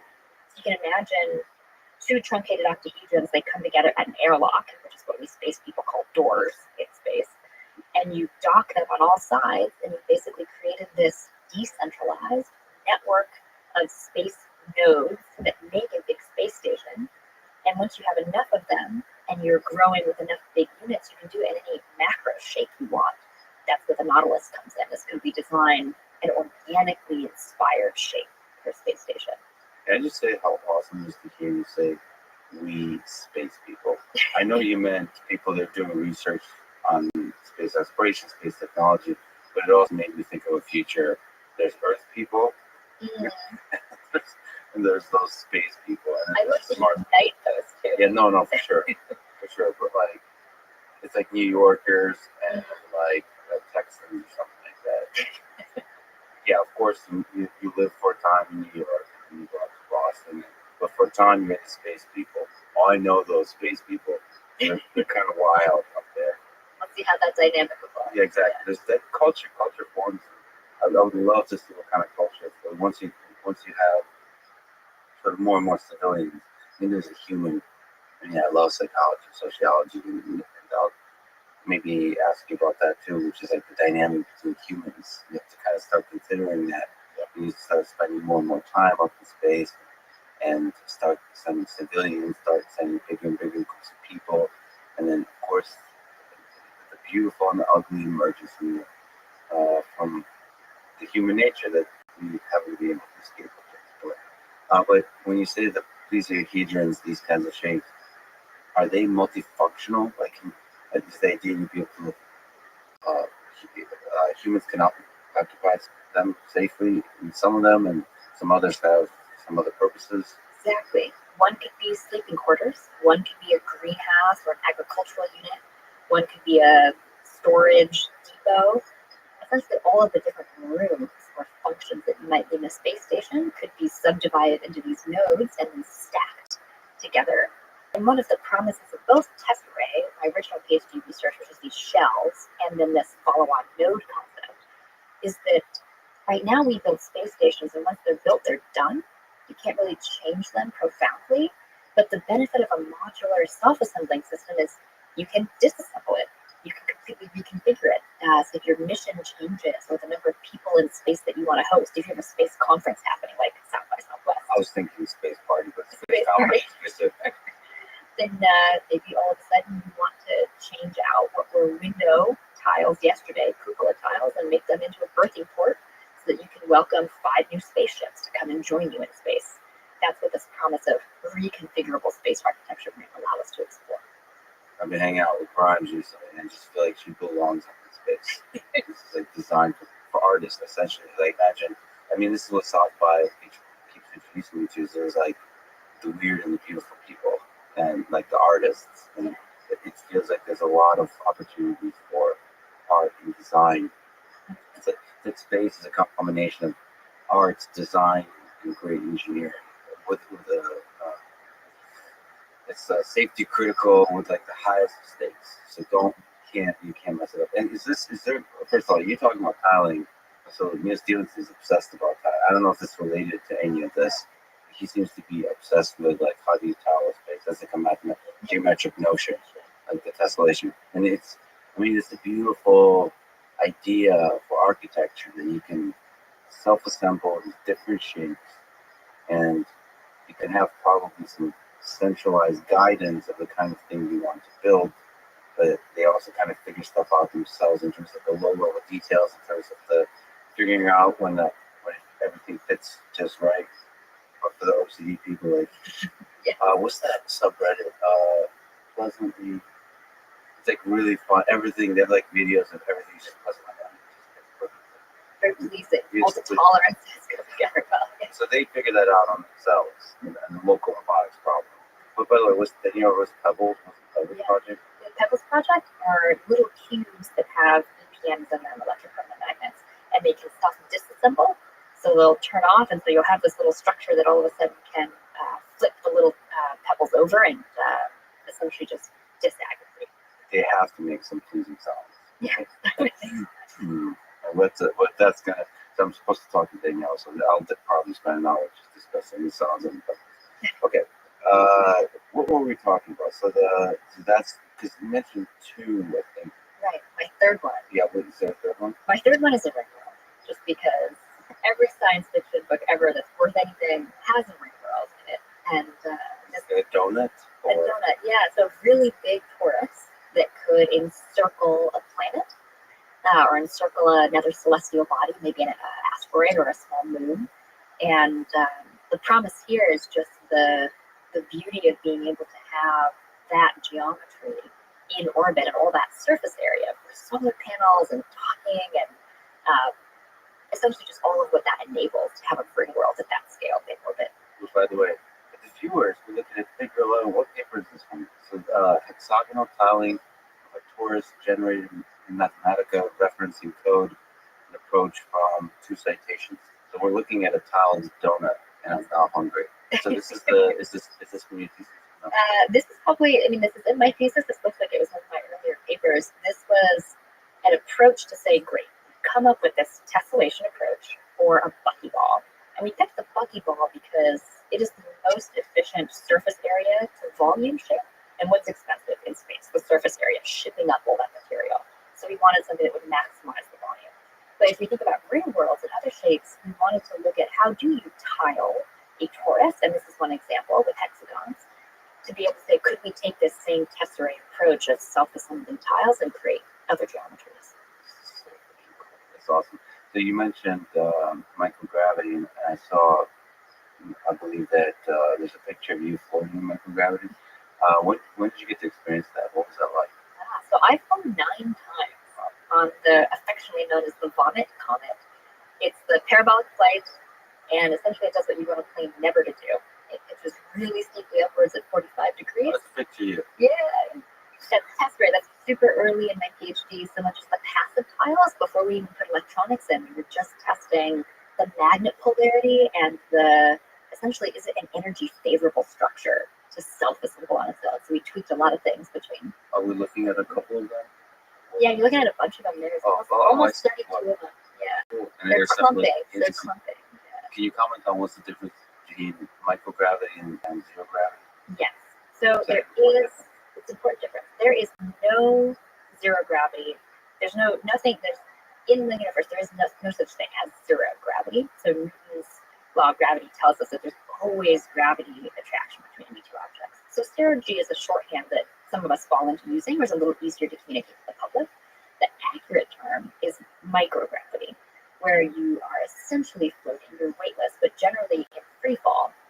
So on the parabolic flights, the Vomit Comet, you're in free fall at the end of the parabola, and in orbit around the Earth when you're floating, you're also in free fall. What was it like? So affectionately called Vomit Comet. I'm sure there's a reason why it's called affectionately so. So what's it like? What's your first time to both philosophically, spiritually, and biologically? What's it like? It's profound. It is unlike anything else you will experience on Earth because it is this true feeling of weightlessness with no drag. So the closest experience you could think of would be floating in a pool, but you move slowly when you float in a pool and your motion is restricted. When you're floating, it's just you and you're flying like in a dream. It takes the littlest amount of energy, like a finger tap against the wall of the plane to shoot all the way across the fuselage. And you can move at full speed, like you can move your arms. Exactly. Your muscles. There's work. no There's no resistance. They actually tell you to make a memory when you're on the plane because it's such a fleeting experience for your body that even a few days later, you've already forgotten exactly what it felt like. It's so foreign to the human experience. They kind of suggest that you explicitly try to really form this into memory, and then you do the replay for training. Yeah. Same. Right. When we have New York, like, we can replay that memory. So in terms of how much stress it has on your body, is it biologically stressful? You do feel a 2G pull out, right? So the cost of getting those micro G parabolas is you then have a 2G pull out. And that's hard. You have to train for it. If you move your neck too quickly in that 2G pull out, you can strain muscles. But I would say that it's actually a profound, tough thing on the body. It's really just an incredibly novel experience. And when you're in orbit and you're not having to go through the ups and downs of the parabolic plane, there's a real grace and elegance. And you see the astronauts learn to operate in this completely new environment. What are some interesting differences between the parabolic plane and when you're actually going up in orbit? Is it that with orbit you can look out and see the blue little planet of ours? You can see the blue marble, the stunning overview effect, which is something I hope to see one day. What's also really different is if you're in orbit for any significant period of time, it's going to be a lot more physiological changes to your body than if you just did an afternoon flight on the Vomit Comet. Everything, bones, your muscles, your eyeballs change shape. There's a lot of different things that happen for long duration space flight, and we still have to, as scientists, we still have to solve a lot of these interesting challenges to be able to keep humans thriving in microgravity or deep duration. Deep duration space missions. Okay, let's talk about this. I was just going to ask a bunch of dumb questions. So, approximately, how long does it take to travel to Mars? Asking for a friend. Asking for a friend. That's healthy. About 3 years for a round trip. And that's not that it actually. Why the round trip? Well, you're just asking about this the one-way trip. It's okay, cool. So for just like literally flying to Mars and around takes 3 years. There's some interstitial time there because you really can only go between Earth and Mars at certain points in their orbits where it's favorable to make that journey. And so part of that 3 years is you take the journey to Mars a few months, 6 to 9 months. You're there for a period of time until the orbits find a favorable alignment again, and then you come back. So one-way travel, 6 to 9 months. You hang out there on vacation, you come back. Forced vacation. You come back. Well, me, who loves working all the time, all vacations, forced vacations. But, all right. So that gives us a sense of duration, and we can maybe also talk about longer duration as well. What are the hardest aspects of living in space for many days? For let's say 100 days, 200 days. Maybe there's a threshold when it gets really tough. What are some stupid little things or big things that are very difficult for human beings to go through? One big thing and one little thing. There's two classic problems that we're trying to solve in the space industry. One is radiation. It's not as much of a problem for us right now on the International Space Station because we're still protected by part of Earth's magnetosphere. But as soon as you get farther out into space and you don't have that protection once you leave the Van Allen belt area of the Earth and the cocoon around the Earth, we have really serious concerns about radiation and the effect on human health long term. That's the big one. The small one, and I say it's small because it seems mundane, but it actually is really big in its own way, is mental health and how to keep people happy and balanced. And you were alluding to some of the psychological challenges of having humans together on missions, and especially as we try to scale the number of humans in orbit or in space. So that's another big challenge, is how to keep people happy and balanced and cooperating. That's not an issue on Earth At all. Okay, so we'll talk about each of those in more detail. But let me continue on the chain of dumb questions. What about food? What's a good food source for food in space? And what are some sort of standard go-to menus? Right now, your go-to menu is going to be mostly freeze-dried. Every so often, NASA will arrange for a fun stunt or fresh food to get up to station. So they did bake DoubleTree cookies with Hilton a couple of years ago, as I recall, I think sometime before the pandemic. But there's work actually in our lab at MIT. Maggie Copeland, one of my staff researchers, is looking at the future of fermentation. Everybody loves beer, right? Beer and wine and kimchi and miso. these foods that have just been, really important to human cultures for eons because we love the umami and the better flavor in them. But it turns out they also have a good shelf life if done properly. And they also have an additional health benefit for the microbiome, for probiotics and prebiotics. So we're trying to work with NASA and convince them to be more open-minded to fermented food for long-duration deep space missions. That we think is one of the future elements, in addition to in situ growing your own food. Okay, this is essential for the space party. Is the space beer? Yes, is the fermented product. Yes. Okay, cool. In terms of water, what's a good source of drinkable water? Like, where do you get water? Do you have to always bring it on board with you? And is there compressed, efficient way of storing it? So to steal a line from Charlie Bolden, who's the former administrator of NASA, this morning's fresh water is yesterday's coffee. So think about what that means. You drank the coffee yesterday. Right, as it travels, goes fully to the body. Fully to the body as a recycling system, and then you drink what you peed out as, clarified, refined fresh water the next day. That is one source of water. Another source of water in the near neighborhood of our solar system would be on the moon. So water ice deposits. There's also water on Mars.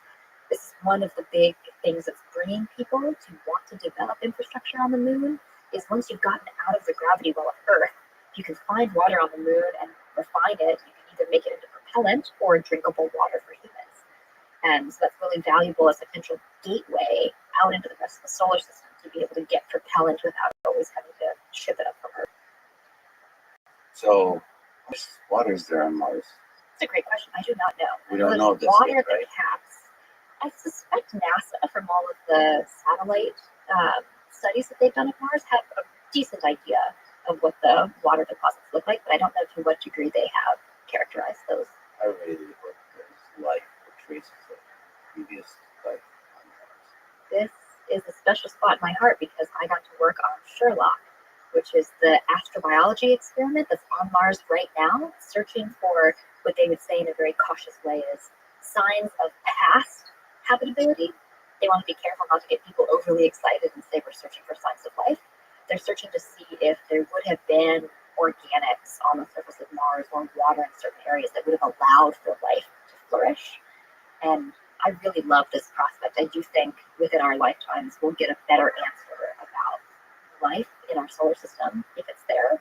If not on Mars, maybe Europa, one of the icy worlds. So you like astrobiology? Me too. It's part of the. It's not just about human biology; it's also other extraterrestrial alien biology. Search for life in the universe. Okay. Yes. Does that scare you or excite you? It excites me, profoundly That excites there's me. other alien civilizations potentially very different than our own. I think there's got to be some humility there, and certainly from science fiction, we have plenty of reasons to fear that outcome as well. But I do think as a scientist, it would be profoundly exciting if we were to find life, especially in the near neighborhood of our solar system. Right now, we would expect it to be most likely microbial life, but we have a real serious challenge in astrobiology, which is it may not even be carbon-based life. And all of our detectors, we only know to look for DNA or RNA. How would you even build a detector to look for silicon-based life or different molecules than what we know to be the fundamental molecules for life? And you mentioned offline Sarah Walker, who she heard that the question that she's obsessed with isn't just defining life. What is life? To look outside the carbon base. I mean, to look outside of basically anything we can imagine chemically. To look outside of any kind of notions that we think of as biology. Yeah, it's really weird. So you now get into this land of like complexity of measuring like how many assembly steps it takes to build that thing. Right. And maybe dynamic movement or some maintenance of some kind of membrane structure. We don't even know like which properties life should have, whether it should be able to reproduce and all those kinds of things, or pass information, genetic type of information. We don't know, and that's so humbling. I mean, I tend to believe that there could be something like alien life here on Earth. We're just too human biology obsessed to even recognize it. The shadow biosphere, I remember Sarah was talking about. I mean, that's something I want to make sure in all of science to shape ourselves out of like remind ourselves constantly how little we know. Because it might be right in front of our nose. Like, I wouldn't be surprised if like trees are like orders of magnitude more intelligent than humans. They're just operating at a much slower scale, and they're like talking shit about us the whole time. Like about silly humans that take everything seriously, and we start all kinds of nuclear wars, and we quarrel and we tweet about it, and then but the trees are always there, just watching us silly humans. Exactly. So, I mean, I don't know. I mean, obviously, I'm joking on that one, but there could be stuff like that. Well, let me ask you the drink equation, the big question. How many, like, obviously nobody knows, but what's your gut? What's your hope as a scientist, as a human? How many alien civilizations are As a ex-physicist, I'm now much more on the aerospace engineering side for space architecture, but as an ex-physicist, I hope it is prolific. I think the challenge is if it's as prolific as we would hope, if there are many, many, many civilizations, then the question is, where are they? Why haven't we heard from them? And the Fermi paradox, is there some great filter that life only gets to some level of sophistication and then kills itself off through war or through famine or through different challenges that filter that society out of existence? And it would be an interesting question to try to understand if the universe was teeming with life. Why haven't we found it or heard from it yet, to our knowledge? Yeah, I personally believe that it's teaming with life. And you're right. I think that's a really useful, productive engineering scientific question. What kind of great filter can just be destroying all that life or preventing it from just constantly talking to us silly descendants of apes? That's a really nice question. Like, what are the ways civilizations can destroy themselves? And there's too many, sadly. Well, I don't think we've come up with most of them yet. That's also probably true. That's the thing. It's I mean, and like if you look at nuclear war, some of it is physics, but some of it is game theory. It's human nature. It's how societies build themselves, how they interact, how we create and resolve conflict. And it gets back to the human question on when you're doing long-term space travel, how do you maintain this dynamical system of flawed, irrational humans that it persists throughout time, and not just maintain their biological body, but get people from not murdering each other. It's like each other sufficiently to where you kind of fit well. But I think that, if the songs or poetry or books are made to a little too much, and the problems arise. Because then there's always a third person who also likes it, and then there's drama. It's like, I can't believe you did that last night, whatever. So, and then there's beer. Gets complicated. And it gets complicated quickly. Okay, anyway, back to the dumb questions. Because you answered this, there's an interview where you answered a bunch of cool little questions from young students and so on about like space. One of them was playing music in space. Yeah. And you mentioned something about what kind of instruments you could use to play music with. Could you mention about like the Spotify work in space, and if I wanted to do a live performance, what kind of instruments would I need? Yeah, I mean, you referenced culture before, and this is one of the most exciting things that we have at our fingertips, which is to define a new culture for space exploration. You don't just have to import cultural artifacts from Earth to make life worth living in space. And this musical instrument that you referenced was a design of an object that could only be performed in microgravity. Oh, cool. So it doesn't sound the same way when it's a percussive instrument when it's rattled or moved in a gravity environment. It is Can unique. you look it up? It's called the telemetron. Yeah, it's created by It's called the telemetron. That is so awesome. created by Sans Fish and Nicole Coulier, two amazing graduate students and staff researchers on my team. What does it look like? It looks steampunk, actually. That's yeah, awesome. yeah, it's a pretty cool design. It looks like it's a geometric solid that has these interesting artifacts on the inside. And it has a lot of sensors, actually, additionally on the inside, like IMUs, inertial measurement sensors, that allow it to detect when it's floating and when it's not floating, and provides this really kind of ethereal, they later sonify it, so they use electronic music to turn it into a symphony or turn it into a piece. And yeah, this is the object, the telemetron. How does the human interact with it?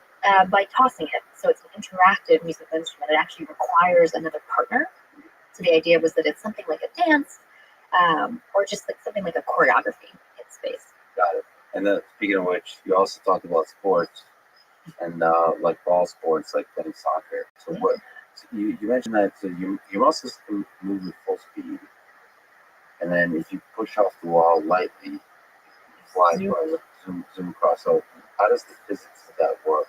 Like, can you still play soccer, for example?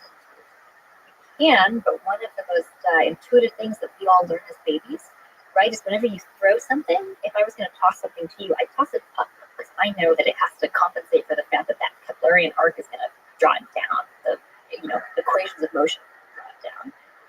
In space, I would just shoot something directly towards you, so a straight line of sight.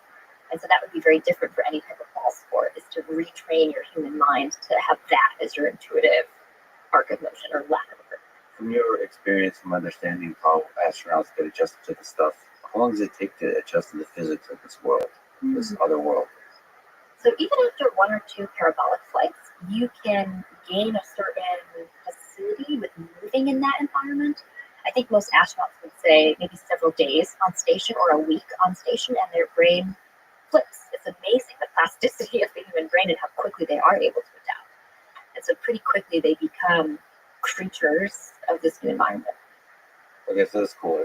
That's creating a little bit of experience. What about if you go for more than 100 days, for 1 year, for 2 years, for 3 years? Yeah. What challenges start to emerge? So Scott Kelly wrote this amazing book after he spent a year in space, and he's a twin. It's absolutely fantastic that NASA got to do a twin study. It's perfect. So he wrote a lot about his experience on the health side of what changed. Things like bone density, muscle atrophy, eyesight changing because the shape of your eyeball changes, which changes your lens, which changes how you see. If we're then thinking about the challenges between a year and 3 years, especially if we're doing that 3-year trip to Mars for your friend who asked earlier, then you have to think about nutrition. And so how are you keeping all of these different needs for your body alive? How are you protecting astronauts against radiation?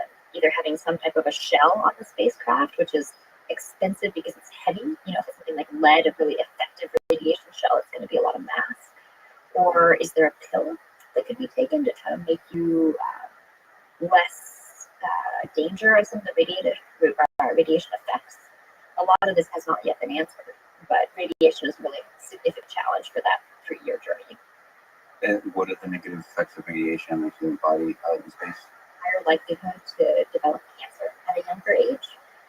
So you'd probably be able to get there and get back, but you'd find yourself in the same way if you were exposed to significant radiation on Earth, you'd find significant bad health effects as you age. What do you think about like decades? Do you think about decades? Or is this like an entire... I think about centuries for my space research, but yeah, for decades. I think as soon as we get past the 3-year mark, we'll absolutely want somewhere between 3 years and a decade. We'll want artificial gravity. And we know how to do that, actually. The engineering questions still need to be tweaked for how we really implement it, but the science is there to know how we would spin habitats in orbit, generate that force, so even if the entire habitat's not spinning, you at least have a treadmill part of the space station that is spinning, and you can spend some fraction of your day in a near to 1G environment and keep your body healthy. Wait, literally from just spinning? From spinning, yes, triple force. So you generate this force. If you've ever been in those carnival rides, the gravitrons that spin you up around the side, that's the concept. And this is actually one of the reasons why we are spinning out a new company from my MIT lab.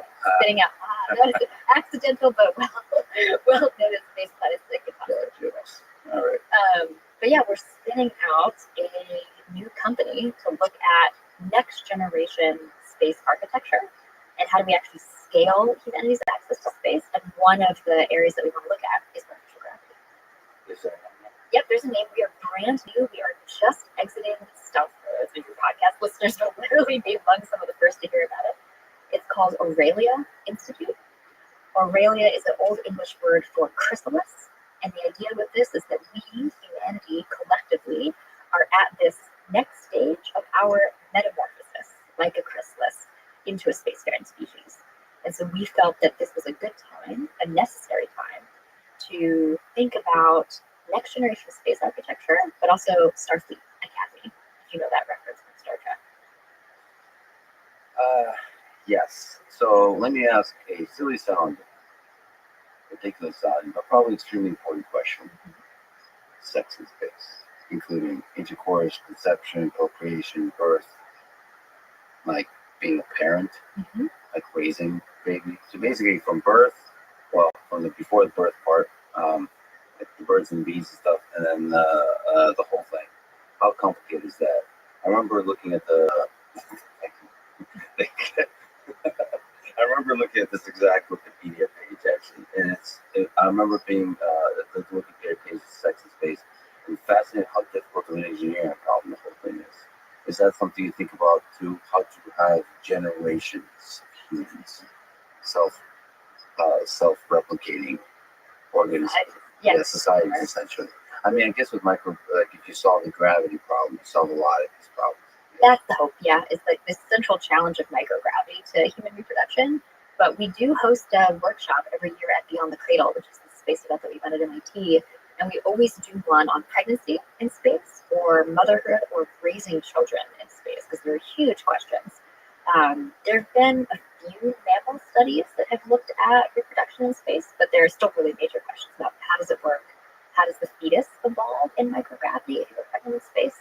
And I think the near-term answer is just going to be we need to be able to give humans a 1G environment for that phase of our development. Yeah, so there's some studies on mice in microgravity, and it's interesting. Like I think the mice, one of them, the mice were able to walk, or like their understanding of physics, I guess, is off or something like that. Yeah, the mental model when you're really young and you're kind of getting your mental model of physics, we do think that would change kids' abilities to, if they were born in microgravity, their ability to have that intuition around an Earth-based 1G environment might be missing, because a lot of that is really crystallized early development, early childhood development.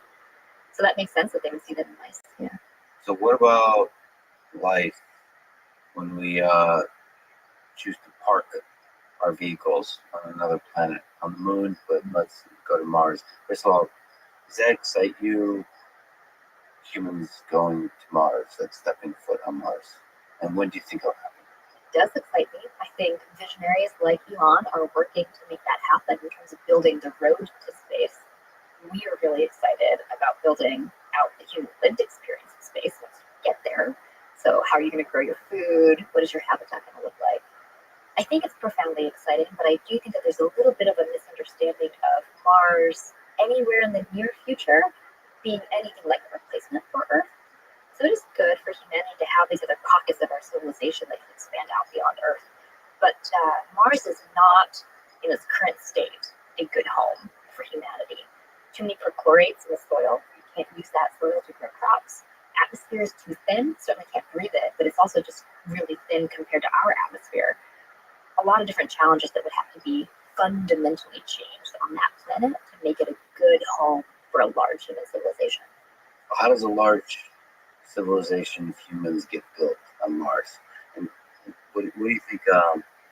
Where do you think it starts being difficult? So you have a small base of like 10 people, essentially, kind of like the International Space Station kind of situation, and then can get it to 100 to 1,000 to 1,000,000. Are there some interesting challenges there that worry you, saying that Mars is just not a good backup at this time? Yeah. I think small outposts, absolutely, like McMurdo, right? So we have these models of really extreme environments on Earth and Antarctica, for example, where humans have been able to go and make a sustainable settlement. McMurdo-style life on Mars, probably feasible in the 2030s. So we want to send the first human missions to Mars, but maybe as early as the end of this decade, more likely early 2030s. Moving anywhere beyond that in terms of a place where like an entire human life would be lived, where it's not just you go for a 3-month deployment and you come back. That is actually the big challenge line. It's just saying, is there enough technological sophistication that can be brought that far out into space? If you imagine your electronics break, there's no Radio Shack. This dates me a little bit that I might jump to Radio Shack, but there's no supply chains on Mars that can supply the level of technological sophistication for all the products that we rely on daily. You'd be going back to actually a very simple existence, more like your life out west in the story of the US, for example. And I think that the future of larger scale gatherings of humans in orbit, in space, is actually going to be in microgravity, floating space cities, not so much trying to establish settlements on the surface. So you think sort of a significant engineering investment in terms of our efforts and money should be on large spaceships that's perhaps are doing this kind of self-assembly, all these kinds of things that do in orbit, maybe building a giant donut around the planet over time. Yeah, that is the goal. And I think the current political climate is such that you can't get the $1 trillion investment to start from scratch and build the sci-fi megastructure. But if you can build it in fits and starts, in little different pieces, which is another advantage of self-assembly, it's much more like how nature works. So it's biomimicry inspired way for humanity to scale out in space. And whether it's out in space or on Mars, the idea that sort of two people fall in love, they have sex, a child is born, and then that couple has to teach that child that that they came from Earth. I just love the idea that somebody's born on Mars or out in space. You have to be like that. This is not actually like the original home. Right. Just them looking at Earth and being like, this is where it came from. I don't know. That's really inspiring to me. And the child being really confused and wanting to go back to TikTok. Or whatever they do. Whatever they do in that area. I mean, there's great sci-fi, right, about people being born on Mars, and because it's a lower gravity environment, they're taller, they're more gangly if they were actually able to develop there, and then they come back to Earth and they're like second-class citizens because they can't function here in the same way because the gravity's too strong for them. You see this in series like The Expanse with the Belters and these, different societies that if we were to succeed in having human societies grow up in different pockets, it's not necessarily going to be easy for them to always come back to Earth as their home. Yeah, different cultures form the positive ways, but it's also this human history teaches us that we like to form the other. Yeah. And there's this kind of conflict that naturally emerges. Let me ask another sort of dark question. What do you think about coming from a military family? There's still, sadly, wars in the world. Do you think military conflicts will follow us into space? Wars between nations? Like, from my perspective currently, it just seems like space is a place for scientists and engineers to explore ideas. But the more and more progress you make, does it worry you that nations step in and form, that go out on full-out military conflict, whether it's in cyberspace, in space, or actual hot war? I am really concerned about that, and I do think for decades the scientific community in space has hung on to this notion from the 1967 Outer Space Treaty, which is space is the province of all humankind, peaceful uses of outer space only. But I do think the rise in tensions and the geopolitical scene that we're seeing, I do harbor a lot of concern about hot wars following humanity out into space. And it's worth trying to tie nations together with more collaboration to avoid that happening. The International Space Station is a great example. I think it's something like 18 countries are party to this treaty. It might be less, it might be more. And then, of course, there's a smaller number of countries that actually send astronauts. But even at the fall of the Soviet Union and through some tense times with Russia, the ISS had been a place where the US and Russia were actually able to collaborate between Mir and ISS. I think it'd be really important right now, in particular, to find other platforms where these hegemonic powers in the world and developing world nations can come and collaborate on the future of space and purposefully intertwine our success so that there's a danger to multiple parties if somebody is a bad actor. So we're now talking as there's a war in Ukraine, and I haven't been sleeping much. I have family, friends, colleagues in both countries, and I'm just talking to a lot of people, many of whom are crying, refugees. And there's a basic human compassion and love for each other that I believe technology can help catalyze and accelerate.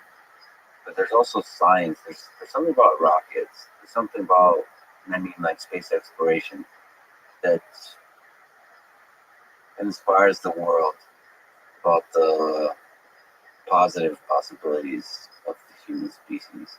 So in terms of Ukraine and Russia and China and India and the United States and Europe and everywhere else, it seems like collaborating on giant space projects is one way to escape war, to escape sort of geopolitical conflicts. And there's so much camaraderie to the whole thing. And even in this little period of human history we're living through, it seems like that's essential. Even through this pandemic, there's something so inspiring about those like SpaceX rockets going up with this reinvigoration of the space exploration efforts by the commercial sector. I don't know. That was I had some, as many of us have, some dark times during the pandemic, just like loneliness and sometimes emotion and anger and just hopelessness and politics. And then you look at those rockets going up, it just gives you hope. So I think that's an understated sort of value of space exploration, the thing that unites us and gives us hope. Obviously, it also inspires young generations and young minds to also contribute, and not necessarily in space exploration, but in all of science and literature. There's just something about when you look up to the stars, it makes you dream. And so that's a really good reason to sort of invest in this, whether it's in giant megastructure, which is so freaking cool, but also colonizing Mars. Yeah, it's something to look forward to. Something that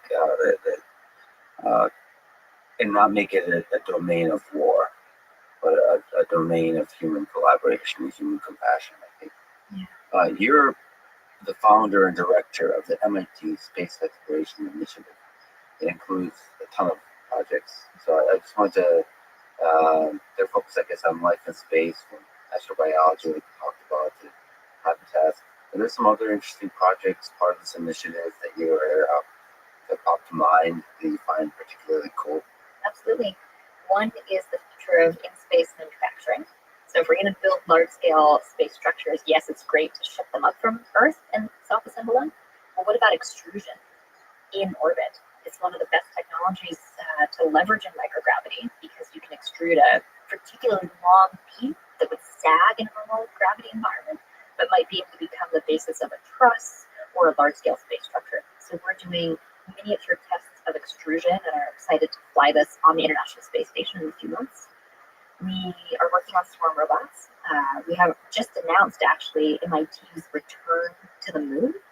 So my organization is leading this mission for MIT, going back to the surface of the moon as early as the end of this year, 2022, maybe early 2023, and trying to take data from our research payloads at this historic South Pole site, where NASA is supposed to send the first humans back on the Artemis 3 mission. So our hope is to directly support that human mission with our data. How does that connect to this one aspect? Does it connect? It does. Yeah, so we're actually going to fly one of the little astro ants. That's the current plan. One of the little swarm robots on the top of a rover. That's part of the ants riding a rover. Yes, exactly. An ant rover.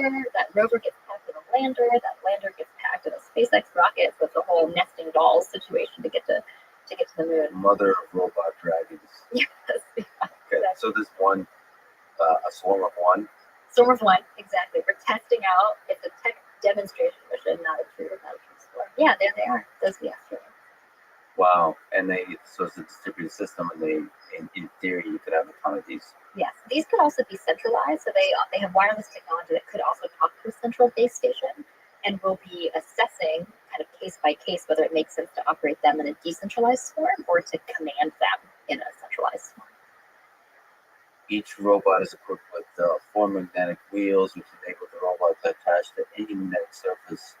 They can operate basically in any environment. We tested the ability of all robots on different materials in a microgravity environment. On the Vomit Comet, prior to going to the moon.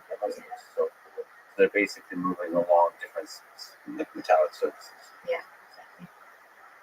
It's interesting when you just a minute ago talking about the reflection of how space can be so aspirational and so uniting. There's a great quote from Bill Andrews from the Apollo 8 mission to the moon, which is it's the Earthrise photo that was taken, where you see the Earth coming up over the horizon of the moon. And the quote is something along the lines of, we came all the way to discover the moon, and what we really discovered was the Earth. It's really powerful image looking back. And so we're also trying to think for our lunar mission.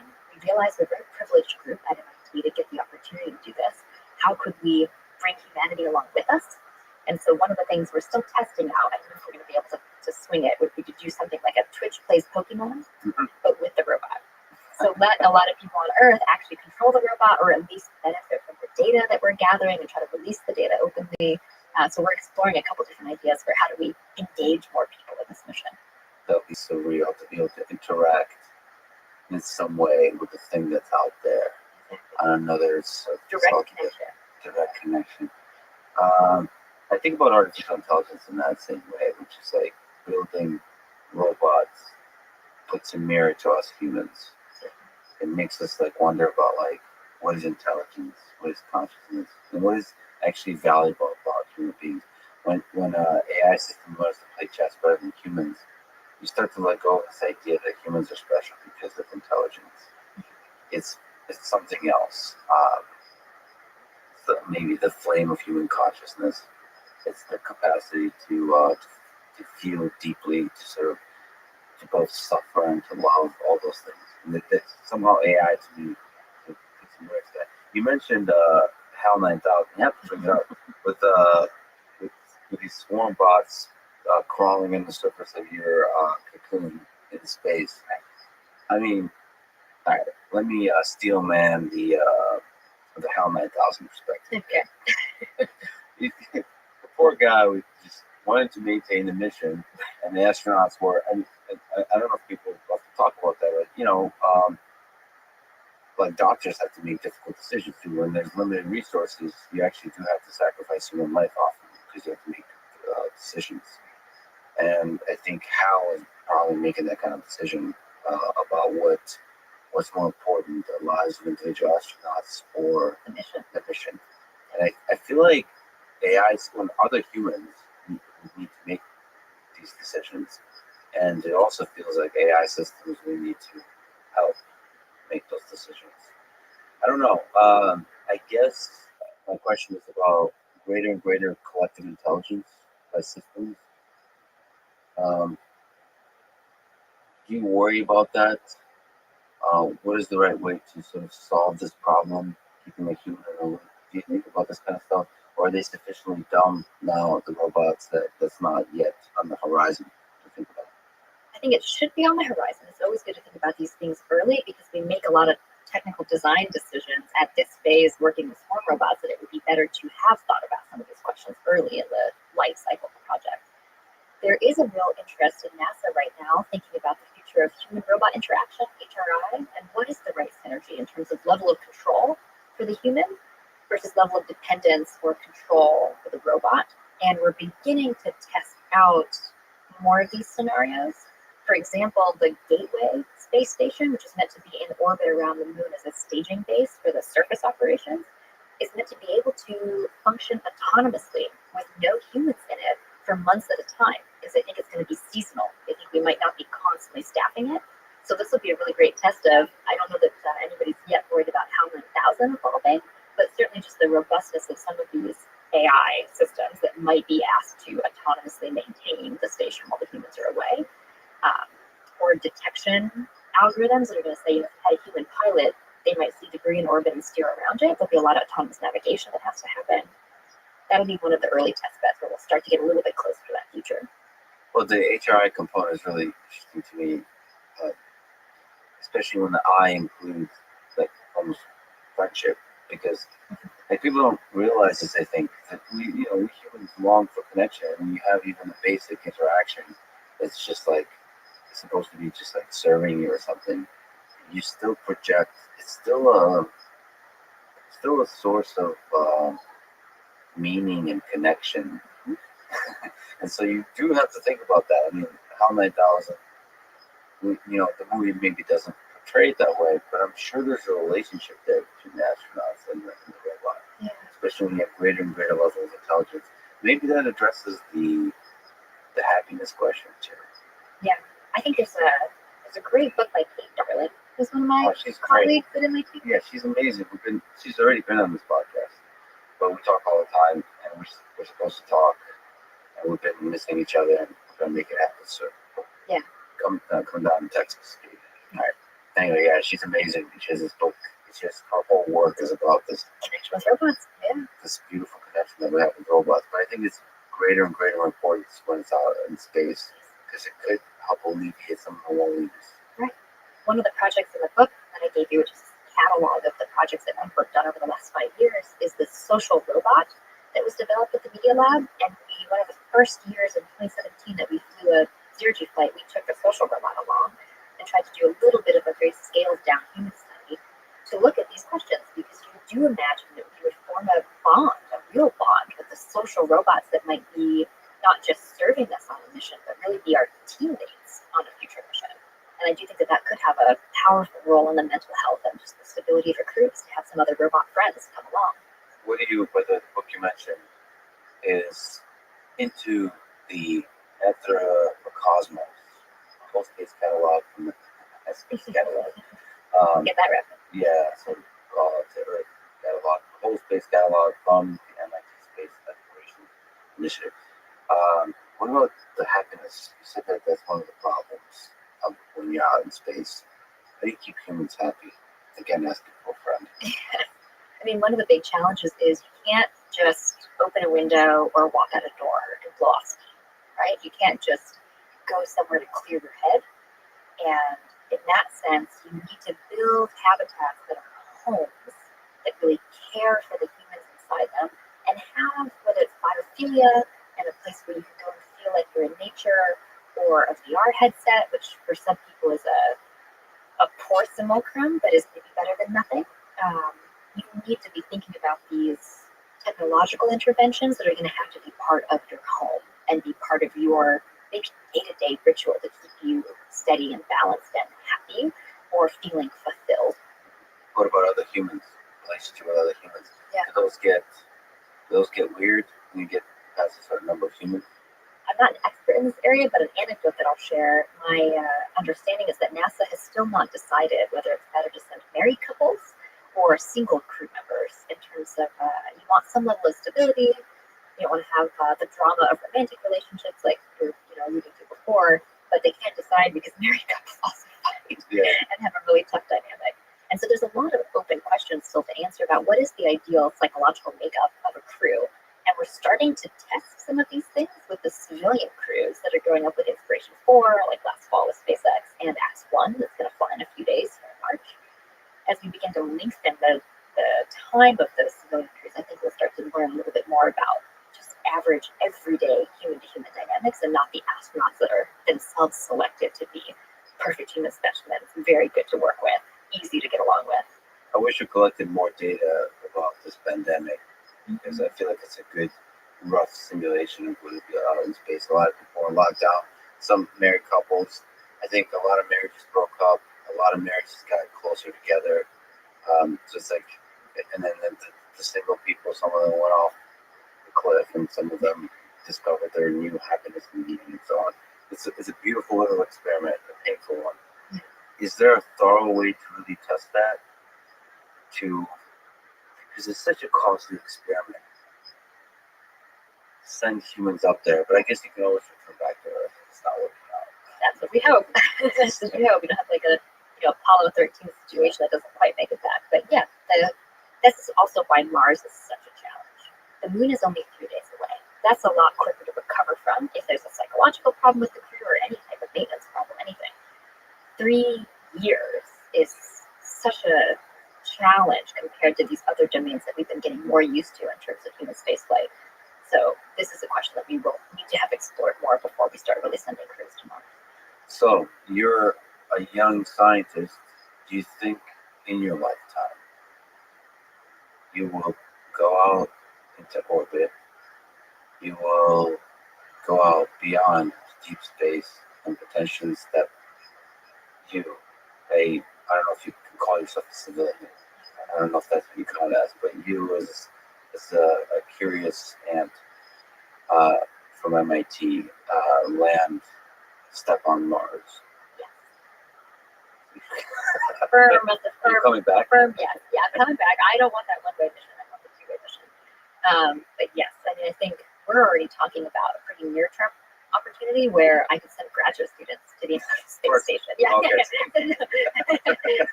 not as sacrifice. Right. No, but send The graduate experience. send graduate students to the ISS to do their research. I do think you and I both would have an opportunity to go to a lunar base of some sort within our lifetime, and there's a good chance if we really wanted to, we might have to really advocate for it, apply to an astronaut program. There will be some avenues for it in our lifetime to go to Mars. Health. Do you think that bar will keep getting lower and lower in terms of how healthy, how athletic, like how the psychological profile, all those kinds of things? Yeah. For one, we're going to build more robust habitats that don't depend on astronauts being so impeccably well trained. So we're going to make it better for inclusion and just opening access to space. But there's a fantastic group called Astro Access that is already helping disabled space flyers do zero-G flights and potentially get access to the ISS. And some of the things that we think of as disabilities on Earth are hyper abilities in space.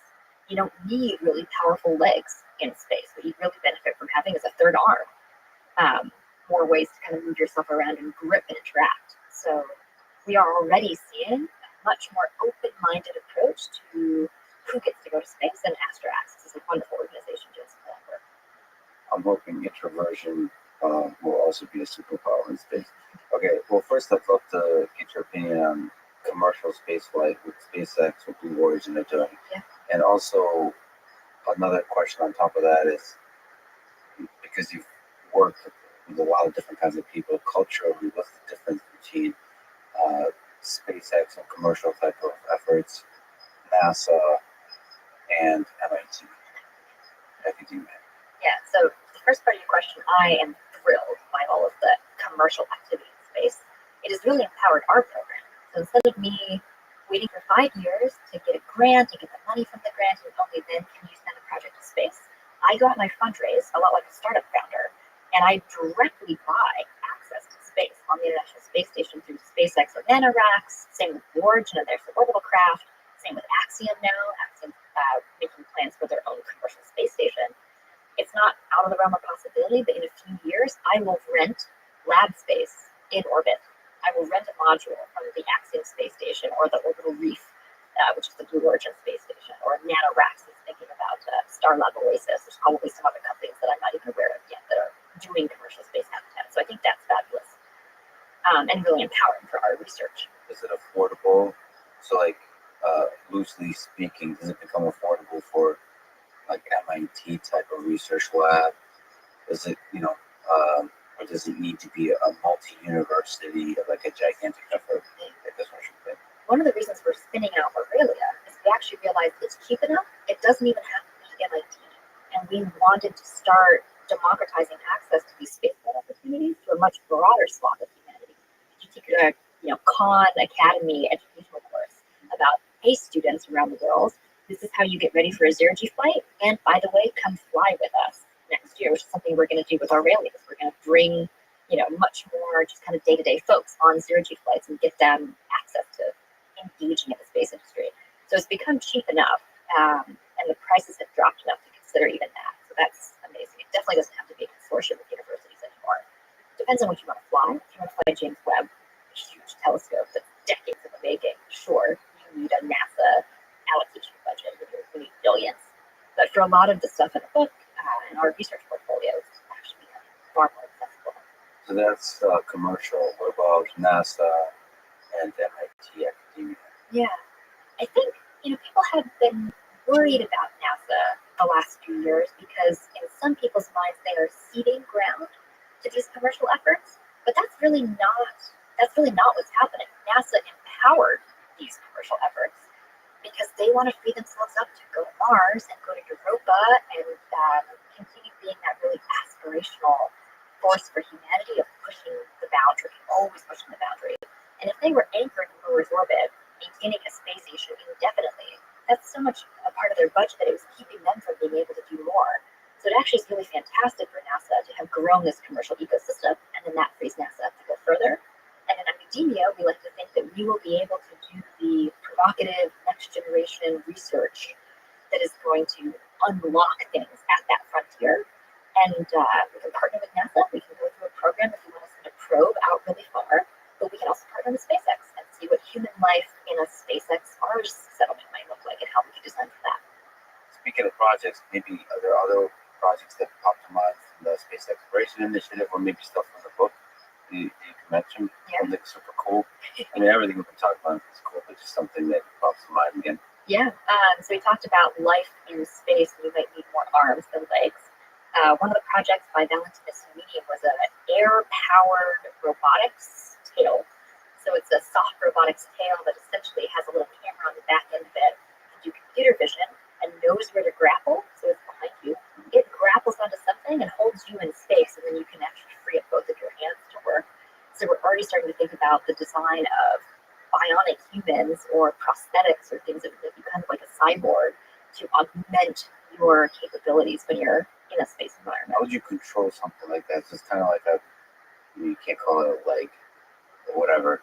It's a appendage. So how would you, what are ideas for controlling something like that? Yeah, so right now it's super, yeah, there you go. That's cool. Right now it's super manual.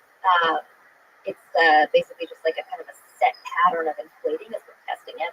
But in the future, if we had a Neuralink, I mean, this is something that you could imagine directly controlling, just thinking thoughts and controlling it. That's a ways away. Yeah. So we talked about on the biology side, astrobiology, there's probably agriculture stuff. Is there other things that kind of feed the ecosystem of out in space for survival, or the robotics architecture, self-assembly? So, kind of combining something we were talking about, you can form these relationships with objects and anthropomorphize. Yes. One of the things that we're thinking about for agriculture, created by Manway and Sobu, so two students at MIT, was this little, it looks like a planet. It's inspired by, I think, a mandala Nepalese spinning wheel. And you plant plants on the inside, and the astronaut has to spin it every day to help the plants survive. So it's a way to give the astronaut something to care about, something that they are responsible for keeping alive and can really invest themselves in. And it's not necessary, right? We have other ways to grow in orbit. Hydroponics, liquid medium, trying to keep the liquid around the plant, which is hard because there's no gravity to pull it down in a particular direction. And what I loved about this project was they said, sure, we have ways that the plants could grow on their own, but the astronauts might want to care for it in the same way that we have little plants that come to be important to us, little plant friends.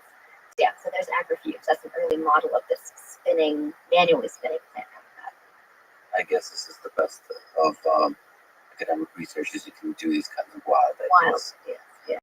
Well, I get to spend quite a bit of time with Mr. Elon Musk, and he's very stressed, especially about Starship and all those kinds of engineering efforts. What do you think about how damn hard it is to get out of space? Like, are we humans going to be able to do this? I don't know. I think it feels like it's an engineering problem, it's a scientific problem, but it's also just a motivation problem for the entire human species. And you also need to have superstar researchers and engineers working on it. So you have to get like the best people in the world, inspire them, and starting from a young age, and kind of inculcating us into that. Yeah, that's why it's exciting. You don't know if we're gonna be able to pull this off. Right. We could fail miserably, and that, I suppose, that's where the best of engineering is done. Is that success is not guaranteed, and even if it happens, it might be very painful. I think that's what's so special about what Elon is doing with SpaceX is he takes these risks and he tests iteratively, and we'll see the spectacular failures on the path to a successful Starship.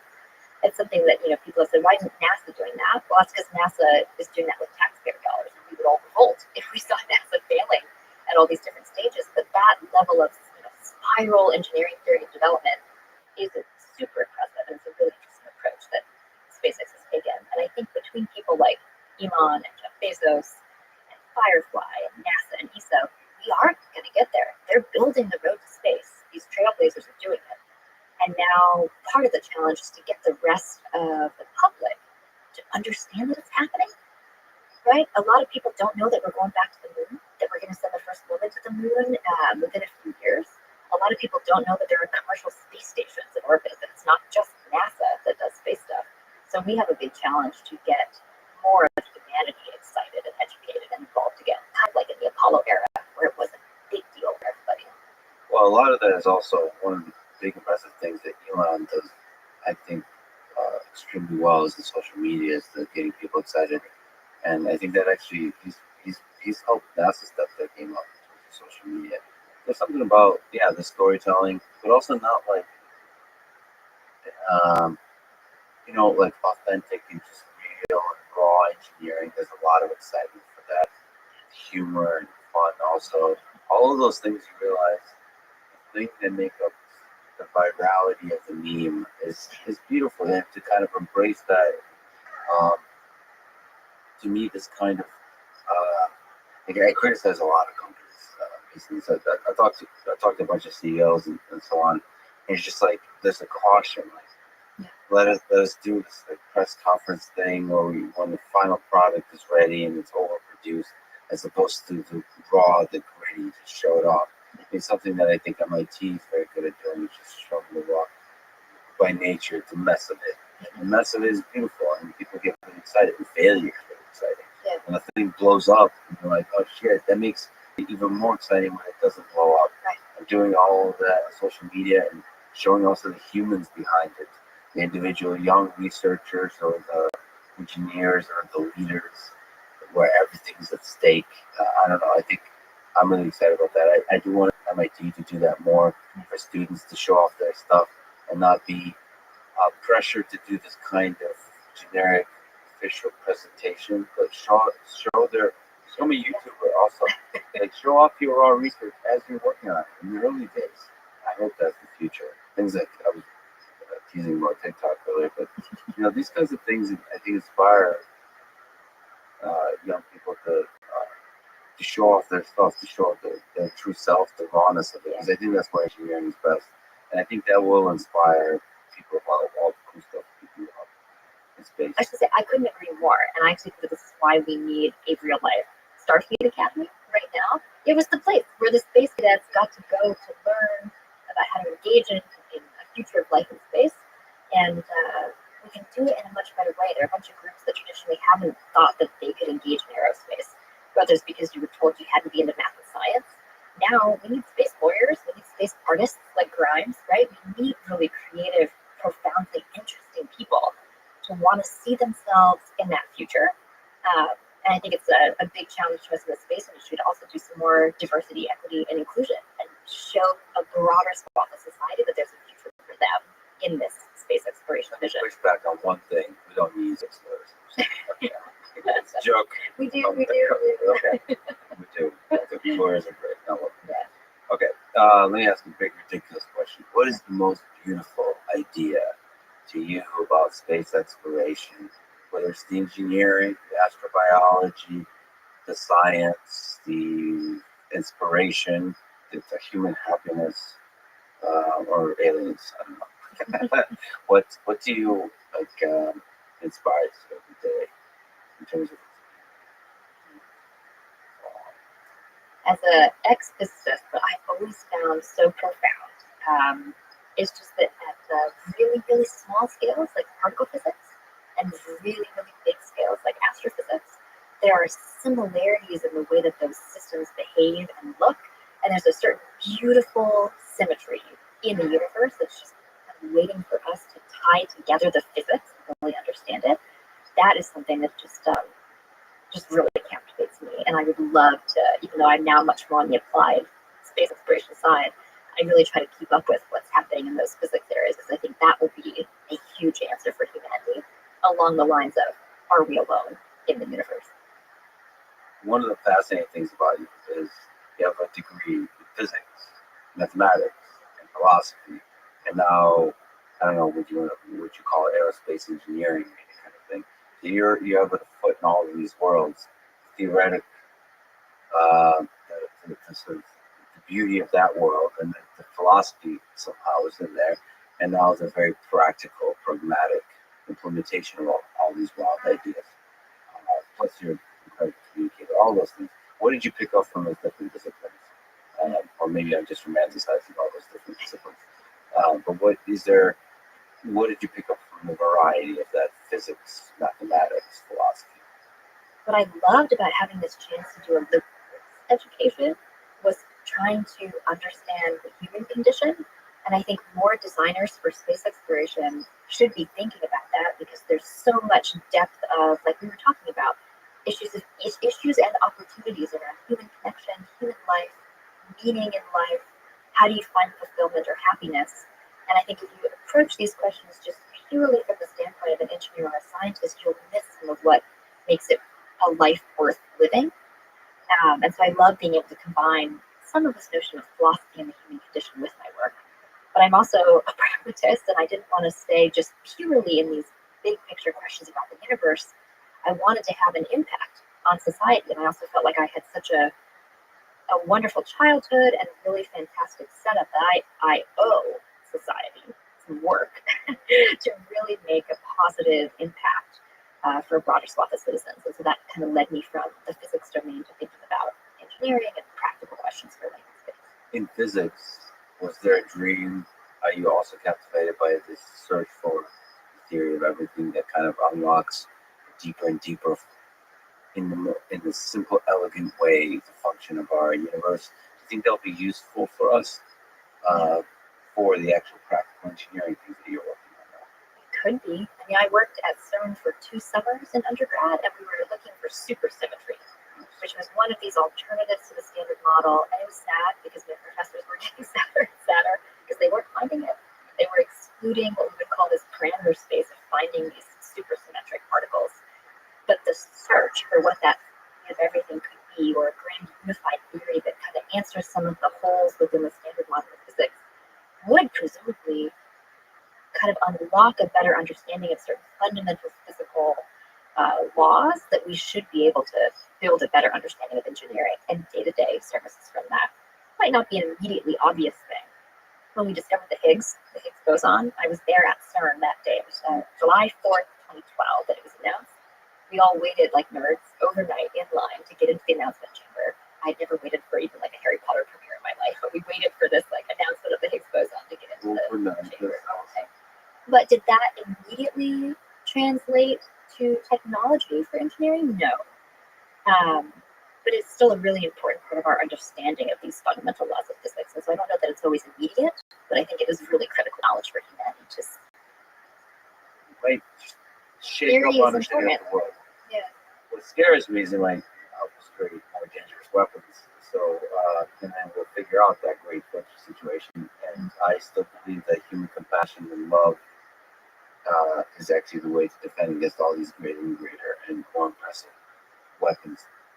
Let me ask a weird question in terms of you disagreeing with others. What important idea do you believe is true that many others don't agree with you on? Maybe it's a tough question. Think about that one, but it's very specific, like which material to use or something about a particular project, or it could be grand priorities on missions. I think one you actually mentioned was interesting. Is like the thing we should be looking for is like colonization of space versus colonization of planets, meaning like. Probably my best hot take that people would disagree with me on is life in floating cities as opposed to life on the surface. How do you envision that like spread of humans? Because you said at the beginning of the conversation something about like scale, increasing the scale, basically humans in space. Are they just like they're in orbit and then they get a little farther and farther out? Like, do you see this kind of floating cities just getting farther and farther from Earth? They can always kind of return. Like, if you look a few centuries from now, you just see us all these like floating cities. Yes, and it just kind of envelops the space around us, and it's like neighborhoods. It's like rural, and there's like giant structures and the small pirate structures and that kind of stuff. Yeah. I think low Earth orbit might come to look like that, and it's a really interesting regulatory challenge to make sure that there's some cross purposes. So the more cool space cities we have in orbit, the more shiny objects in the night sky, the worse it is for astronomers in a really kind of overly simplified case. So there's some pushback to this like amoeba-ing where we just grow kind of incongruously or indiscriminately as an amoeba in low Earth orbit. Beyond that, though, I think we'll grow in pockets where there are resources. So we won't just expand around the gravity well of Earth. We'll do some development around the moon, some development around asteroids, some development around Mars, because there'll always be purposes for which we want to go down to a physical object and study it or extract something or learn from it. But I think we'll grow in fits and starts in pockets. Some of the coolest pockets are the gravity balance pockets, like the Lagrange points, which is where we just sent not me personally, but NASA just sent James Webb, the big telescope. I think it's at L2. So, what's the nice feature about this pocket? so it's a stable orbit. There are several different Lagrange points, and so it just requires less energy to stay where you're trying to stay. Yeah, that's fascinating. What's also fascinating is the interaction between nations on that regard. Like, who owns that? Would you say in those floating cities, do you envision independent governments? That was going to be my next answer to you, which pushed me harder for a more provocative question where I might disagree with other people. I don't yet have my own opinions fully formed on this, but we are trying to figure out right now what happens to the moon with all of these first come, first served actors just arriving and setting precedents that might really affect future access. And one example is property rights. We do want companies that have the expertise to go to the moon and mine stuff that will help us, develop a human settlement there or a gateway. But companies need to know generally that they have rights to a certain area or the legal right to sell things that they're getting. Does that mean we're going to grant property rights on the moon to companies? Who has the right to give that right away? There's a bunch of really kind of gnarly questions we have to think about, which is why I think we need space lawyers. Maybe that's the true provocative answers. I think we need space lawyers. I mean, yeah. I mean, but those questions again, as you said, eloquently, will help us answer questions about here. We hope so. Yeah. It is a little strange.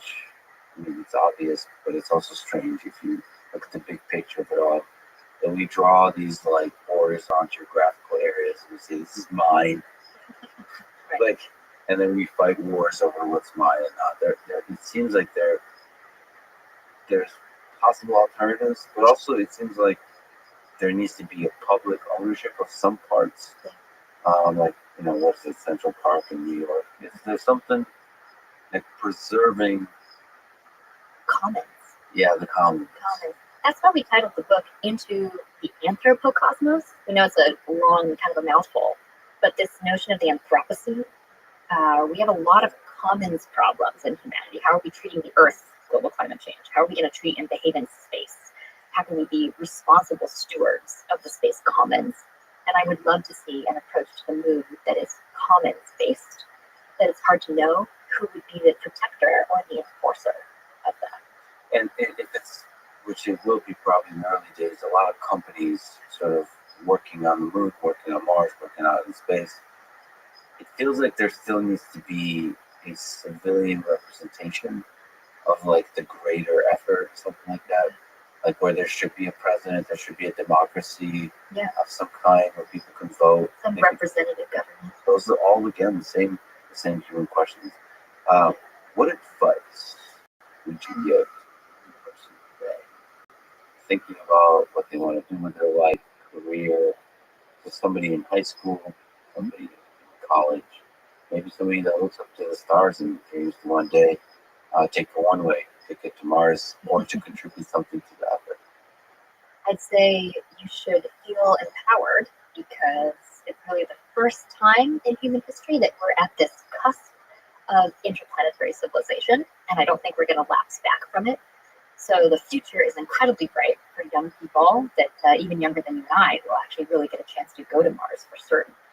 The other thing I would say is be open-minded about what your own interests are. I don't think you anymore have to be shoehorned into a particular career to be welcomed into the future of space exploration.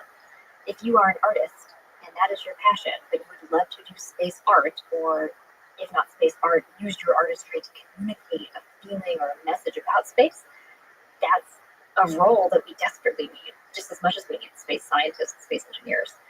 So, Well, when you look at your own life, you're an incredibly accomplished scientist, young scientist, but and you hopped around from physics to aerospace. So going from the biggest theoretical ideas to the biggest practical ideas. Is there something from your own journey you can give advice to, like how to end up doing incredible research at MIT? Maybe the role of the university, college, and education and learning, all that kind of stuff.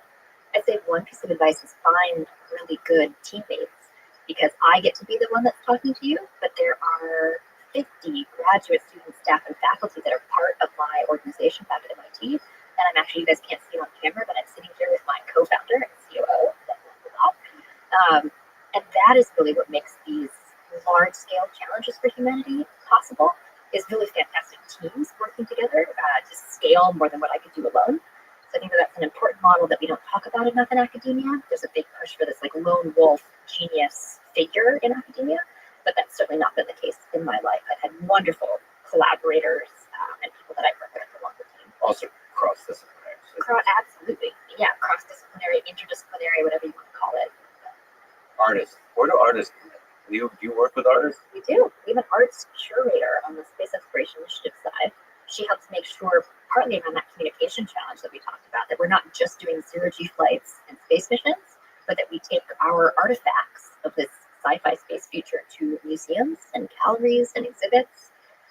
She pushed me to make sure, her name is Shifu, she pushed me for our first ISS mission. I was just gathering all the engineering payloads that I wanted to support for the students to fly, including my own work. And she said, you know what, we should do an open call, international, for artists to send something to the ISS. And we found out it was the first time. We were the first ever international open call for art to go to the ISS. And that was thanks to Shane, an artist, bringing a perspective that I might not have thought about prioritizing. So, yeah, that's awesome. So when you look out there, the flame of human consciousness, there does seem to be something quite special about us humans. Well, first of all, what do you think it is? What's consciousness? What are we trying to preserve here? What is it about humans that should be preserved here on Earth? Like, what gives you hope to try to expand it out farther and farther? Like, what makes you sad if it was all gone? I think we're a remarkable species that we are aware of our own thoughts.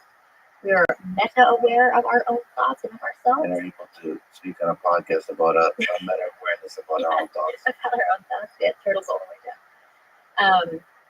I think that is a really special gift that we have been given as a species, and that there's a worth to expanding our circles of awareness. So we're very aware of, as an Earth-based species, we've become a little bit more aware of the fragility of Earth and how special a place it is when we go to the moon and we look back. What would it mean for us to have a presence and our purpose in life as a intersolar system species, or eventually an intergalactic species? I think it's a really profound opportunity for exploration for the sake of exploration, a real gift for the human mind. Yeah. For anything, we're curious creatures. So you do believe we might one day become intergalactic civilization? Long time from now. We have a lot of propulsion challenges to answer to get that far. Do you have a hope for this? Yeah. Another big, ridiculous question building on top of that. What do you think is the meaning of life? This individual life of ours, your life, that unfortunately has to come to an end, as far as we know for now. Yeah.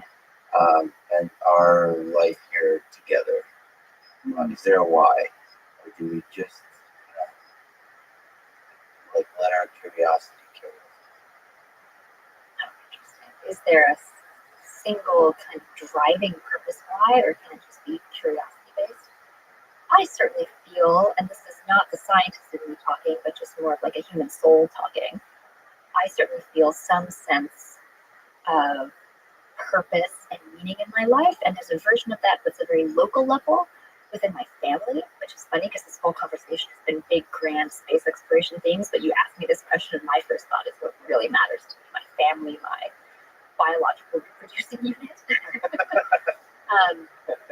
But then there's also another purpose, like another version of the meaning in my life that is trying to do good things for humanity. So that sense that we can be individual humans and have our local meaning, and we can also be global humans, maybe someday, like the Star Trek utopia, we'll all be global citizens. I don't want to sound too naive. But there is, I think, that beauty to a meaning and a purpose of your life that's bigger than yourself, working on something that's bigger and grander than just yourself.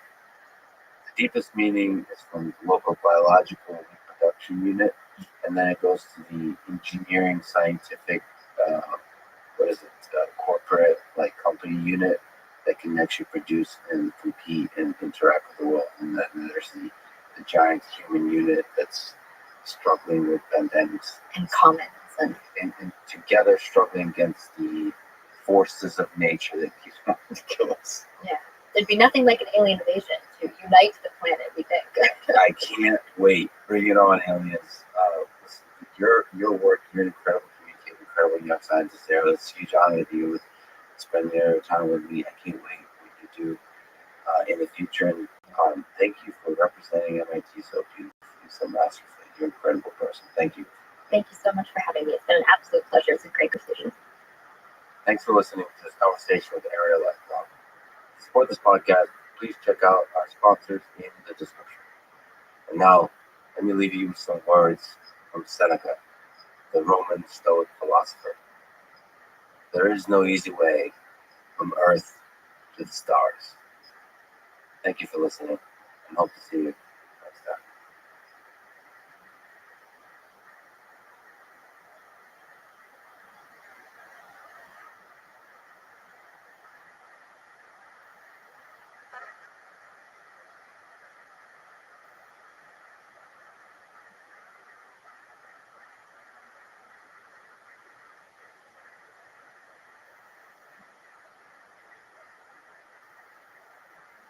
I was on the run for 4 months, stole $600,000.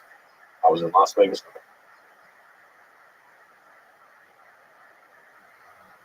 Out of one day, I had stolen the night before and stolen $160K out of ATMs. Went in the next morning. I woke up, signed on to CartersMarket.com, which was ran by Max Butler, the Iceman. And there's my name, U.S. Most Wanted on it. And that gets your attention. That was my real name with the U.S. Most Wanted beside it. Nobody knew my real name in that environment at all, but then they did. And it was talking about me being part of the Secret Service, Operation Anglerfish, everything else. So of course they're all like Everybody's after all. Following is a conversation with Brett Johnson, a former cyber criminal who built the first organized cybercrime community called Shadow Crew that is the precursor to today's Darknet and Darknet markets. He's referred to by the United States Secret Service as, quote, the original Internet Godfather. He has been the central figure in the cybercrime world for almost 20 years, placed on the U.S. Most Wanted list in 2006 before being convicted of 39 felonies for cybercrime, escaped from prison, and then eventually being locked up, served his time, and now is helping people understand and fight cybercrime. This was a raw, honest, emotional, and real episode. Brett has caused a lot of pain to a lot of people, and yet his own story is full of trauma and pain, and also redemption and love. This is a good time to say that I have and I will talk to people who have served time in prison, perhaps people who currently are in prison. I will try to do my best to both empathize with the person across from me and not let them sugarcoat, explain away, or dismiss the crimes they committed. This is a tough line to walk, because if you close your heart to the other person, you'll never fully understand their mind and their story. But if you open the heart too much, you can be manipulated to where the conversation reveals nothing honest or real. This requires skill and willingness to take the risk. I don't know about the skill part, but I'd like to take the risk. I always wear my heart on my sleeve. If I get hurt for it, that's life. As I've said, I want to understand what makes a person do these crimes, the particular characteristics of their temporary or permanent madness. their justifications, but also their humanity. I believe each of us have the capacity to become both the criminal and the victim, the predator and the prey. It's up to us to avoid these paths, and to find the path to redemption. It's on each of us. It's our responsibility and burden of being human in a complicated and dangerous world. This is the Lex Friedman Podcast. To support it, please check out our sponsors in the description. Now, dear friends, here's Brett Johnson.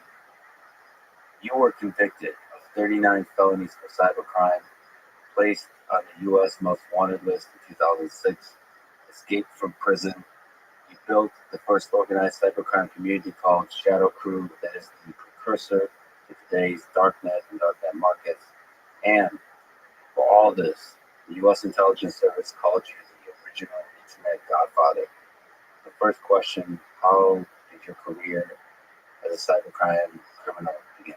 My life of crime begins when I'm 10 years old. 10 years old, man. Think about that. I mean, we were probably playing robots when you were 10. You know, usually kids are doing a Lego bit, getting involved in sports, everything else. And with me, it wasn't like that. With me, I'm from Eastern Kentucky. Eastern Kentucky is one of these, it's like parts of Texas, parts of Louisiana, that if you're not fortunate enough to have a job, you may be involved in a scam, hustle, fraud, whatever you want to call it. And I was, my parents, my mom was basically the captain of the entire fraud industry. So this is a woman that at one point she's stealing a 108,000-pound Caterpillar V9 bulldozer, tramming it down the road. You know, at another point she's taking a slip and fall in a convenience store trying to sue the owner. We had a neighbor she acted as a pimp for at one point. That's my mom. My dad. Wait. The neighbor acted as a pimp. My mom prostituted. I mean, she acted as a pimp for a neighbor. Her name was Debbie, and my mom used to sell her out. You know, Debbie needed money, and my mom would find men for her to sleep with for cash. She'd take a part of the cash. So it sounds like she diversified methodologies by which she hustled. Very. Had that entrepreneur. Okay. We see that a lot with cyber criminals. You know, so So what was the motivation you think for her? Is it money? Is it basically the rush of things, the system of being able to know the rules and break the rules and get away with it? My mom's a complex girl. She is. There's no one single motivation. So my mom was the individual. She's still alive. My mom was the individual who tested people. She wanted to know how far she could abuse you, and you come back and still love her. So, and that was with every relationship she's ever had. She would cheat on the man she was involved with. She would abuse the children, the enemies. She would Psychological, physical. all over mental, emotional, physical, everything.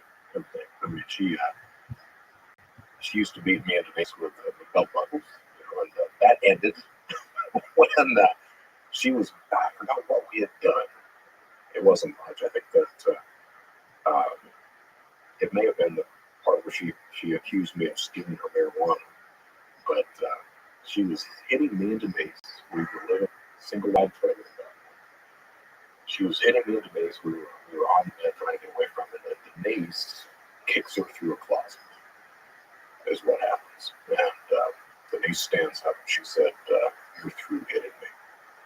And that was the last time that mom hit us.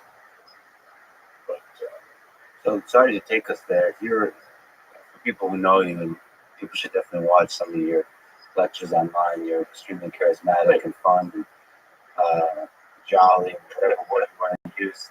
But you know, if we look at that kind of life, there's darkness there. There's struggle there. there's a lot of darkness. So, if you, how did you feel? If you go back to the mind of the kid you were with your mom, was there sadness? Was there things like depression, self-doubt, all those kinds of things? Or did you see this crime, this chaos is ultimately exciting. You know, I don't think back then I didn't view it as exciting. Now it becomes exciting when I start being involved in cybercrime, all right? But back then it was simply a means to an end. So, so you take a 10-year-old kid, and the way I get involved in crime is, like I said, my mom was the foster. My dad was a good guy. He just forgot he was this good guy. But he always had these principles. But his issue is he loved my mom so much he was scared of her leaving. So if she wanted to do something, commit crime, cheat on him, whatever, he would pretty much just put up with it. The one instant. So I mean, this woman she used to bring Ben home in front of him, tell him that, hey, I'm leaving you. I don't love you anymore. I want you to die, blah, blah, blah, blah, blah. This was my mom. There were 2 instances where he can't take it anymore. In the first instance, I guess I was 7 or 8. My sister and niece is even younger than I am. My dad actually files for divorce. At that point. My mom kind of goes crazy. I was with my dad. My sister was with my mother, because that's the Eastern Kentucky mentality. You know, men stay with men, women stay with women. So he was filing for divorce. Me and my dad, we were living in an apartment. My mom was living with her grandparents and with her parents, bouncing back and forth between the two. And I remember I was sleeping in the bed. We had a single wide bed. My dad slept on the sofa. I woke up one night. There was some sort of ruckus in the living room. So I wake up and I walk in the living room, and my mom has a knife to my dad's throat. And basically, you're not going to steal my son from me. My mom almost this individual that when she knew she went so far, like I said, she was always this person that tested. Well, can I do this to you? And you still come back. She knew that she was always also this person that if she went too far, she knew it, and she would always try to divert that into something else. All right, so she knew at that point she went too far. So what does she do? She gets up crying, goes to the bathroom, and pretends to slit her wrists so that my dad, Ray, will respond to that, not respond to what she's just done to her. That was my mom in a nutshell. She had a history of this kind of stuff. Motivations as far as fraud with her, I think with her it was, she was an LPN. She had a very good purse, but she didn't want to work. Was a lot of it. So with her, it was easier for her to commit fraud. And when I say commit fraud, it was against businesses, it was against people. I remember at one point she's buying over-the-counter capsules and emptying the capsules out, putting some of the crap in there and selling it as speed, and people are buying it. She did anything she could for money. And of course, I get involved with that. What happens is we were in Panama City at that point, and my mom leaves my dad. And the way she left my dad, my great-grandfather had died. My mom tells all 3 of us, hey, we're going back, I'm taking the kids, we're going back to Kentucky to attend the funeral. Well, that was her leaving. Me and Denise didn't know she didn't pack any of our clothes at all. She stows her clothes in the trunk of the car, and she leaves my dad. And I don't get to see my dad again for, I think, 5-6 years, something like that. My mom, like I said, she used to bring me home from my dad.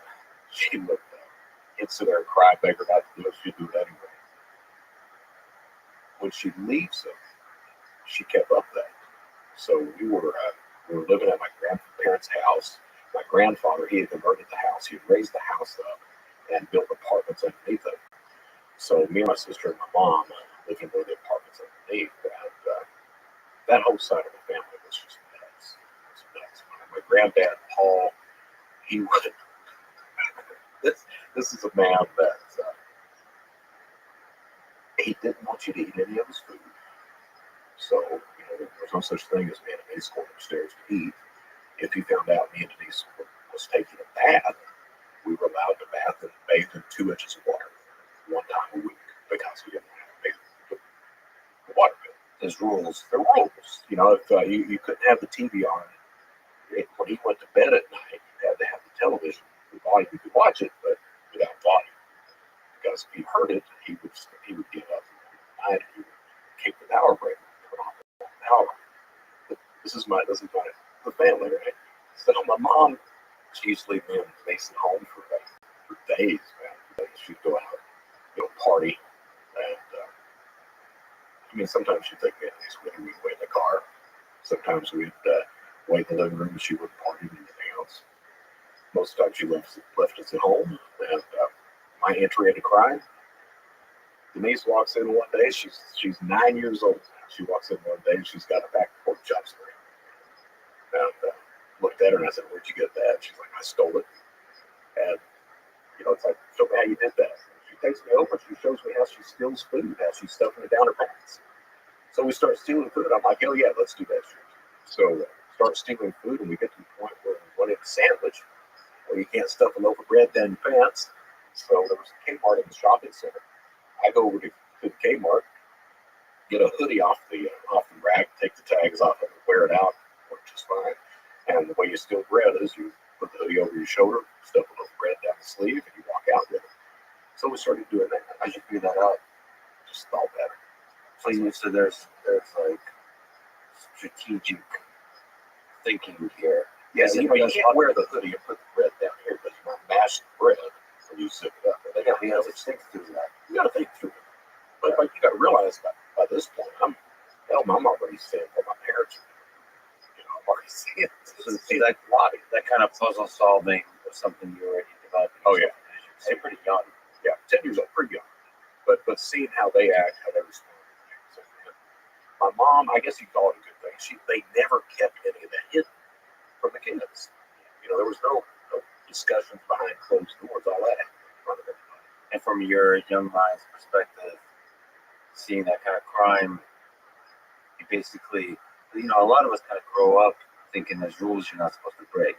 If you see other humans breaking those rules, then you realize those rules are just human made. But it gets worse than that. I was in an environment where there were no decent people.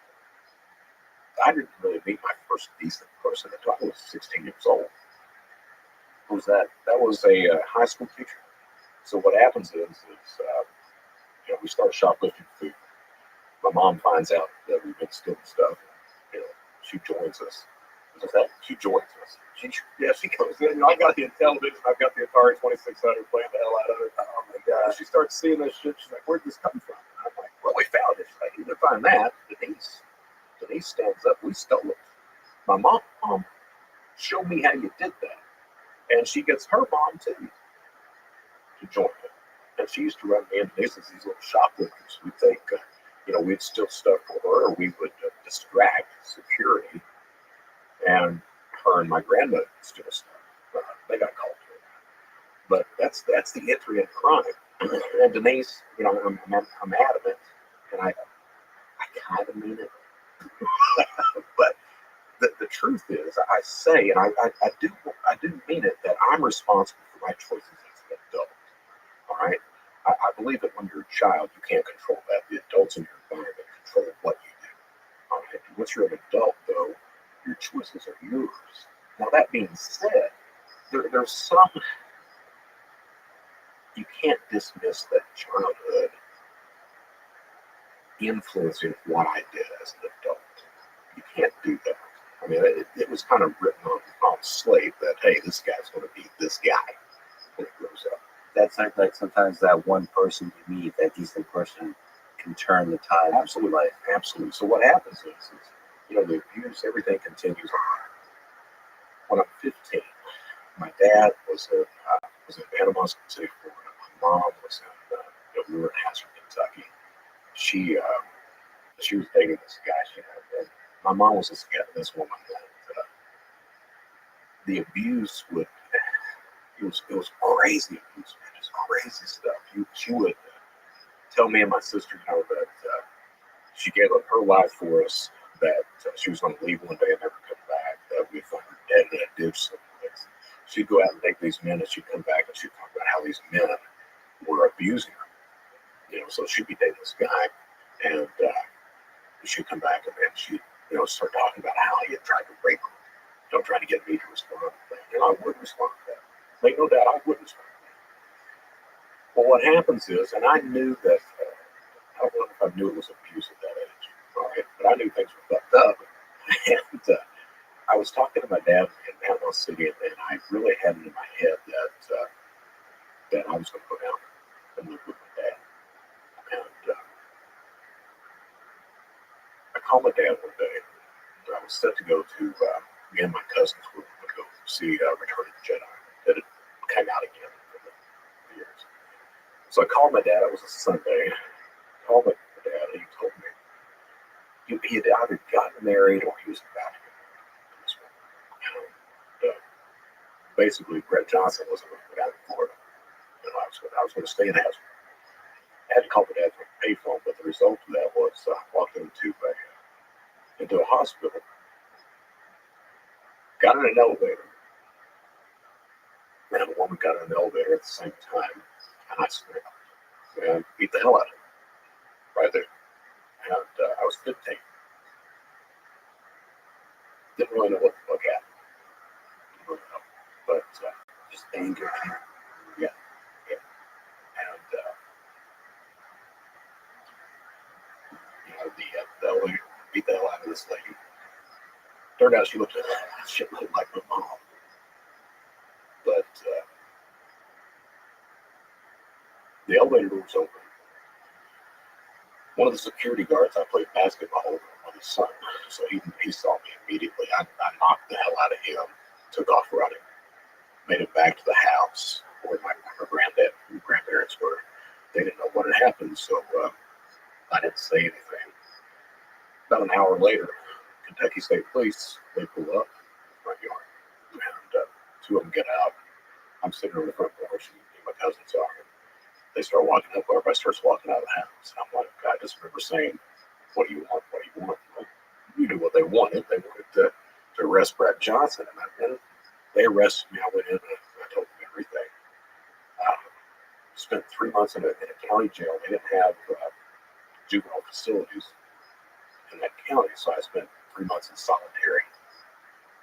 Went to trial, pled guilty to assault with first degree. The judge sentenced me to time served and a psychological evaluation, and they sent me to Louisville, Kentucky. And I spent 30 days up there in cut and loose. They wanted me to have counseling after that, and they went to counseling. What to do with mom was like, don't do it. So never went to counseling, and I became this pariah.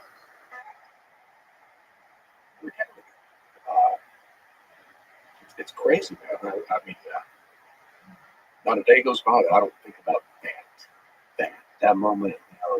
Yeah. And what happens is you're 15. You're 15. So I go back to the high school that I was in, and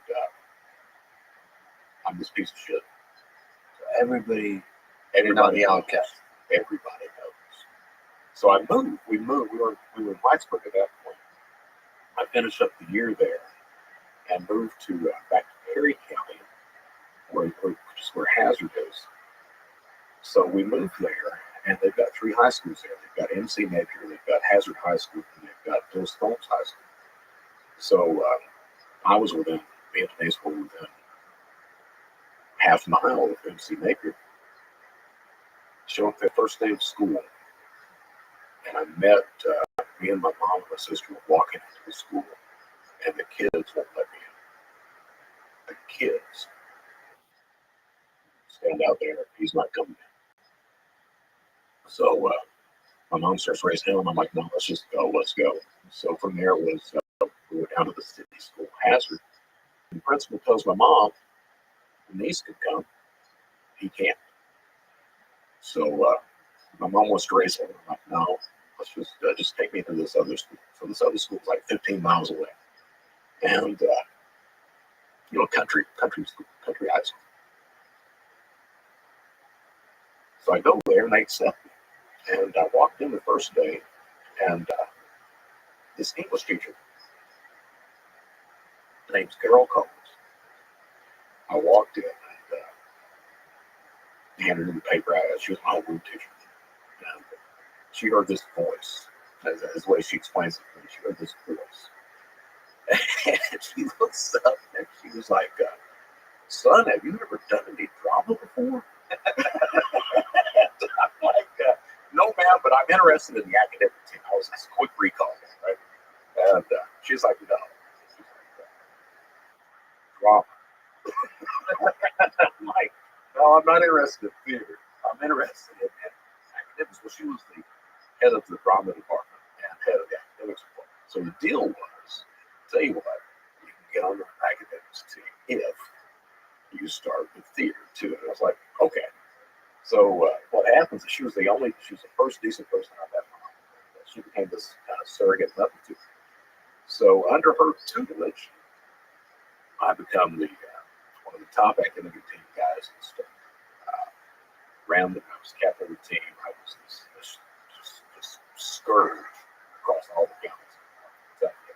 You know, we had a meet. It was like, Jesus Christ, that's Brett Johnson. It was like, she used to tell people they were, the high school that I came from was Whitesburg. The first time that Whitesburg came against us, she told me, I was talking to her about a year ago, and she told me, she's like, Brett, she said, that first meet against Whitesburg, she said, the captain came in, looked at you, and said, oh, you've got that Johnson boy on your team? And she said, my response was, that Johnson boy is our team. So, but I did that, and then with theater, I ended up my senior year. I won Best Actor and Actress in the state. The only guy to ever do that in the state. So did pretty well, man. Did pretty well. Had scholarships coming out of high school and everything else, and I'm the idiot that turned them down. Let's do a funny question. Yeah. You'd make a hell of out of all the many things you probably do, you'd make a hell of an actor. I'm very good on stage. I'm very good on stage. Have you acted professionally anywhere?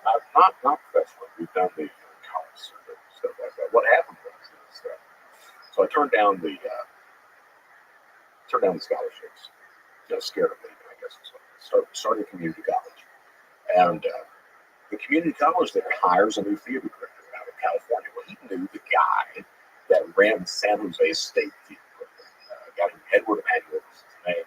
His claim to fame, he had written the Three Ninjas.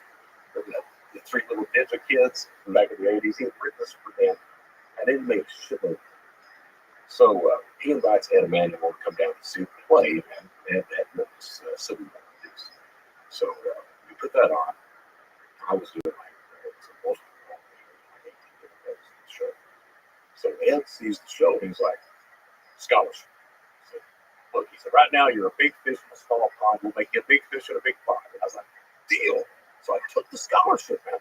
And he was like, I'll be back in 2 weeks. So he flies out. 2 weeks later, this guy flies back in. He drives down where I'm living. I'm out shooting ball with my cousins and friends. He pulls up, and he gets out of the car, and I was like, I walk over to him. I was like, hey, man, what do you need me, my parents? He's like, no, I got it. I was like, okay. So I keep shooting ball. He walks in the house, stays about 15 minutes, walks out, white as a sheet, doesn't say a word to me, gets in the car, leaves. I don't hear from him again. Have no idea what happened. Takes me a couple weeks. What happened is my mom, he walks in and introduces himself. My mom pulls a knife on the guy. I will kill you. You are not going to steal my goddamn son from me. Scares the guy to death. He runs out. And kind of broke my spirit at that point. I was like, okay. So went into, just full-fledged into scams, crimes, everything else. I had already been, when I was a minor, I've already been kind of brought up on that side of the family with the crimes that they were doing. My mom was, drug trafficking, hemp stuff, illegally mining coal, charity fraud. Legally mining. Yeah, while getting coal. So Can you explain that? Yeah, so to properly mine coal, you have to get a permit, all right? Eastern Kentucky, a lot of people they can't afford the permits. They can get them a piece of equipment, so you get a dozer all over, to an auger or what have you. So you start mining, but you don't get the permit, so you don't have to find it. You don't have to pay. Back then, it was like $3,500 for a 2-acre permit, or $5,000 for a 2-acre permit. Let you go strip mine the coal on that. Then you have to pay for the reclamation on top of that. So once you uncover the pit, take the coal out, you have to cover back up the pit, sow grass, make sure everything is environmentally friendly. Got all silt pond, everything else back there. So the whole idea is you buy an acre of land or some acre of land, and then you can. There's a whole process you're supposed to go through. The entire process. So many people involved in a mining. The smallest number of people required for a mining operation. You can do it with 3 or 4 people. Okay. So you got your loader operator, you got your dozer operator. You need you can farm out the trucking to someone if you need that, or a trucking company you need to do that. Then you got your whoever owns the business as well. So very few people can run an operation like that and profit fairly well, as long as you don't have to do the reclamation, all that crap on top of it. All right, the reclamation gets pretty expensive. So if you're uncovering a pit of coal, so a ton of coal is basically about 36 cubic inches. Is what 2,000 pounds of coal weighs if you're in Eastern Kentucky, because it's at the weight of the bituminous coal. The fact that you know this is awesome. The fact that you know exactly the volume of a ton of coal. I mean, Yeah, you learn this shit, right? You can rattle this shit off. So you uncover the pit, and you've got to sell the pit. Well, the thing is that where are you going to sell the coal? Well, you sell it to one of these other coal tippers that knows that they're buying this shit illegally. So back then, a ton of coal was that'd be like $36 a ton. Is what that is. And you'd have to go out and you'd test the BTUs on it. You take a sample to the lab, test the BTUs, and take that into the registrable unit. So you test what the BTU of the coal was, how pure the coal is, what BTU it burns at. Back then, a good BTU is 12.9 is what you get. Right? So 12.9 coal, $36 a ton. You take that sample over to the coal tipper. They say, okay, we'll buy this for you. How many trucks you got, or how many tons you got? You say, this is what we've got. You can hire a trucking company, and where you get it out, because you've got the agents that are looking for you by this point, because people that you bought the rights to whoever the landowner is. You said you're going to give them $2 a ton or whatever this is. Well, the other people there, are you paying them off, or are you not? Well, if you're not paying them off, guess what? They know your gas is mining it illegally. They're going to report you. Well, all of a sudden, you've got all these inspectors that are coming around and everything. Hey, we know what you're doing. So they're looking for you to get the pit out. So when you get the pit out, right dead of night. So you're floating it up 2 o'clock in the morning, hauling his ass out. So, and your mom ran operations. Yeah. And you said you worked the mine too? Yeah, I learned how to run a loader, run a dozer, learn how to clean off a pit, everything like that. So this is the lifestyle you grow up in. You learn how to do this stuff. So we knew how to do charity fraud as well, insurance fraud. So Charity fraud. Can we break down some of these are charity fraud? It's much more romantic than this. It was basically standing beside the road with a sign and a bucket, taking up collections for homeless shelters, for abused women, for children, stuff like that. Then later on, I branched off. When I started off on my own, I would set up my own charity company and do some telemarketing for my guy and collect checks. We're going to talk about that. But actually, can we just step back and talk about your mom or your dad? Given all of that, given all the abuse, the complex ways that she played with love, let's see how far she can push you when people around her and still love her. Today, do you love her? I called my dad yesterday.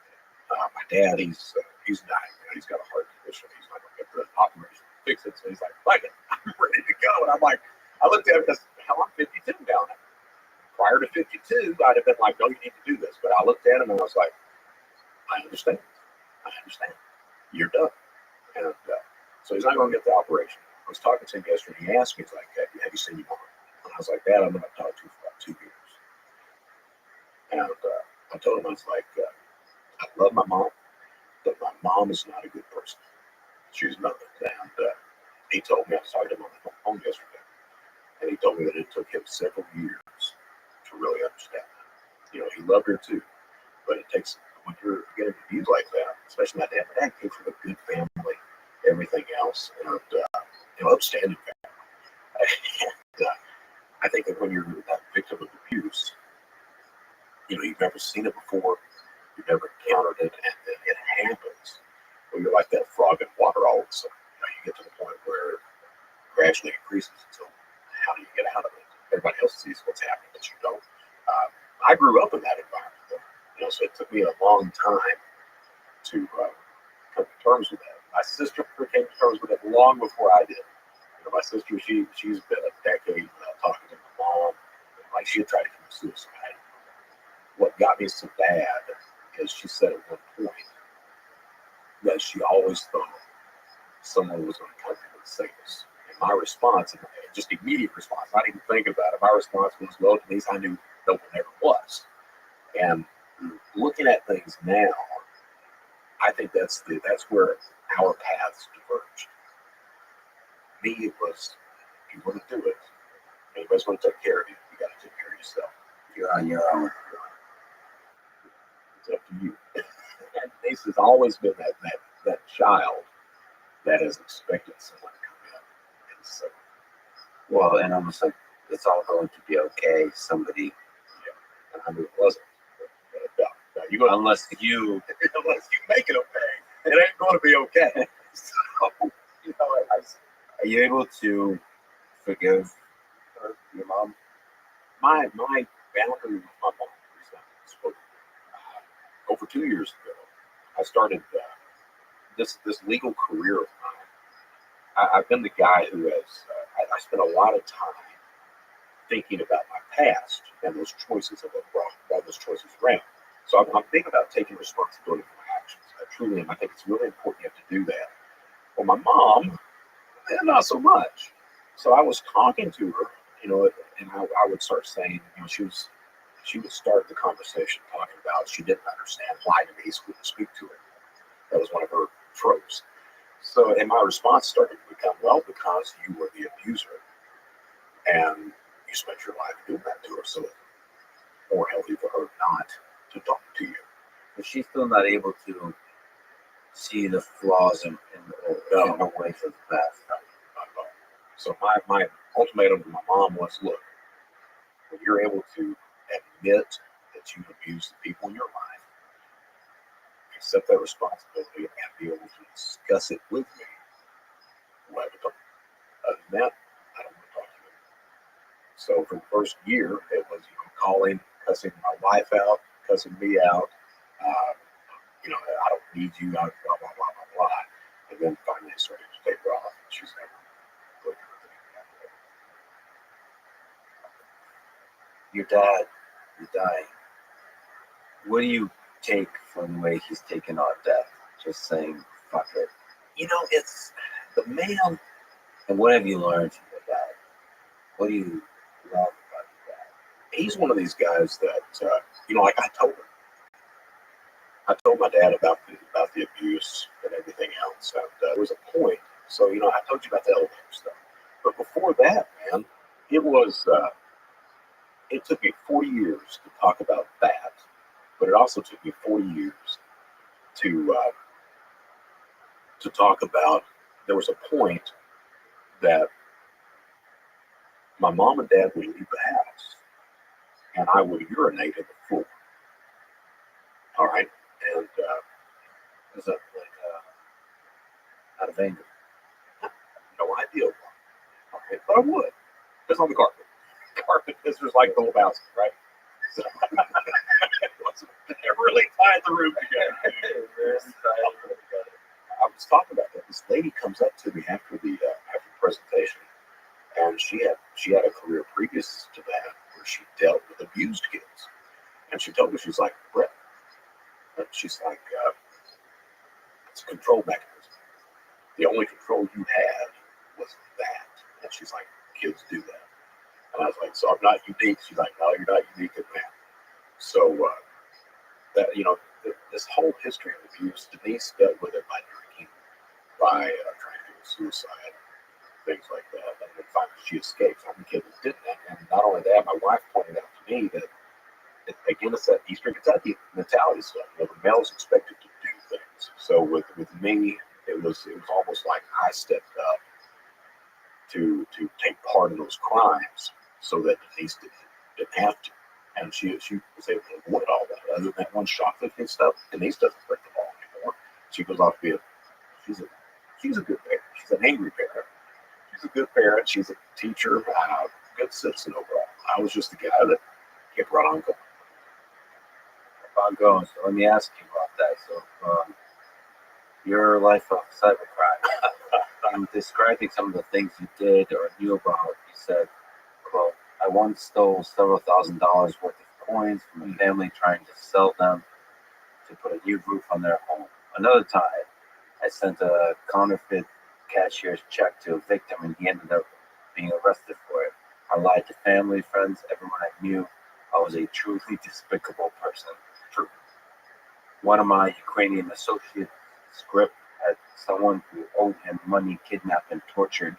He posted pictures of it online. Another member, Iceman, used to flood his enemies' email addresses with child pornography and called the police on them.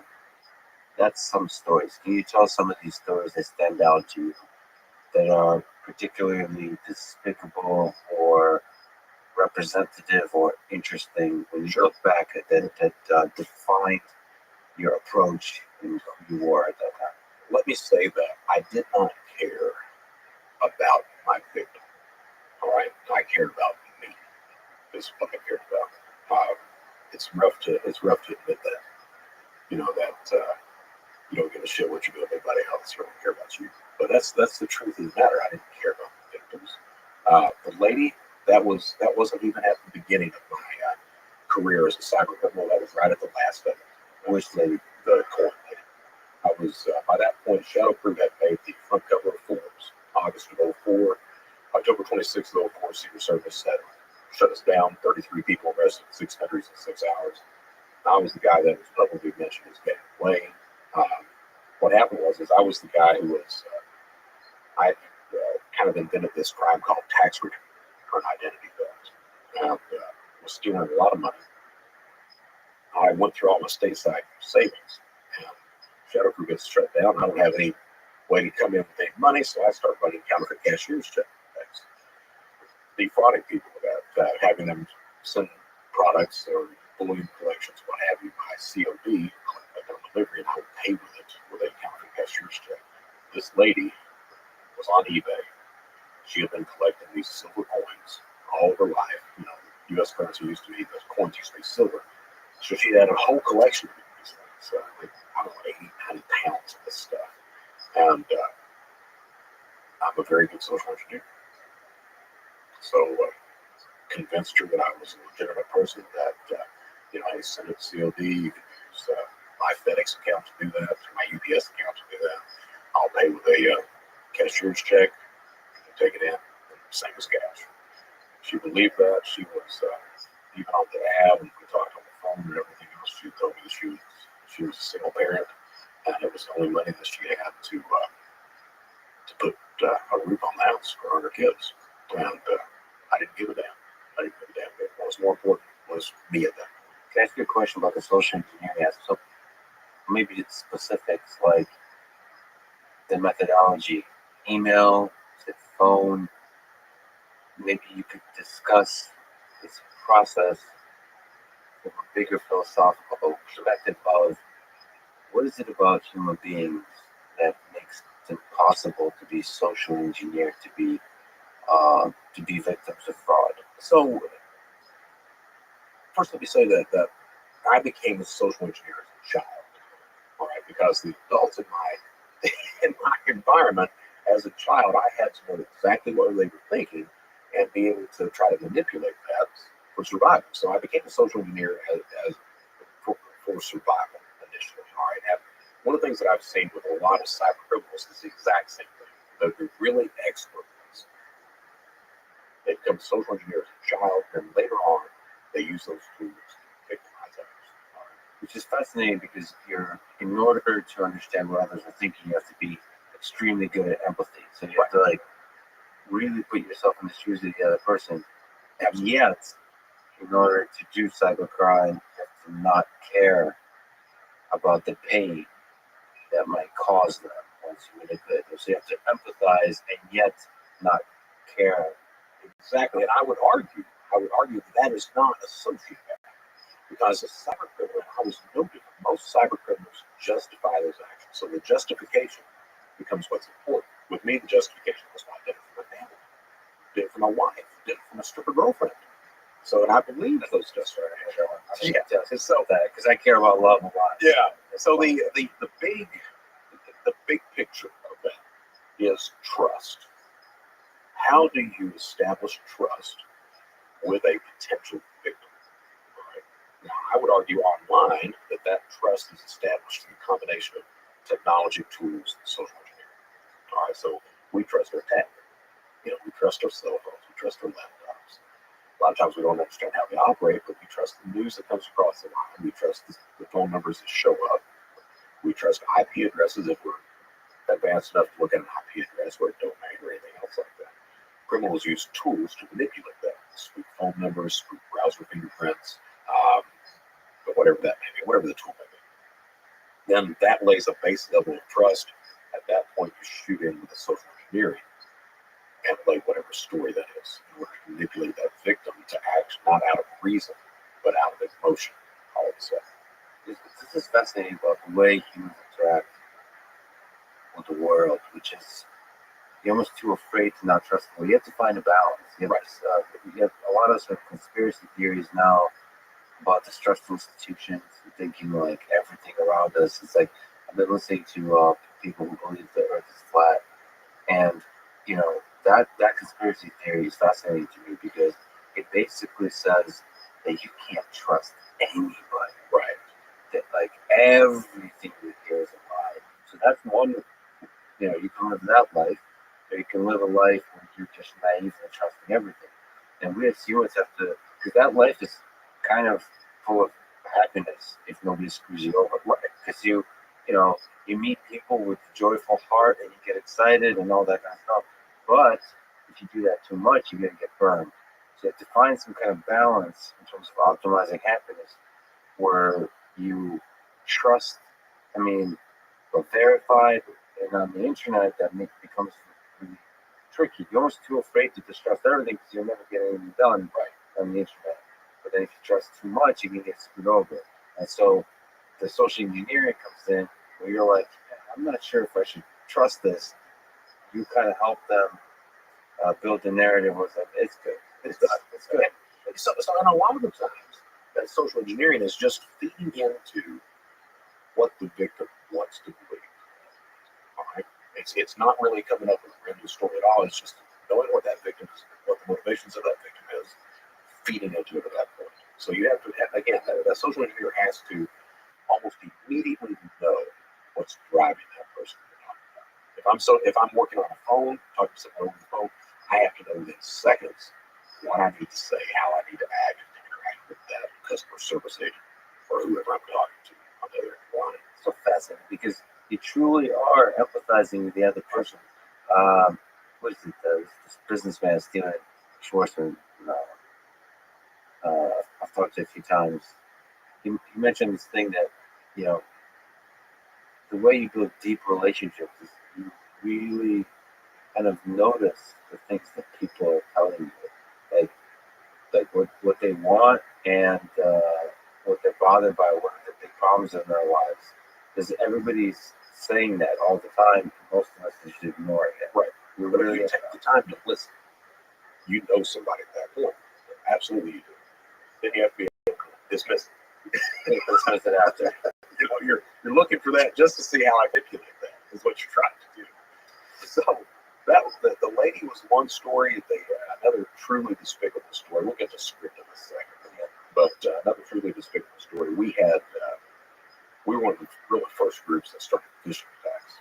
What's phishing? So that is a social engineering attack. PH, by the way. Yes, PH. That's another social engineering attack. That's sending that fake email out that looks like it's coming from a website or your financial organization or whatever, saying, hey, we've got a security problem. We need you to update your account information. But back then, no one had ever seen a phishing attack, so you could ask for all the information. you were getting just complete identity profiles on a phishing email. Nowadays, you can't do that. Nowadays, we look for basically credentials because everyone's phishing. But back then, it was complete information. We had fished out, I don't know, 200,000 E-Trade accounts. That's what we had. The login password, login password, complete, social, date of birth, mother's name, account information, everything else. So we had access to those E-Trade accounts. E-Trade initially had no security in place, so you could cash out the account, ACH the money out to whatever account you wanted to, went through just fine. Ate them alive on that for 4 to 6 months. E-Trade got to the point where you couldn't do any ACH coming out. They locked everything down. We are still sitting on thousands of E-Trade accounts. How do you make money on them? That's a good question. Yeah, so what you do is you find some fat cat that's got his retirement, invested in blue chips. Same time, you find a penny stock. You open up a brand new account, buy into that penny stock, cash the fat cat out, buy into that same penny stock, pump and dump schemes all of a sudden. So you're destroying people's retirement accounts for just a few $1,000. Bam, bam, bam. And of course, E-Trade's response is not our problem. It's your problem. You shouldn't give up your password or what have you at that point. And you still see that issue today with Zelle scams and things like that. What scam? Zelle, so the instant payment.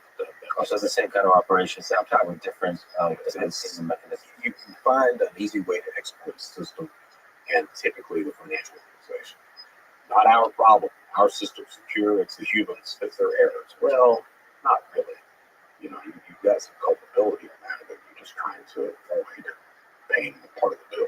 Is what's going on. One of the things, just to stay on fishing for a bit, is it really makes me sad. There's been people on all kinds of platforms, like including YouTube comments, but emails too. They figured out emails somehow. So people are now seeing the followers of this particular podcast or fans. They're finding them on platforms like LinkedIn, like YouTube, and so on. And they are figuring out ways to get to those people by another channel, right? Which I suppose it seems more authentic to those people. So they send them an email from what looks like me, and with this like loving that. The interesting thing, the emails sound like something I would write. So these aren't even at this stage. It's not even. It doesn't feel automated, or if it's automated, it's there's a human in the loop that's really fine tuning. Or maybe I'm very predictable, but it's very loving in the way I would write messages. Well, and so think about that, right? So when phishing first comes out, you can look at the language of the text or the website and say, if you were paying attention, that's so okay. So that's not an English speaker who wrote that typically, right? But as time has went on, as the awareness of what a phishing attack looks like, we have people that are sitting down making sure that the language is proper.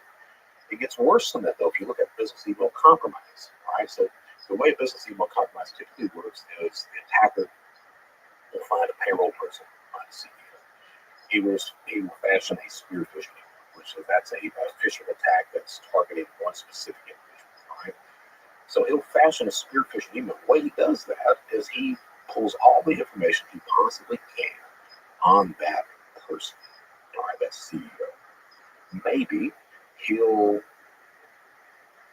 spear that CEO just to get their login credentials to your email, just to read the emails.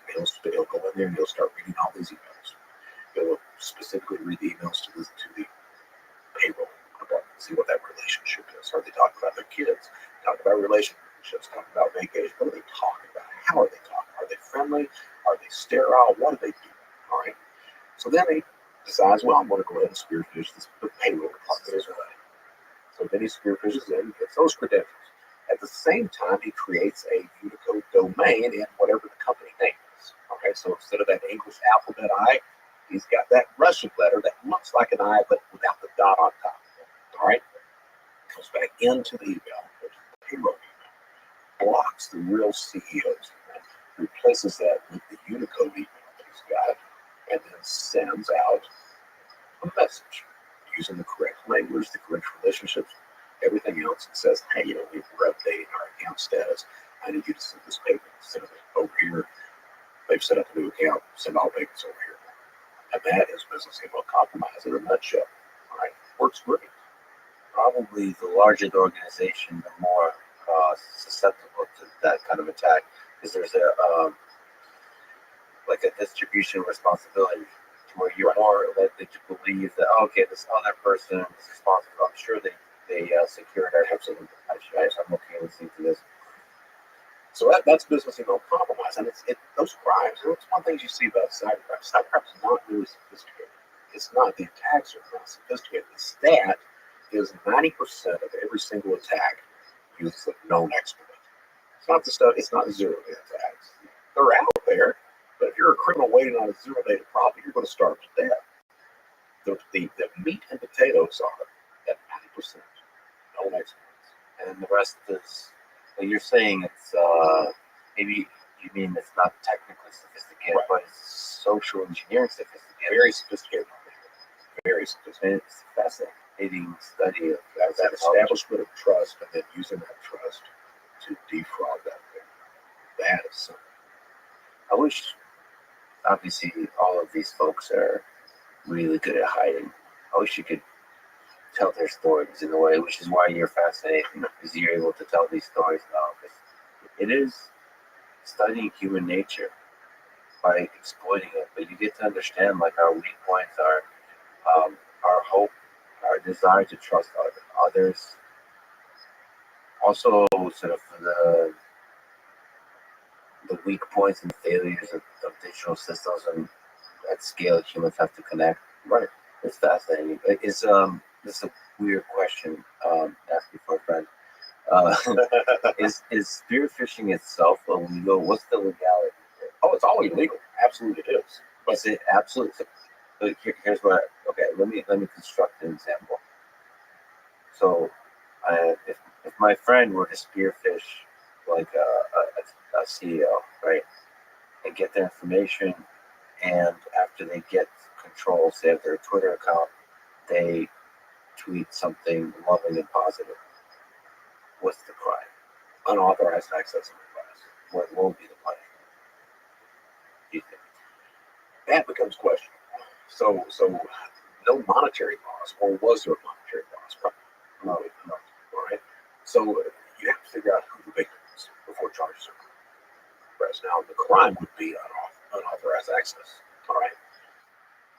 But no real victim on it, unless the person whose account you took over takes exception to that.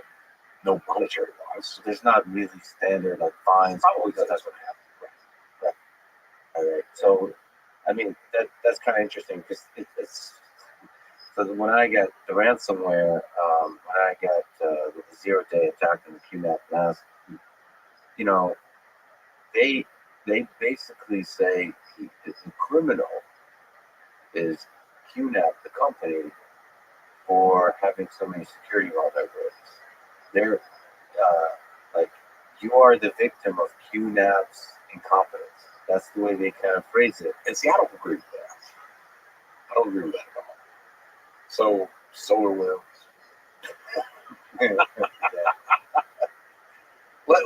So I've got a 130-page class action lawsuit printed out at the house. I've been going through it. That catalogs how SolarWinds lied for years about their vulnerabilities. They lied to investors. The people who came in, the auditors who they would hire would not pay attention to them when they said, you've got these issues. They would say, go away. Shit like that for years until SolarWinds, the attacks become apparent. My view on that is that the only person responsible for the crime are the criminals who did the attack. The actual criminals, not SolarWinds. Now, does that mean SolarWinds isn't all fucked up? They are. And there needs to be some accounting in place. But the only individual, the only people responsible for crime are the criminals. And that's either online, in the physical world, what have you.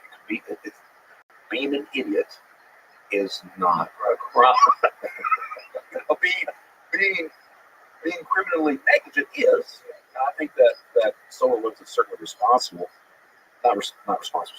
They're culpable for what happened. Can you actually tell folks about SolarWinds? What is it? Uh, what are some interesting things that you're aware of? Yeah, SolarWinds it provided a backbone of security for hundreds, thousands of different companies. If you looked at a lot of security companies were using SolarWinds that would allow you to get a snapshot of the entire system that they were working on. So what happens is you got a Russian group that comes in and they basically they hack into SolarWinds and get access to it, and it allows them to view every single thing. I mean every single thing about every single client that SolarWinds had at that point. So entire snapshots of all the IP that was going on, all the emails, all the communications, every single secret that was going on in those companies. If a company had software like Microsoft, it allowed them to look at the source code of everything that was going on. I mean, it's just a complete and total nightmare, all right? And something that you are not going to recover from. You're not. I mean, it's done at that point. There's not been a lot of slaying about it, but the fact of the matter is that's the type of attack that's a catastrophic attack. So there's a huge amount of information that was read, saved elsewhere probably. Oh, yeah. And so now there's people sitting on information. Absolutely. So think about one of the attack vectors. This has been Microsoft Outlook 365, things like that. This allowed the attackers to look at the source code of that. So they have the source code now, so they go through it line by line. Are there vulnerabilities? That's my vulnerabilities do 0 days. I said 0 days aren't common, but this opens up an entire new threat surface all of a sudden. So it's a completely catastrophic attack. Once all the chips are down, everything's tallied up, people are going to be like, yeah, we're done. We're done. All right, this whole computer thing we tried We're it. done. We're done. That's terrifying because so you're saying that there's not been obvious big negative impact from that yet. So, but like There's been a lot of negative impact, but we're just starting. right, so that's the capacity for destruction is huge here. How much involvement from nation states do you think there is on this? It's interesting. So you've got Iran, you've got North Korea, China, Russia. You got the big four. You also got Brazil. You've got all these other countries that are interested in the United States as well. Nation states are interesting depending on who the nation state is. All right, so Russia's very good about working with the type of criminal I used to be.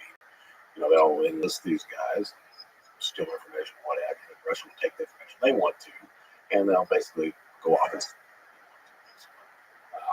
China's all about IP. North Korea's about stealing money because they really don't know what the hell else to do right now. But So North Korea is actively involved in this type of crime. absolutely, they've stolen a shitload of Bitcoin, everything else. So absolutely right involved with that. They're very, very skilled attackers, very skilled. But even if you look at, I told you that stat about 90%. All right. So even though SolarWinds is going to be the number one attack, the follow-up to that is this NotPetya attack that happened. And so that was the most sophisticated attack launched by the Russian Sandwich group using all known exploits throughout. So it's not, you're right in the sophistication is typically not technical sophistication, but it's that social engineering sophistication. How do you get these things put together in line to attack and succeed? But when you get access to the source code, that's where technical sophistication can really do a lot of damage. And that's when you find out real quick. That's what separates the men from the boys in this game. All right? Because all of a sudden I don't have to worry about social engineering. I've got source codes and I've got professionals that are looking at that. And that's your ass. Which then enables probably even more powerful social engineering methods too. I mean, it's just a cascade of. Is this terrifying to you, by the way? This world that we're living in, as we put more and more of ourselves on the internet, into the metaverse, that there's so many more attack vectors on our world. What's terrifying to me, and I used to preach it on Shadow, is the idea that the perception of truth is more important than the truth itself. It doesn't matter what the facts are, it matters what I can convince you of. That's what's terrifying to me. So you look at deep fakes, you look at fake news, all the stuff that's going out, that becomes truly terrifying. Maybe there's an angle where it's freeing. If nothing is true, then you can't trust anything. But you see, we as human beings, we want to trust. We do. We need human interaction. And for that human interaction, you have to have a degree of trust. But it's more like you let go of an idea of absolute truth, and it more becomes like a blockchain style consensus. So you let go of, like, you know what? There's this human dream. And you get this on the internet. You get like facts, as if there's at the bottom. At the bottom, there's one turtle that's holding this like scroll that says these are the truths of the world. The problem is, I mean, maybe believing that is counterproductive. Maybe human civilization is an ongoing process of consensus. And so it's always going to be, everything is shrouded in, you can call them lies, or you can call them inaccuracies, or you can call them delusions. It's constantly going to be, it's going to be a sea of lies and delusions. But our hope is to, over time, develop bigger and bigger islands of consensus that allows us to live a stable and happy society. Don't call it true. Call it a stable consensus that creates a high quality of life for the inhabitants of the island. I mean, I like it. We're going to agree And on then don't use option. No, I'm just kidding. So maybe step back. You mentioned. I'd love to talk about Shadow Crew. Maybe this is the right time to actually. Yeah, let's go to Shadow Crew. It's such a fascinating story. So tell me the story of building Shadow Crew, the precursor to today's darknet and darknet markets. This is why you're the original Godfather. This is it. This is it. So I get married. I faked a car accident to get married. Got the money from that. You're romantic. I'm romantic. It's like my dad, man. I'm the guy that, I get from mom, I get the criminal mindset. From dad, I get that don't want to believe. To get married. I met What's that story? That's, dude, I was. how did you fall in love? My first girlfriend was freaking bad. Crazy over her. Dated her for 5 years. She figured out pretty quickly that, well, not quickly. It took her 5 years to figure out that Brett Johnson is not the man of God. I can talk it, but more that agnostic than anything. She breaks up with me. So I was at the community college. You make one hell of a preacher, by the way. Yeah. So, yeah, I've got that Langston Hughes problem. I'm looking for Jesus to show up, and he doesn't. So I was at the community college, and I was a straight asshole. I was arrogant, conceited, everything else. I had posted an advertisement on one of the billboards looking for an adult babysitter, hot blonde, come visit me in the library. A buddy of mine shows up. He's like, Brett. I was like, yeah. He's like, hottest girls right now. Serious? He's like, yeah. I was like, let's go see. Walk over, and there's these two guys that are hitting on it. So I just walk up, and me and Todd, that's my buddy, walk up. I'm just sitting there listening. And they're giving the spiel and everything. She's just kind of taking it in. Finally, I looked up, and I was like, you want to get out of here? And one of the guys looks at me. He's like, hey, we're talking to her. I was like, well, you're talking at her. You're not talking to her. I was about to save her ass from you. Yeah, that's a smooth pickup line, by the way. I've never heard of it. That's good. You want to get out of here? So, start dating, and she was the girl that screwed my brains out. And I head over heels. We got married 6 months later. 6 months. That's what it does. And she didn't know I was a crook. She had no idea. She knew I was very bright. She knew I did a lot of theater and stuff like that. Got a job at I was in a hazard. There was no jobs to be had. So I got a job in Lexington because we were moving to the UK. Got a job in Lexington at Lexmark, testing printer boards, circuit boards. So I would leave on a Thursday night, work 3 18-hour shifts at Lexmark, come back home on Monday. Got married, faked a car accident to get the rest of the money that I needed to get married. And the faking on that, man, I had bought a Chevy Spectrum at a car auction at like $500 for it.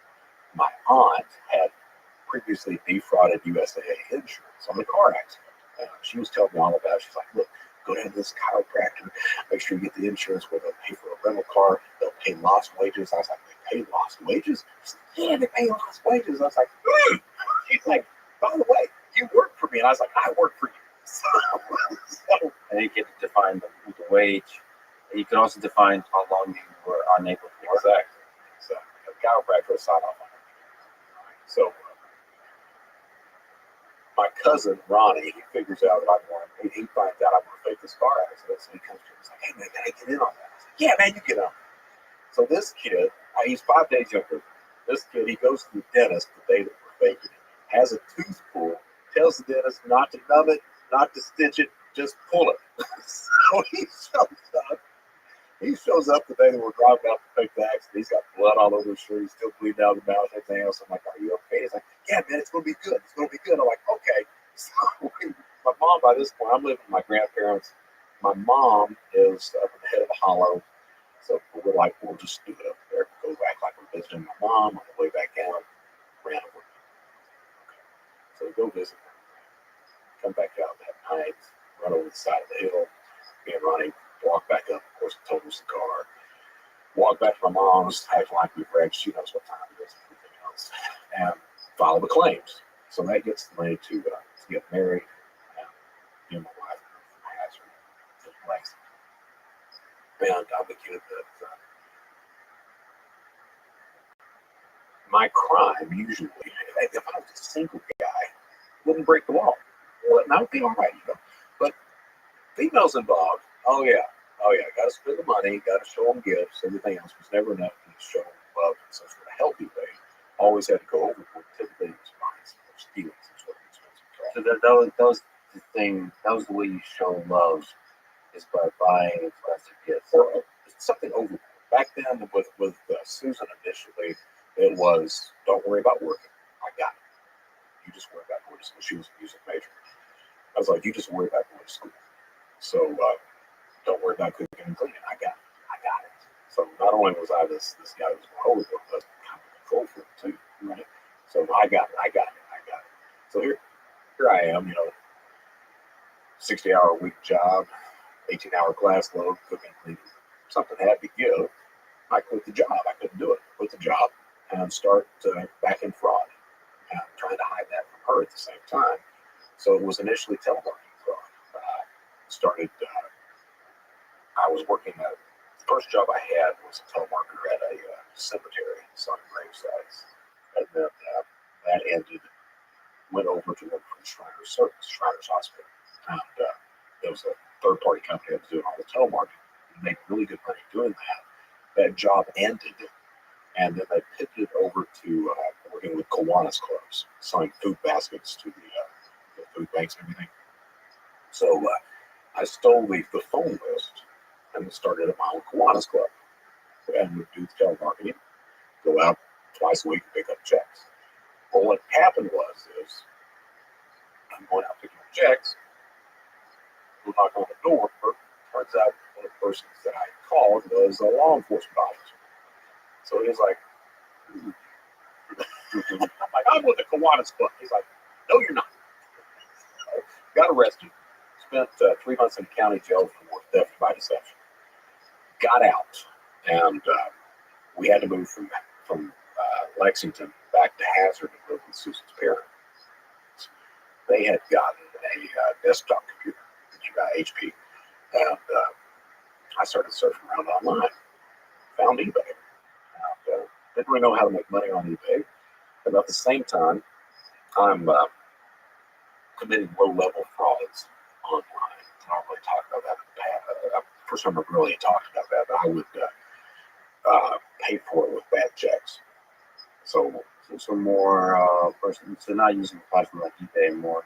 I would find somebody that had like a stereo system on eBay, something like that, and I'd pay for it with bad check. And would rely on them not to chase me because they were out of state. So got the money to move to finally get those schemes enough to get the money to move back to Lexington. Got to Lexington, and by this point, I'm doing this, like I said, these schemes on eBay, and I'm like, there's got to be a better way to make money on eBay. Got to be. So didn't really know how.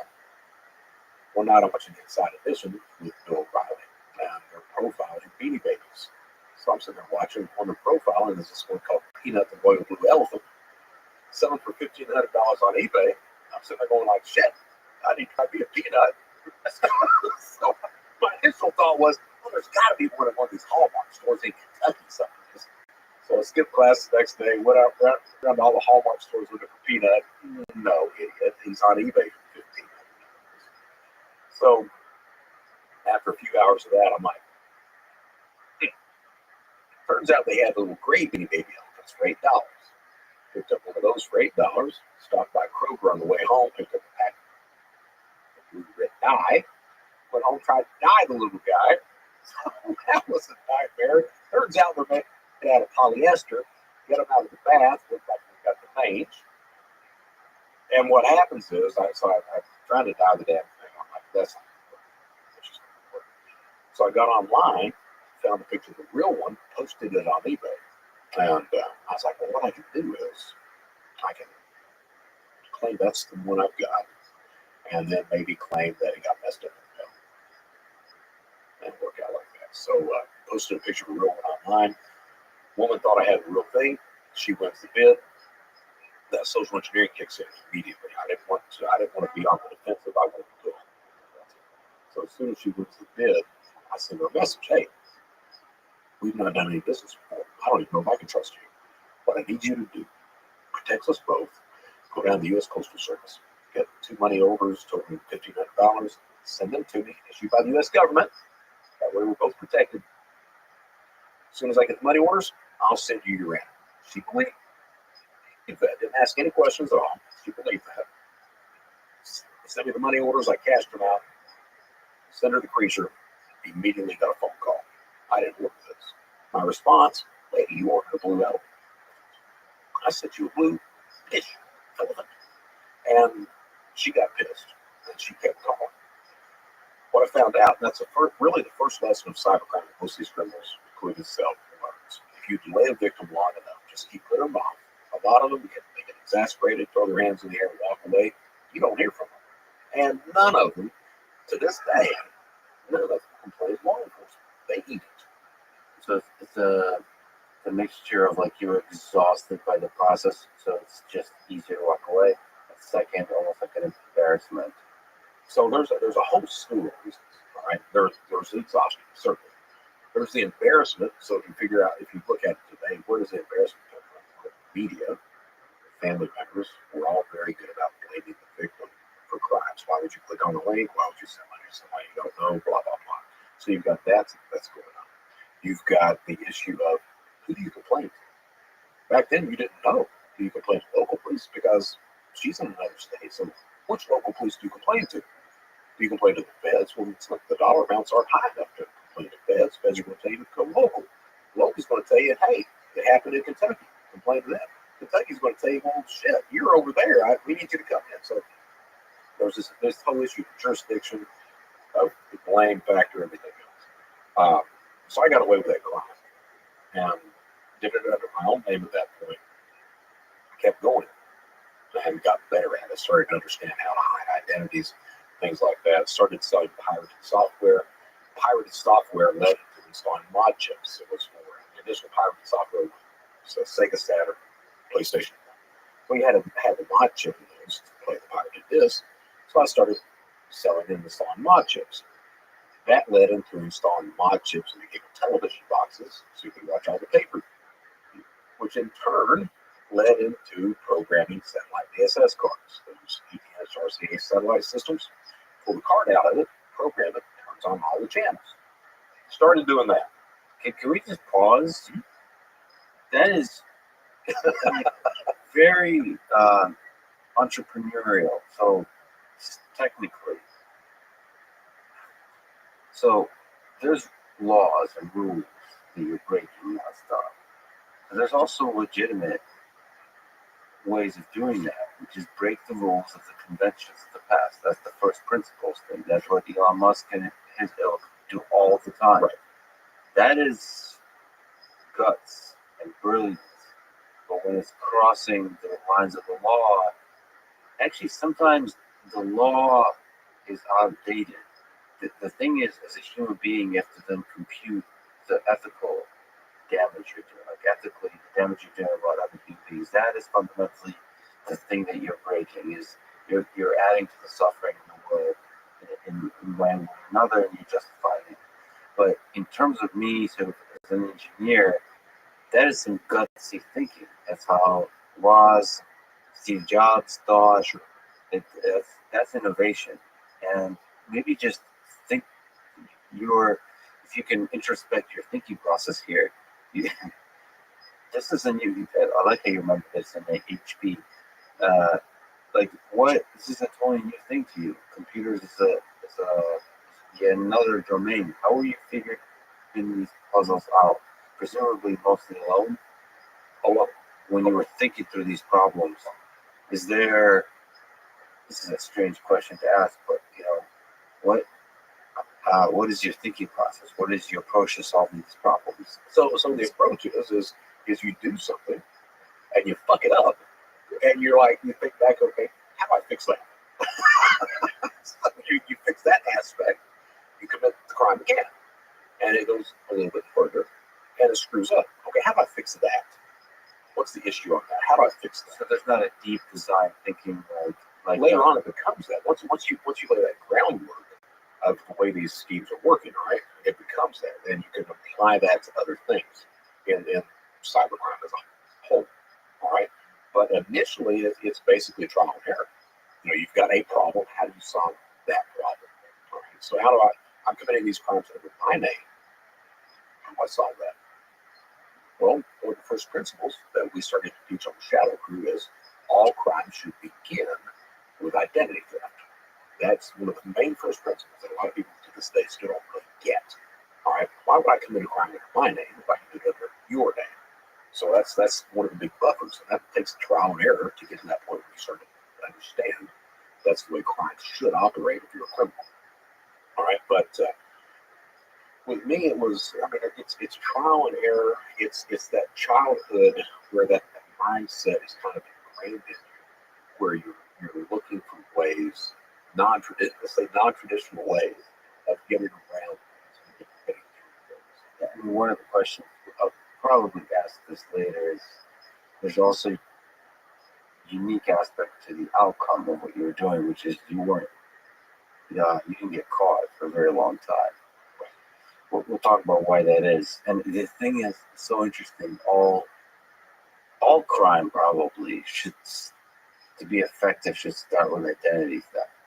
I like that identity theft because identity theft can take so many forms. Right. So yes, so Shadow Crew. So as we started with love. So now we're doing these schemes online. I'm programming these satellite DSS cards, and one of the interesting things, and you still see that to this day, is something will happen that will create an industry for criminals. All right. So what happened is Canadian judge rolls about the same time that I'm doing these satellite cards. Canadian judge comes out and says, "Hey, it's legal for my citizens to pirate those signals." And his reasoning was, since RCA doesn't sell the systems up here, my citizens can pirate them. Okay. So what happens is overnight, about the same time, PayPal comes into play. So PayPal's coming right online about the same time. Overnight, little cottage industry pops up in the United States. Go down to Best Buy, buy the system for $100, take it out of the parking lot, open the system up, open the box up, pull the system up, pull the card out, throw the system away, program the card, ship the test to Canada, $500 a pop. started doing that. Business is good. I'm making, $3,000-$4,000 a week doing that. I'm like, yeah, that's good. I have so many orders, I can't fill all the orders. And quickly think to myself, why do I need to fill them in? They're in Canada. I'm down here. Who are they going to complain to? Because I already found out people don't complain. All right, they're not going to complain to anybody. So I start, especially Canada. I'm having them send money. That's when PayPal's first into play, and it amazes me that everybody is using PayPal. It's like you don't even have to really ask. They're like, "Can we pay by?" Yeah, you can pay all day long by PayPal. PayPal had no clue what they were doing. So it's like, okay. So they're sending money to PayPal. I'm having the PayPal cashed out to bank accounts in my name at that point. And I get scared because by that point I'm still $4,000 to $6,000 a week. And I'm like, somebody's going to be looking at money. So get into my head. I'm like, the best thing that I can do is get a fake driver's license. Open up a bank account using that driver's license. Cash out at the ATM. Good. No idea where to get a fake ID. So I get online, looked around, spent a couple weeks looking around. Thought I found a guy who went by the screen name of Fake ID Man. Thought I found a guy, sent him $200, sent him my picture. Dude rips me off. I'm like, what the hell, man? Oh, I got played. He had a little website set up with reviews, and I'm like, oh, that's all legitimate. It's building that trust that I'm talking about. So the end result, I got pissed. And there was no site that dealt with anything criminal, cybercrime related. The only real avenue you had was an IRC chat session, internet relay chat. And that, I'm sure you've been on that, it's this rolling chat where you don't know who the hell you're talking to. Most of them are full of shit, can't trust anybody, and you're sitting there trying to conduct business. So, if somebody claims they've got a product or service, if they have it, doesn't work, and they just want to rip you off because in those channels, everyone's a criminal. I kept looking around, and I happened upon a website called Counterfeit Library. And Counterfeit Library only dealt with counterfeit degrees and certificates, as well as the degree type stuff. But they had a forum, and no one was using the forum. So I basically get on there and bid every day. I got ripped off, don't know what to do, bam, bam, bam, bam, bam. About the same time I started doing that, two other guys show up. One's named Mr. X, he's out of Los Angeles.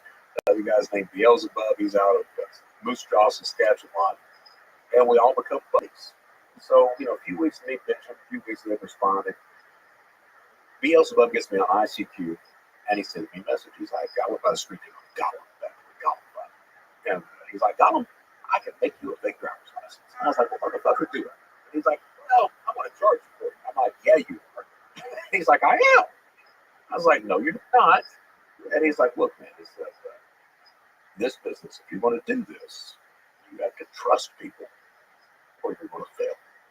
He said, so I'm going to charge you $200, but I'm going to send you a driver's license. Well, by this point, I'm friends with the people who own Counterfeit Library, where he email and chat and everything else. And I tell him, like, okay, I'm going to send you $200.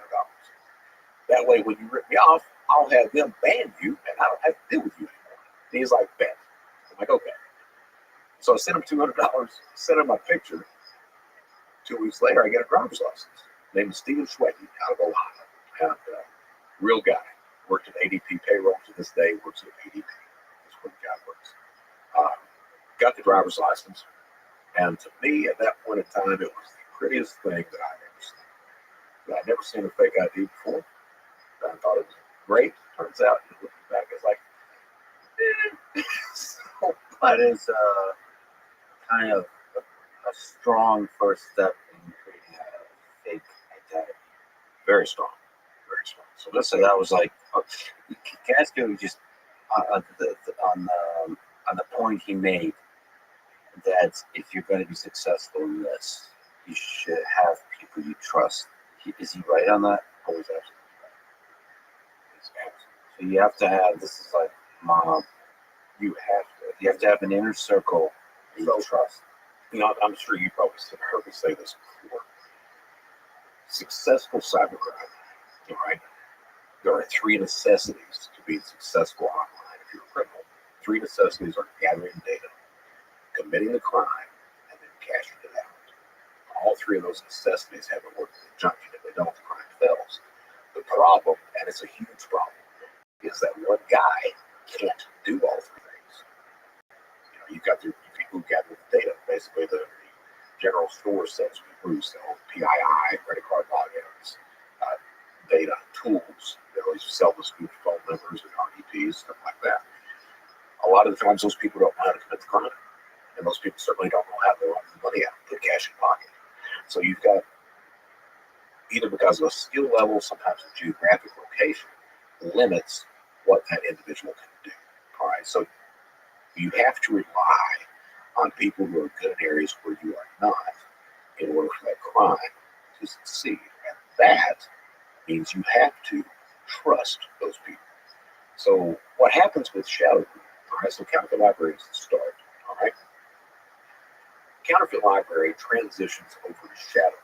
Right before that transition, there's a Ukrainian guy by the name of Dmitry Golov, a spammer at that. He saw what we were doing with counterfeit library, and he liked it. He was getting all these credit card details, and this kid, he's a kid. This kid has an idea. His idea was, I wonder if people would buy stolen credit card details. It's pretty good Ukrainian Russian accent. So he picks up the phone, he calls his buddies, they call their buddies, they have a physical conference in Odessa. 150 of these cyber criminals show up. And they launched this idea, this launches a website called Carter Blend, which is the genesis of all modern credit card theft as we know it. All right, so remember I mentioned those three necessities of cybercrime. Dmitry had all the credit data in the world, and he partnered with all these other Ukrainians who had all this data as well. The problem was so much fraud had been committed on the eastern side of Europe that every card had been shut down. Even if you were a legitimate card holder and tried to cash it out, you weren't doing it that way.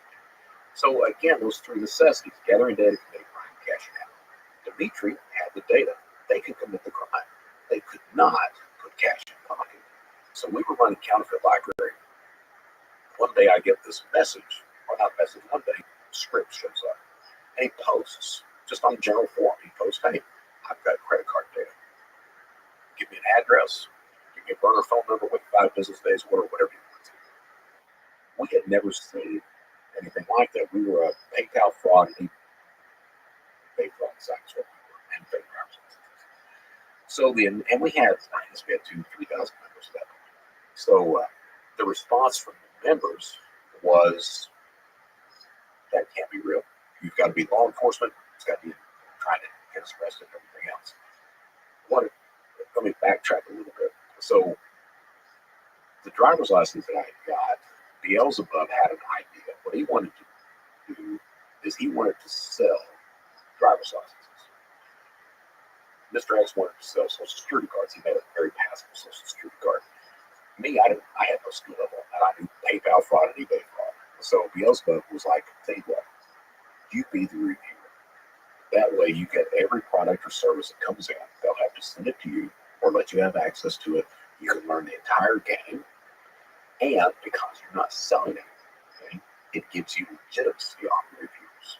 All right. So I started out as a reviewer, the only reviewer on Counterfeit Library.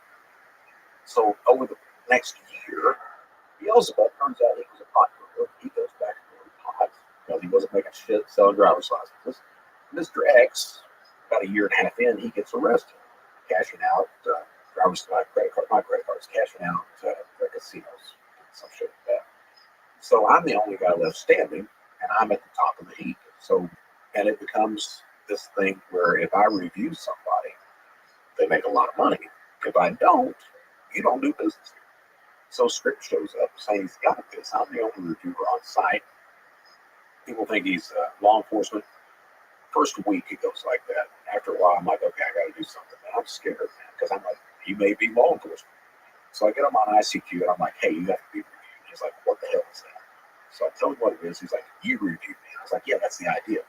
So give him a drop address, give him a burner phone number, Wait 5 business days, and I try to hit Dale for $5,000. The order fails. I get back on ICQ. Hey man, it didn't work. He's like, give me one more chance. I was like, look, I'll give you one more chance, but it's your ass after that. He's like, one more chance. I'm like, okay, give him another address, another phone number. Wait another 5 business days. Hit Thompson's Computer Warehouse for $4,000. Dell for $5,000. Order goes through and the product's in. I post that review on Counterfeit Library. And literally overnight, we turned from an eBay PayPal fraud site to a credit theft site. And that becomes a lot of money really quickly for members. So we were doing, now it's called CMP fraud, card not present fraud. So you hit an online version of stolen credit card data. Back then, a fairly experienced fraudster could profit $30,000 to $40,000 a month.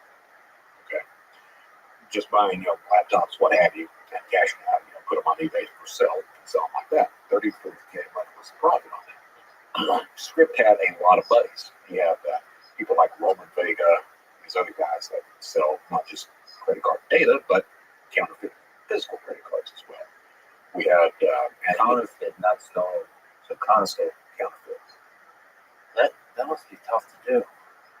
So the connections That must be harder than was crazy. driver's That's crazy. So back in, so what BOA initially had, and I became the United States salesperson for BOA.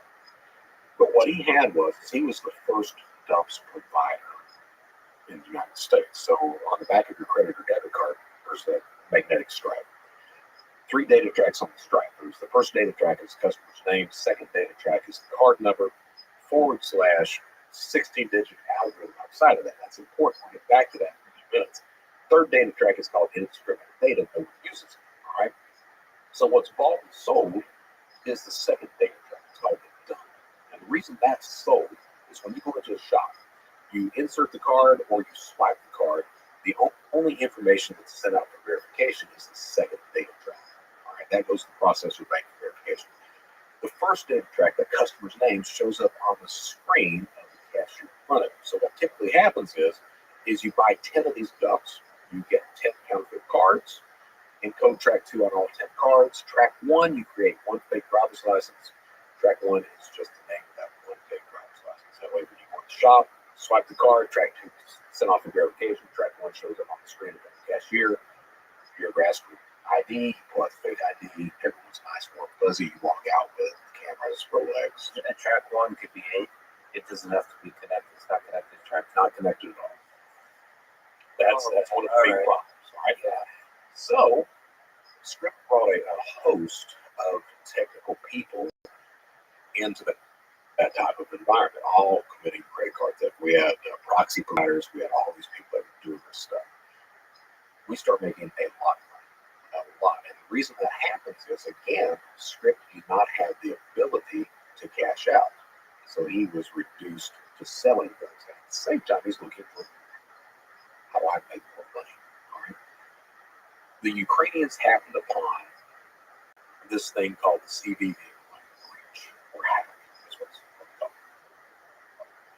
So what happens is, remember I told you track 2, card number / 16-digit algorithm. You gotta know the algorithm to code it, so you can swipe the card or take it to the ATM machine.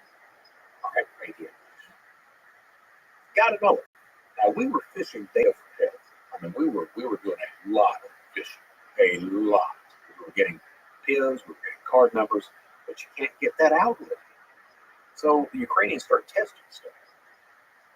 What they found out was no bank had implemented the hash on track 2. So you take the card number / and it's 16 digits. It would encode. Take it to the ATM, pull cash out because you got the pin. All right. Started doing that. Well, sorry, I'm trying to understand. So that means that there's no. Are they generating random numbers, or do they have valid numbers for track 2? No numbers needed at all, as long as just the track 2 was a complete track 2. So it's a valid track 2 that doesn't matter. So the pin is the thing that gets you in. Back then, all right, back then, what we're talking about is you need to, typically today you need a whole track 2. You need that valid track 2. All right, you need the 16-digit card number, / and then whatever that algorithm is on the side. All right. Back then, none of the banks had implemented that algorithm. So while the algorithm was there, you didn't need it to encode. Interesting. Interesting. So you can make a lot of money with physical So much money that card not present cards. Card not present card, remember I told you, was $30,000 to $40,000 a month. All right. That turned into $30,000 to $40,000 a day. The Ukrainians, again, they can't cash it out. They've got all the data on the planet, but they can't cash it out. There's 3 necessities of cybercrime. So the deal became you have to rely on the Americans. Tell you what, we'll give you 40%. So you had all these cashiers that were 40% of $40,000 a day. Yeah, we'll take that. All right. Send the rest of it over to by Western Union or what have you to your Ukrainian contact. That's before cryptocurrency came into play. Now you had a couple of forerunners with Eagle, then Liberty Reserve, things like that. But back then, it starts out with Western Union, then it becomes prepaid cards, and they track information over, loading the card up like that, and finally you get to Eagle, Liberty Reserve. Today it's with crypto. That's huge. Started stealing a lot of money. A lot. And that got law enforcement attention. So we started to see, it's crazy that story. We started to see IPs coming in from law enforcement agencies, government agencies, because back then they didn't know how to show their identity either. So you saw Secret Service, you saw DOD, you saw all these you're like, that's interesting. So, at the same time, we had, it was called a hack, but it wasn't a hack. We had a guy that worked at T-Mobile in Los Angeles. This is the same guy that back then published Paris Hilton's phone contact list. It made a lot of news.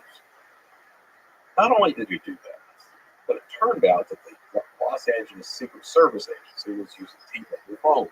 So he's getting text messages of the Secret Service investigating shadow group. He posts those damn things on shadow group. So I'm sitting there going, head of the file. I'm sitting there going, this is not going to end well. This is not going to end well. So at the same time, I had access. I started out with access to the Indiana State Sex Offenders Registry, and I was using that to create bank accounts, like money out, and I would sell bank accounts, stuff like that. They shut that down. The next database I had access to was the Texas driver's license database. I started using that to create fake driver's licenses, what have you. And then finally, we happened upon the California death index. All right. Complete information. Mother's maiden, socials, DOBs, all that. And it's like, got to be a use for that. Well, you can use it to create identities all day long. My idea was, I wonder if you could take somebody that's died and then file for Social Security death benefits, not death benefits, but Social Security benefits for that individual, and get that recurring paycheck in. So that takes a lot of research to start seeing if you can do that. How does the federal government know if you're dead? Do federal indexes reference state indexes? Got all these questions that pop up. Well, it turns out federal indexes don't reference state indexes. It's all. It also turns out the only way the federal government knows you're dead is prior to 1998, the family had to file a Social Security death benefit for that person. All right. Prior to 98, of course, most people don't. Right. Prior to 98, it took the family. After 98, the hospital can do it, funeral home can do it, or the family can do it. So a lot more people haven't filed after if they've died. But it's still, there's a lot of people that die. Because that death benefit is only like $219. Okay? Nobody's thinking about that shit. So I started to apply for Social Security benefits. Nope. Number's dormant. So they want you to come in for a physical interview. Here I am, 32. You're not going to pass as a 65-year-old. So no. So the next idea I had was, wonder if you could file income tax returns. Turns out you can. All day long. So I started doing that. And I started to steal. Once I got ramped up, because you test everything. You test it, make sure you got to figure out what the deposit instrument is, business and everything else. Once you get all that lined out, I started to steal $160,000 a week, every week for 10 months out of the year by paying taxes. by filing fake. Filing fake taxes. So you find a business, and the way the system worked is the IRS will issue a refund on somebody before they're able to verify that that person worked for the employer. Still works like that today. All right. So, And you keep the amounts low. keep the $30,000. Amounts are very low. But you're still able to achieve scale because it's budget. Right. I got to where, and I was manual. Later on, a couple of buddies of mine went automated. Wait, you would go and do this by hand? So there's no code involved? I file a return once every 6 months. Work 10 hours a day, 3 days a week. So clicking on, so if you're typing fast and clicking, One return every 6 months. That's changing IP. That's changing address. Everything else. One return every 6 months for 3 days a week. Fourth day, I would take a road trip, dot out a map of ATMs, and then the next 2 days, cash out. Bam, bam, bam, bam, bam. All right. Come back home. It's a routine. Turns out that a backpack, not sitting around here, but a backpack will hold $150,000 in 20s. Is what it will hold. So I put $150K in 20s in the backpack. I had a spare bed. I'd come in, toss the backpack in the bedroom. this is very, very important information. The fact that you know that it's also very. First, we started with the volume of coal that weighs a ton, and now the backpack, $150,000. And you can multiply that by 5 for hundreds. I Or like just 20. this. Most of the time it's 20. Right? Each 20 weighs a gram. Each 20 weighs a gram. So you can actually go by weight, which is what federal authorities do when they get a pallet of gas and just weigh it. They just weigh it. So 150K is 7.5 keys of cash. 15, that's pretty light. Not bad. Not Yeah. bad. Do you get a big backpack? Go run David Goggins with it. Oh, nice. I like it. So, this is great. So wait, where does that come in from the backpack? So what happens is, I didn't know how to about money. All right, so I'm throwing cash in a spare bedroom. One day you open up the bedroom and you're like, got to do something with those backpacks. And that's when you start learning how to launder money. Cash-based businesses, things like that. I had a production company, I had a couple of detailing companies. I was thinking about going to food trucks, things like that. Actually, can you pause on that to take a tangent there? How does money laundering work? I mean, at that time, what years are we talking about? This is by the time the tax return schemes go into play, we're talking about 2002, 2003 is when tax returns start.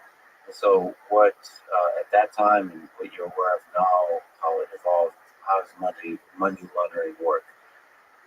It's not that much different. It's really not. You get a cash-based business, start laundering money or putting money through that, saying the transactions are illegal.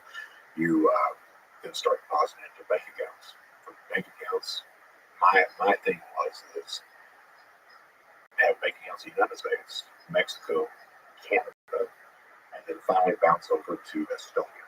Was the final destination of all this stuff. And the idea is to try to move them to so many places that by the end of the day, it looks legal and you can trace it all if you're ever caught, which you ultimately are. But so cash-based businesses, So when you say, sorry to interrupt, but the cash-based businesses, you have money that needs to be moved to other people.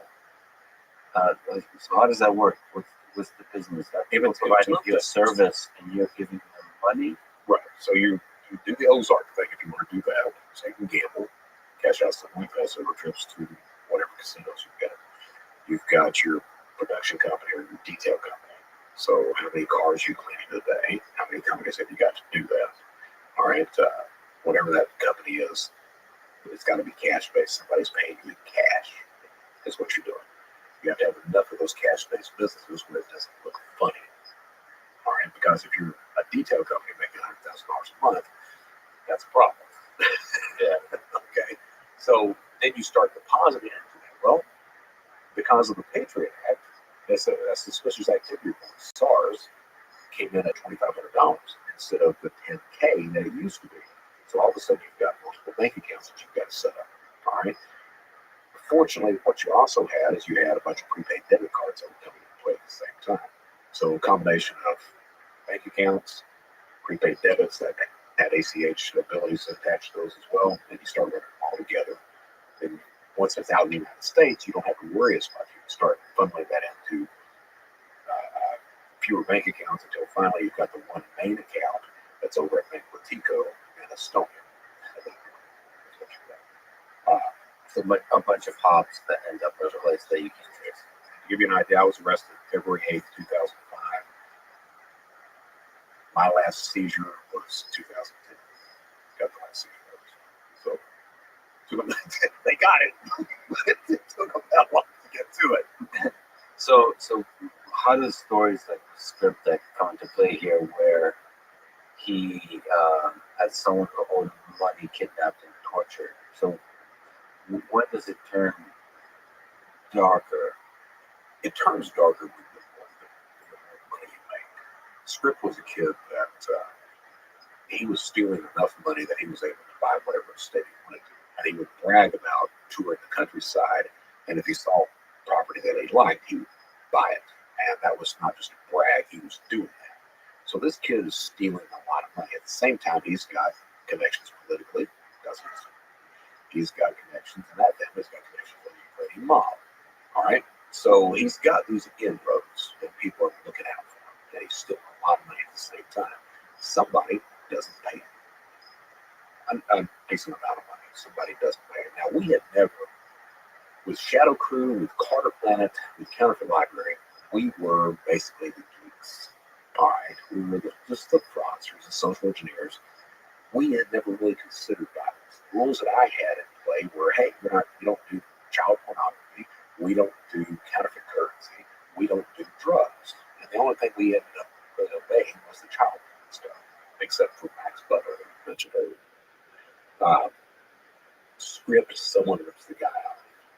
And he comes online on Shadow Crew at that point, and he posts these pictures one day. And I mean, it was a detailed narrative through the pictures. Had the guy that ran to the van, he had the door open, ran to the van, had the guy tied up, had the guy being tortured, and the response was, "This is what happens when you steal from me." And that's the first time that violence came into play. At that point, that's when you start realizing things are getting serious. How did that make you feel? The first response is, can't be real. He's just doing that. You know, he's wanting to send a message. And you're like, no, that's real. That's real. And were you afraid in your own heart that you might descend to that too? Like if you see that, or was it pretty clear to you that that's a line that some people can cross and some can't? You're not one of those that can cross. you know, I got to tell you, I joke with my wife. The joke I tell my wife is, you know, if I knew some guy that had 8,000 bitcoins, I might be persuaded to ask him for access to that. And she was like, how? And I was like, oh, hammer and toes. Yeah. And I say that as a joke, but there's that line where you're like, I remember who I used to be. And if you're looking at that kind of money, I might be persuaded to do that back then. You know, that's, and I think that's the Scripps issue. It was a lot of money. And then there's, violence can also be gradual. So over time, you get used to what's going on, and then like get desensitized. and you figure you take somebody like Rothschild, the silver guy. All right, Ross was not a violent guy. He was not. But at that point in time, he was sitting on 24 million in Bitcoin. He was the only game in town, and that 24 now is like 22, 24 billion, some crap like that. But he felt in danger of this guy was going to turn him in. You know, it's black money and everything. So Ross thinks he hires a couple hitmen to kill the guy. So it becomes that thing, and I saw that over and over again. And I'd like to say I wasn't like that. given the same circumstances, I would have probably done the same thing. And also, when you're not just about money, there's a lot of other forces. Like if you're threatened for your well-being, or for your wealth, or for your power, all of us all have different motivations. Plus, that online aspect of this communities like that, if you're the head guy, you really feel like you're the parent of these guys. So if somebody's starting to threaten them, it's like, all right, what I need to do. So what do you make of Silk Road? So the Shadow Crew started something that today you can call darknet markets. So these markets that operate, that trade things, everything from child pornography to drugs to what else? What are the dark things that humans want to do that they don't want anyone to know about? All of those things. So can you maybe tell me, you know what, let's just even step back. What is the darknet? How big is it? So what happens there? Let's backtrack a little bit before we get to that. All right. What Shadow Crew did, other than dealing in all these stolen wares, what Shadow Crew did that's really important. Remember those three necessities that I talked about. But the important thing is it established trust among criminals. All right, because that's a necessity. You have to be able to trust who you're dealing with, because you have to deal with somebody. You have to. All right. So how do you know you're not dealing with God? How do you know you're dealing with somebody that's skilled? How do you know you're going to deal with somebody that's not going to rip you off? You have to be able to trust that individual. The Shadow Crew provided that trust mechanism for criminals. You had that communication channel, forums, where you could reference conversations weeks, months old, take part in those conversations. You had vouching systems and review systems in place, escrow systems in place.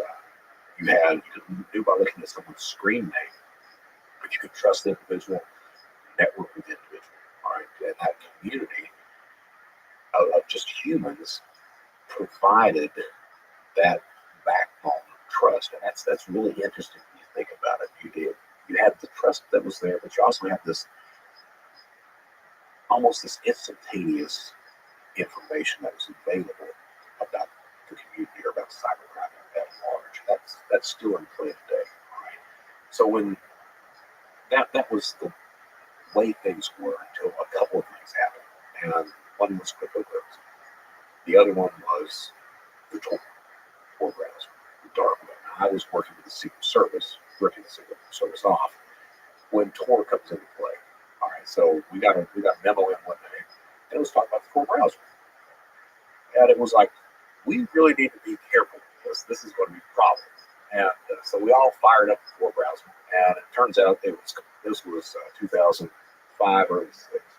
Turns out it was completely unusable. Could not use it at all, simply because no one was using it, and it was extremely slow. So for people who don't know, Tor browser is a way to be completely anonymous. as long as you properly know how to use it, huge caveat. Okay, so developed by the United States Navy, and they developed this. Yeah. Oh yeah, It wasn't the hackers that. Which was U.S. Navy. To this day, the number one funder of Tor, military. To this day. All right. Interesting. I mean, the same, I guess, with the internet, the origins are. So and it was developed so that operatives can communicate with each other without being identified. All right. It then goes open source. They release it. EFF comes in, starts sponsoring everything else like that. The next idea was, people get around their country's firewalls, whistleblowers, things like that. Well, someone forgot to mention that the first adoptees of tech, if you can use it to launder money or remain anonymous, are criminals. So criminals start to use it. All right. So along the same time, we get, a few years later, we get Satoshi Nakamoto pops up with his ideas for Bitcoin, and then Ross Ulbricht runs with it.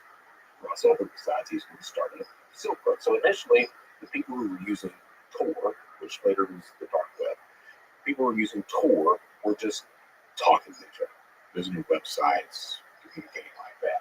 Someone figured out, hey man, we can host websites on this thing, and they have a lot of trouble finding the box. So that is the advent of Silk Road all of a sudden. Ross Ulbricht has this idea that he's going to change the world by becoming the largest drug dealer on the planet. So he opens up the Silk Road, and the only payment instrument he allows is Bitcoin. So if those people out there are wondering why Bitcoin is going at what, 44K today? Yeah.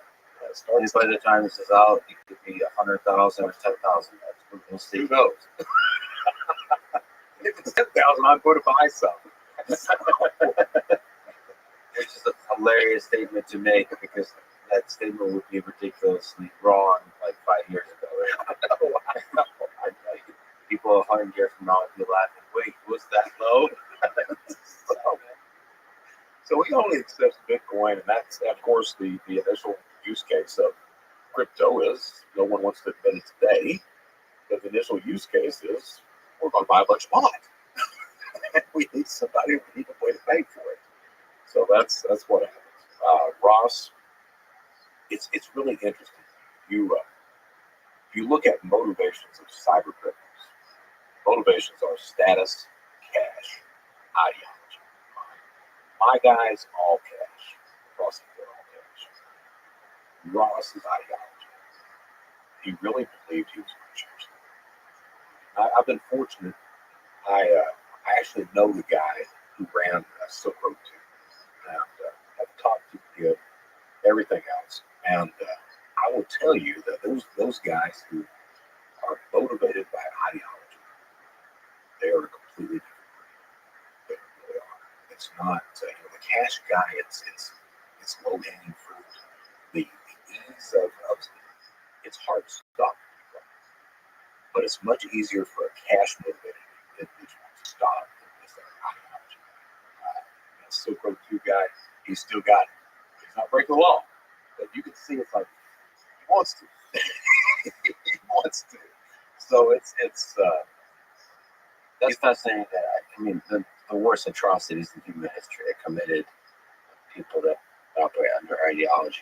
All the other motivations are mutually current. But you think about that. He's got with Ross. I mean, very bright guy, very bright guy. But think about the amount of cognitive dissonance that the guy's got. That he thinks he's going to change the world by running a drug site. I mean, certainly. I mean, could he have changed the world? Yeah. Could he have done it like that? Probably not. Well, I get Steel Man those arguments. I listened to quite a few libertarians, and you can push that to anarchists. And there's a lot of people that argue. So I actually talked to faculty, a professor at Columbia, who actually argues that all drugs should be legalized, and not at a philosophical level, political level, but the fact that all the negative consequences of drugs that people talk about actually have to do with other factors in your life. I would agree with that. And so that's more like a argument about negative aspects of drugs. I think the ideology comes in where it's like, well, nobody should tell you what to do. You should have the responsibility of your own actions. Like the government or any other institution shouldn't be the rule setters, the constraints for how you live your life. And so that I could see that argument being made, and ultimately, if you create an open market for drugs, that could build a better society. It might break down the outdated, the corrupt, the bureaucratic institutions. I mean, you can make that argument. There's an argument. And then let's be fair. I want to be fair with it. I mean, did he change the world? We do have this whole thing called cryptocurrency. Yeah, in the long arc of history, we do have that. So that's a biggie. And that might have been for it to take hold in society, maybe the darker parts of society at first. Maybe that was necessary. Right. I mean, maybe. We'll see how it pans out. Shadow Crew, we had this guy, Albert Gonzalez. Excuse me.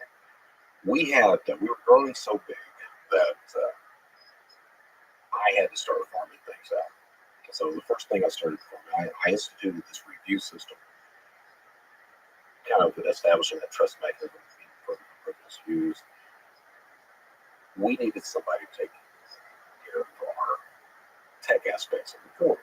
So, associate of mine by the name of Kevin Taylor, we're looking for a forum techie. He comes to me one night, he's like, I'm a forum techie. I was like, who's that? He's like, this kid. I was like, is he good? Well, he knows the song. I was like, okay. We just signed his ass on. He went by the screen name of Humpa Johnny was his screen. And he started selling credit cards after a while on the screen. Scarface. That CB1 breach where you're cashing out the track twos at ATMs, $40,000 a day. So Albert's in New Jersey one day, broad daylight, stands at an ATM for 40 minutes, just standing there, feeding in one ATM card after another, pulling out cash, taking the 20s out, stuffed them in that backpack.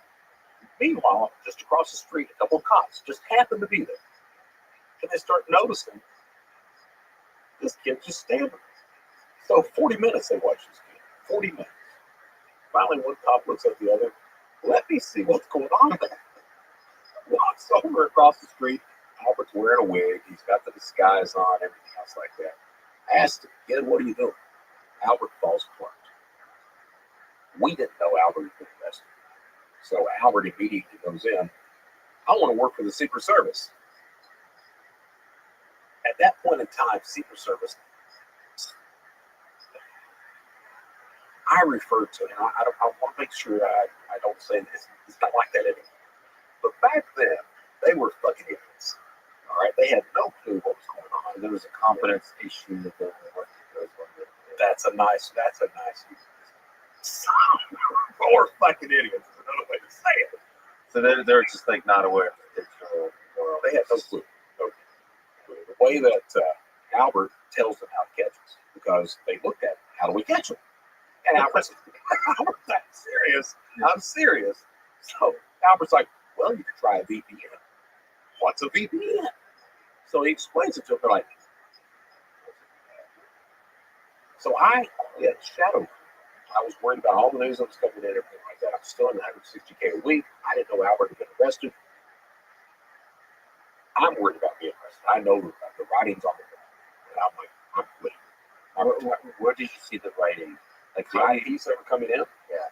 The text messages about the Secret Service investigating. Buildings, Man, this is not going to end well. This is going to be bad. So I announced my retirement of February 15th. I'm sorry, April 15th, 2004. Is my retirement. And I quit. I walk away. Well, Albert had been arrested. They cut him loose. No one knows he's been arrested. He comes back in the show. I leave. Kim Taylor at the same time. He's kind of on the run, which, if you want to know, that's a nightmare story. So my second in charge, Kim Taylor, this guy. There was this guy named David. Oh, what's his name? He was El Mariachi was the guy's name. David Thomas. Yeah, he was a film guy. So, Scarface. yeah. So El Mariachi, real name David Thomas, he's on the run out of Nebraska to check fraud. He comes to us on Shadow Crew telling us this sad story. We take up a collection for this guy, send it to him, all right? I get him a job working with a low-level corporate, trying to make some money, all right? El Mariachi Thomas does this for a few weeks, comes to me one day, and he's like, man, I'm not making any money. I'm like, okay, let me see what I can do. When I had a Ukrainian guy by the name of Big Buyer, he, real friend of mine, I contacted him. I was like, look, man, I've got a guy that wants to do some work. Can you help the guy? He's like, I got it. I was like, okay. So he sends Thomas enough money to go, and Thomas is in Texas at that point, sends Thomas enough money to go from Texas to Issaquah, Washington, and rent an office space, right? So Thomas goes up there, rents his office space, him and his girlfriend, rents an office space. And the plan is Big Buyer is going to place an order, get products sent. Mariachi's going to get the product, list it on eBay, cash out 50 quid. Easy enough, all right? So Big Buyer places an order. First order is Outpost.com, $18,000. The largest order Outpost.com had ever received at that point in time. Order goes through. He gets the product, all right? Mariachi comes back, tells my second in charge, Kim Taylor. Kim Taylor at this point, I'm 33, 34. Kim Taylor's 46. He works at the Tattered Cover Bookstore in Denver, Colorado. That's where he works at this point. And he fancies himself Jason Bourne. All right, he's even got one of the street names, Jason Bourne. So I'm like, all right. So Mariachi's telling us how much money he's making and everything else. I'm like, well, that's good. I'm glad you're all right. Kim contacts me. He's like, I want to go to Issaquah. I was like, why? He's like, to make some money. I'm like, you're making money. He's like, I want to go to Issaquah. I was like, all right, go. Be careful. So he gets in the car. Saturn is what he's driving. He drives his little piece of shit Saturn all the way up to Issaquah. Gets there, midnight. They party all night long because they've never met each other. They're just celebrating, partying, drinking, everything else like that. Meanwhile, Big Buyer has placed another order with Outpost.com. $17,000. The second largest order Outpost.com had ever received at that point in time. By this point in time, Outpost knows the first order was fraudulent. Guess where it's going? The exact same address the first order goes. So Outpost picks up the phone, calls Issaquah PD. Hey, we got a fraudster. Issaquah's like, would you mind sending some empty boxes? And Outpost is like, be happy to. So the rule is on credit card fraud, if you've got full account access, you place the order. The morning it's supposed to arrive, you sign into the bank account or the credit card account. If you can sign in, you go pick up your product. If you can't sign in, you go back to sleep that day. All right? Well, Big Buyer was the guy who placed the order. Mariachi and my second in charge are partying. All right? So they're supposed to contact Big Buyer. They don't. Meanwhile, Big Buyer is raising hell. Getting up with me like, hey, where are the guys? I can't find them. They don't even pick up this product. So I can't get in touch with them. They go down to pick up with it. So Mariachi's got a Cadillac, old 70s guy. He's got a Cadillac. Pulls into the complex. Now, Mariachi's driving. Kim Taylor's in the passenger seat. David Thomas's girlfriend's in the back seat. As they pull into the complex, going through the parking lot, Mariachi just happens to glance over and he sees a van with a guy sitting sideways in the van. And he looks at Kim Taylor and he's like, that's undercover. And Kim's like, it's fine. So they pull up to the office complex. Kim's like, I'll go in and get the packages. So he walks in, looks at the guy behind the counter. I believe he has some packages for us. The guy's like, 1 second. So he disappears around the wall. Out pops the Issaquah PD, arrests Kim.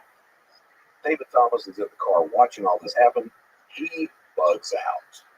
And they arrest him on the interstate, where he has 3 fake driver's licenses in his wallet, one with his real driver's license, another no-no. But they get him.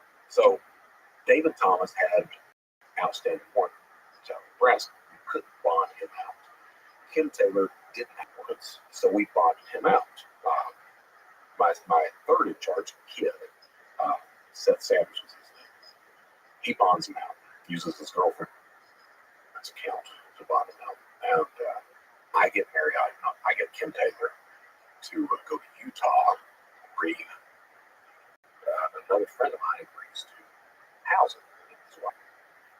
So I think everything's fine and all that. About 3 weeks later, this guy in Utah gets me on the phone. Hey, he's got to go. I'm like, what's going on? He's like, well, the only thing he's doing is popping ecstasy tablets every day, all day. And I'm like, seriously? He's like, yeah. I was like, okay, he's got to go. So we kick him out of there. By this point, I've got another crew that's coming through. I mean, I had all these crews running. Had another crew that's coming through Denver. Send Kim back to Denver to partner up with these guys. Kim gets these guys arrested. So by this point in time, I'm exasperated. I just want to throw my hands up in the air and walk away. So my retirement's coming up at the same time. So I'm like, fuck it, I'm done. So I tell everybody, the rest of the admins and mods there, I'm like, this is what's going on. You guys need to watch out for this. We need to ban Kim, not let it back in. Be careful what's going on. I walk away. At the same time I walk away, Incumbent Johnny, Albert Gonzalez, comes back into play. He sees everything that's going on. He uses that to his advantage. He starts banning everyone that's suspicious of him. sets up the VPN at the same time and says, hey, to make sure we're all secure, I need all transactions to go through this VPN. VPN's ran by the Secret Service. All right. Secret Service ends up, I think they ended up cataloging like $7 million worth of transactions over the next 4 or 5 months. Shadow Crew makes the front cover of Forbes, August 2004. Headline, Who's Stealing Your Identity? October 26, 2004. United States Secret Service arrests 33 people, 6 countries, 6 hours. I was in Charleston, South Carolina when this all happened, and I'm like, So you're the one who got it. I'm the one. There were a couple other guys that got away, but they didn't publicly mention. One, his name was Tron. He was a Zero. yeah, exactly. But he went by the screen name Tron. He had access, almost unfettered access to Bank of America. So what happens is they identify the guy. Secret Service is in the air. Yeah, they call the Ukrainian police. Hey, we're coming down to arrest this guy. Ukrainian cops are like, oh, come on down. So as soon as they got off the phone, Ukrainian cops get in the car, go down and tell Tron, hey, they're coming to get you. Yeah. So he bugs out down to South America, and they don't catch him, I think, 6 or 7 years after that. But caught him eventually. Well, let me actually ask you on this point. You said that if you do cybercrime, eventually it's not going to end well. It does not end well. Why is that? So I don't want to say that's because you're going to be arrested, because honestly, very few people are arrested. All right, but it doesn't end well because of the type of person that you become. You quoted me earlier. You lie to everybody around you. You lie to yourself. You lie to your friends. You lie to your family. Of course, you lie to your victims. You don't have any friends. You know, I went 20 years without friends. I had associates. I didn't have friends. You can't truly trust. You don't trust anybody. You don't trust anybody. I had my wife. I was married for 9 years. I lied to her every single day of those 9 years. It took 9 years to give up on me, to realize that I was that piece of shit. And she leaves at that point. Then from there, I started dating a stripper. And I lied to her.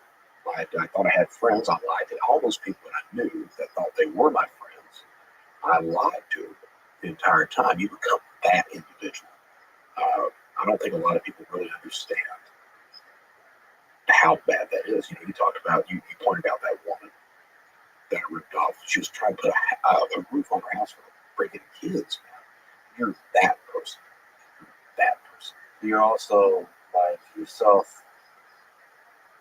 And that's not a mindset in which you can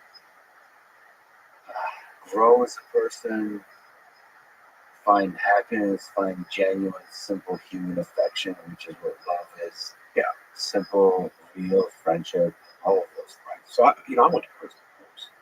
One of the most important lessons that I learned in prison, because crime as a whole, if you're a criminal, it's an addiction. All right. If you're addicted to something, whether it be drugs, crime, gambling, what have you, if you're addicted to something, you cannot love anything else. It's the addiction. The addiction comes first. All right. And you pointed out some of those truly despicable things. Script, for example, tortures that guy. You get to the point where it's like, okay, this was the business. And I tried to convince myself that I'm a businessman, but I'm a good guy on the other hand. And you're not.